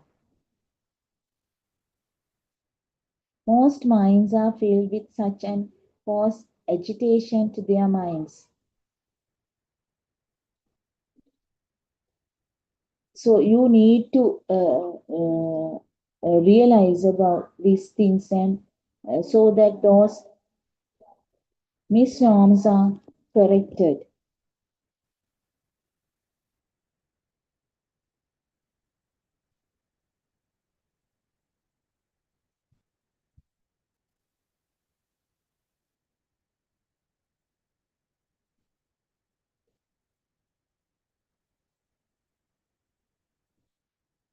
One may say that now they can identify the unwholesome tendencies.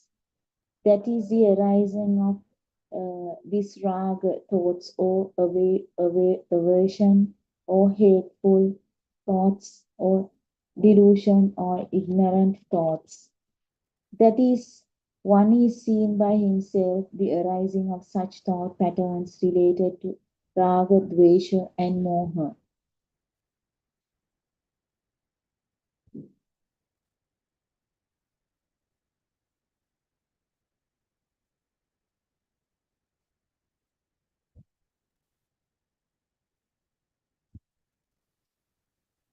So if you can listen to these Buddothpado sermons, nearly 12,000 sermons are there.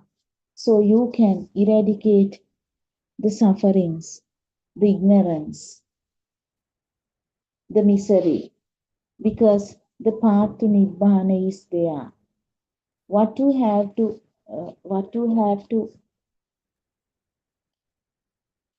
have is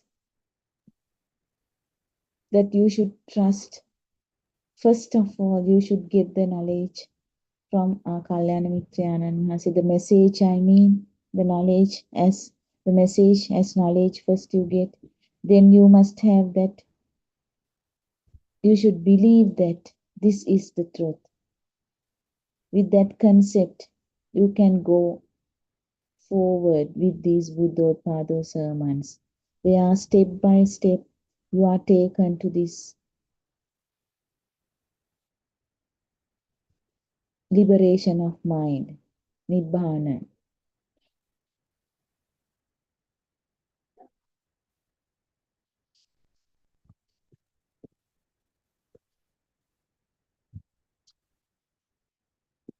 As we live in a world of thoughts, which is an illusion, where thoughts are not real.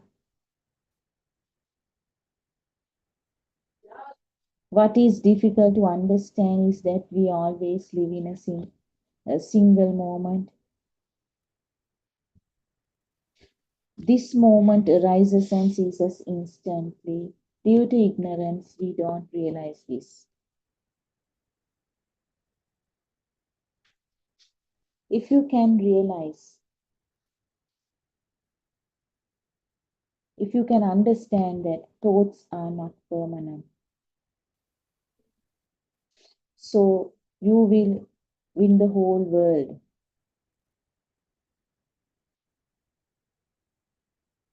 Once the realization deepens, all the attachments, defilements dissolve.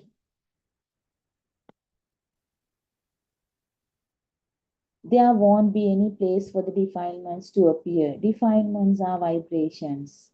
Defilements supplies the fuel which takes you in samsara journey.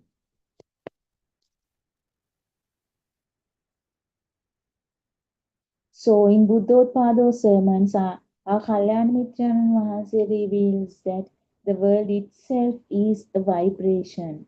Non-vibration is the state of Buddha. This non-vibration state is our base, our foundation. But we are unable to feel it because it is covered with knowledge. So to see this, we need wisdom through liberation of mind. So if you can listen so many Buddothpado sermons and you will feel with the practice, the practical side, you will feel that you are living from this world. So this is what we need today. So if you want the real truth, if you are a real seeker of this truth, if you need to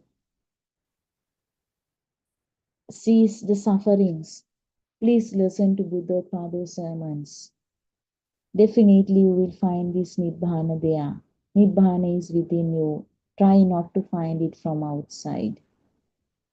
So Buddothpado sermons will definitely help you to liberate from the mind. It will lead to a good life pattern. You can live happily once you understood this pure truth. This is the pure truth, what Lord Buddha has preached 2600 years ago. So please listen to Buddothpado sermons and try to liberate from the mind. So as the time is up, I would like to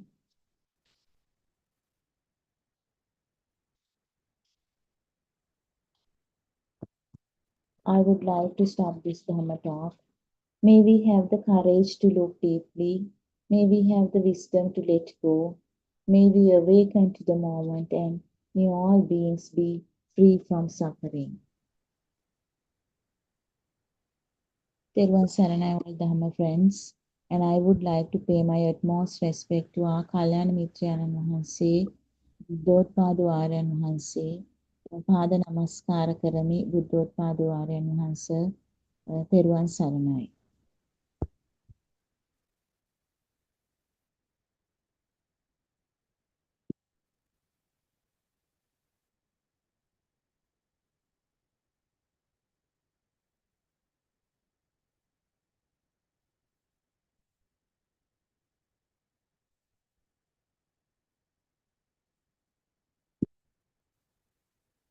Therwan Sarnai. With deep gratitude, I worship my most venerable teacher, the most venerable Buddothpada Aryan Mahansa, who compassionately reveals the profound Dhamma in a way that awakens wisdom in the heart of many. Under the noble guidance and blessings of the most venerable Buddothpada Aryan Mahansa, I humbly begin today's Dhamma sermon.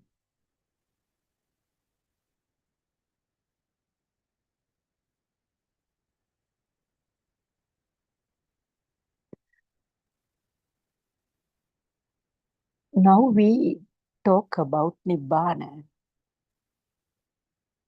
Many try to attain Nibbana, or in other words, to realize the truth.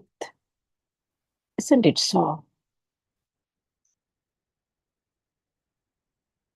Extinguishment, which we call as Nivima, when there is a fire, there will be an extinguishment of the fire as well. In case of an oil lamp, if oil is over and the wick also burnt out, the lamp will then automatically cease to exist. When the light has gone from its existence, this is a simile usually given in sutras. For example,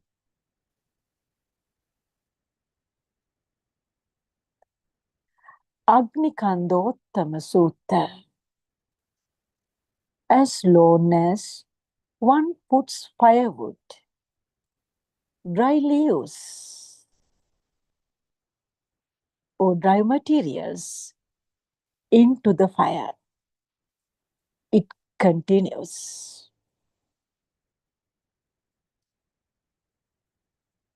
In this manner, there are many similes given. However, these are mere intellectual knowledge.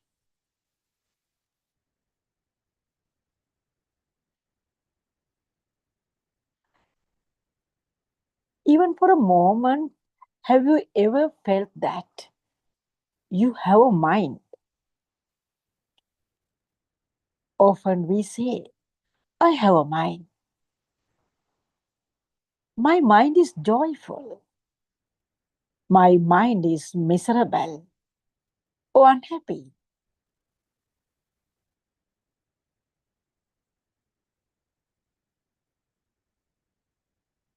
Is it not this mind is joyful or unhappy? Is it not this joy or misery is in the mind? Whenever the mind is there, what is to be seen? It is dukkha, unsatisfactoriness. Whenever mind exists, there is joy and sorrow, the duality.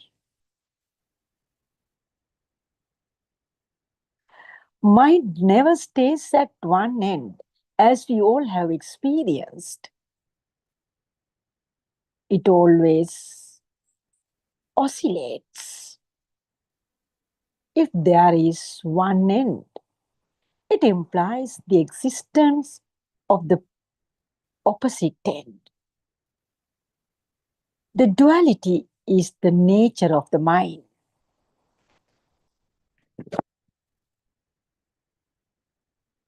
Lord Buddha taught us the truth, the reality beyond the duality.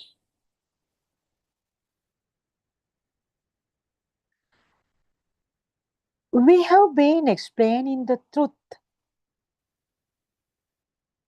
the theory of the truth, the material in sutras.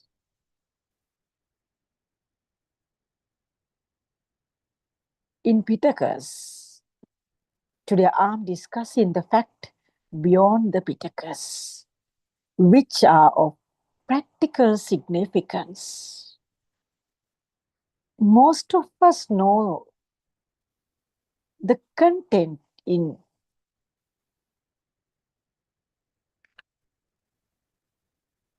Pittacus as intellectual knowledge or data or theory. However, when it comes to through knowing no experiential knowledge, it is questionable whether we have understood the teaching correctly or got the essentials that is pointing to.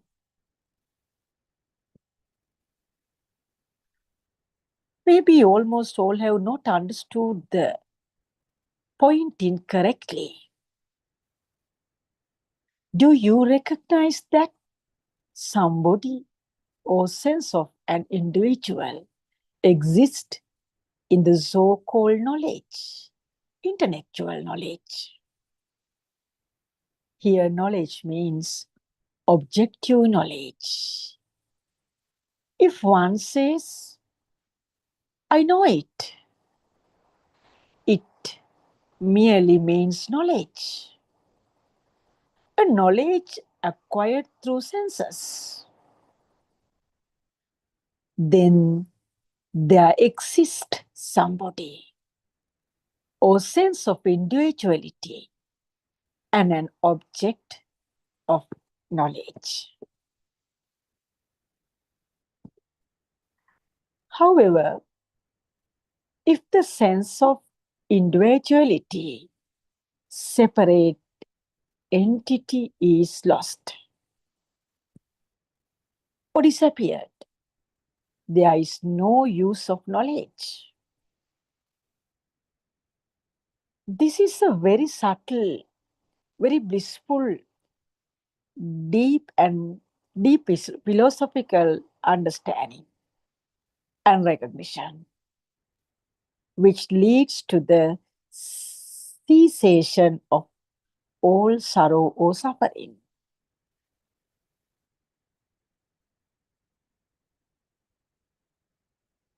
What you are looking for, isn't it the path to salvation, path to freedom? Or are you looking for a solution to this fire of samsara? Are you confident that you know the truth or Dhamma? Are you confident that you will not have any birth after this body drops off? Do you have any prior experience of this experience by your own?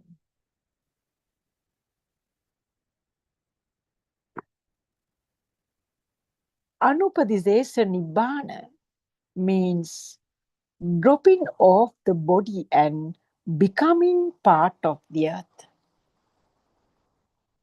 Sopadisesa Nibbana means annihilating all defilements, what we call as klesha, and experiencing freedom and bliss while living.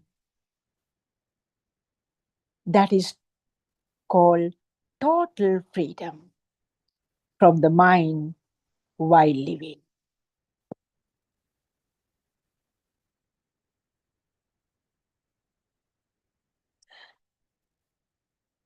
Nibbidanti, viraganti, viraganti, nirodanti, nirodanti, patinisampasati. This is the path to Nibbana. That is, one recognizes clearly the non-formation of mind hereafter by oneself.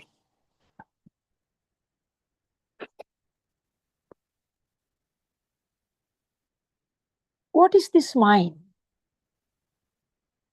Where is this non-formation of mind occurring? One may think that he will not fulfill the desires of him or the thoughts, aramuna, arising in mind. Most of us consider that all objects of mind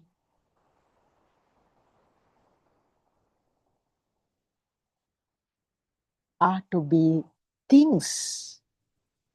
Also, everyone knows that thought, aramuna, is in the mind itself. The mind does not have independent existence. The thought or aramuna, for example, your child, your house, or anything else,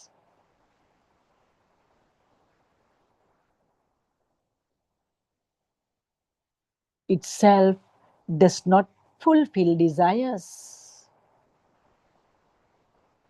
Such thoughts are impermanent. What do you call that?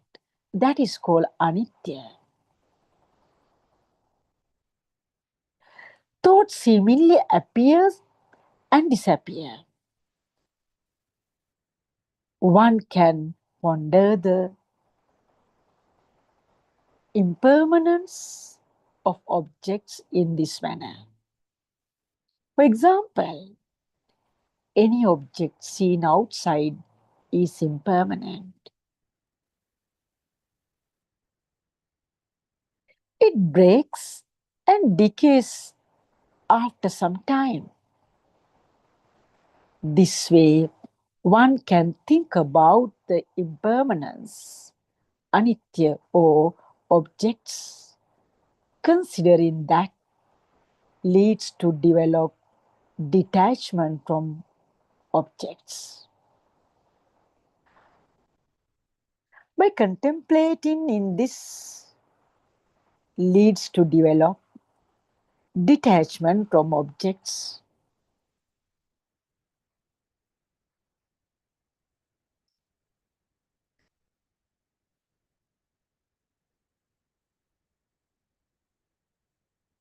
You can try this manner, but soon you will understand that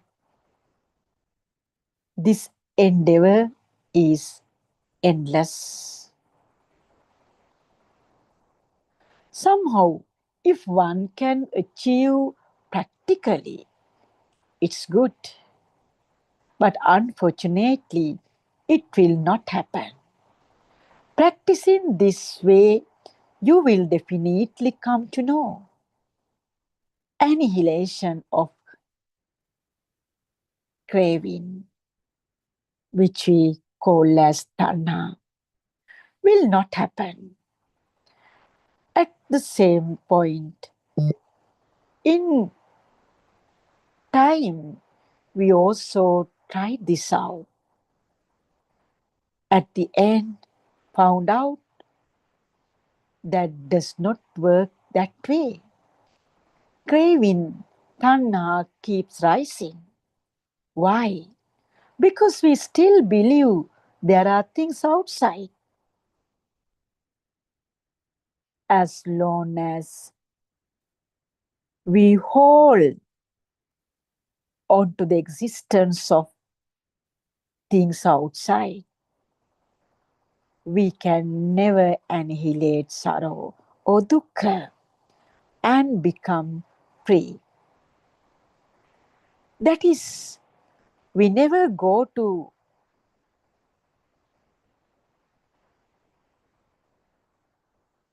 samucheda prahana. One will not achieve samucheda prahana merely by thinking, not to fulfill one's likes and dislikes.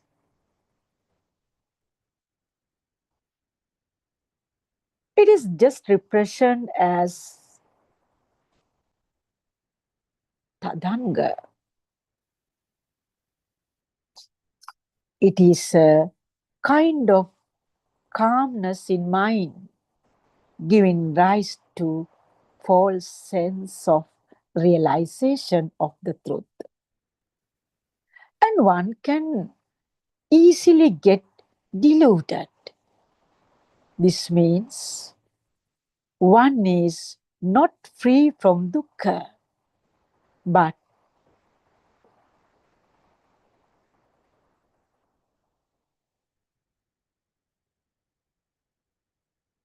just a misapprehension by oneself, and again fail into samsara, and again fall into samsara.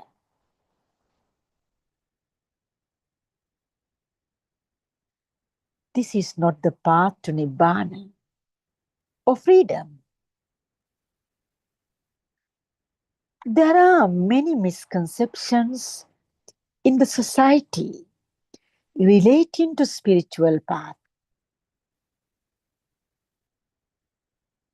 Most minds are filled with such and cause agitation to their minds. We need to know, we need to discuss those things so that those misnorms are corrected.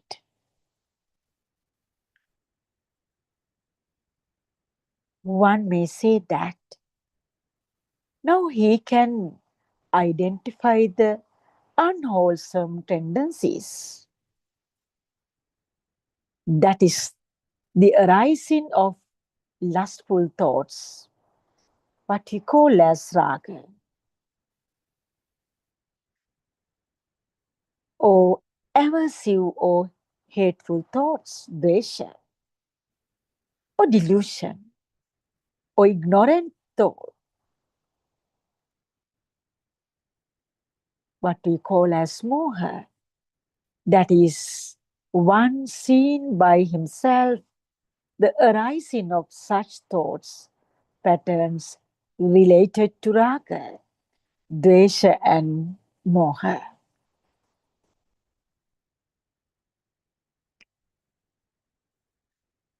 Some say when a lustful thought or the raga thought appears, they slow dukkha satya to counter it. When a aversive thought appears, they show anatta sanya. When moha thought appears, anitya sanya is shown. In this manner, they show anitya, dukkha, anatma to respective thoughts formation so that their influence is non-filled. That is the unwholesomeness shown to the arising mental objects. Doing this way is to imagine their influence is thinned out. The process is merely a mental activity. When you read textbooks, Tripitaka, this is the way it has been written by words to annihilate raga, dvesha and moha. Those who read such texts may simply take the superficial meaning of the word for practicing. They do not practice by showing anitya, dukkha, anatma to respective thoughts, forms of desha, raga, and moha. They could realize the truth by showing the unwholesome to each arising thought formation. We were also taught initially that we would attain the truth by practicing this way.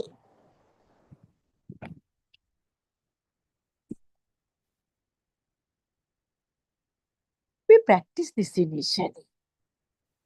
There seems to have some relief or refresher from pleasure to a certain degree. However, after sometimes one will feel that there is no progress on the path and becoming stagnated. We should note that these type of practices automatically assumes the existence of objects outside, which is false. That is why we emphasize over and over again in one talk that any explanation, any Dhamma talks given to the bliss of existence of objects outside is in the line with Buddha's teaching.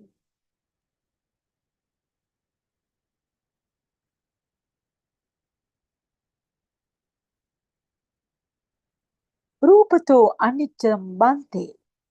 This means if one believes the existence of things outside, it is impossible to realize the truth.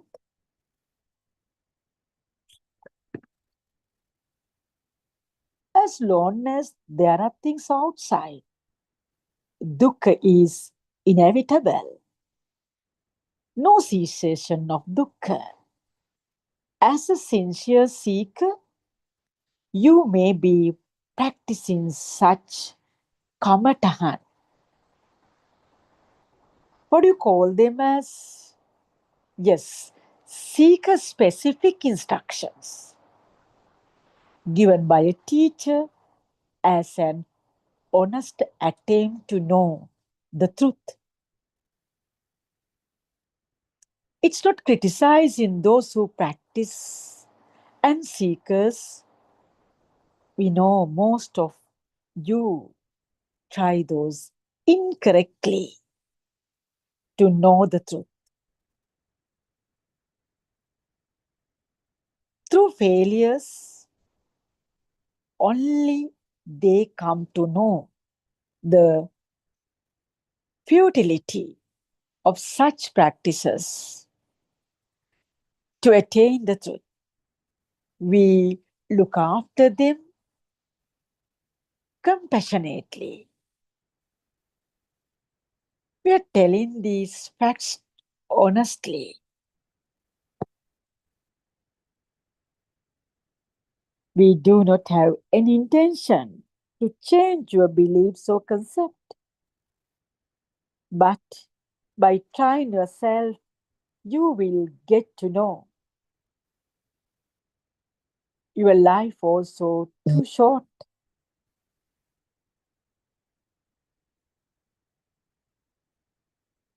No much time left. The correct teaching and path should be investigated by yourself. The kamatahan that suit you should be selected by yourself. Do not burden this way others. No one else can do it for you. Kalyana Mitra can uncover the message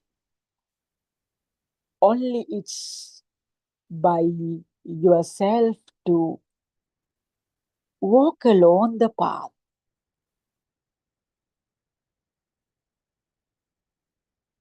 No one else can make you to realize the truth. Even Lord Buddha can't make anyone realize the truth.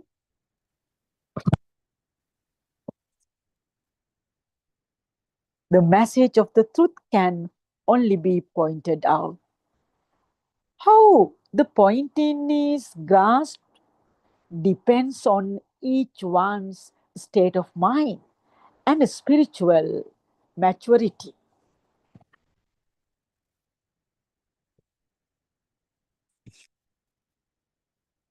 Until such time,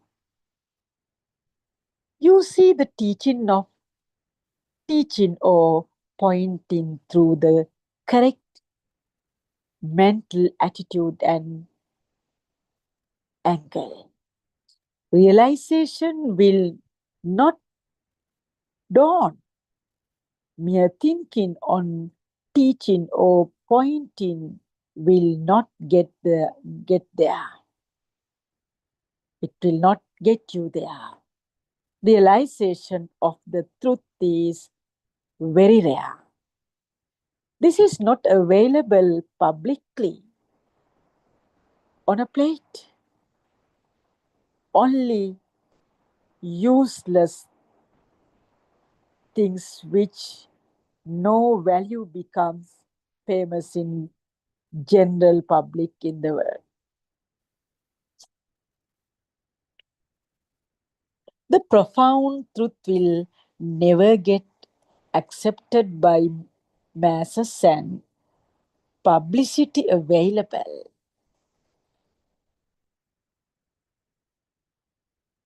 Since it is hard to comprehend by human mind, it is natural to deny or refuse. We see that this happening everywhere now. But we must endeavor to search the truth only. We are not telling you only we expound the truth.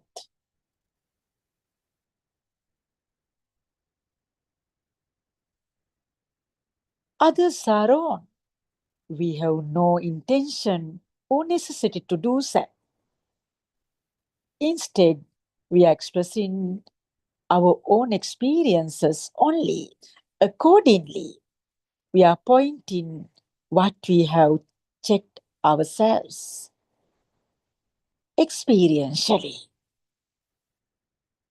Anyone has a right to check these and doubt. We are not telling not to do that. Those of you who listen to these expositions have right not to accept this. If someone investigate or check by himself or themselves sincerely what we are pointing and then build confidence on the message experientially, we suggest they only know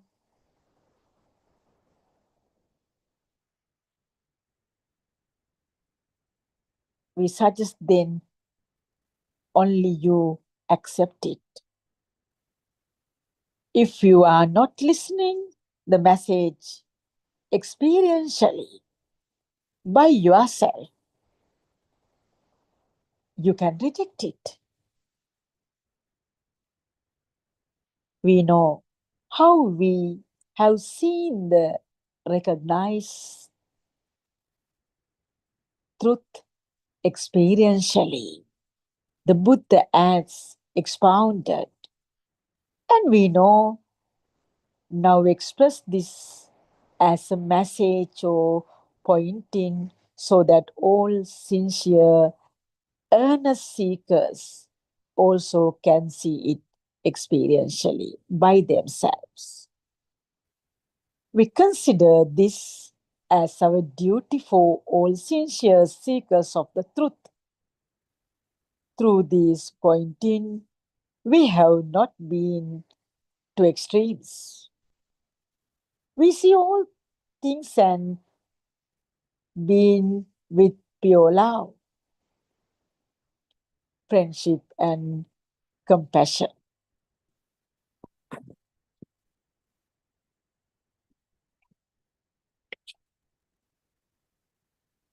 There are many things to be told on the spiritual path if you keenly investigate, recognize and experience the truth by yourself. Then you will clearly see the fact that there is nothing called mind. The so-called mind is non-existent. This itself is enough for serious argument and debates.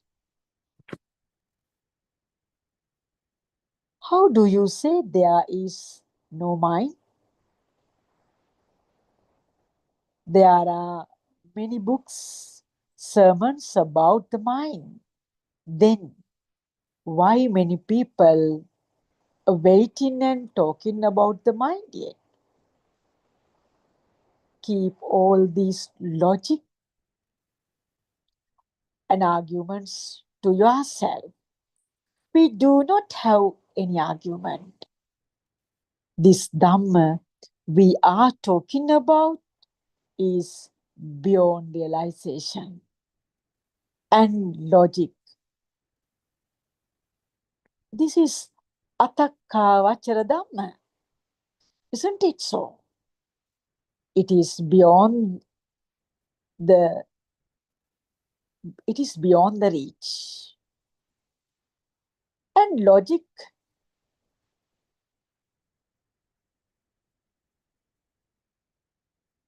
Atakka Vachara Dhamma, it is beyond the reach of thoughts, understanding and conception.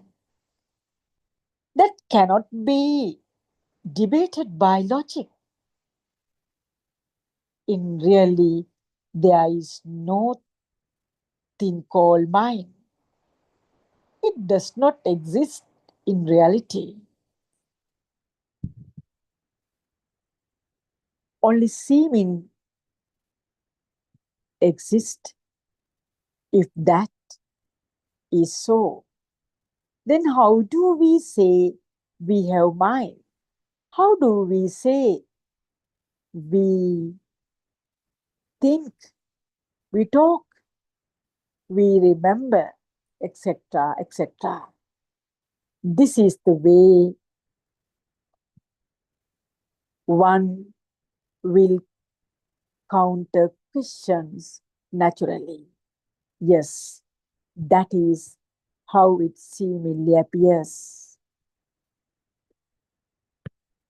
My dear Dhamma friends, do you feel this Dhamma is beyond your understanding? No. It's very simple to understand that there is nothing outside. Our Kalyana Mitran Vahanse simply shows us the path, the exact Dhamma, the pure truth expounded by Lord Buddha himself, now is heard in many ways.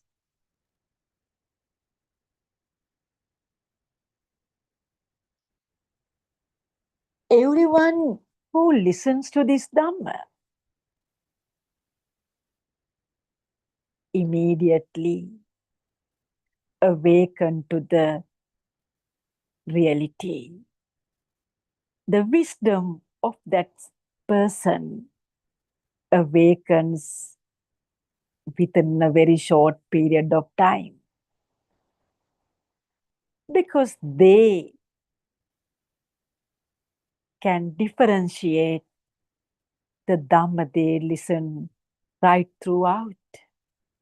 And this Dhamma preached by our Aryan Mahansa.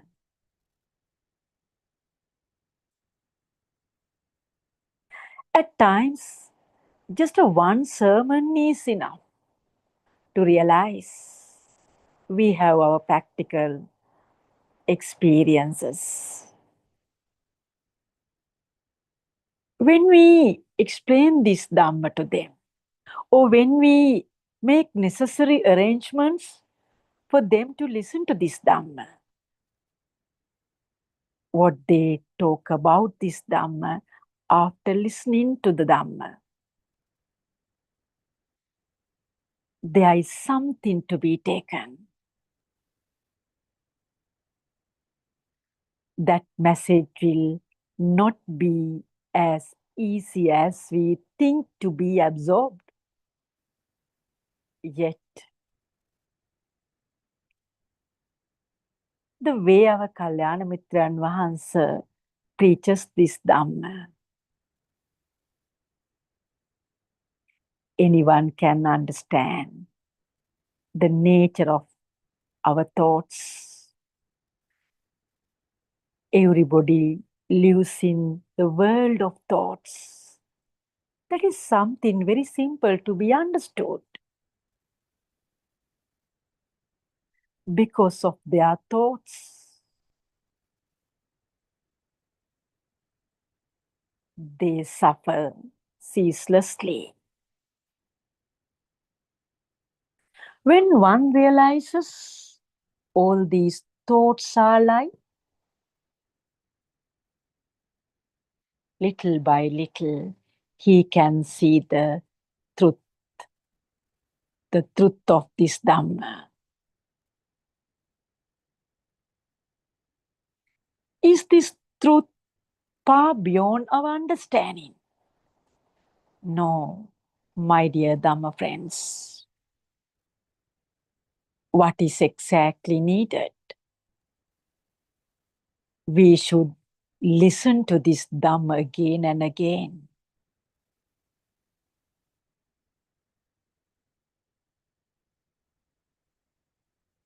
When one's wisdom starts awakening,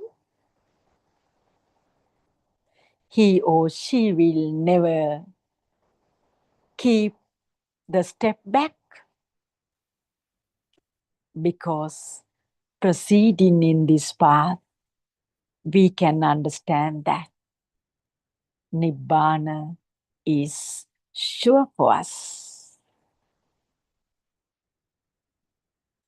Our journey, the endless journey in which we would have further traveled, unless otherwise we met our Kalyana Mitran Vahansa. Now we know for sure we can keep a full stop to this journey.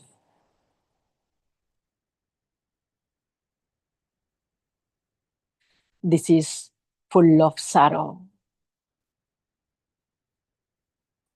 This journey is very dangerous.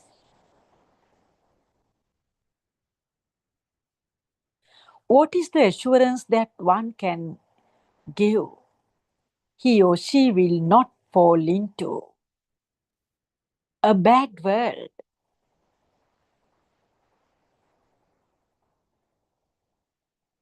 while going in the journey of collecting merits or demerits.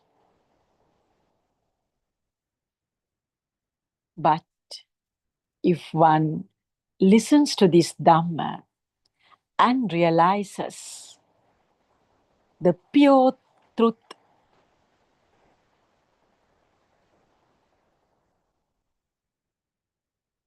he or she will definitely end this samsaric journey. My dear Dhamma friends,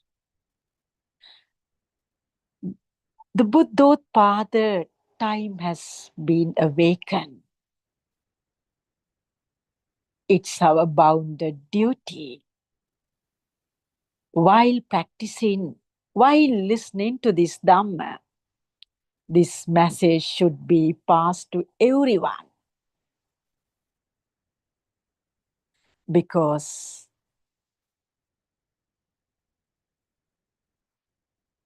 their sorrow should be stopped.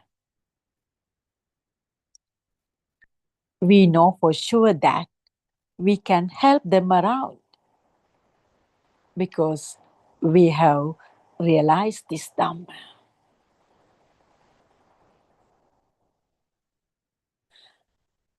The person who is in the mud cannot help another person who is in the mud to escape from that. But when one gets out of mud, he or she will be able to rescue the person who is in the mud. What we do is that, my dear Dhamma friends, we have met a Kalyana Mitran Vahanse.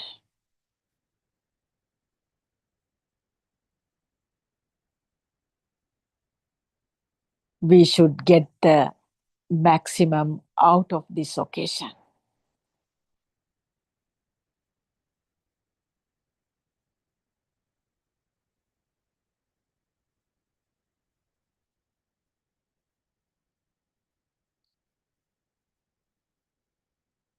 You may get the strength. You may be blessed to help the helpless people, my Honorable Aryan Vahansa. I worship you again and again.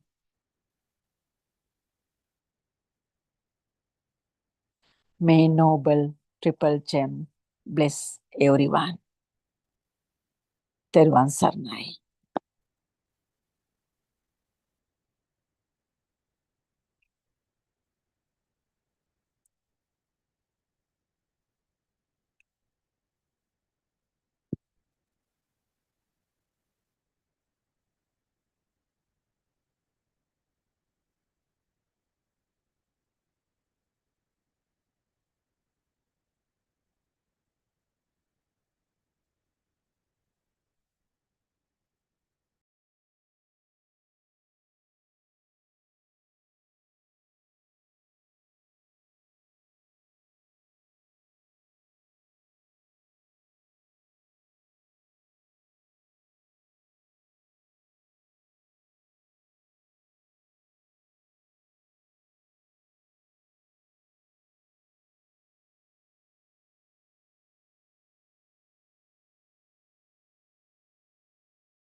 of grace from heavens above.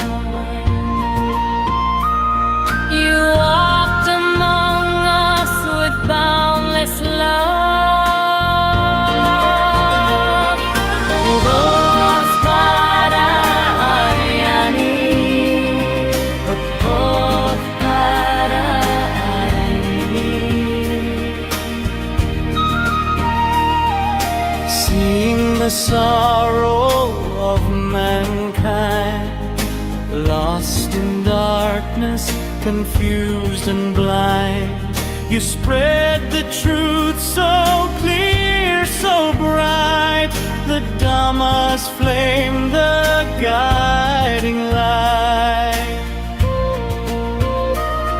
You reawaken Buddha's way, the sasana shining day by day. Through your compassion, calm and deep, you soothe the wound that makes us weak. Buddothpado, Ariani. You show the path through gentle words and sermons vast. Step by step, you lead us on until the night, the fear is gone. Buddothpado, Ariani. Buddothpado, Ariani.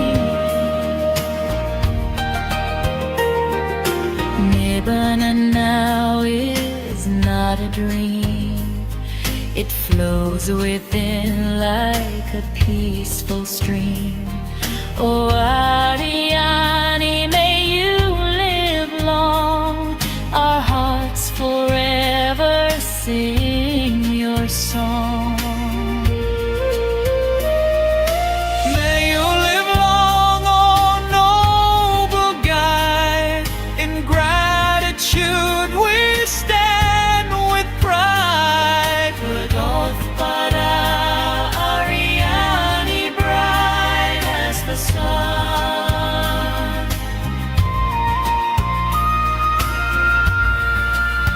May your holy work never be done. May your holy work never be done.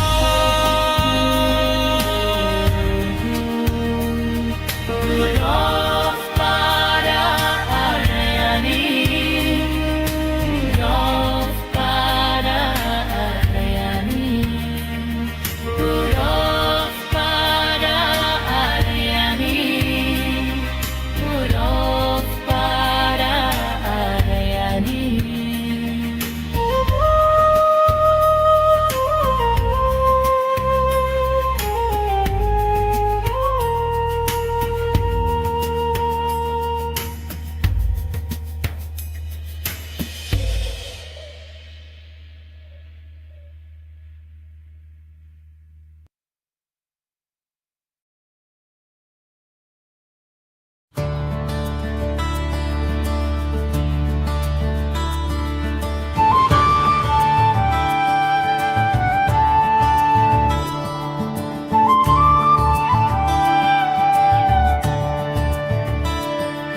Spring of wisdom rising bright, spring of love, radiant light, spring of joy that fills the earth, timeless heart of sacred birth, wisdom of Asia,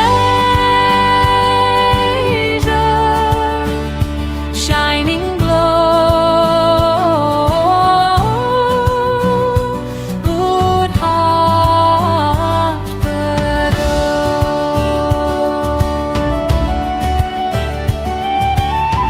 liberation from all burden. tipping from mind's deep thirst. Liberation from fear and death. Freedom carried on each breath. Wisdom of Asia, ever glow. Buddothpado.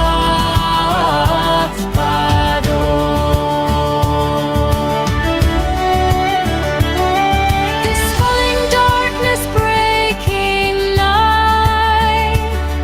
Dispelling ignorance with light. Dispelling suffering as we rise. Compassion. Opening all eyes. Wisdom of Asia, steady flow. Buddothpado.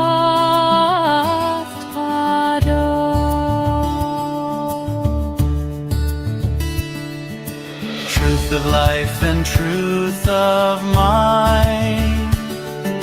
Truth no time can leave behind.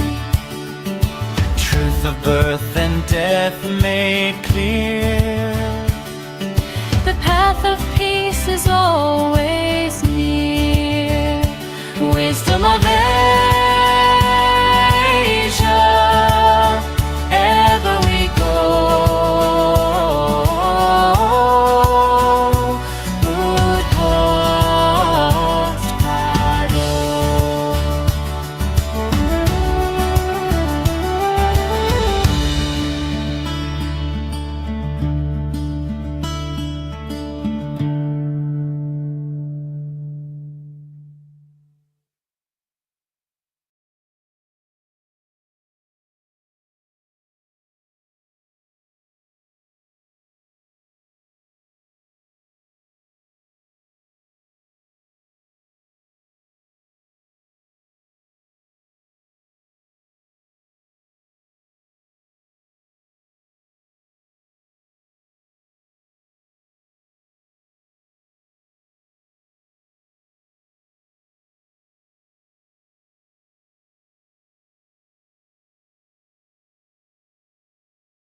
Teruvan Saranai, dear friends of Dhamma, welcome to our English Zoom discussion. First, we would like to pray our Buddothpado spiritual Dhamma guidance teacher, and we also like to thank you all for attending this Dhamma Zoom talk. Okay. Buddha explained about Dhamma, Tilanate joint task. Explaining the moment of awakening, Buddhaction is different from person to person according to their views. If one considers I am seeing, doing, listening, etc., he takes his would all scenario in a narrow line. It is not the way the Buddha explained the Dhamma of dependent origination, Patisampada. This occurs with the realization of the person who is having the proper understanding of the philosophy of Dhamma and the right view based on the understanding of their own levels. Their realization is very hard task. The Buddha said that it was easy to break into 100 pieces of the hair of a horse. But it's very difficult to understand this. This realization is not an easy task. On the surface, it looks simply. We do have a story of self-view, Atma-ditti. We used to see everything thought in view of self. There is no one is doing it. There is no one who is seeing. There is no one is feeling. There is no nothing happen as such. They are only natures. There is only nature that exists. To view this, there should be a very keen and sharp focus. This cannot be seen with the views of self, Atma-ditti. To your disadvantage, we cannot go out from the illusion of consciousness. Therefore, we try to understand everything through the illusion of consciousness. This is our helplessness. The Dhamma beyond the illusion is consciousness, where consciousness is not pairing anidassana. It can only be recognized wisdom, jnana. Wisdom and consciousness are two different sensory canaries. We emphasize frequently wisdom jnana was not consciousness jnana. That is why the Buddha told jnanasa adhigamaya, not the vijnanasa adhigamaya. We can understand clearly that all this depends on the wisdom acquired from listening to the noble friend Kalyana and reading Suttame Jnane. Why are this called wisdom jnana? This is very delicate matter. The Buddha could have taught some more wisdom jnana, only a word. Now we have told consciousness jnana, it's also a word. It is not tied anywhere, this consciousness with the eye. And those are the just feelings which we experience through those faculties. This do not really exist, just puts them in place to ourselves. Why we call jnana after everything when we talk about different kinds of wisdom? For example, wisdom of arising and passing away. Dravya jnana, and acquiring wisdom through listening and reading. Suttame jnana, it is the book. It is called knowing specially. This is completely against Dhamma. It is hard to write in word. For an example, nobody can explain the writing to taste of salt.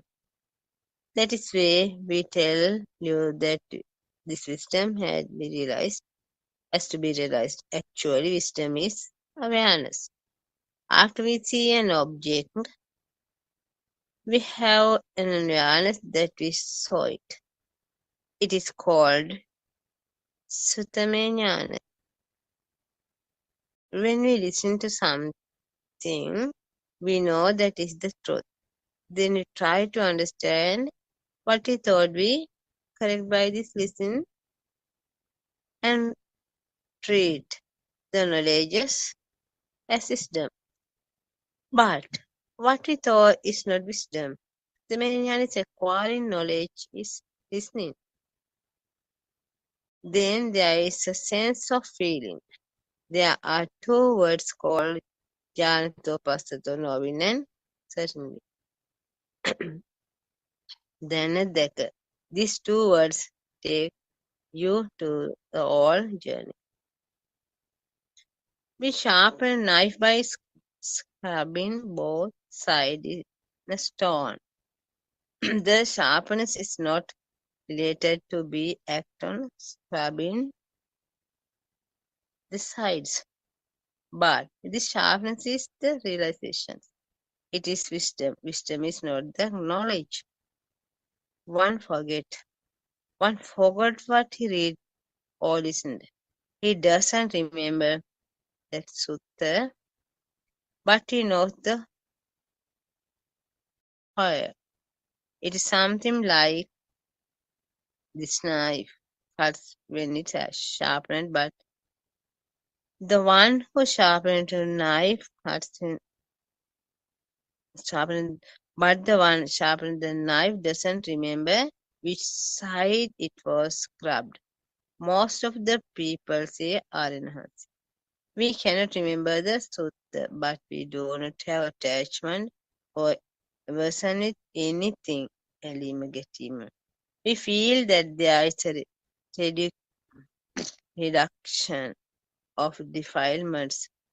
That means it was quashed the wisdom. Can anybody tell that he does not reach the realization?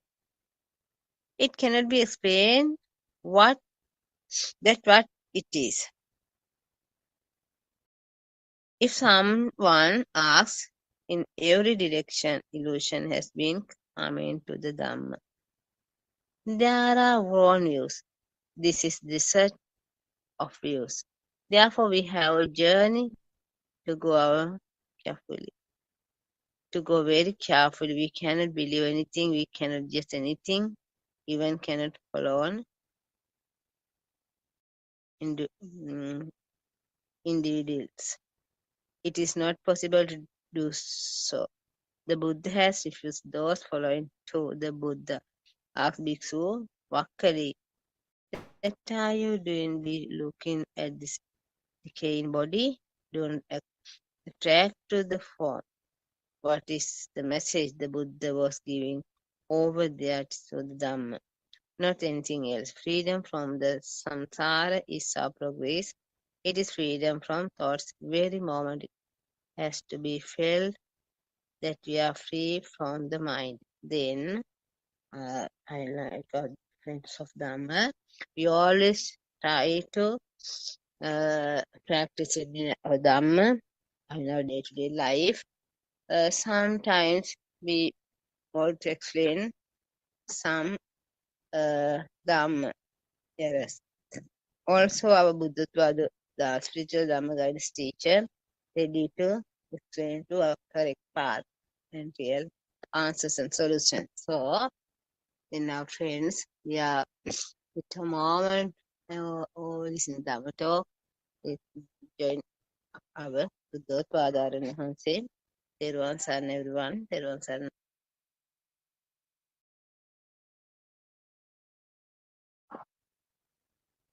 තෙරුවන් සරණයි ආරයන් වහන්සේ. May I pay homage at your feet? තෙරුවන් සරණයි මෙහෙණින් වහන්සේ. තෙරුවන් සරණයි everyone. The way to get rid of grief, the way to get rid of mind is the path to Nibbana. There is nothing as mind. You have to understand the truth of the mind. Mind is impermanent. Dhamma is not something in a book. Dhamma is to get rid of the mind. Dhamma means nothing exists. How a natural mind becomes Aryan. Aryan land is the place where the mind is liberated. If you see the mind, you too can attain Nibbana. You will attain Nibbana in this very life. So you have to walk in the right direction and should establish mindfulness. Shouldn't fill your mind with empty, wrong ideas. Today, Buddhists are lost, trapped in an illusion. It is difficult for them to come to Sammaditthi, or the right vision. Today, our society is lost in a visual desert. Everyone is helpless. But do you know who sees truth has no death? Death is really a thought. Should anyone be afraid of a thought? Thoughts appear and disappear every moment without a trace. It's an instant death. Every moment a new mind is born. This is samsara. At every moment the mind is born and a mind dies. Chitte niyati loko means the whole world is in our thoughts, but we think it's external. Mostly we live in past thoughts. There is actually no person, no soul, no doer. Do you actually believe in this world of illusion? Do you believe in this lie? Although we are Buddhists by name, we are not Buddhist unless we know the truth. The doctrine of this Dhamma is very rare. How do you know what happens after death? If you don't know the truth, you are blind. Do you want to die like that without knowing the truth? The body we are carrying will fall to the ground at any moment. Dhamma and yourself cannot be two. Everything you see is Dhamma. Dhamma should be preached with direct experience. Once Lord Buddha asked the monks, "Do you preach Dhamma because I told you so?" The monks answered, "No, Bhante. We preach it with our own experiences." So Lord Buddha said, "Sadhu, sadhu. It should be like that." Dhamma is not in a book. Dhamma should be seen in one's own mind. Unless one sees Dhamma in his own mind, he is not in the path to Nibbana. Many people today study books, but Dhamma can never be written in a book. Dhamma is not something which is in a book. You must understand it in your own mind. There's only the message in the book. You get the knowledge from the book, but be practical in Dhamma. You can't find Nibbana in a book. You can get the address from the book, but you have to walk along the path alone. If someone says that the book is Buddhism, it's a delusion. Practical Dhamma cannot be written in a book. The absolute truth is difficult to hear in this time. No one believes that Nibbana can be achieved today. But you too can attain Nibbana, not after death, but in this very life, in this very moment. You will be free from suffering. The absolute truth which was buried in the sands of time. Maybe you don't believe this story, but the truth cannot be hidden. Someday you will understand this. This is a doctrine you have never heard of. Everyone born in this time is very fortunate because it is Buddothpado time. Only by understanding Buddhist philosophy, you could get rid of Mithya or false views. If not, you will inherit only sorrow. You have to understand that the outside world is not true. It's an illusion. It's a mirage. That world is not real. As long as the world is real, you will inherit only sorrow. It is time to get rid of these misconceptions and false views. You too can get rid of the grief. The only refuge in the mind is to get rid of suffering. Buddha said, Nakti me saranam anya, Buddho me saranam vara. Take refuge in the Dhamma, true Dhamma. Dhamma is taking refuge in path to Nibbana. Now it's the time to open your eyes. The Buddha Shasana has fallen into a childish possession of worshipping. So let's get rid of the mundane world. We have to understand the true Dhamma. That is, the outside world is not true. It's an illusion, a creation of your own mind. Did you know that our world is magic or illusion or Maya? And our job in this world to find the magician behind the magic. If we don't understand the magic, we will take it as reality. Today, the whole world has got caught to this magician. But if you go behind and see what the magician is doing, or if you at least listen and contemplate to what the spiritual guidance teacher is trying to convey to us, don't get caught and cheated to this magician. Still, are you listening to it?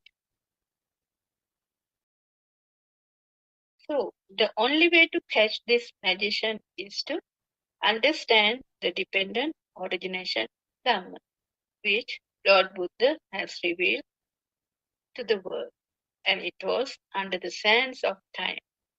So, if you see how your mind is created, and once you catch the magician behind it, the so-called Vijnana, magic won't be magic anymore.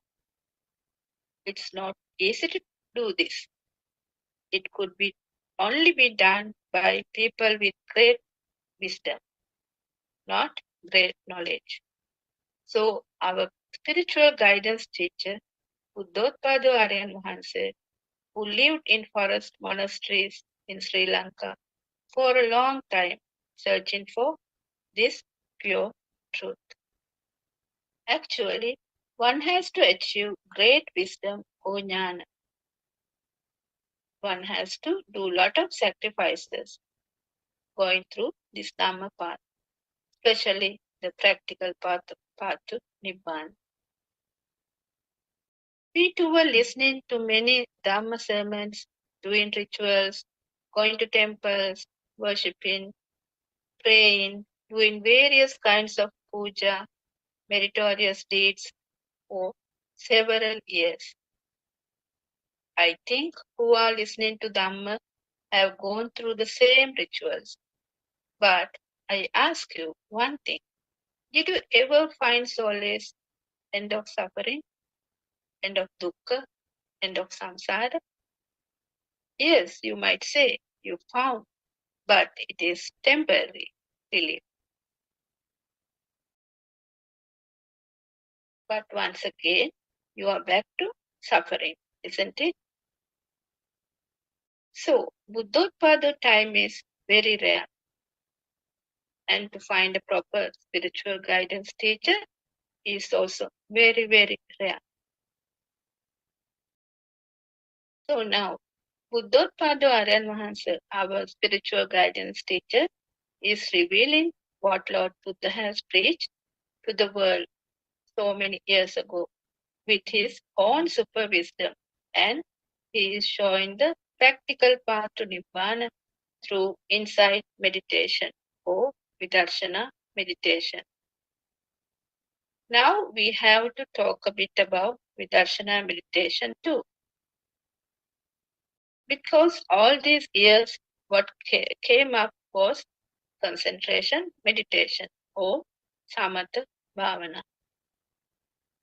There are various ways to practice concentration meditation, and everybody thought it is the way to Nibbana. Why do you think Siddhartha Tapasa left the 5 hermits? Because Siddhartha Tapasa knew it is not the path to Nibbana. Buddha's philosophy is in Tripitaka, but by reading it you get merely a knowledge. And knowledge is the mind or thoughts. As Buddothpado Aryan Wahanse, our spiritual guidance teacher, always explains to us that you can't attain Nibbana through knowledge or with thoughts.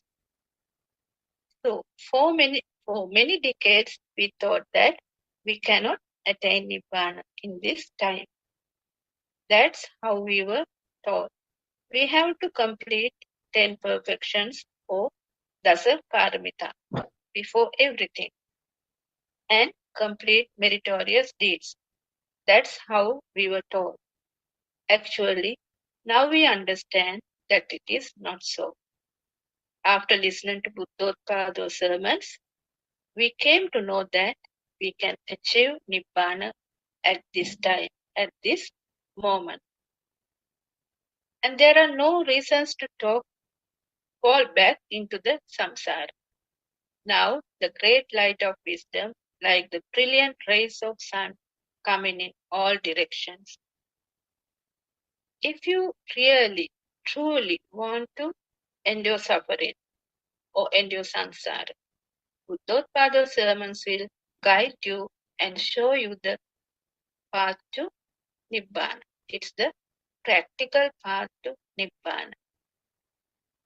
When you know the real path, the story of heavens, Brahmaloka, or actually the 31 planes of existence will be a mere sankara or a thought. It's like you are closing your eyes with your own hands. The true Dhamma has awakened. So open your eyes, listen carefully. This is your own story. This is your story of freeing from suffering, freeing from samsara, ignorance, mundane world. There is nothing called permanent.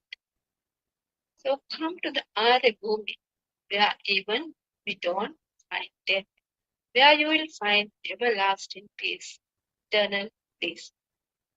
This supreme Dhamma is not easy at all to explain. This is not a knowledge. This is super wisdom or jnana. It is like the taste of salt, which cannot be written in a book. That's why it's called Sandittika, Akalika, Ehipasika, Pachupanna, Dhamma. In the mundane world, everyone bound in wrong views and concepts. As long as the external world is true, you are in total delusion. You are bound to suffer. What you have to understand is there is no doer. It's a five-sense creation. Actually, we don't say that outside world is existing. We don't say that outside world does not exist. If we take like that, it will be two extremes created. Lord Buddha said, Majja Jnana. So there can't be any extremes or anta. What we say is that the world is created only in this moment. Chitte diyate loko, salayatana loko loko. It creates this moment and disappears. But due to our ignorance, we take the thoughts are for real. And then happens all the jealousy, anger, hatred, greed, and so on and so on. That's how your samsara circle is created. As our spiritual guidance teacher points out, we don't experience the outside world in any way. What we see is the only our own creation, or Vijnana Mayava, or the illusion. Even if you see a new planet in another galaxy through a telescope, again, what you see is your own Vijnana Maya. Try to understand this. Contemplate on this. So, the senses also differ. Humans have their own sensor system. Likewise, animals have their own sensor creations. So they see different dimensions. For example, cow sees only red color. The bee sees the world in another different shape. The worm only has the skin feeling. The cats have night vision. Dogs can hear far better than humans. Even a small ant has his own world, isn't it? All different dimensions.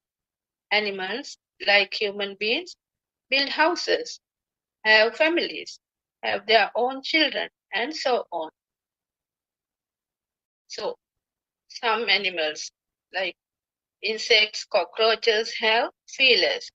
Bats have some radar system, and so on.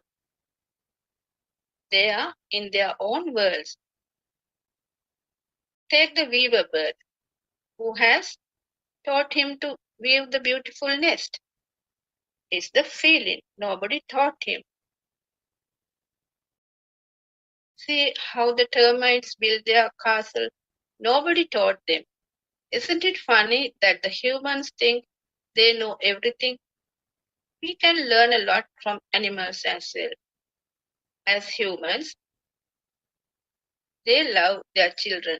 They protect their families. They like to live in peace, isn't it? They also have feelings. When you come to know this true Dhamma, you see everything as oneness. The path is very pleasant.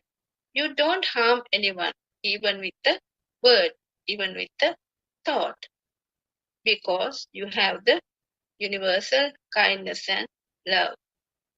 So how beautiful is this Dhamma? Lord Buddha has shown the world about this universal kindness and love in examples like Nalagiri Dhamana, Alavaka Dhamana, and even to Angulimal, Patachara, Kisa Gotami, Sunita, Sopaka. What this world needs is not mere technical knowledge, but love, humanity, freedom, kindness, and compassion. Isn't it? Can you see what happened to the world because of these defilements? There is hatred, jealousy, greed. Because of that, wars between countries. For what? Just because of the thought.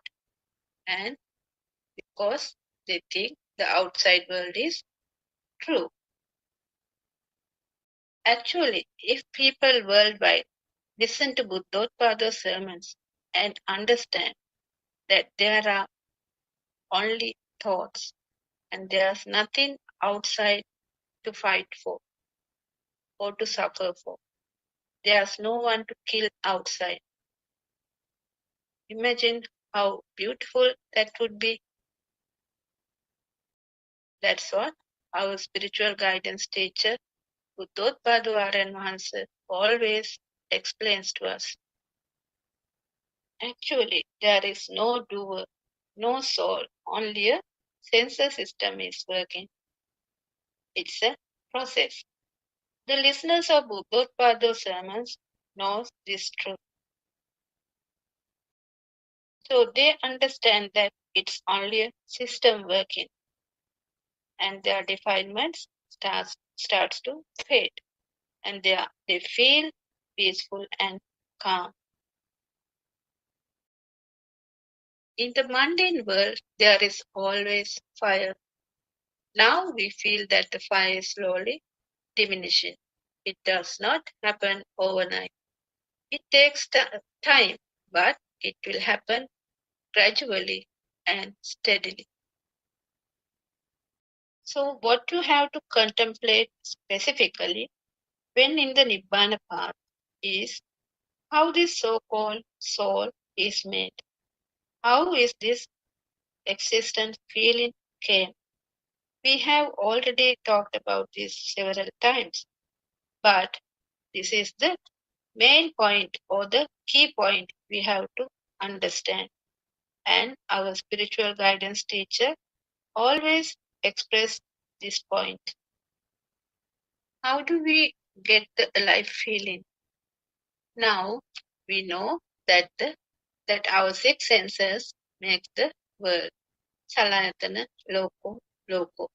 Whatever the aramuna or the thought comes to one of the senses, it generates power. And all the other senses get together and create the mind consciousness.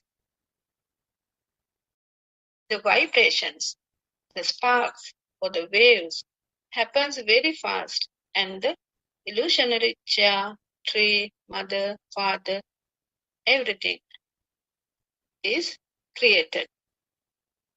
But it's an illusion. Likewise, we get the feeling of existence or the feeling of me due to the speedy vibrations. It is actually an illusion or a chittarupa or a mind creation which happen naturally.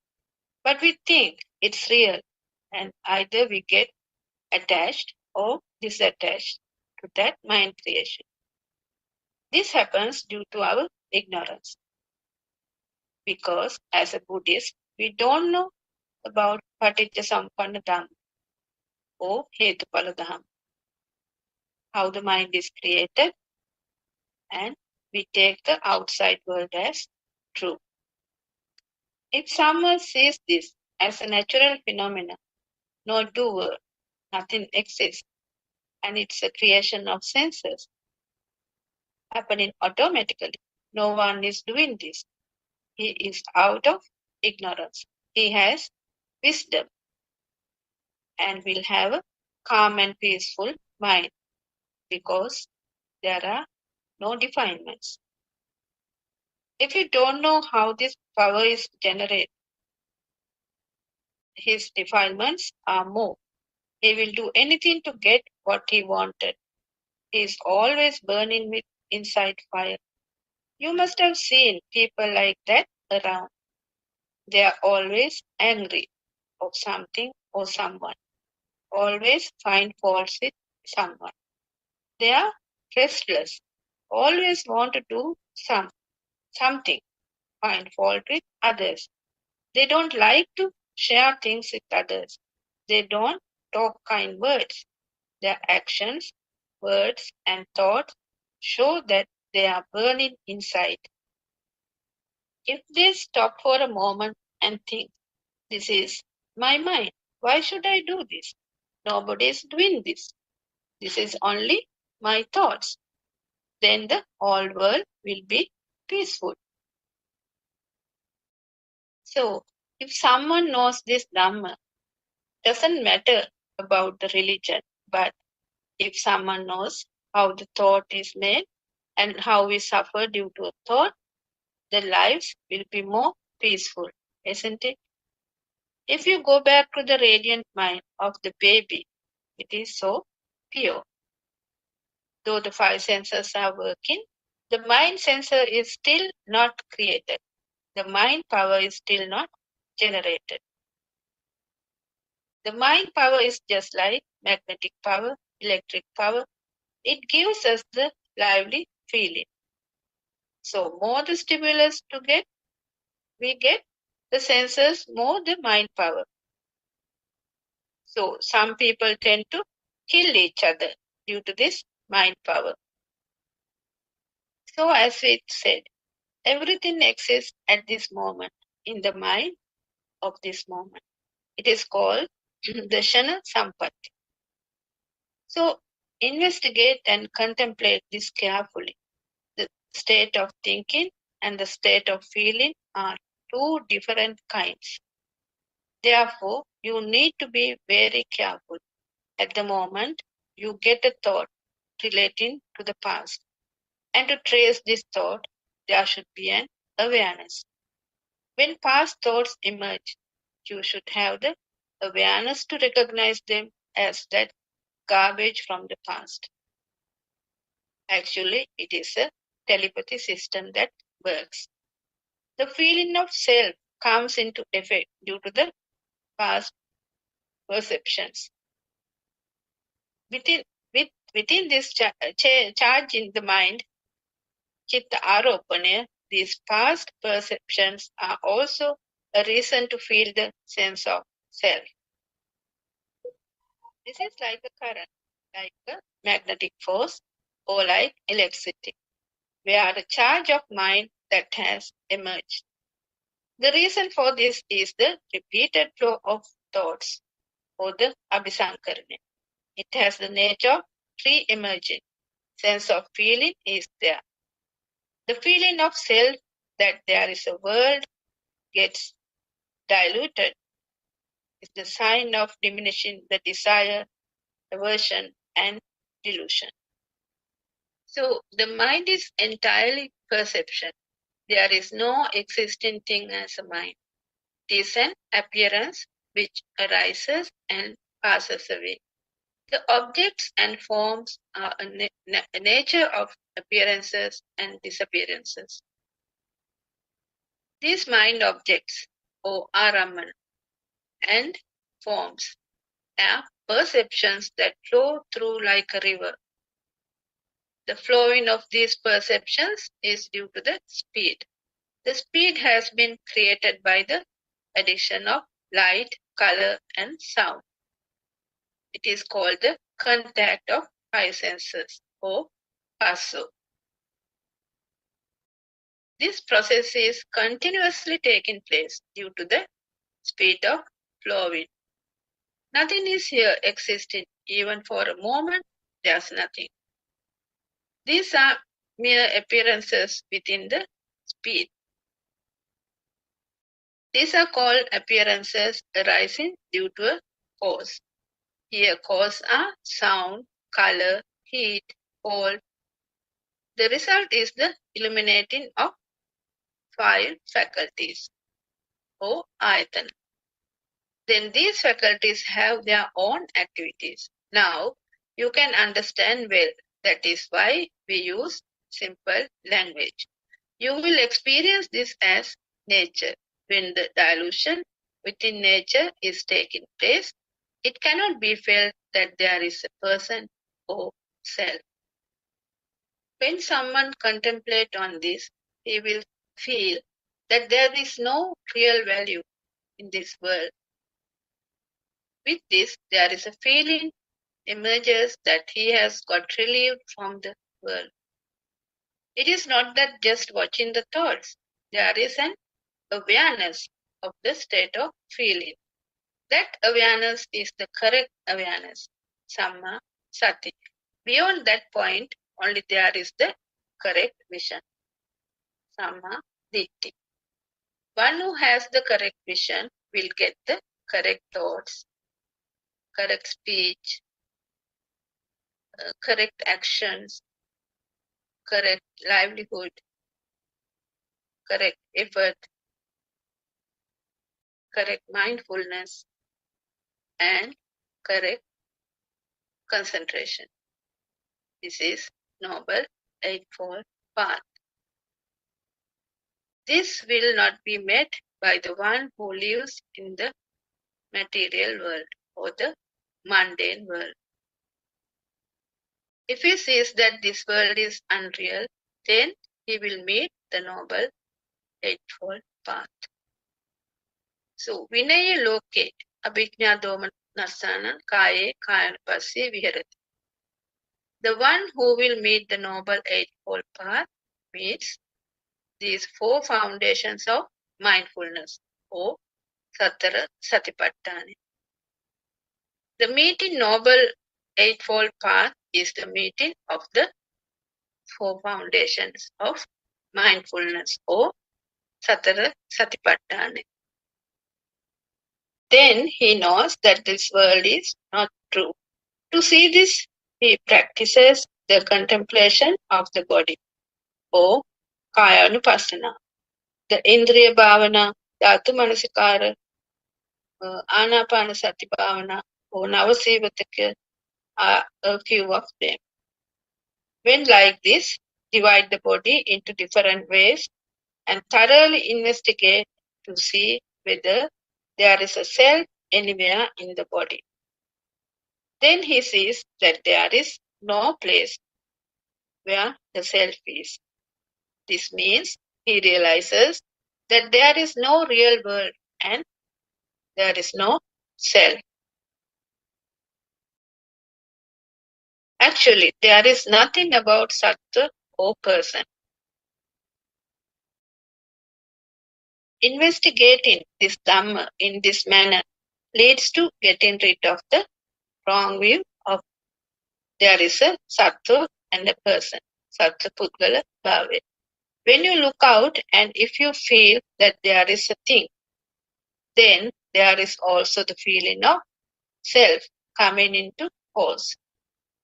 If it is taken as a book, table, or bed, then there is I or self. So what you have to do is to see the truth in one thought, only one thought.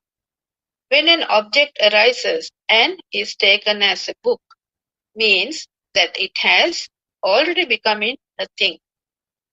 Then the self is also there with the thing.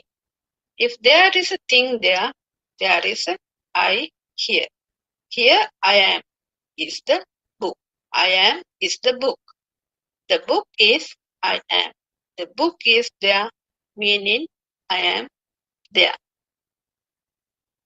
However, when we practice this practically, the chair, the table, and the book are all we see as usual. Nothing is lost. Can be seen everything as usual. Not blind. Can be heard in all sounds. Not deaf. But it is coming to the point of seen as mere seen. Ditte, ditte mattan. Though it is seen as before, there is a state of which that not belong to anybody. No any value like before. It is a feeling of emptiness. Being in that state is awakening to the moment. Becoming in that state depends on the dilution of desire, aversion, and delusion. Until such time, this state will emerge slowly. This awakened state comes into prominence as per the progress of individuals. It depends on the level of diluted taints and defilements. Accordingly, one reaches the state of noble Arya Puddgala. These are the ones who realize the stream within, or Sotapan. Now you know where to go. The path and the address you know. Walk on the path carefully. This sermon is enough. Listening to this again and again until you get the clear path. Why this Dhamma is akaliko? This Dhamma is timeless. That means akaliko. This Dhamma is to see this moment. It is called momentary sampatti or shana sampatti. Seeing this moment is the scene of nirvana. For that, it is necessary to see the Dhamma, which is the scene of nothingness. So this means there is nothing as much as such a mother here. Instead, seen as colors and sounds. Then there is no self in the colors and sounds. Seeing the Dhamma is seeing this truth. It is the Sat Dhamma or Satya Dhamma or true Dhamma. The realization of Dhamma is the realization of nature. That is why it is called Durlabam Sat Dhamma. Savanam Durlabam Shana Sampatti. It is seen in the way the mind is forming at the moment.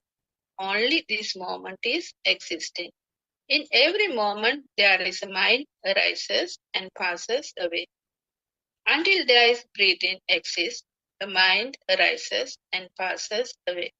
The sparks and charges of the mind are taking place. These sparks occur in the five senses. The aggregation of sparks of the five senses is the mind.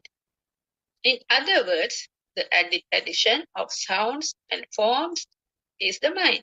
Other than that, there is nothing as a mind anywhere. Actually, this mind is not the brain. The getting together of sounds and colors is called the mind. Nothing else. This means the knowledge of feelings, perceptions, formations, and consciousness is the mind.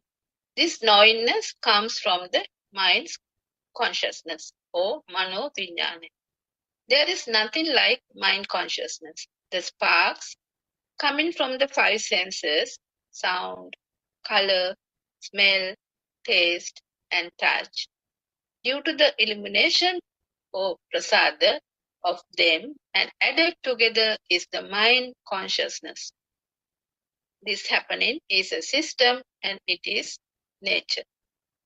The feeling that there is a thing outside and getting deceived by it is the origin, samudaya. If so, likes and dislikes arise. Then we get the current of milliwatt 5. It is the feeling. We call it charge of the mind or chitta aropane. It is something like a magnetic charge. Yarupe Nandi is being attached to it. Tadupadanam Bhavu. If so, the existence or bhavaya is a result.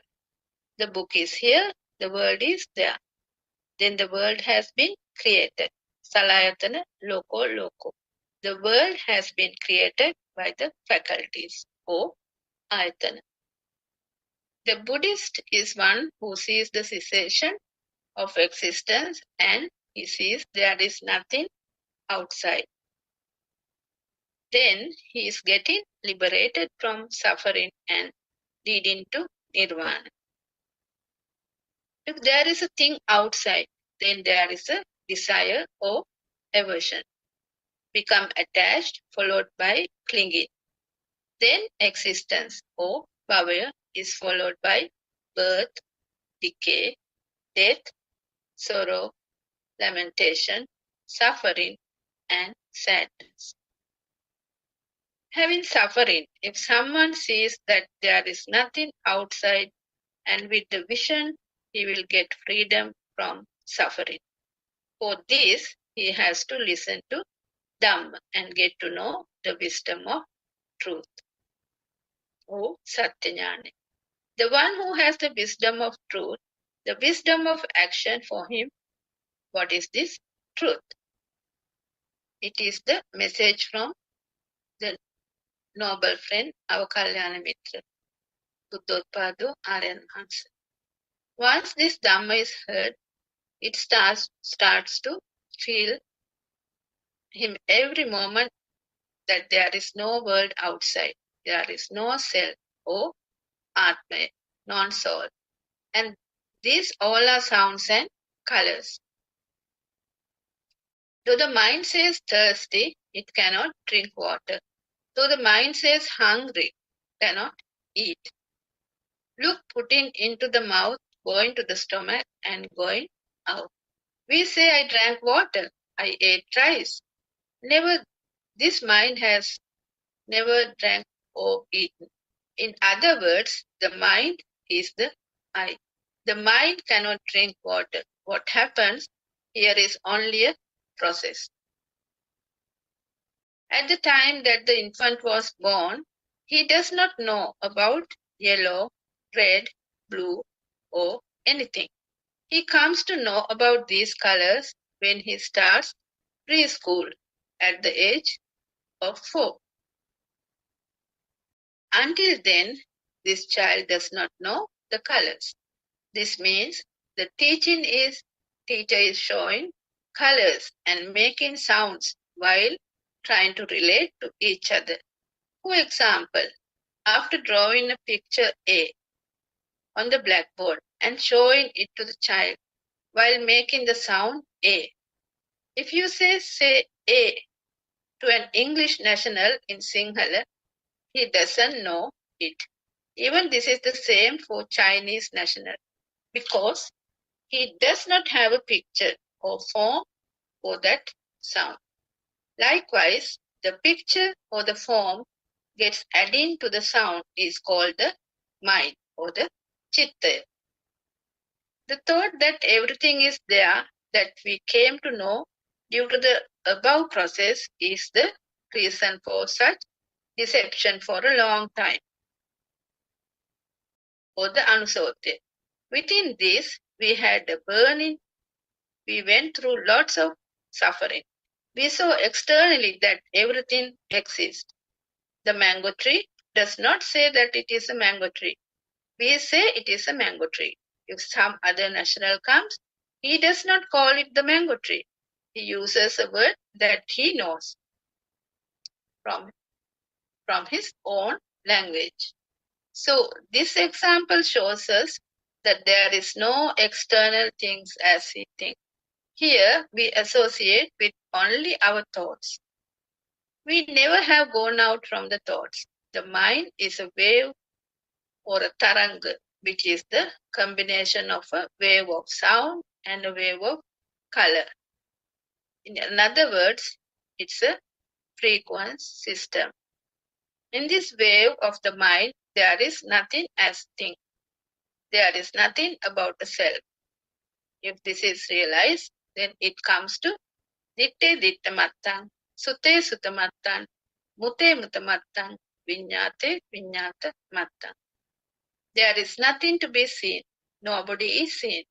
Then the seen is only a seen, nothing else. If the sound is added, then there is a thing. Now, what do you have in front of you? Say we have a table. So, a wall, a bed or chair. Now, without those sounds, look at them. If those sounds are erased, what would happen? They become just merely pictures. When the sounds are added, then there are things. If sounds are not added, it is just a scene. There may be enough colors and many forms, but to become something, it has to have a sound. If there is no sound, then there is nothing. Then we see the sound is not true. If one sees the truth, he feels no value in them. He knows the reality that the thing is only an addition of sound and color. Therefore, he doesn't have any value in it. If it is taken as a thing, then suffering is inevitable. Now you need to listen to these sermons one by one very carefully. Actually, all are vibrations and free vibrations. That means kampana and pratikampana. This has been formed like this. The rotating speed of the earth creates a magnetic power. It means as the earth has been rotating around itself at a speed of 180 kilometers in an hour, it creates magnetic power, resulting in emerging energy force between the North Pole and the South Pole. This process leads to the formation of the ozone layer. and within it the layer of air. In the beginning, the Earth was a huge cloud of particles, or dark matter. Over time, with the vibrations and revibrations and continuous rotations, these clouds of particles turned into dust. At present, the planet Jupiter, or Brahaspati, is still a rotating huge cloud of dust.